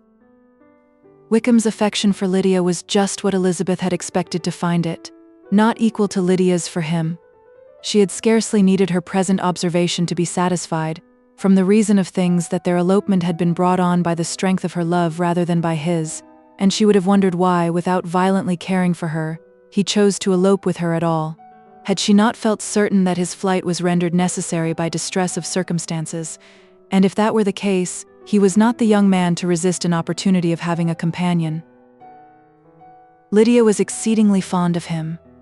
He was her dear Wickham on every occasion. No one was to be put in competition with him. He did everything best in the world, and she was sure he would kill more birds on the 1st of September than anybody else in the country. One morning, soon after their arrival, as she was sitting with her 2 elder sisters, she said to Elizabeth, "Lizzie, I never gave you an account of my wedding, I believe. You were not by when I told Mamma and the others all about it. Are not you curious to hear how it was managed?" "No, really," replied Elizabeth. "I think there cannot be too little said on the subject." "La, you are so strange. But I must tell you how it went off. We were married, you know, at St. Clement's because Wickham's lodgings were in that parish, and it was settled that we should all be there by 11 o'clock. My uncle and aunt and I were to go together, and the others were to meet us at the church. Well, Monday morning came, and I was in such a fuss, I was so afraid, you know, that something would happen to put it off, and then I should have gone quite distracted, and there was my aunt. All the time I was dressing, preaching, and talking away just as if she was reading a sermon. However, I did not hear above 1 word in 10, for I was thinking, you may suppose, of my dear Wickham. I longed to know whether he would be married in his blue coat. Well, and so we breakfasted at 10 as usual. I thought it would never be over, for, by the by, you are to understand that my uncle and aunt were horrid unpleasant all the time I was with them. If you'll believe me, I did not once put my foot out of doors, though I was there a fortnight. Not one party or scheme or anything. To be sure, London was rather thin, but, however, the little theatre was open. Well, and so, just as the carriage came to the door, my uncle was called away upon business to that horrid man, Mr. Stone, and then, you know, when once they get together, there is no end of it.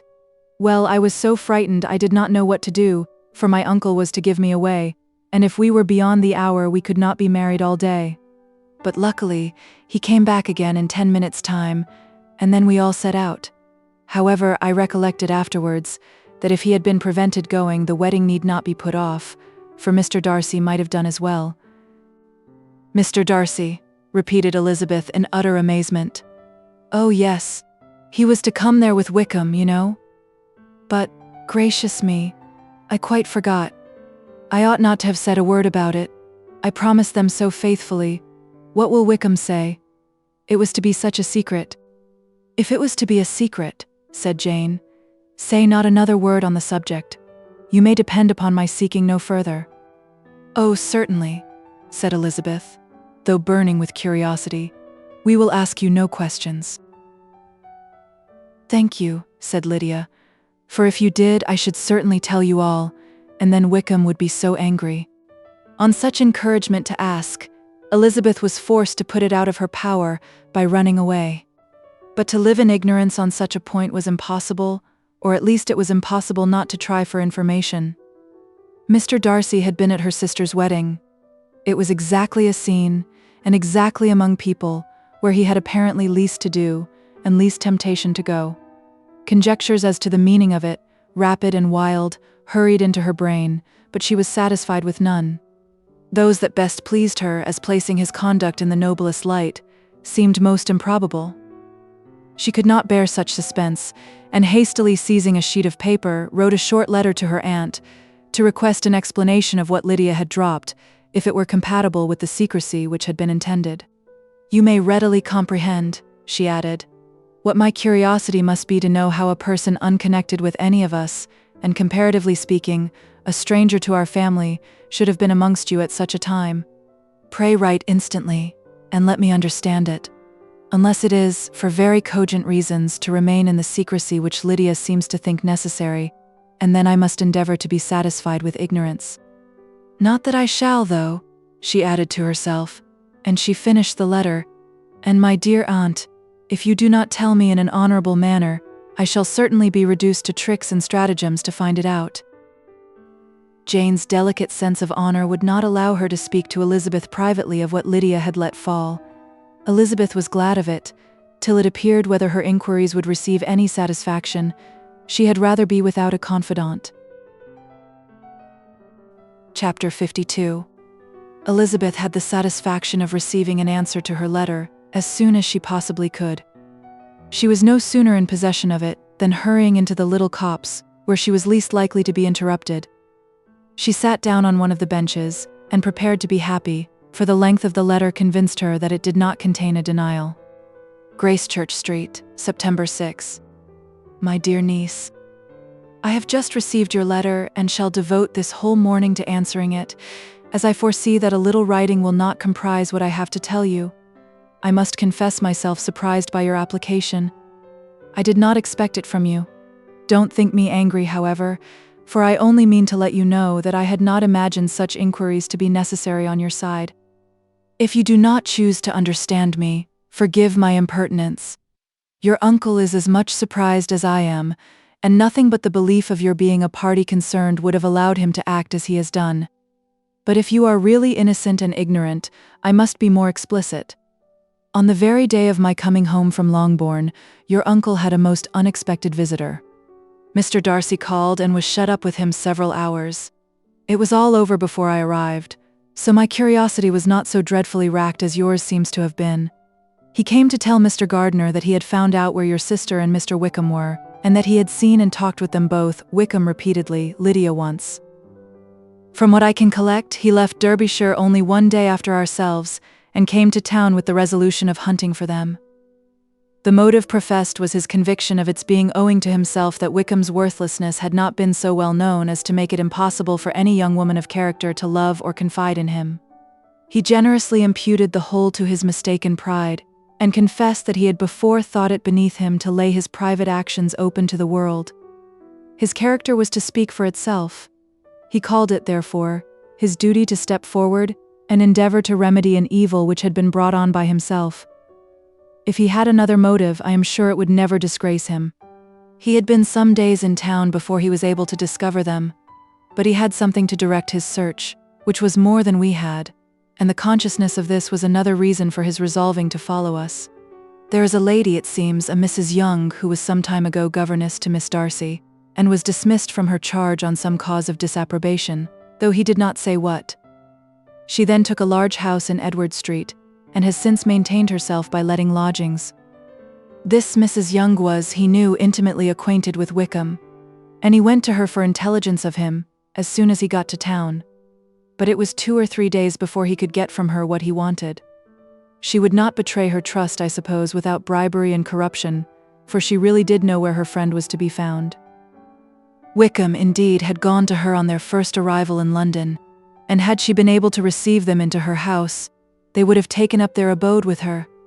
At length, however, our kind friend procured the wished-for direction. They were in street, he saw Wickham, and afterwards insisted on seeing Lydia. His first object with her, he acknowledged, had been to persuade her to quit her present disgraceful situation and return to her friends as soon as they could be prevailed on to receive her, offering his assistance as far as it would go. But he found Lydia absolutely resolved on remaining where she was. She cared for none of her friends. She wanted no help of his. She would not hear of leaving Wickham. She was sure they should be married some time or other, and it did not much signify when. Since such were her feelings, it only remained, he thought, to secure and expedite a marriage, which, in his very first conversation with Wickham, he easily learnt had never been his design. He confessed himself obliged to leave the regiment on account of some debts of honor which were very pressing, and scrupled not to lay all the ill consequences of Lydia's flight on her own folly alone. He meant to resign his commission immediately, and as to his future situation, he could conjecture very little about it. He must go somewhere, but he did not know where, and he knew he should have nothing to live on. Mr. Darcy asked why he did not marry your sister at once. Though Mr. Bennet was not imagined to be very rich, he would have been able to do something for him, and his situation must have been benefited by marriage. But he found, in reply to this question, that Wickham still cherished the hope of more effectually making his fortune by marriage in some other country. Under such circumstances, however, he was not likely to be proof against the temptation of immediate relief. They met several times, for there was much to be discussed. Wickham, of course, wanted more than he could get, but at length was reduced to be reasonable. Everything being settled between them, Mr. Darcy's next step was to make your uncle acquainted with it, and he first called in Gracechurch Street the evening before I came home. But Mr. Gardiner could not be seen, and Mr. Darcy found on further inquiry that your father was still with him, but would quit town the next morning. He did not judge your father to be a person whom he could so properly consult as your uncle, and therefore readily postponed seeing him till after the departure of the former. He did not leave his name, and till the next day it was only known that a gentleman had called on business. On Saturday he came again. Your father was gone, your uncle at home, and, as I said before, they had a great deal of talk together. They met again on Sunday, and then I saw him too. It was not all settled before Monday. As soon as it was, the express was sent off to Longbourn. But our visitor was very obstinate. I fancy, Lizzie, that obstinacy is the real defect of his character after all. He has been accused of many faults at different times, but this is the true one. Nothing was to be done that he did not do himself, though I am sure, and I do not speak it to be thanked, therefore say nothing about it, your uncle would most readily have settled the whole.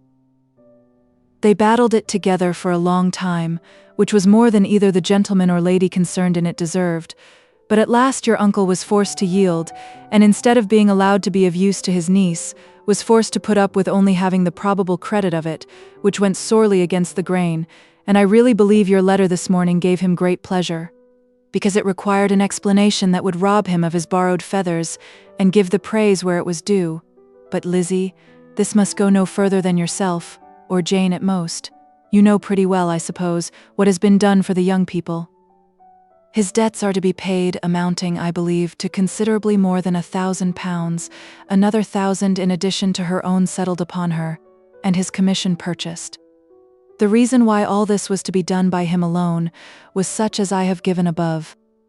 It was owing to him, to his reserve and want of proper consideration, that Wickham's character had been so misunderstood, and consequently that he had been received and noticed as he was. Perhaps there was some truth in this, though I doubt whether his reserve or anybody's reserve can be answerable for the event. But in spite of all this fine talking, my dear Lizzie, you may rest perfectly assured that your uncle would never have yielded, if we had not given him credit for another interest in the affair.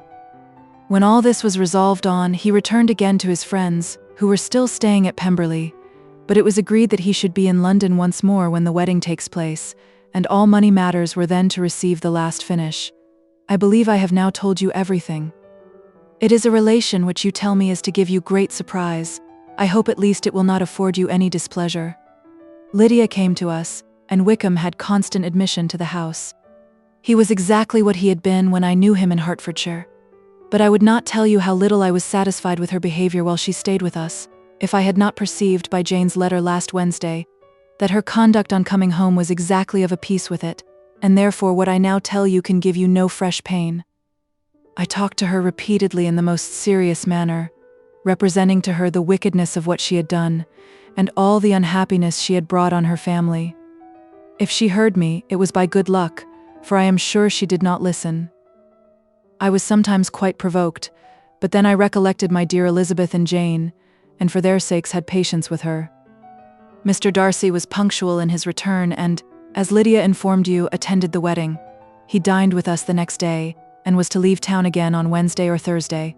Will you be very angry with me, my dear Lizzie, if I take this opportunity of saying what I was never bold enough to say before, how much I like him? His behavior to us has in every respect been as pleasing as when we were in Derbyshire. His understanding and opinions all please me. He wants nothing but a little more liveliness, and that, if he marry prudently, his wife may teach him. I thought him very sly. He hardly ever mentioned your name, but slyness seems the fashion. Pray forgive me, if I have been very presuming, or at least do not punish me so far as to exclude me from P. I shall never be quite happy till I have been all round the park. A low phaeton with a nice little pair of ponies would be the very thing, but I must write no more. The children have been wanting me this half hour. Yours very sincerely, Monsieur Gardiner. The contents of this letter threw Elizabeth into a flutter of spirits, in which it was difficult to determine whether pleasure or pain bore the greatest share. The vague and unsettled suspicions which uncertainty had produced of what Mr. Darcy might have been doing to forward her sister's match, which she had feared to encourage as an exertion of goodness too great to be probable, and at the same time dreaded to be just, from the pain of obligation, were proved beyond their greatest extent to be true. He had followed them purposely to town. He had taken on himself all the trouble and mortification attendant on such a research, in which supplication had been necessary to a woman whom he must abominate and despise, and where he was reduced to meet, frequently meet, reason with, persuade, and finally bribe the man whom he always most wished to avoid, and whose very name it was punishment to him to pronounce. He had done all this for a girl whom he could neither regard nor esteem. Her heart did whisper that he had done it for her. But it was a hope shortly checked by other considerations, and she soon felt that even her vanity was insufficient, when required to depend on his affection for her, for a woman who had already refused him, as able to overcome a sentiment so natural as abhorrence against relationship with Wickham. Brother-in-law of Wickham. Every kind of pride must revolt from the connection. He had, to be sure, done much. She was ashamed to think how much. But he had given a reason for his interference, which asked no extraordinary stretch of belief. It was reasonable that he should feel he had been wrong. He had liberality, and he had the means of exercising it, and though she would not place herself as his principal inducement, she could perhaps believe that remaining partiality for her might assist his endeavors in a cause where her peace of mind must be materially concerned. It was painful, exceedingly painful, to know that they were under obligations to a person who could never receive a return.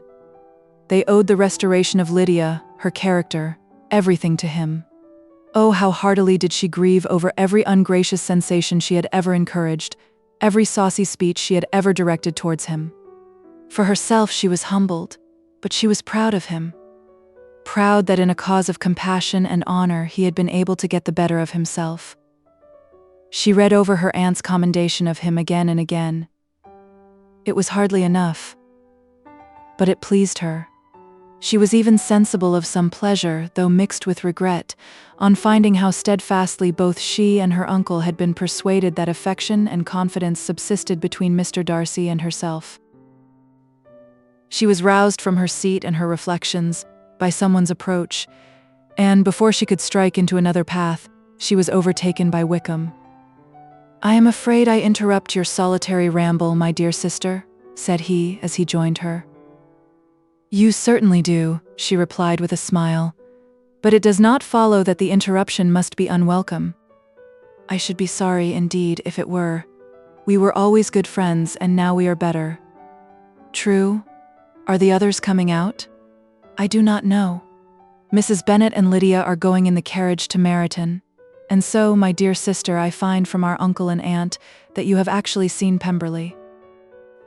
She replied in the affirmative.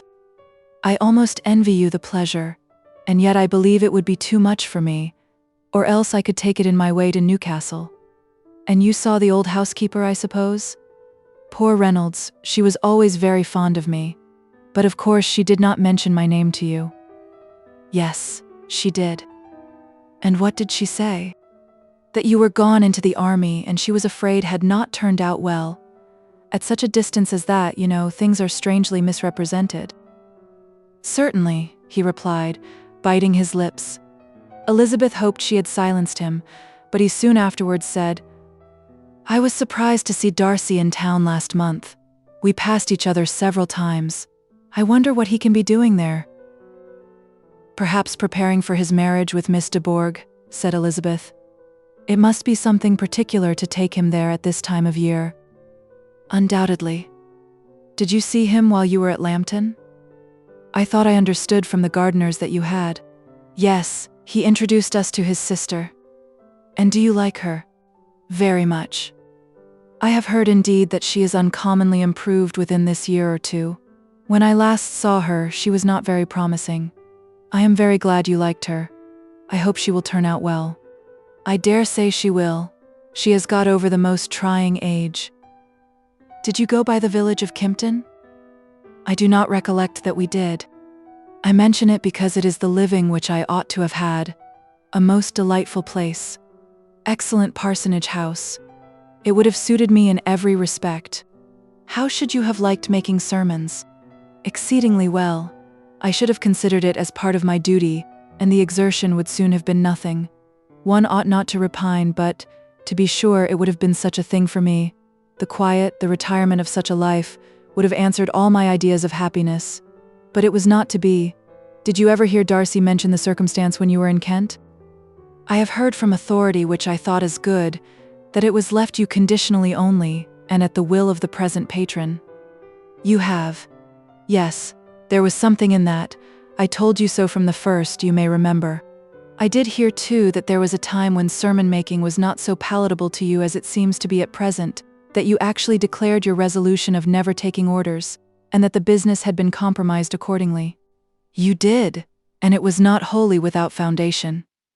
You may remember what I told you on that point, when first we talked of it."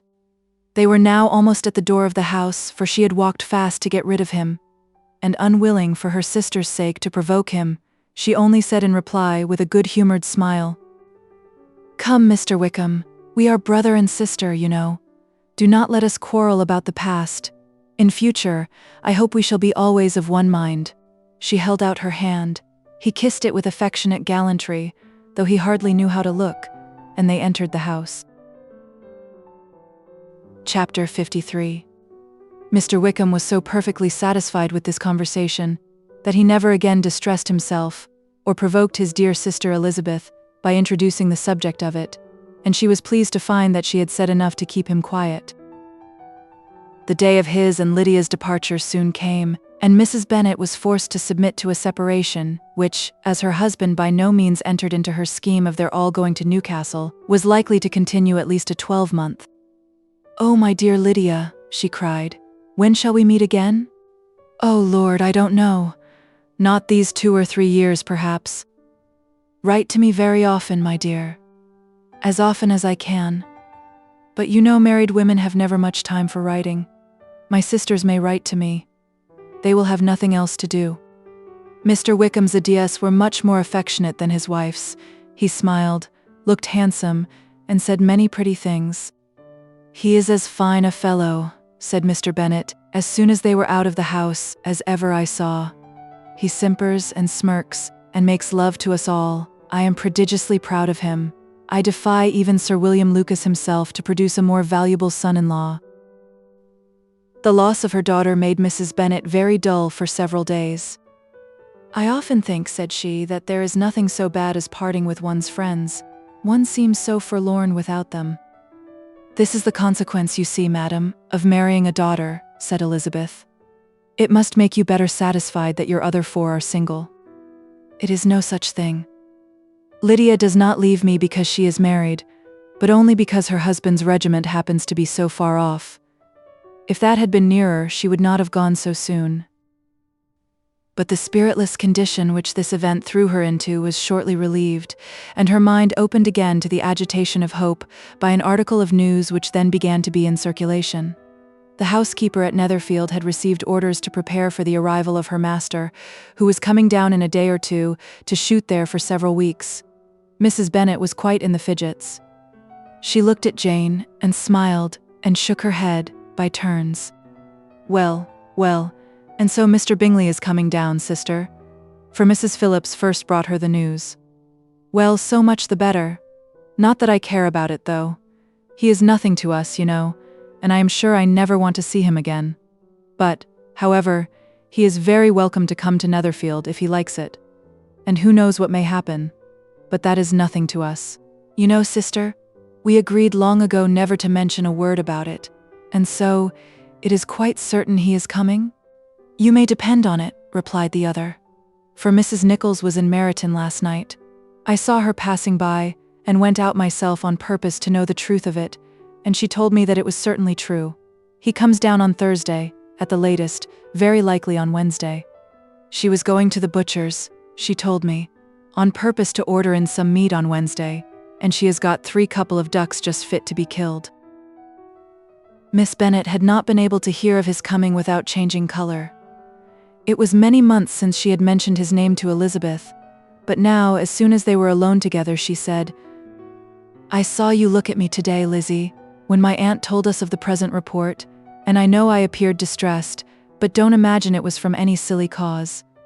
I was only confused for the moment, because I felt that I should be looked at. I do assure you that the news does not affect me either with pleasure or pain. I am glad of one thing, that he comes alone, because we shall see the less of him. Not that I am afraid of myself, but I dread other people's remarks." Elizabeth did not know what to make of it. Had she not seen him in Derbyshire, she might have supposed him capable of coming there with no other view than what was acknowledged, but she still thought him partial to Jane, and she wavered as to the greater probability of his coming there with his friend's permission, or being bold enough to come without it. Yet it is hard, she sometimes thought, that this poor man cannot come to a house which he has legally hired without raising all this speculation. I will leave him to himself. In spite of what her sister declared, and really believed to be her feelings in the expectation of his arrival, Elizabeth could easily perceive that her spirits were affected by it. They were more disturbed, more unequal than she had often seen them. The subject which had been so warmly canvassed between their parents about a 12-month ago was now brought forward again. "As soon as ever Mr. Bingley comes, my dear," said Mrs. Bennet. "You will wait on him, of course." No, you forced me into visiting him last year and promised, if I went to see him, he should marry one of my daughters. But it ended in nothing, and I will not be sent on a fool's errand again." His wife represented to him how absolutely necessary such an attention would be from all the neighbouring gentlemen on his returning to Netherfield. "'Tis an etiquette I despise," said he. "If he wants our society, let him seek it. He knows where we live. I will not spend my hours in running after my neighbours every time they go away and come back again. Well, all I know is that it will be abominably rude if you do not wait on him. But however, that shan't prevent my asking him to dine here. I am determined. We must have Mrs. Long in the Gouldings soon. That will make 13 with ourselves, so there will be just room at table for him." Consoled by this resolution, she was the better able to bear her husband's incivility, though it was very mortifying to know that her neighbours might all see Mr. Bingley, in consequence of it, before they did. As the day of his arrival drew near, "I begin to be sorry that he comes at all," said Jane to her sister. "It would be nothing. I could see him with perfect indifference, but I can hardly bear to hear it thus perpetually talked of. My mother means well, but she does not know. No one can know how much I suffer from what she says. Happy shall I be when his stay at Netherfield is over." "I wish I could say anything to comfort you," replied Elizabeth. "But it is wholly out of my power. You must feel it, and the usual satisfaction of preaching patience to a sufferer is denied me, because you have always so much." Mr. Bingley arrived. Mrs. Bennet, through the assistance of servants, contrived to have the earliest tidings of it, that the period of anxiety and fretfulness on her side be as long as it could. She counted the days that must intervene before their invitation could be sent, hopeless of seeing him before. But on the third morning after his arrival in Hertfordshire, she saw him from her dressing-room window enter the paddock and ride towards the house. Her daughters were eagerly called to partake of her joy. Jane resolutely kept her place at the table, but Elizabeth, to satisfy her mother, went to the window. She looked. She saw Mr. Darcy with him, and sat down again by her sister. "There is a gentleman with him, Mamma," said Kitty. "Who can it be?" "Some acquaintance or other, my dear, I suppose. I am sure I do not know." "La," replied Kitty. "It looks just like that man that used to be with him before. Mr. What's his name, that tall, proud man?" "Good gracious, Mr. Darcy. And so it does, I vow. Well, any friend of Mr. Bingley's will always be welcome here, to be sure, but else I must say that I hate the very sight of him." Jane looked at Elizabeth with surprise and concern. She knew but little of their meeting in Derbyshire, and therefore felt for the awkwardness which must attend her sister, in seeing him almost for the first time after receiving his explanatory letter. Both sisters were uncomfortable enough. Each felt for the other, and of course for themselves, and their mother talked on of her dislike of Mr. Darcy, and her resolution to be civil to him only as Mr. Bingley's friend, without being heard by either of them. But Elizabeth had sources of uneasiness which could not yet be suspected by Jane, to whom she had never yet had courage to show Mrs. Gardiner's letter, or to relate her own change of sentiment towards him. To Jane he could be only a man whose proposals she had refused, and whose merits she had undervalued, but to her own more extensive information, he was the person to whom the whole family were indebted for the first of benefits, and whom she regarded herself with an interest, if not quite so tender, at least as reasonable and just, as what Jane felt for Bingley. Her astonishment at his coming to Netherfield, to Longbourn, and voluntarily seeking her again, was almost equal to what she had known on first witnessing his altered behaviour in Derbyshire. The colour which had been driven from her face returned for half a minute with an additional glow, and a smile of delight added lustre to her eyes, as she thought for that space of time that his affection and wishes must still be unshaken, but she would not be secure. "Let me first see how he behaves," said she. "It will then be early enough for expectation." She sat intently at work, striving to be composed, and without daring to lift up her eyes, till anxious curiosity carried them to the face of her sister as the servant was approaching the door. Jane looked a little paler than usual, but more sedate than Elizabeth had expected. On the gentleman's appearing, her colour increased, yet she received them with tolerable ease and with a propriety of behaviour equally free from any symptom of resentment or any unnecessary complaisance.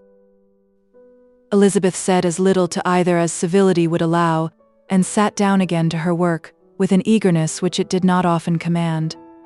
She had ventured only one glance at Darcy. He looked serious as usual, and she thought more as he had been used to look in Hertfordshire than as she had seen him at Pemberley. But, perhaps, he could not in her mother's presence be what he was before her uncle and aunt. It was a painful but not an improbable conjecture.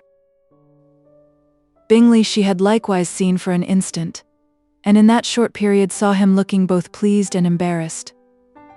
He was received by Mrs. Bennet with a degree of civility which made her two daughters ashamed, especially when contrasted with the cold and ceremonious politeness of her courtesy and address of his friend.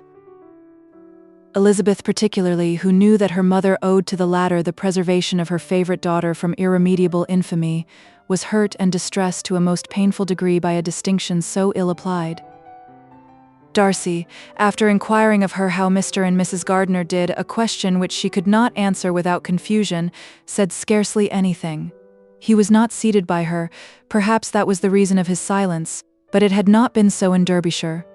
There he had talked to her friends when he could not to herself. But now several minutes elapsed without bringing the sound of his voice, and when occasionally unable to resist the impulse of curiosity, she raised her eyes to his face, she as often found him looking at Jane as at herself, and frequently on no object but the ground. More thoughtfulness and less anxiety to please than when they last met were plainly expressed. She was disappointed and angry with herself for being so. "Could I expect it to be otherwise?" said she. "Yet why did he come?" She was in no humor for conversation with anyone but himself, and to him she had hardly courage to speak. She inquired after his sister, but could do no more. "It is a long time, Mr. Bingley, since you went away," said Mrs. Bennet.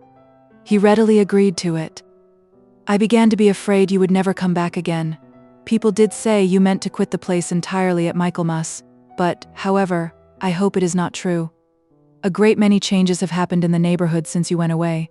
Miss Lucas is married and settled, and one of my own daughters. I suppose you have heard of it. Indeed, you must have seen it in the papers. It was in the Times and the Courier, I know, though it was not put in as it ought to be. It was only said lately, George Wickham, Esquire, to Miss Lydia Bennet, without there being a syllable said of her father, or the place where she lived, or anything. It was my brother Gardiner's drawing up too, and I wonder how he came to make such an awkward business of it. Did you see it?" Bingley replied that he did, and made his congratulations. Elizabeth dared not lift up her eyes. How Mr. Darcy looked, therefore, she could not tell. "It is a delightful thing, to be sure, to have a daughter well married," continued her mother. "But at the same time, Mr. Bingley, it is very hard to have her taken away from me. They are gone down to Newcastle, a place quite northward it seems, and there they are to stay, I do not know how long. His regiment is there, for I suppose you have heard of his leaving the shire, and of his being gone into the regulars. Thank heaven, he has some friends though, perhaps, not so many as he deserves." Elizabeth, who knew this to be levelled at Mr. Darcy, was in such misery of shame that she could hardly keep her seat. It drew from her, however, the exertion of speaking, which nothing else had so effectually done before, and she asked Bingley whether he meant to make any stay in the country at present.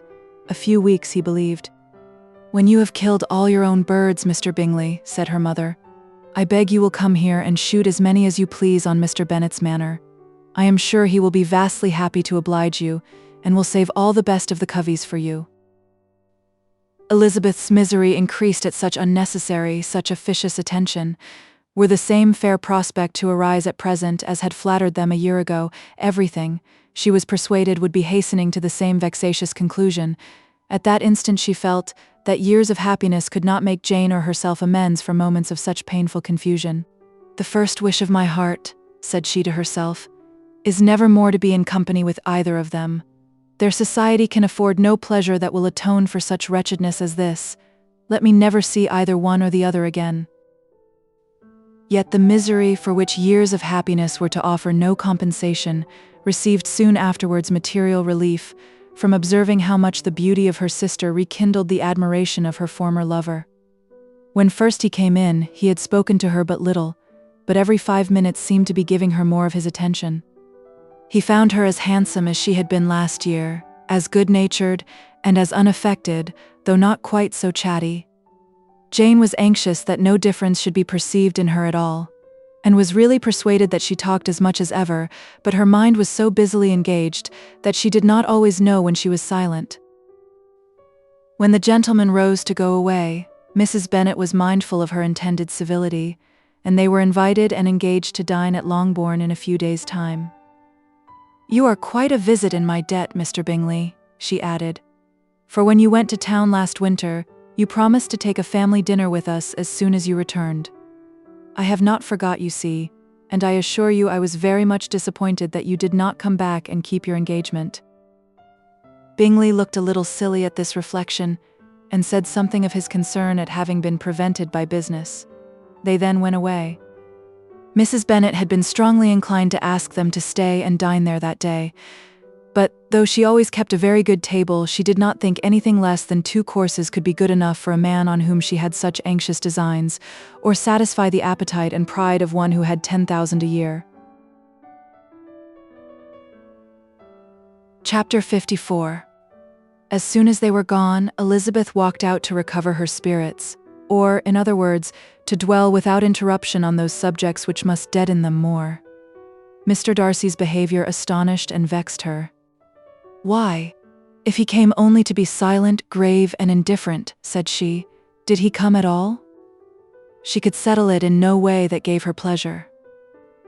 "He could be still amiable, still pleasing to my uncle and aunt when he was in town, and why not to me? If he fears me, why come hither? If he no longer cares for me, why silent? Teasing man, I will think no more about him."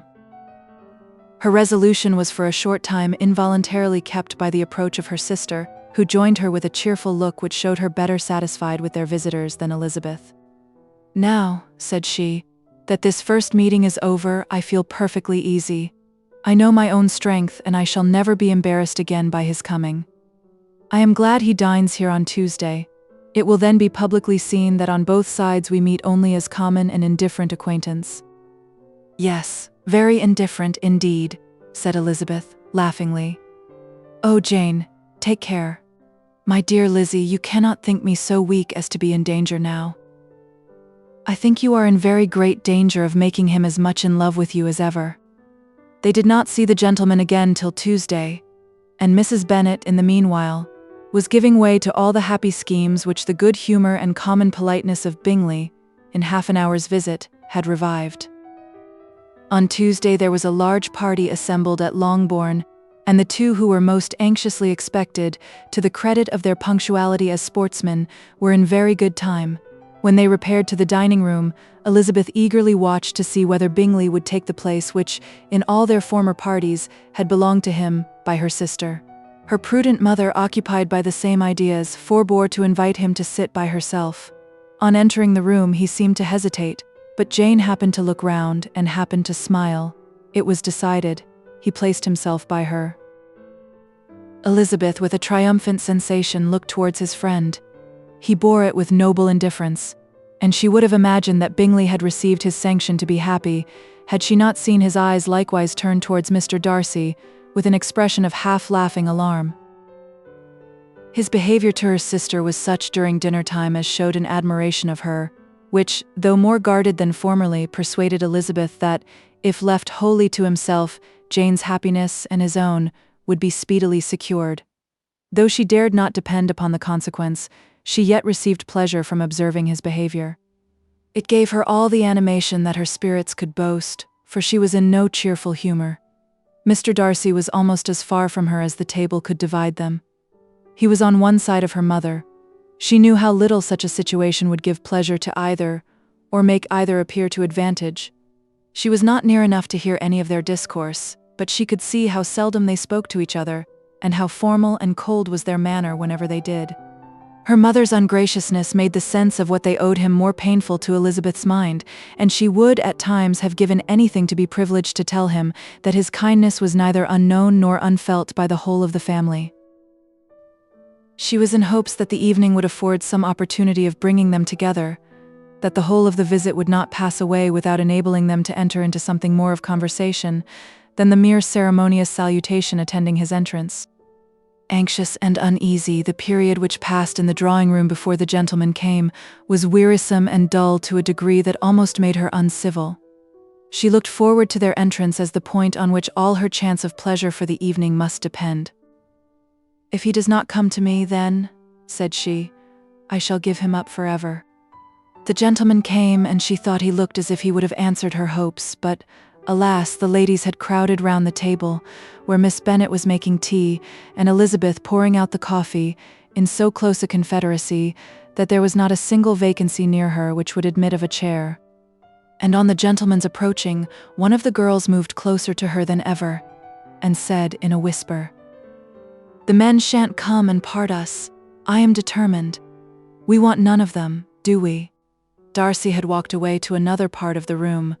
She followed him with her eyes, envied everyone to whom he spoke, had scarcely patience enough to help anybody to coffee, and then was enraged against herself for being so silly. A man who has once been refused.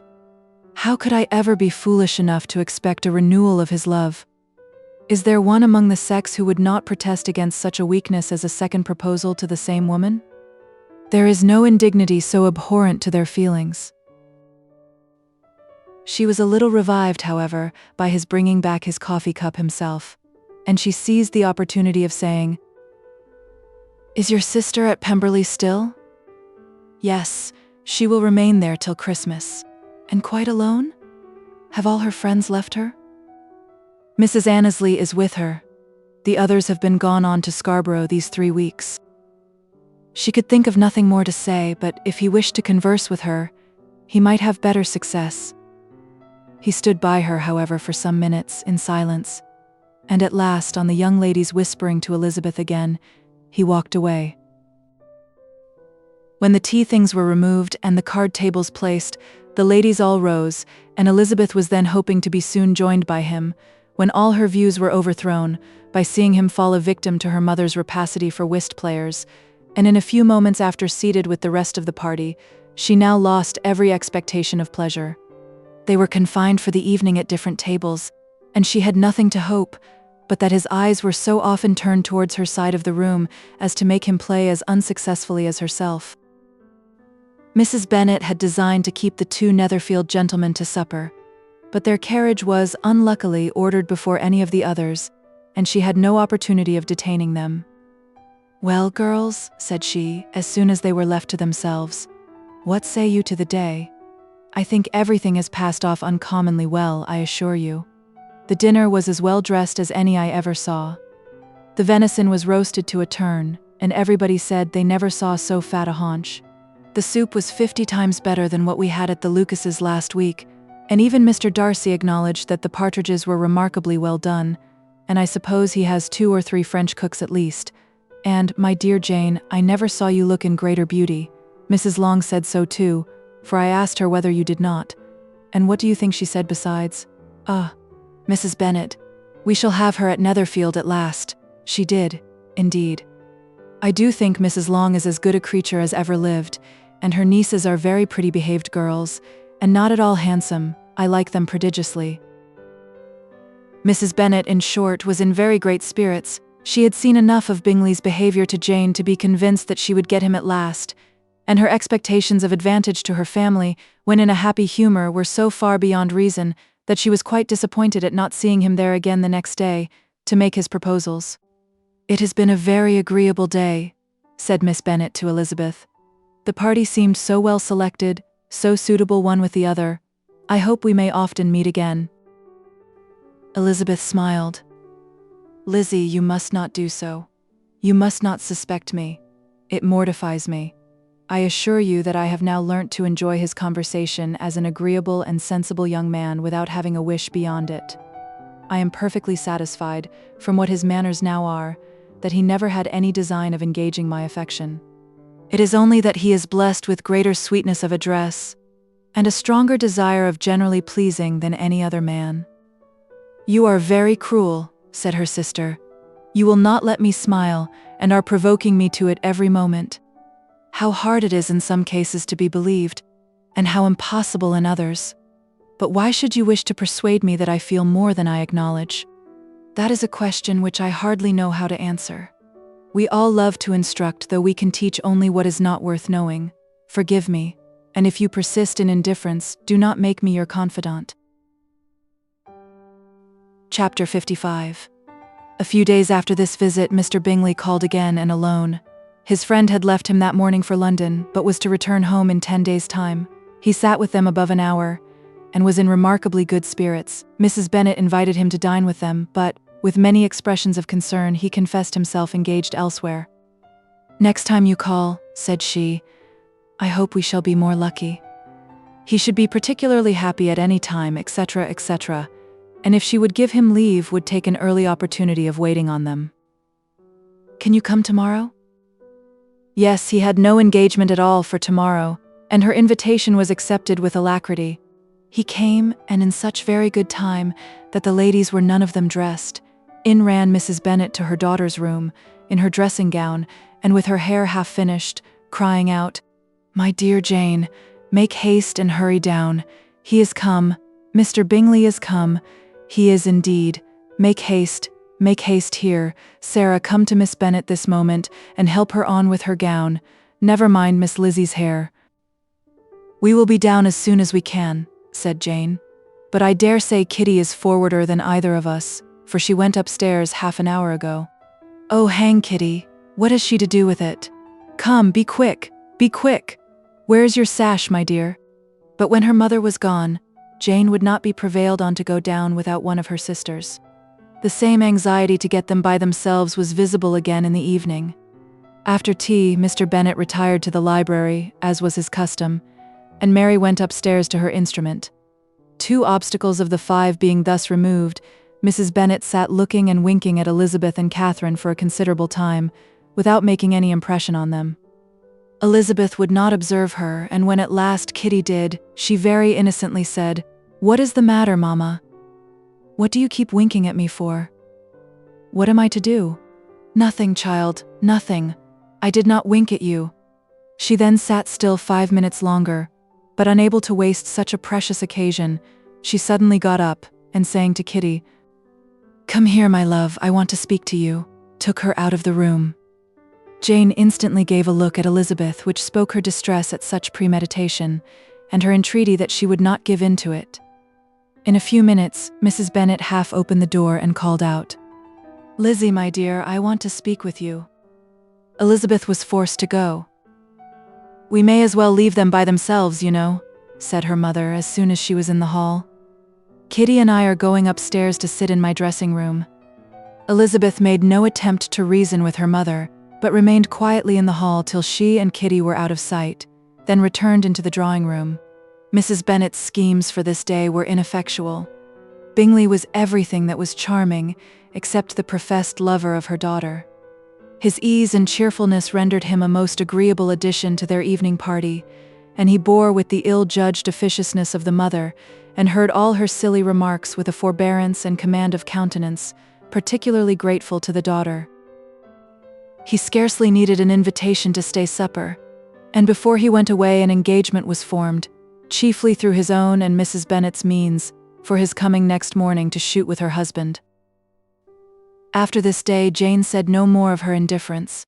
Not a word passed between the sisters concerning Bingley, but Elizabeth went to bed in the happy belief that all must speedily be concluded, unless Mr. Darcy returned within the stated time. Seriously, however, she felt tolerably persuaded that all this must have taken place with that gentleman's concurrence. Bingley was punctual to his appointment, and he and Mr. Bennet spent the morning together, as had been agreed on. The latter was much more agreeable than his companion expected. There was nothing of presumption or folly in Bingley that could provoke his ridicule or disgust him into silence, and he was more communicative and less eccentric than the other had ever seen him. Bingley, of course, returned with him to dinner, and in the evening Mrs. Bennet's invention was again at work to get everybody away from him and her daughter. Elizabeth, who had a letter to write, went into the breakfast room for that purpose soon after tea, for as the others were all going to sit down to cards, she could not be wanted to counteract her mother's schemes. But on her returning to the drawing room, when her letter was finished, she saw, to her infinite surprise, there was reason to fear that her mother had been too ingenious for her. On opening the door, she perceived her sister and Bingley standing together over the hearth, as if engaged in earnest conversation, and had this led to no suspicion, the faces of both as they hastily turned round and moved away from each other would have told it all. Their situation was awkward enough, but hers she thought was still worse. Not a syllable was uttered by either, and Elizabeth was on the point of going away again, when Bingley, who as well as the other had sat down, suddenly rose, and whispering a few words to her sister, ran out of the room. Jane could have no reserves from Elizabeth, where confidence would give pleasure, and instantly embracing her, acknowledged with the liveliest emotion that she was the happiest creature in the world. "'Tis too much," she added. "By far too much. I do not deserve it. Oh, why is not everybody as happy?" Elizabeth's congratulations were given with a sincerity, a warmth, a delight, which words could but poorly express. Every sentence of kindness was a fresh source of happiness to Jane, but she would not allow herself to stay with her sister, or say half that remained to be said, for the present. "I must go instantly to my mother," she cried. I would not on any account trifle with her affectionate solicitude, or allow her to hear it from anyone but myself. He is gone to my father already. Oh, Lizzie, to know that what I have to relate will give such pleasure to all my dear family. How shall I bear so much happiness?" She then hastened away to her mother, who had purposely broken up the card party and was sitting upstairs with Kitty. Elizabeth, who was left by herself, now smiled at the rapidity and ease with which an affair was finally settled that had given them so many previous months of suspense and vexation. "And this," said she, "is the end of all his friend's anxious circumspection, of all his sister's falsehood and contrivance, the happiest, wisest, and most reasonable end." In a few minutes she was joined by Bingley, whose conference with her father had been short and to the purpose. "Where is your sister?" said he hastily, as he opened the door. "With my mother upstairs. She will be down in a moment, I dare say." He then shut the door and, coming up to her, claimed the good wishes and affection of a sister.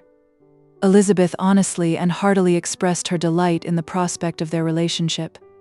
They shook hands with great cordiality, and then, till her sister came down, she had to listen to all he had to say of his own happiness, and of Jane's perfections. And in spite of his being a lover, Elizabeth really believed all his expectations of felicity to be rationally founded, because they had for basis the excellent understanding and super-excellent disposition of Jane, and a general similarity of feeling and taste between her and himself. It was an evening of no common delight to them all.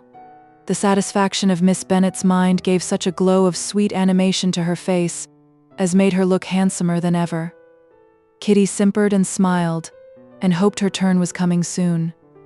Mrs. Bennet could not give her consent, or speak her approbation in terms warm enough to satisfy her feelings, though she talked to Bingley of nothing else, for half an hour.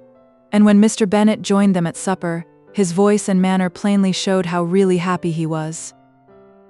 Not a word, however, passed his lips in allusion to it, till their visitor took his leave for the night. But as soon as he was gone, he turned to his daughter and said, "Jane, I congratulate you. You will be a very happy woman." Jane went to him instantly, kissed him, and thanked him for his goodness. "You are a good girl," he replied, "and I have great pleasure in thinking you will be so happily settled. I have not a doubt of your doing very well together. Your tempers are by no means unlike. You are each of you so complying that nothing will ever be resolved on, so easy that every servant will cheat you, and so generous that you will always exceed your income. I hope not so. Imprudence or thoughtlessness in money matters would be unpardonable in me." "Exceed their income, my dear Mr. Bennet," cried his wife. "What are you talking of?" "Why, he has 4,000 or 5,000 a year, and very likely more." Then addressing her daughter, "Oh, my dear, dear Jane, I am so happy. I am sure I shan't get a wink of sleep all night. I knew how it would be. I always said it must be so at last. I was sure you could not be so beautiful for nothing. I remember as soon as ever I saw him, when he first came into Hertfordshire last year, I thought how likely it was that you should come together. Oh, he is the handsomest young man that ever was seen."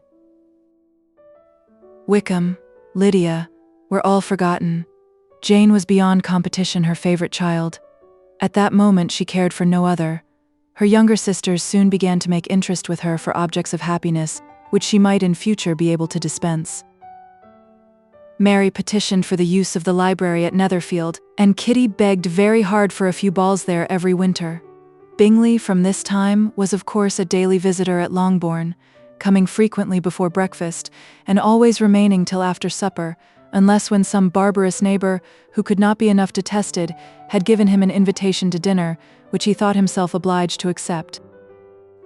Elizabeth had now but little time for conversation with her sister, for while he was present, Jane had no attention to bestow on anyone else. But she found herself considerably useful to both of them, in those hours of separation that must sometimes occur. In the absence of Jane, he always attached himself to Elizabeth for the pleasure of talking of her. And when Bingley was gone, Jane constantly sought the same means of relief. "He has made me so happy," said she one evening, "by telling me that he was totally ignorant of my being in town last spring. I had not believed it possible." "I suspected as much," replied Elizabeth. "But how did he account for it? It must have been his sister's doing." They were certainly no friends to his acquaintance with me, which I cannot wonder at, since he might have chosen so much more advantageously in many respects.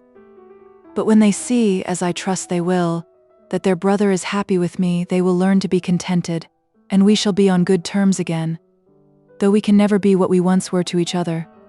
"That is the most unforgiving speech," said Elizabeth, "that I ever heard you utter. Good girl, it would vex me, indeed, to see you again the dupe of Miss Bingley's pretended regard. Would you believe it, Lizzie, that when he went to town last November he really loved me, and nothing but a persuasion of my being indifferent would have prevented his coming down again? He made a little mistake, to be sure, but it is to the credit of his modesty." This naturally introduced a panegyric from Jane on his diffidence, and the little value he put on his own good qualities. Elizabeth was pleased to find that he had not betrayed the interference of his friend, for though Jane had the most generous and forgiving heart in the world, she knew it was a circumstance which must prejudice her against him. "I am certainly the most fortunate creature that ever existed," cried Jane. "Oh, Lizzie, why am I thus singled from my family and blessed above them all? If I could but see you as happy, if there were but such another man for you. If you were to give me 40 such men, I never could be so happy as you. Till I have your disposition, your goodness, I never can have your happiness. No, let me shift for myself, and perhaps if I have very good luck, I may meet with another Mr. Collins in time." The situation of affairs in the Longbourn family could not be long a secret. Mrs. Bennet was privileged to whisper it to Mrs. Phillips, and she ventured without any permission to do the same by all her neighbours in Meryton. The Bennets were speedily pronounced to be the luckiest family in the world. Though only a few weeks before, when Lydia had first run away, they had been generally proved to be marked out for misfortune. Chapter 56. One morning, about a week after Bingley's engagement with Jane had been formed, as he and the females of the family were sitting together in the dining room, their attention was suddenly drawn to the window by the sound of a carriage, and they perceived a chaise and four driving up the lawn. It was too early in the morning for visitors, and besides, the equipage did not answer to that of any of their neighbours. The horses were post, and neither the carriage nor the livery of the servant who preceded it were familiar to them. As it was certain, however, that somebody was coming, Bingley instantly prevailed on Miss Bennet to avoid the confinement of such an intrusion and walk away with him into the shrubbery. They both set off, and the conjectures of the remaining three continued, though with little satisfaction, till the door was thrown open, and their visitor entered. It was Lady Catherine de Bourgh. They were, of course, all intending to be surprised, but their astonishment was beyond their expectation, and on the part of Mrs. Bennet and Kitty, though she was perfectly unknown to them, even inferior to what Elizabeth felt. She entered the room with an air more than usually ungracious, made no other reply to Elizabeth's salutation than a slight inclination of the head, and sat down without saying a word. Elizabeth had mentioned her name to her mother on her ladyship's entrance, though no request of introduction had been made. Mrs. Bennet, all amazement, though flattered by having a guest of such high importance, received her with the utmost politeness. After sitting for a moment in silence, she said very stiffly to Elizabeth, "I hope you are well, Miss Bennet. That lady, I suppose, is your mother?" Elizabeth replied very concisely that she was. "And that, I suppose, is one of your sisters?" "Yes, madam," said Mrs. Bennet, delighted to speak to a Lady Catherine. "She is my youngest girl but one. My youngest of all is lately married, and my eldest is somewhere about the ground, walking with a young man who, I believe, will soon become a part of the family." "You have a very small park here," returned Lady Catherine, after a short silence. "It is nothing in comparison of Rosings, my lady, I dare say, but I assure you it is much larger than Sir William Lucas's. This must be a most inconvenient sitting room for the evening in summer. The windows are full west."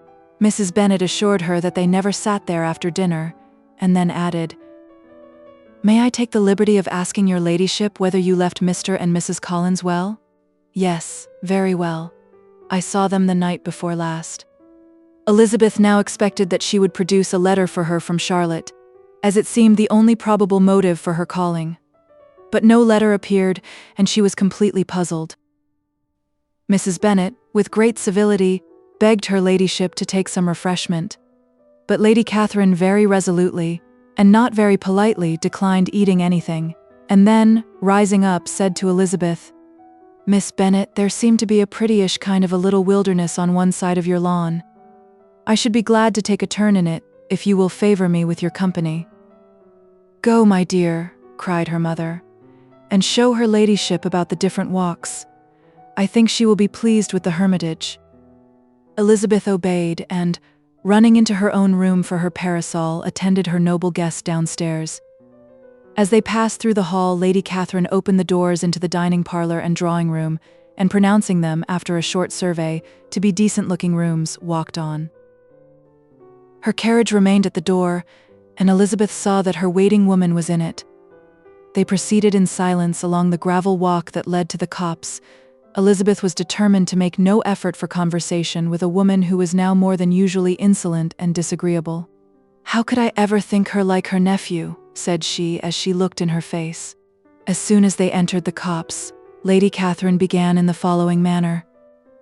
"You can be at no loss, Miss Bennet, to understand the reason of my journey hither. Your own heart, your own conscience must tell you why I come." Elizabeth looked with unaffected astonishment. "Indeed, you are mistaken, madam. I have not been at all able to account for the honor of seeing you here." "Miss Bennet," replied her ladyship in an angry tone, "you ought to know that I am not to be trifled with. But however insincere you may choose to be, you shall not find me so. My character has ever been celebrated for its sincerity and frankness, and in a cause of such moment as this, I shall certainly not depart from it. A report of a most alarming nature reached me 2 days ago. I was told that not only your sister was on the point of being most advantageously married, but that you, that Miss Elizabeth Bennet, would in all likelihood be soon afterwards united to my nephew, my own nephew, Mr. Darcy. Though I know it must be a scandalous falsehood, though I would not injure him so much as to suppose the truth of it possible, I instantly resolved on setting off for this place, that I might make my sentiments known to you." "If you believed it impossible to be true," said Elizabeth, coloring with astonishment and disdain, "I wonder you took the trouble of coming so far. What could your ladyship propose by it? At once to insist upon having such a report universally contradicted." "Your coming to Longbourn to see me and my family," said Elizabeth coolly, "will be rather a confirmation of it if, indeed, such a report is in existence." "If, do you then pretend to be ignorant of it? Has it not been industriously circulated by yourselves? Do you not know that such a report is spread abroad?" "I never heard that it was. And can you likewise declare that there is no foundation for it? I do not pretend to possess equal frankness with your ladyship. You may ask questions which I shall not choose to answer. This is not to be borne. Miss Bennet, I insist on being satisfied. Has my nephew, made you an offer of marriage?" "Your ladyship has declared it to be impossible." "It ought to be so. It must be so, while he retains the use of his reason. But your arts and allurements may, in a moment of infatuation, have made him forget what he owes to himself and to all his family. You may have drawn him in. If I have, I shall be the last person to confess it. Miss Bennet, do you know who I am? I have not been accustomed to such language as this. I am almost the nearest relation he has in the world, and am entitled to know all his dearest concerns. But you are not entitled to know mine, nor will such behavior as this ever induce me to be explicit. Let me be rightly understood, this match, to which you have the presumption to aspire, can never take place. No, never. Mr. Darcy is engaged to my daughter. Now, what have you to say? Only this, that if he is so, you can have no reason to suppose he will make an offer to me." Lady Catherine hesitated for a moment, and then replied, "The engagement between them is of a peculiar kind. From their infancy they have been intended for each other. It was the favorite wish of his mother, as well as hers. While in their cradles we planned the union, and now, at the moment when the wishes of both sisters would be accomplished, is their marriage to be prevented by a young woman of inferior birth, of no importance in the world, and wholly unallied to the family? Do you pay no regard to the wishes of his friends, to his tacit engagement with Miss de Bourgh? Are you lost to every feeling of propriety and delicacy? Have you not heard me say that from his earliest hours he was destined for his cousin? Yes, and I had heard it before. But what is that to me? If there is no other objection to my marrying your nephew, I shall certainly not be kept from it by knowing that his mother and aunt wished him to marry Miss de Bourgh. You both did as much as you could in planning the marriage. Its completion depended on others. If Mr. Darcy is neither by honor nor inclination confined to his cousin, why is not he to make another choice? And if I am that choice, why may not I accept him? Because honor, decorum, prudence, nay, interest forbid it. Yes, Miss Bennet, interest, for do not expect to be noticed by his family or friends. If you willfully act against the inclinations of all, you will be censured, slighted, and despised by everyone connected with him. Your alliance will be a disgrace. Your name will never even be mentioned by any of us. These are heavy misfortunes, replied Elizabeth. But the wife of Mr. Darcy must have such extraordinary sources of happiness necessarily attached to her situation that she could, upon the whole, have no cause to repine. Obstinate, headstrong girl, I am ashamed of you. Is this your gratitude for my attentions to you last spring? Is nothing due to me on that score? Let us sit down. You are to understand, Miss Bennet, that I came here with the determined resolution of carrying my purpose, nor will I be dissuaded from it. I have not been used to submit to any person's whims. I have not been in the habit of brooking disappointment. That will make your ladyship's situation at present more pitiable, but it will have no effect on me. I will not be interrupted. Hear me in silence. My daughter and my nephew are formed for each other.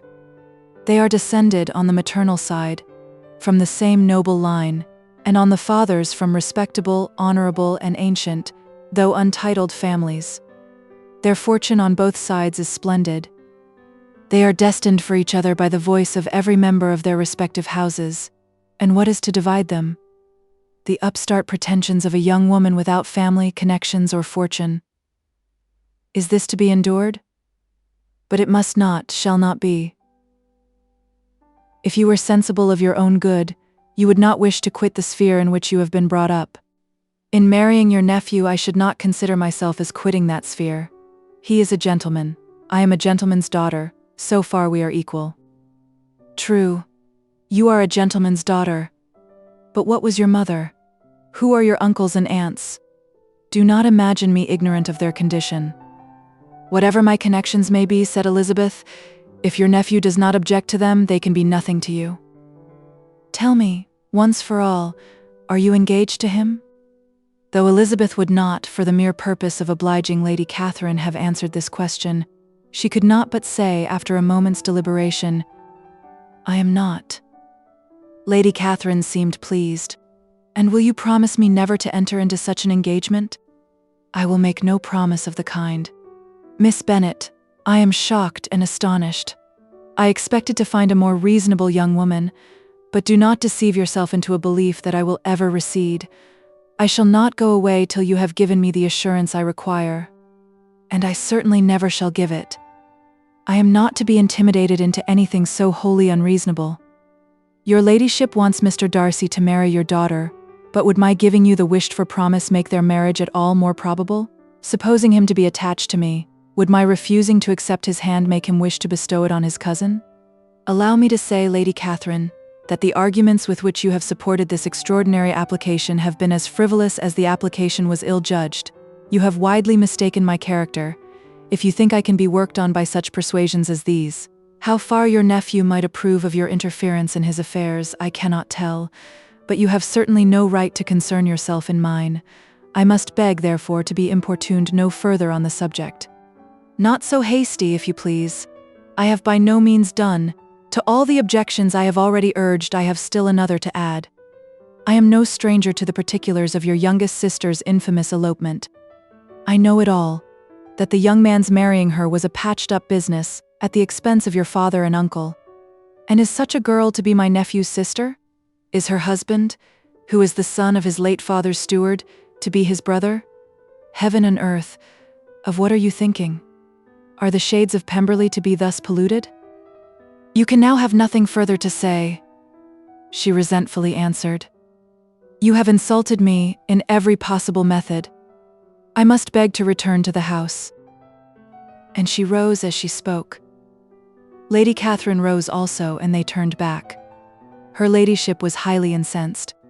"You have no regard, then, for the honor and credit of my nephew. Unfeeling, selfish girl. Do you not consider that a connection with you must disgrace him in the eyes of everybody?" "Lady Catherine, I have nothing further to say. You know my sentiments. You are then resolved to have him?"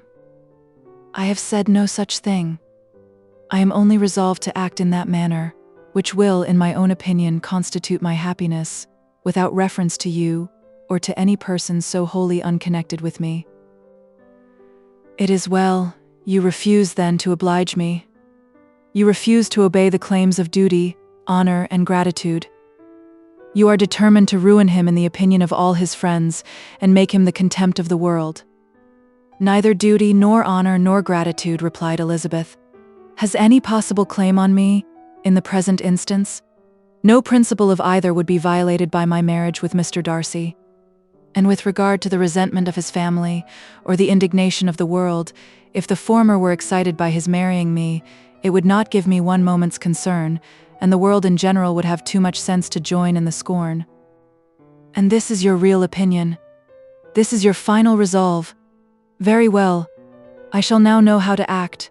Do not imagine, Miss Bennet, that your ambition will ever be gratified. I came to try you. I hope to find you reasonable, but depend upon it I will carry my point."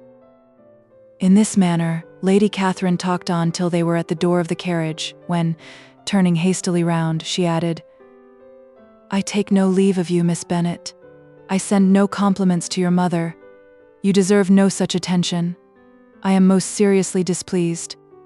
Elizabeth made no answer, and without attempting to persuade her ladyship to return into the house, walked quietly into it herself. She heard the carriage drive away as she proceeded upstairs. Her mother impatiently met her at the door of her dressing-room, to ask why Lady Catherine would not come in again and rest herself. "She did not choose it," said her daughter. "She would go. She is a very fine-looking woman. And her calling here was prodigiously civil, for she only came, I suppose, to tell us the Collinses were well. She is on her road somewhere, I dare say. And so, passing through Meryton, thought she might as well call on you. I suppose she had nothing particular to say to you, Lizzie?" Elizabeth was forced to give in to a little falsehood here, for to acknowledge the substance of their conversation was impossible. Chapter 57. The discomposure of spirits which this extraordinary visit threw Elizabeth into could not be easily overcome, nor could she for many hours learn to think of it less than incessantly.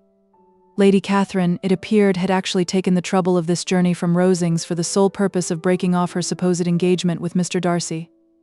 It was a rational scheme, to be sure. But from what the report of their engagement could originate, Elizabeth was at a loss to imagine, till she recollected that his being the intimate friend of Bingley, and her being the sister of Jane, was enough, at a time when the expectation of one wedding made everybody eager for another, to supply the idea.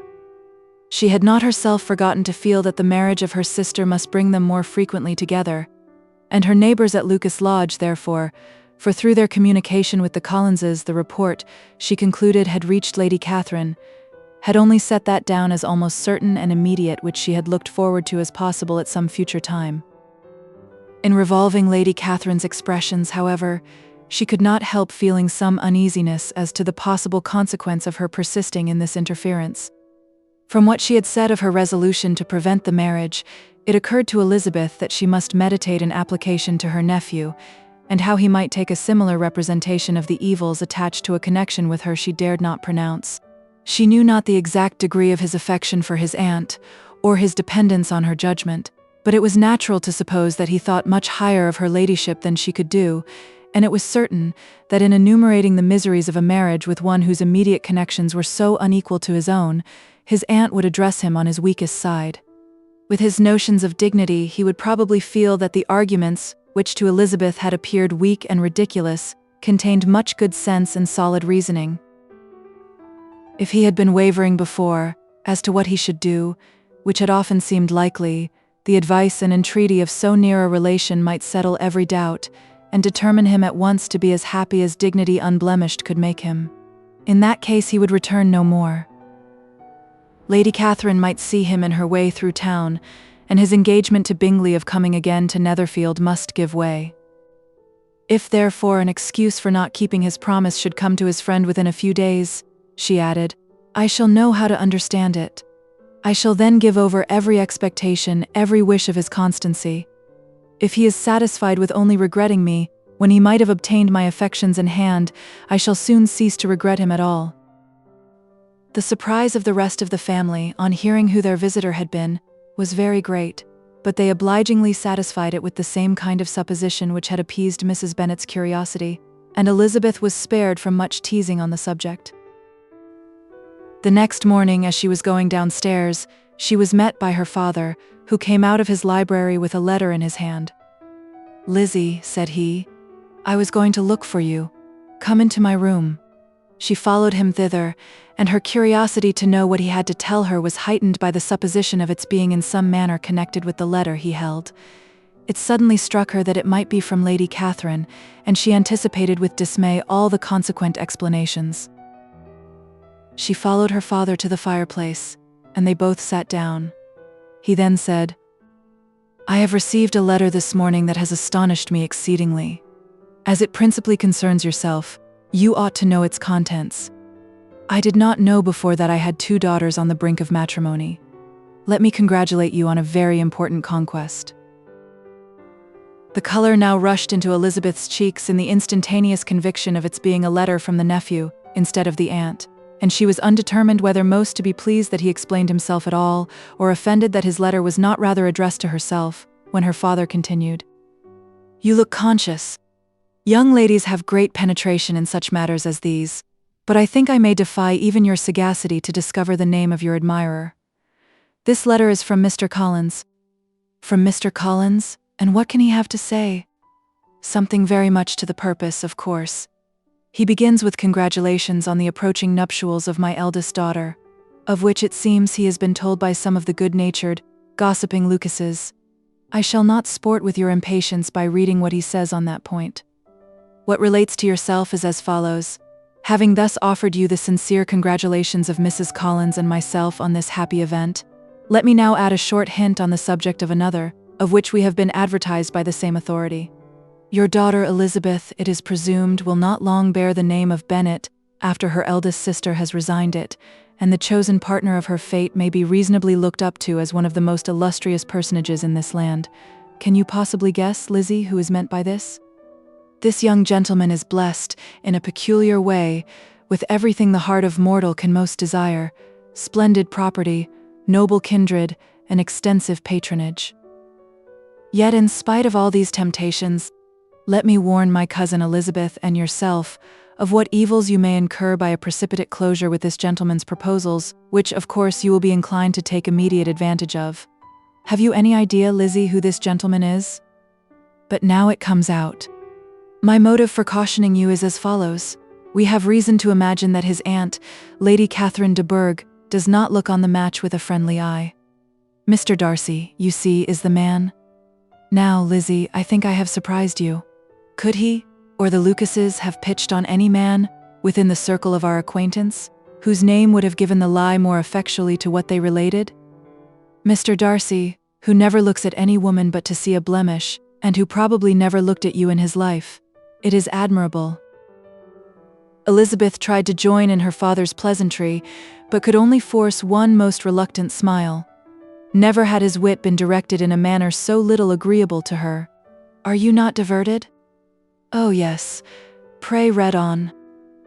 After mentioning the likelihood of this marriage to her ladyship last night, she immediately, with her usual condescension, expressed what she felt on the occasion, when it became apparent that, on the score of some family objections on the part of my cousin, she would never give her consent to what she termed so disgraceful a match. I thought it my duty to give the speediest intelligence of this to my cousin, that she and her noble admirer may be aware of what they are about, and not run hastily into a marriage which has not been properly sanctioned. Mr. Collins, moreover, adds, "I am truly rejoiced that my cousin Lydia's sad business has been so well hushed up, and am only concerned that their living together before the marriage took place should be so generally known.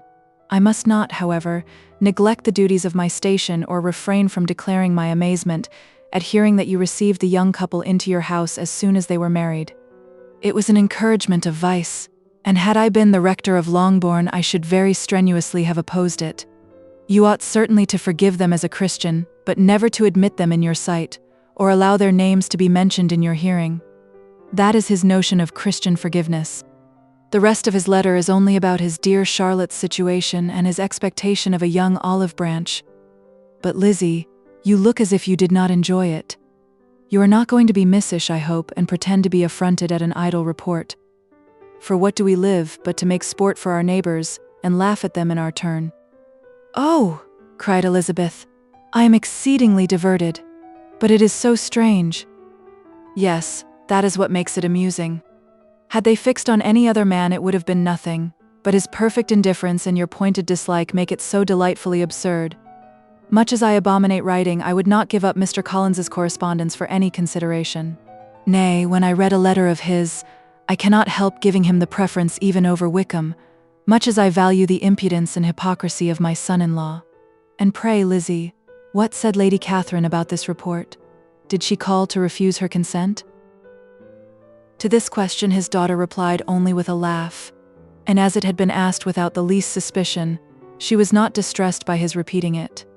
Elizabeth had never been more at a loss to make her feelings appear what they were not. It was necessary to laugh when she would rather have cried. Her father had most cruelly mortified her by what he said of Mr. Darcy's indifference, and she could do nothing but wonder at such a want of penetration, or fear that, perhaps, instead of his seeing too little, she might have fancied too much. Chapter 58. Instead of receiving any such letter of excuse from his friend, as Elizabeth half expected Mr. Bingley to do, he was able to bring Darcy with him to Longbourn before many days had passed after Lady Catherine's visit. The gentleman arrived early and, before Mrs. Bennet had time to tell him of their having seen his aunt, of which her daughter sat in momentary dread, Bingley, who wanted to be alone with Jane, proposed their all walking out. It was agreed to. Mrs. Bennet was not in the habit of walking, Mary could never spare time, but the remaining 5 set off together. Bingley and Jane, however, soon allowed the others to outstrip them. They lagged behind while Elizabeth, Kitty, and Darcy were to entertain each other. Very little was said by either. Kitty was too much afraid of him to talk. Elizabeth was secretly forming a desperate resolution, and perhaps he might be doing the same. They walked towards the Lucases because Kitty wished to call upon Maria, and as Elizabeth saw no occasion for making it a general concern, when Kitty left them she went boldly on with him alone. Now was the moment for her resolution to be executed, and while her courage was high she immediately said, Mr. Darcy, I am a very selfish creature, and for the sake of giving relief to my own feelings care not how much I may be wounding yours. I can no longer help thanking you for your unexampled kindness to my poor sister. Ever since I have known it, I have been most anxious to acknowledge to you how gratefully I feel it. Were it known to the rest of my family, I should not have merely my own gratitude to express. I am sorry, exceedingly sorry, replied Darcy in a tone of surprise and emotion, that you have ever been informed of what may, in a mistaken light, have given you uneasiness. I did not think Mrs. Gardiner was so little to be trusted. You must not blame my aunt. Lydia's thoughtlessness first betrayed to me that you had been concerned in the matter, and, of course, I could not rest till I knew the particulars. Let me thank you again and again, in the name of all my family, for that generous compassion which induced you to take so much trouble and bear so many mortifications for the sake of discovering them. If you will thank me, he replied, let it be for yourself alone, that the wish of giving happiness to you might add force to the other inducements which led me on, I shall not attempt to deny, but your family owe me nothing. Much as I respect them, I believe I thought only of you. Elizabeth was too much embarrassed to say a word. After a short pause, her companion added, You are too generous to trifle with me. If your feelings are still what they were last April, tell me so at once. My affections and wishes are unchanged, but one word from you will silence me on this subject forever. Elizabeth, feeling all the more than common awkwardness and anxiety of his situation, now forced herself to speak, and immediately, though not very fluently, gave him to understand that her sentiments had undergone so material a change since the period to which he alluded, as to make her receive with gratitude and pleasure his present assurances. The happiness which this reply produced was such as he had probably never felt before, and he expressed himself on the occasion as sensibly and as warmly as a man violently in love can be supposed to do. Had Elizabeth been able to encounter his eyes, she might have seen how well the expression of heartfelt delight diffused over his face became him. But though she could not look, she could listen, and he told her of feelings which, in proving of what importance she was to him, made his affection every moment more valuable. They walked on without knowing in what direction. There was too much to be thought, and felt, and said for attention to any other objects. She soon learnt that they were indebted for their present good understanding to the efforts of his aunt, who did call on him in her return through London, and there relate her journey to Longbourn, its motive, and the substance of her conversation with Elizabeth, dwelling emphatically on every expression of the latter, which, in her ladyship's apprehension, peculiarly denoted her perverseness and assurance, in the belief that such a relation must assist her endeavours to obtain that promise from her nephew which she had refused to give. But, unluckily for her ladyship, its effect had been exactly contrariwise. "It taught me to hope," said he, "as I had scarcely ever allowed myself to hope before. I knew enough of your disposition to be certain that had you been absolutely, irrevocably decided against me, you would have acknowledged it to Lady Catherine frankly and openly." Elizabeth coloured and laughed as she replied, "Yes, you know enough of my frankness to believe me capable of that. After abusing you so abominably to your face, I could have no scruple in abusing you to all your relations. What did you say of me that I did not deserve? For though your accusations were ill-founded, formed on mistaken premises, my behavior to you at the time had merited the severest reproof. It was unpardonable. I cannot think of it without abhorrence." "We will not quarrel for the greater share of blame annexed to that evening," said Elizabeth. "The conduct of neither, if strictly examined, will be irreproachable, but since then we have both, I hope, improved in civility. I cannot be so easily reconciled to myself. The recollection of what I then said, of my conduct, my manners, my expressions during the whole of it, is now, and has been many months, inexpressibly painful to me. Your reproof, so well applied, I shall never forget, had you behaved in a more gentlemanlike manner. Those were your words. You know not, you can scarcely conceive how they have tortured me, though it was some time, I confess, before I was reasonable enough to allow their justice. I was certainly very far from expecting them to make so strong an impression. I had not the smallest idea of their being ever felt in such a way. I can easily believe it. You thought me then devoid of every proper feeling? I am sure you did. The turn of your countenance I shall never forget, as you said that I could not have addressed you in any possible way that would induce you to accept me.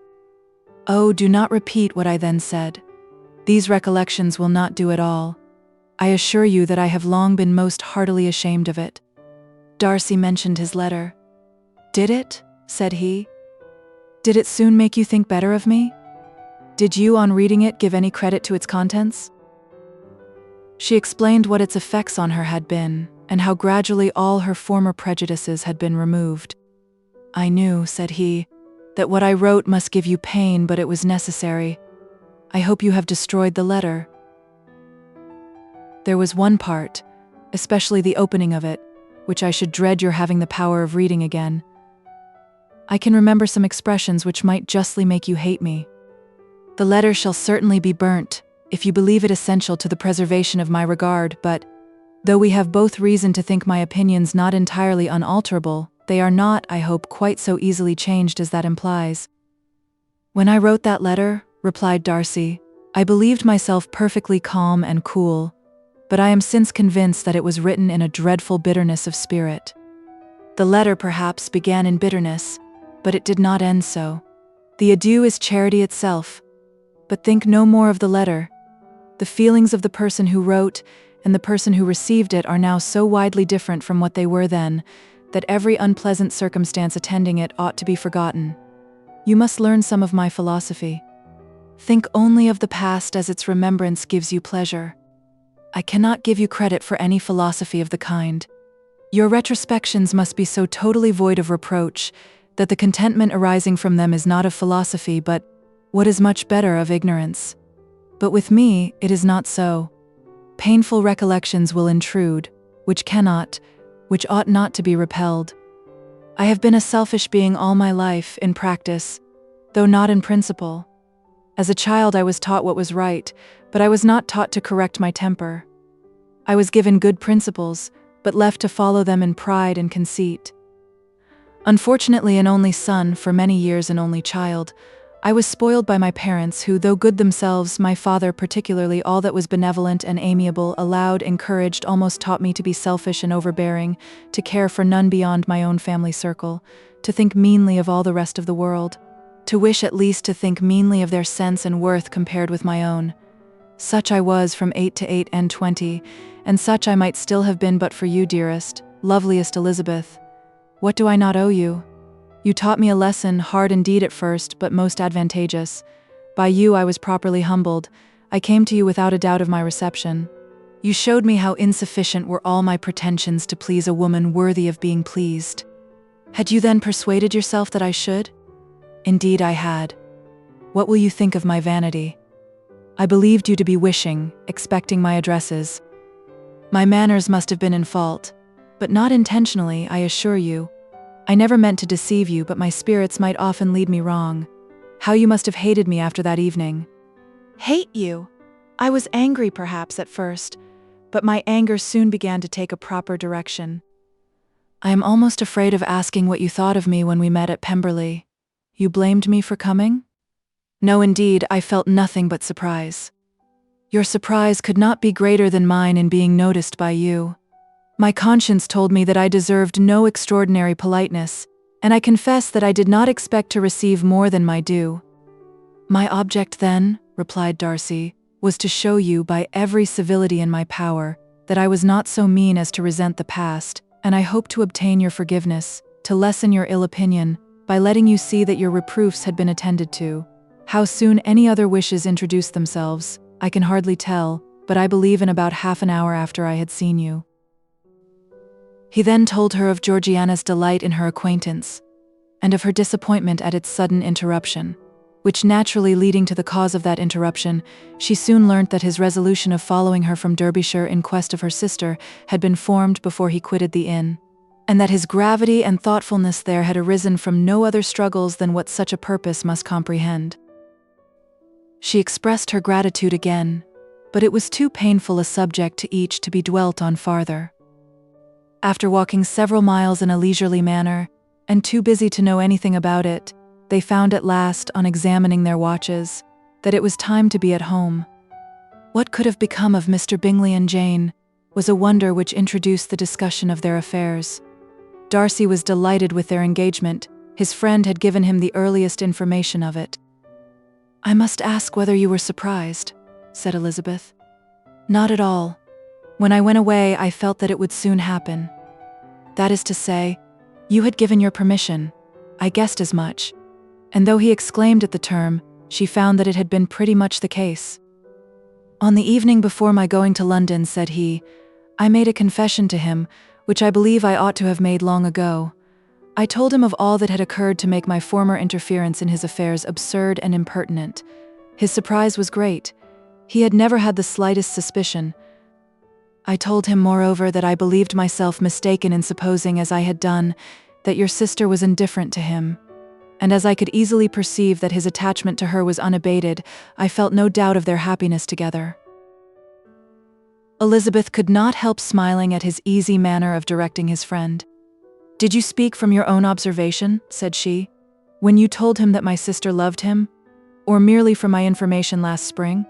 From the former. I had narrowly observed her during the 2 visits which I had lately made her here, and I was convinced of her affection. And your assurance of it, I suppose, carried immediate conviction to him. It did. Bingley is most unaffectedly modest.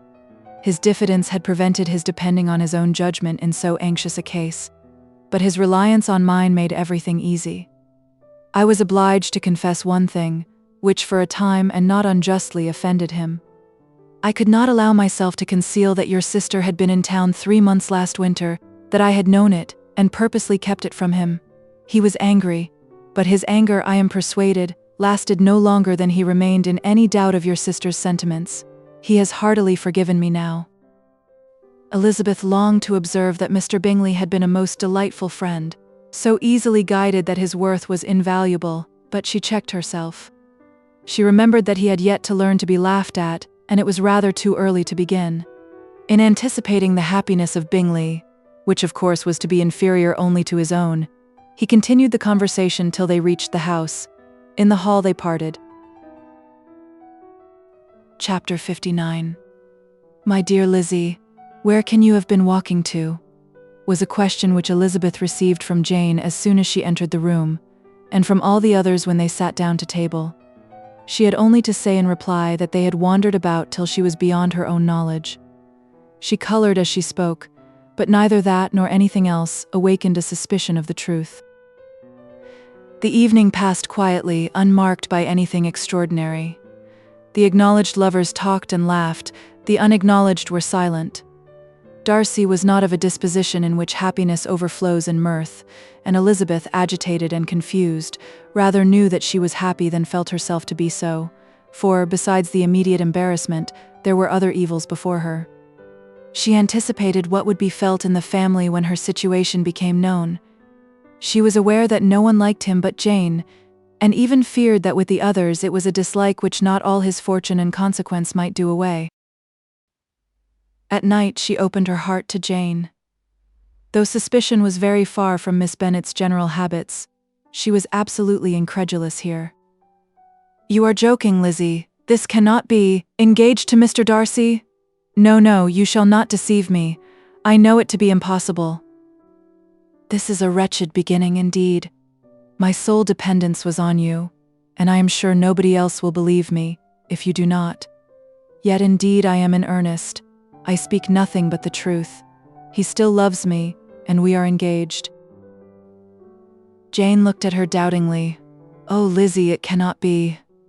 I know how much you dislike him. You know nothing of the matter. That is all to be forgot. Perhaps I did not always love him so well as I do now, but in such cases as these a good memory is unpardonable. This is the last time I shall ever remember it myself."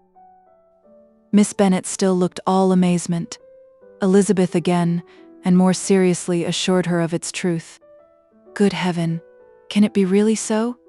Yet now I must believe you," cried Jane. "My dear, dear Lizzie, I do congratulate you, but are you certain, forgive the question, are you quite certain that you can be happy with him?" "There can be no doubt of that. It is settled between us already that we are to be the happiest couple in the world. But are you pleased, Jane? Shall you like to have such a brother?" "Very, very much. Nothing could give either Bingley or myself more delight.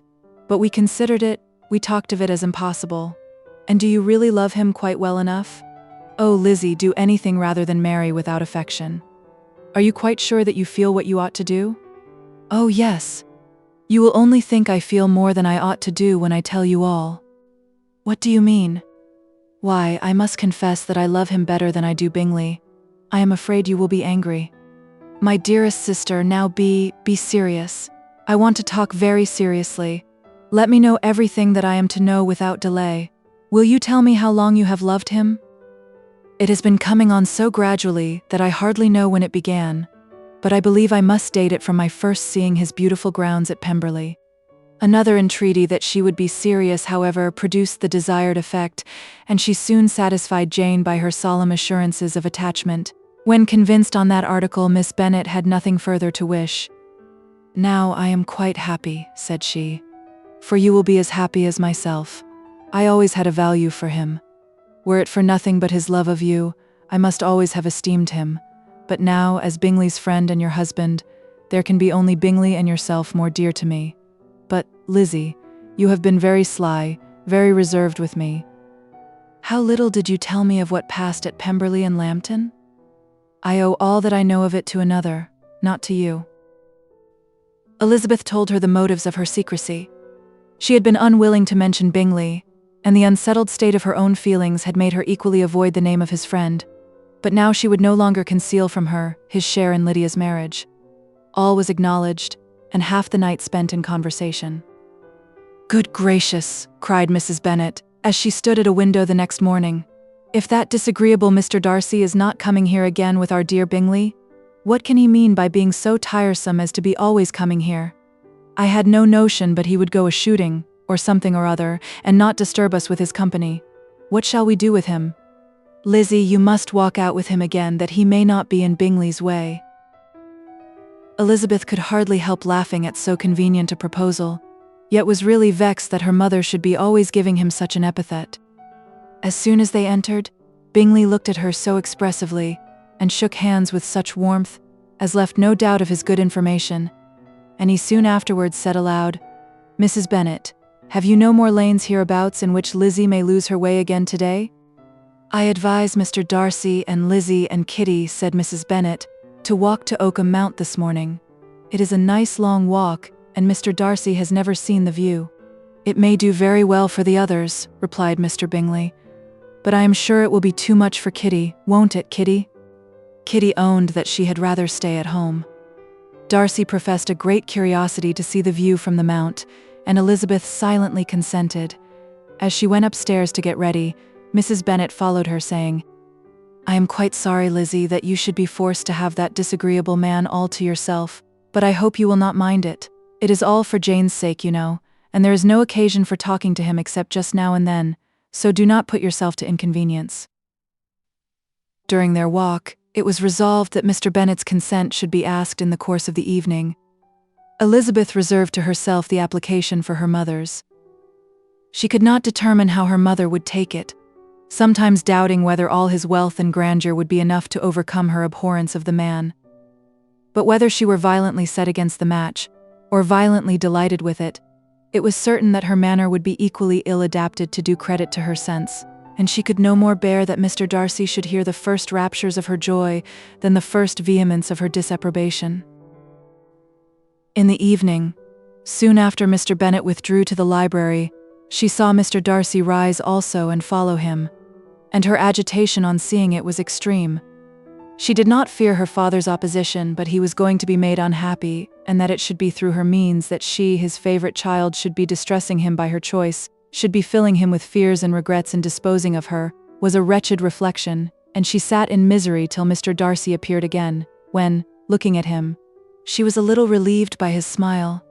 In a few minutes he approached the table where she was sitting with Kitty, and while pretending to admire her work, said in a whisper, "Go to your father, he wants you in the library." She was gone directly. Her father was walking about the room, looking grave and anxious. "Lizzie," said he, "what are you doing? Are you out of your senses to be accepting this man? Have not you always hated him?" How earnestly did she then wish that her former opinions had been more reasonable, her expressions more moderate. It would have spared her from explanations and professions which it was exceedingly awkward to give, but they were now necessary, and she assured him, with some confusion, of her attachment to Mr. Darcy. "Or in other words, you are determined to have him. He is rich, to be sure, and you may have more fine clothes and fine carriages than Jane, but will they make you happy?" "Have you any other objection," said Elizabeth, "than your belief of my indifference?" "None at all. We all know him to be a proud, unpleasant sort of man, but this would be nothing if you really liked him." I do like him," she replied, with tears in her eyes. "I love him. Indeed, he has no improper pride. He is perfectly amiable. You do not know what he really is, then pray do not pain me by speaking of him in such terms." "Lizzie," said her father, "I have given him my consent. He is the kind of man indeed to whom I should never dare refuse anything which he condescended to ask. I now give it to you if you are resolved on having him. But let me advise you to think better of it. I know your disposition, Lizzie. I know that you could be neither happy nor respectable unless you truly esteemed your husband, unless you looked up to him as a superior. Your lively talents would place you in the greatest danger in an unequal marriage. You could scarcely escape discredit and misery. My child, let me not have the grief of seeing you unable to respect your partner in life. You know not what you are about." Elizabeth, still more affected, was earnest and solemn in her reply, and at length by repeated assurances that Mr. Darcy was really the object of her choice, by explaining the gradual change which her estimation of him had undergone, relating her absolute certainty that his affection was not the work of a day, but had stood the test of many months' suspense, and enumerating with energy all his good qualities, she did conquer her father's incredulity and reconcile him to the match. "Well, my dear," said he, when she ceased speaking, "I have no more to say. If this be the case, he deserves you. I could not have parted with you, my Lizzie, to anyone less worthy." To complete the favorable impression, she then told him what Mr. Darcy had voluntarily done for Lydia. He heard her with astonishment. This is an evening of wonders indeed. And so Darcy did everything, made up the match, gave the money, paid the fellow's debts, and got him his commission. So much the better. It will save me a world of trouble and economy. Had it been your uncle's doing, I must and would have paid him, but these violent young lovers carry everything their own way. I shall offer to pay him tomorrow. He will rant and storm about his love for you, and there will be an end of the matter. He then recollected her embarrassment a few days before on his reading Mr. Collins's letter, and after laughing at her some time, allowed her at last to go, saying, as she quitted the room, "If any young men come for Mary or Kitty, send them in, for I am quite at leisure." Elizabeth's mind was now relieved from a very heavy weight, and after half an hour's quiet reflection in her own room, she was able to join the others with tolerable composure. Everything was too recent for gaiety, but the evening passed tranquilly away. There was no longer anything material to be dreaded, and the comfort of ease and familiarity would come in time. When her mother went up to her dressing room at night, she followed her and made the important communication. Its effect was most extraordinary, for, on first hearing it, Mrs. Bennet sat quite still and unable to utter a syllable. Nor was it under many, many minutes that she could comprehend what she heard, though not in general backward to credit what was for the advantage of her family, or that came in the shape of a lover to any of them.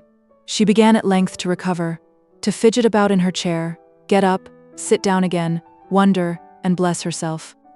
"Good gracious, Lord bless me! Only think! Dear me, Mr. Darcy, who would have thought it? And is it really true? Oh, my sweetest Lizzie, how rich and how great you will be, what pin money, what jewels, what carriages you will have. Jane's is nothing to it, nothing at all. I am so pleased, so happy, such a charming man, so handsome, so tall. Oh, my dear Lizzie, pray apologize for my having disliked him so much before. I hope he will overlook it.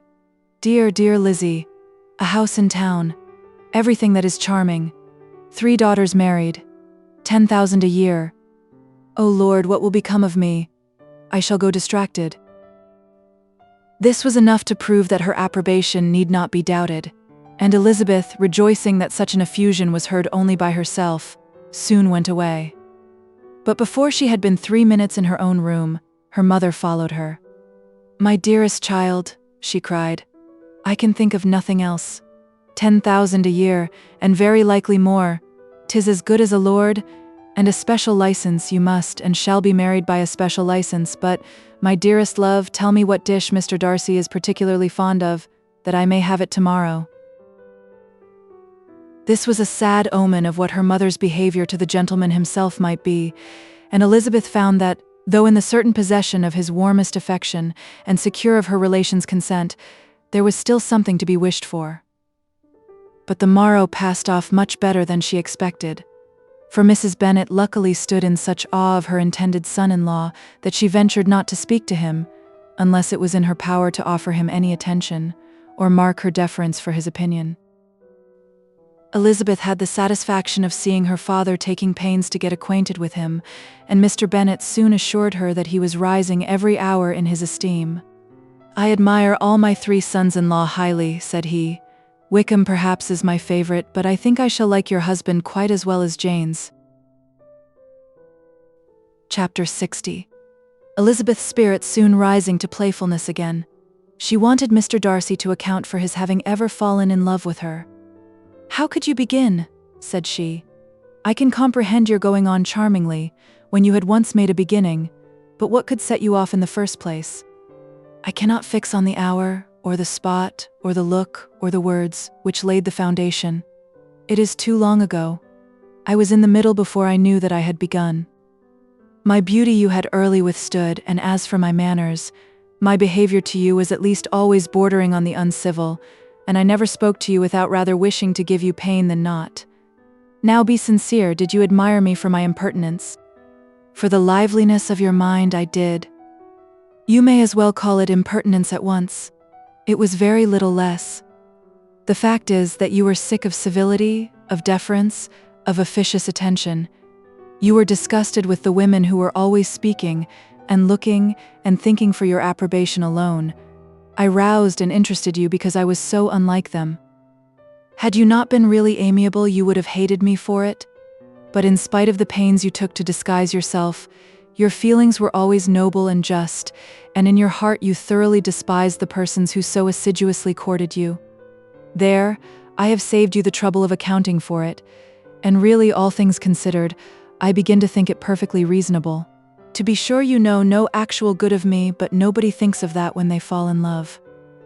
Was there no good in your affectionate behavior to Jane, while she was ill at Netherfield?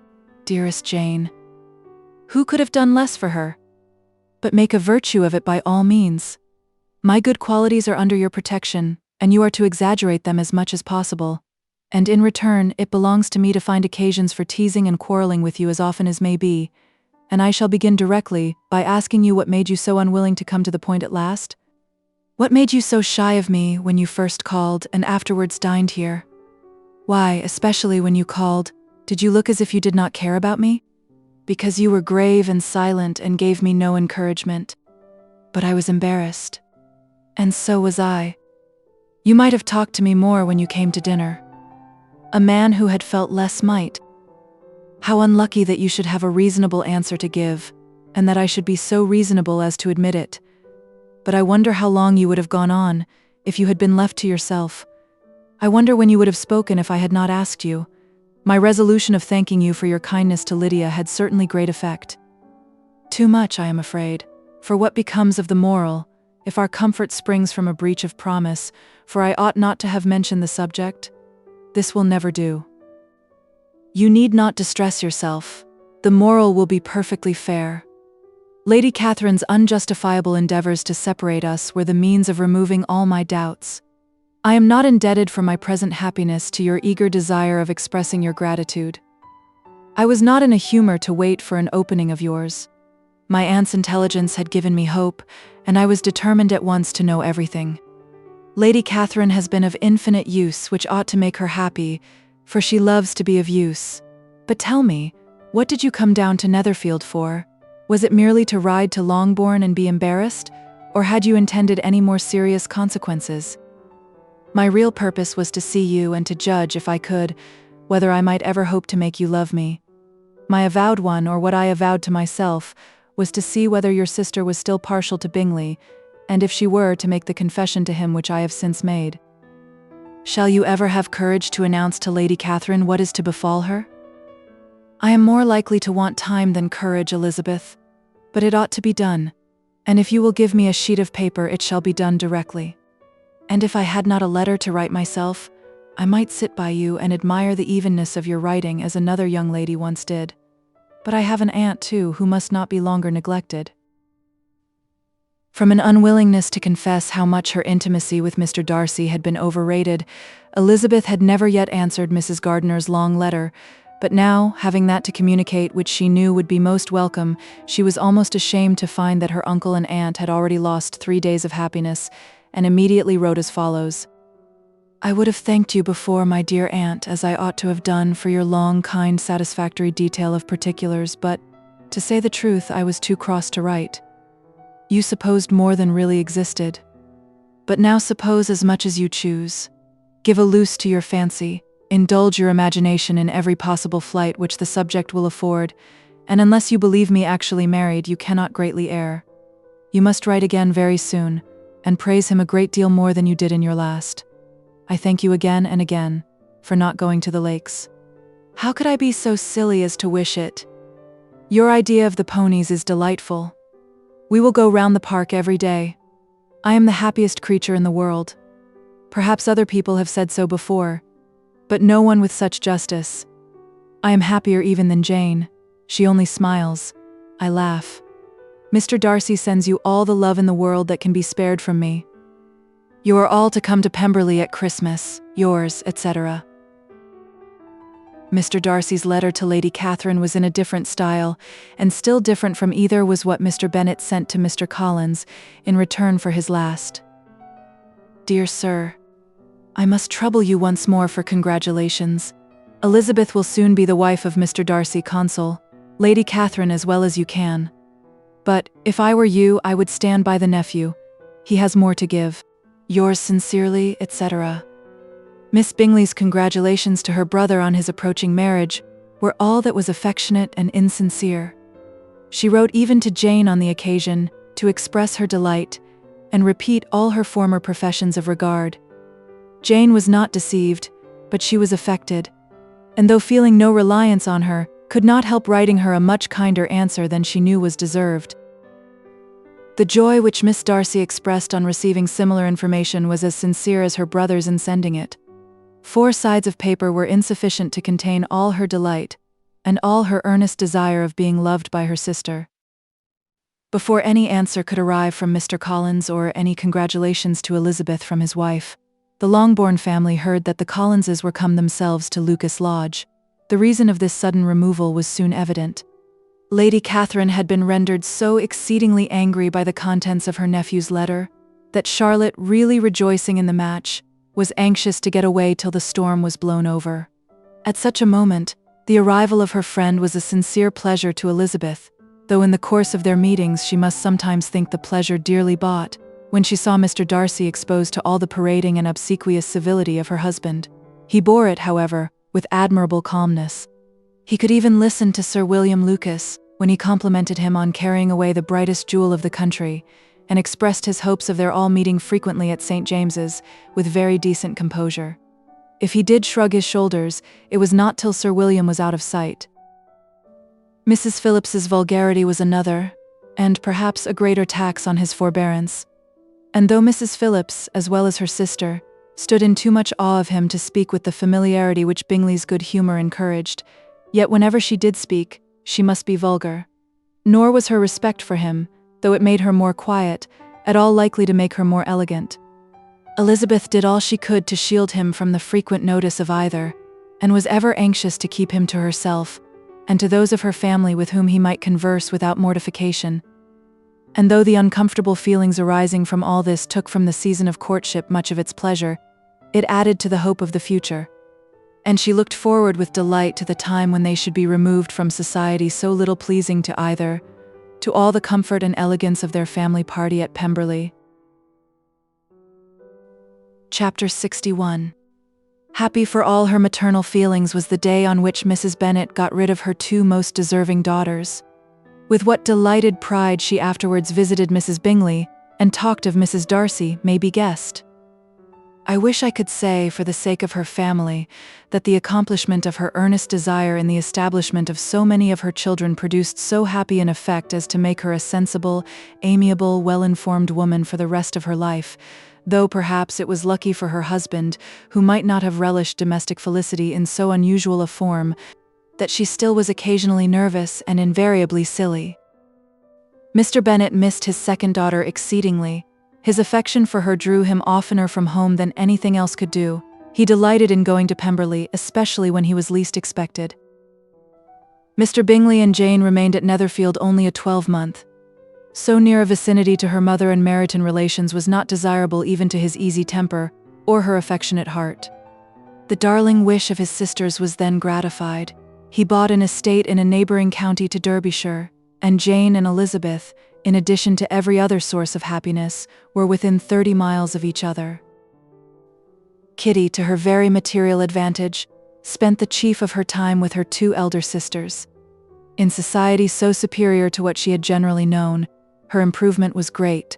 She was not of so ungovernable a temper as Lydia, and removed from the influence of Lydia's example, she became, by proper attention and management, less irritable, less ignorant, and less insipid. From the further disadvantage of Lydia's society she was of course carefully kept, and though Mrs. Wickham frequently invited her to come and stay with her, with the promise of balls and young men, Her father would never consent to her going. Mary was the only daughter who remained at home, and she was necessarily drawn from the pursuit of accomplishments by Mrs. Bennet's being quite unable to sit alone. Mary was obliged to mix more with the world, but she could still moralize over every morning visit, and as she was no longer mortified by comparisons between her sister's beauty and her own, it was suspected by her father that she submitted to the change without much reluctance. As for Wickham and Lydia, their characters suffered no revolution from the marriage of her sisters. He bore with philosophy the conviction that Elizabeth must now become acquainted with whatever of his ingratitude and falsehood had before been unknown to her, and, in spite of everything, was not wholly without hope that Darcy might yet be prevailed on to make his fortune. The congratulatory letter which Elizabeth received from Lydia on her marriage explained to her that, by his wife at least if not by himself, such a hope was cherished. The congratulatory letter which Elizabeth received from Lydia on her marriage explained to her that, by his wife at least if not by himself, such a hope was cherished. The letter was to this effect: "My dear Lizzie, I wish you joy. If you love Mr. Darcy half so well as I do my dear Wickham, you must be very happy. It is a great comfort to have you so rich, and when you have nothing else to do, I hope you will think of us. I am sure Wickham would like a place at court very much, and I do not think we shall have quite money enough to live upon without some help. Any place would do of about 300 or 400 a year, but however, do not speak to Mr. Darcy about it, if you had rather not. Yours, etc." As it happened that Elizabeth had much rather not, she endeavored in her answer to put an end to every entreaty and expectation of the kind. Such relief, however, as it was in her power to afford by the practice of what might be called economy in her own private expenses, she frequently sent them. It had always been evident to her that such an income as theirs, under the direction of two persons so extravagant in their wants and heedless of the future, must be very insufficient to their support, and whenever they changed their quarters, either Jane or herself were sure of being applied to for some little assistance towards discharging their bills. Their manner of living, even when the restoration of peace dismissed them to a home, was unsettled in the extreme. They were always moving from place to place in quest of a cheap situation, and always spending more than they ought. His affection for her soon sunk into indifference. Hers lasted a little longer, and, in spite of her youth and her manners, she retained all the claims to reputation which her marriage had given her. Though Darcy could never receive him at Pemberley, yet, for Elizabeth's sake, he assisted him further in his profession. Lydia was occasionally a visitor there when her husband was gone to enjoy himself in London or Bath, and with the Bingleys they both of them frequently stayed so long that even Bingley's good humour was overcome, and he proceeded so far as to talk of giving them a hint to be gone.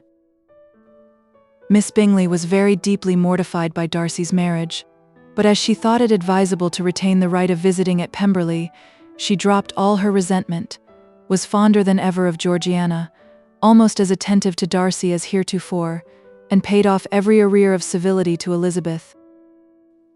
Pemberley was now Georgiana's home, and the attachment of the sisters was exactly what Darcy had hoped to see. They were able to love each other even as well as they intended. Georgiana had the highest opinion in the world of Elizabeth, though at first she often listened with an astonishment bordering on alarm at her lively, sportive manner of talking to her brother. He, who had always inspired in herself a respect which almost overcame her affection, she now saw the object of open pleasantry. Her mind received knowledge which had never before fallen in her way. By Elizabeth's instructions, she began to comprehend that a woman may take liberties with her husband, which a brother will not always allow in a sister more than 10 years younger than himself. Lady Catherine was extremely indignant on the marriage of her nephew, and as she gave way to all the genuine frankness of her character, in her reply to the letter which announced its arrangement, she sent him language so very abusive, especially of Elizabeth, that for some time all intercourse was at an end. But at length, by Elizabeth's persuasion, he was prevailed on to overlook the offense, and seek a reconciliation, and, after a little further resistance on the part of his aunt, her resentment gave way, either to her affection for him, or her curiosity to see how his wife conducted herself, and she condescended to wait on them at Pemberley, in spite of that pollution which its woods had received, not merely from the presence of such a mistress, but the visits of her uncle and aunt from the city. With the Gardiners they were always on the most intimate terms. Darcy, as well as Elizabeth, really loved them, and they were both ever sensible of the warmest gratitude towards the persons who, by bringing her into Derbyshire, had been the means of uniting them. The end.